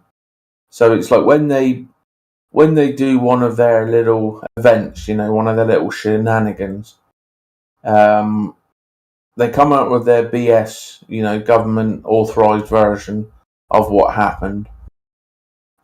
But they then add all this layering in. So you have to think to yourself, well, why do they add all of that? Well, they know not everybody falls for the government version. So they have to control for those that leave that bubble. So this is why they create this layering effect, because they know there aren't many that are going to get through all of those layers to figure out with what's available to us as deep as they can go. That's a very, very, small percentile of a 0.00 percentile. It's a fraction of a percentile. It really is so very, very. You'll get let's say 90% authorized version, beep beep beep. 9.998% into the second and third and maybe the fourth, but then to go 5, 6, 7, 8 is that 0.00.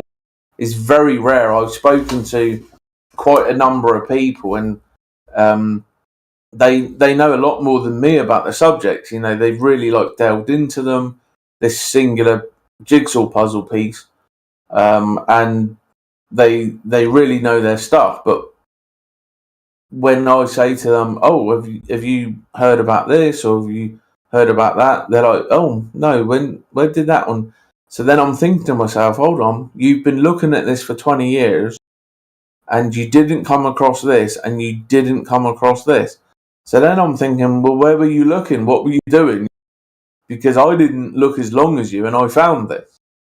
So it's interesting, and obviously these puzzle pieces, it is where you're able to build more and push yourself forward.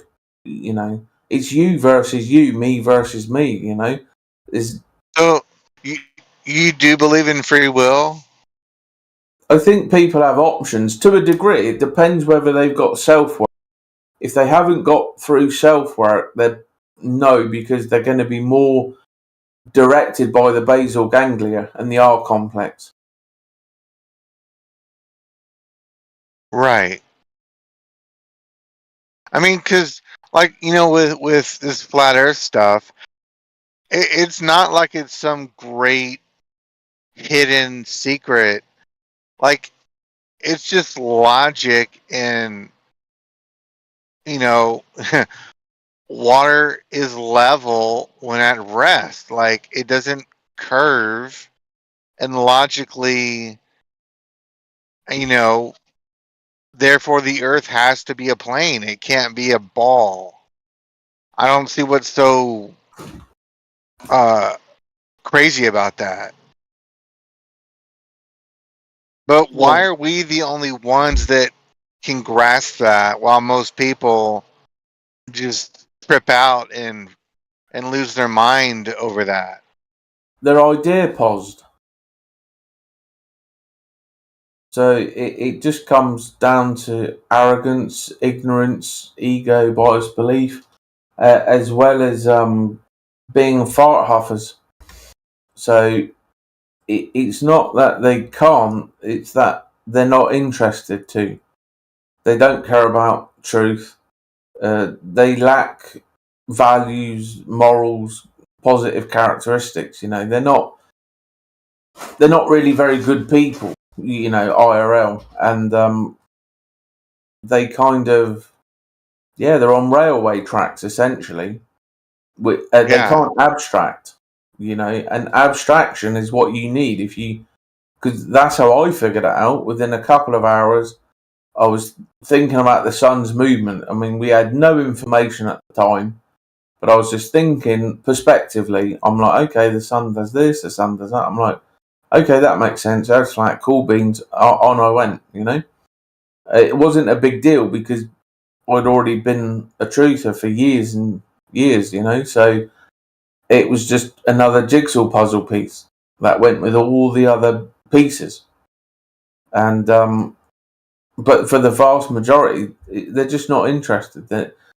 They're not going to put in the time and effort. Yeah, So, well, I think the NPC is actually real. I mean, I do think this is a simulation, and I think there's a lot of people that are just like, they're not real per se. But I think that kind of goes with, you know, well, kind of what you were saying about them not doing like the soul work. Yeah. Yeah, I mean, the NPC, it's real in the sense that they're kind of trapped in that paradigm. It's not that they're unintelligent or stupid or any of these things. It's that they've been psyoped, essentially. What was the phrase? Give us a child to the age of 7, we'll show you the man. So the agenda have known for a very long time, if they can get you early enough and they can tell you whatever, then that's it. You'll believe that the rest of your life. You'll be on railway track. So put it like this, right? World War II vets, they would never believe that Pearl Harbor wasn't an inside job, because that may have been the event that got them up, or they may have known people that were there, or they saw it on television or whatever, right? So even though all the evidence is there, it's come out, it doesn't matter. Their belief trumps the evidence, and that's essentially what it turns into. They stop being objective. There's no critical thinking. It's a religious belief. Well, not inside job, but it was deliberately allowed by the government. You know. Well, I mean, it's a false flag. Right. But the point is that these the people that what's that saying about for those that believe no evidence is necessary, for those that do not believe no evidence is sufficient. Oh, that's a good one. So you have to remember what you're doing, and it all is about internal work. It's all about you versus you, me versus me. You know, other people, they don't matter. They don't count. You know, if they're not on the path, they're not on the path, and they're never going to be on the path. And you wasting your time trying to shove them on the path helps no one. So I would just, always focus on your own kind of journey and just, push yourself along. You know, and then obviously talk to people in here, and we can see where each other is, and have you looked into this? Have you figured this out? Hey, J.E. Barrington, how's things going? Hey, good morning. Just getting up into the office. How about yourself? Doing good? Yeah, doing good. Yeah, good morning. Hey, good morning, Highway Hermit. DeMock, good to see you again. Been a bit since we've crossed paths. And Ethergrass, good to see you too. Adam, you're in the background somewhere there, I take it. Good to see you too this morning, sir. Oh, he's always lurking. Is our Adam. But, Now, give me one more second before you go on. I did have a boomerang joke to share with you all this morning. Oh, brilliant. But unfortunately, I forgot it. But I've got a feeling it'll come back to me. Well done.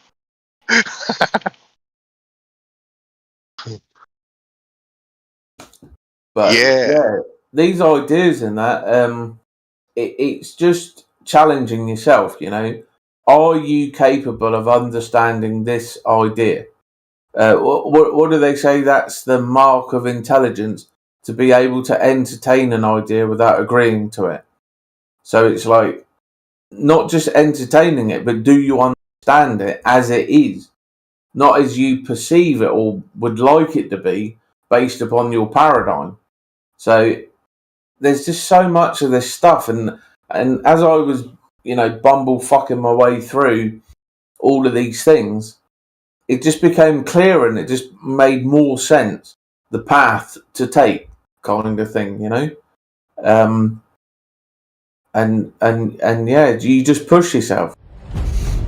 Like You're watching 24/7 Flat Earth Discord live.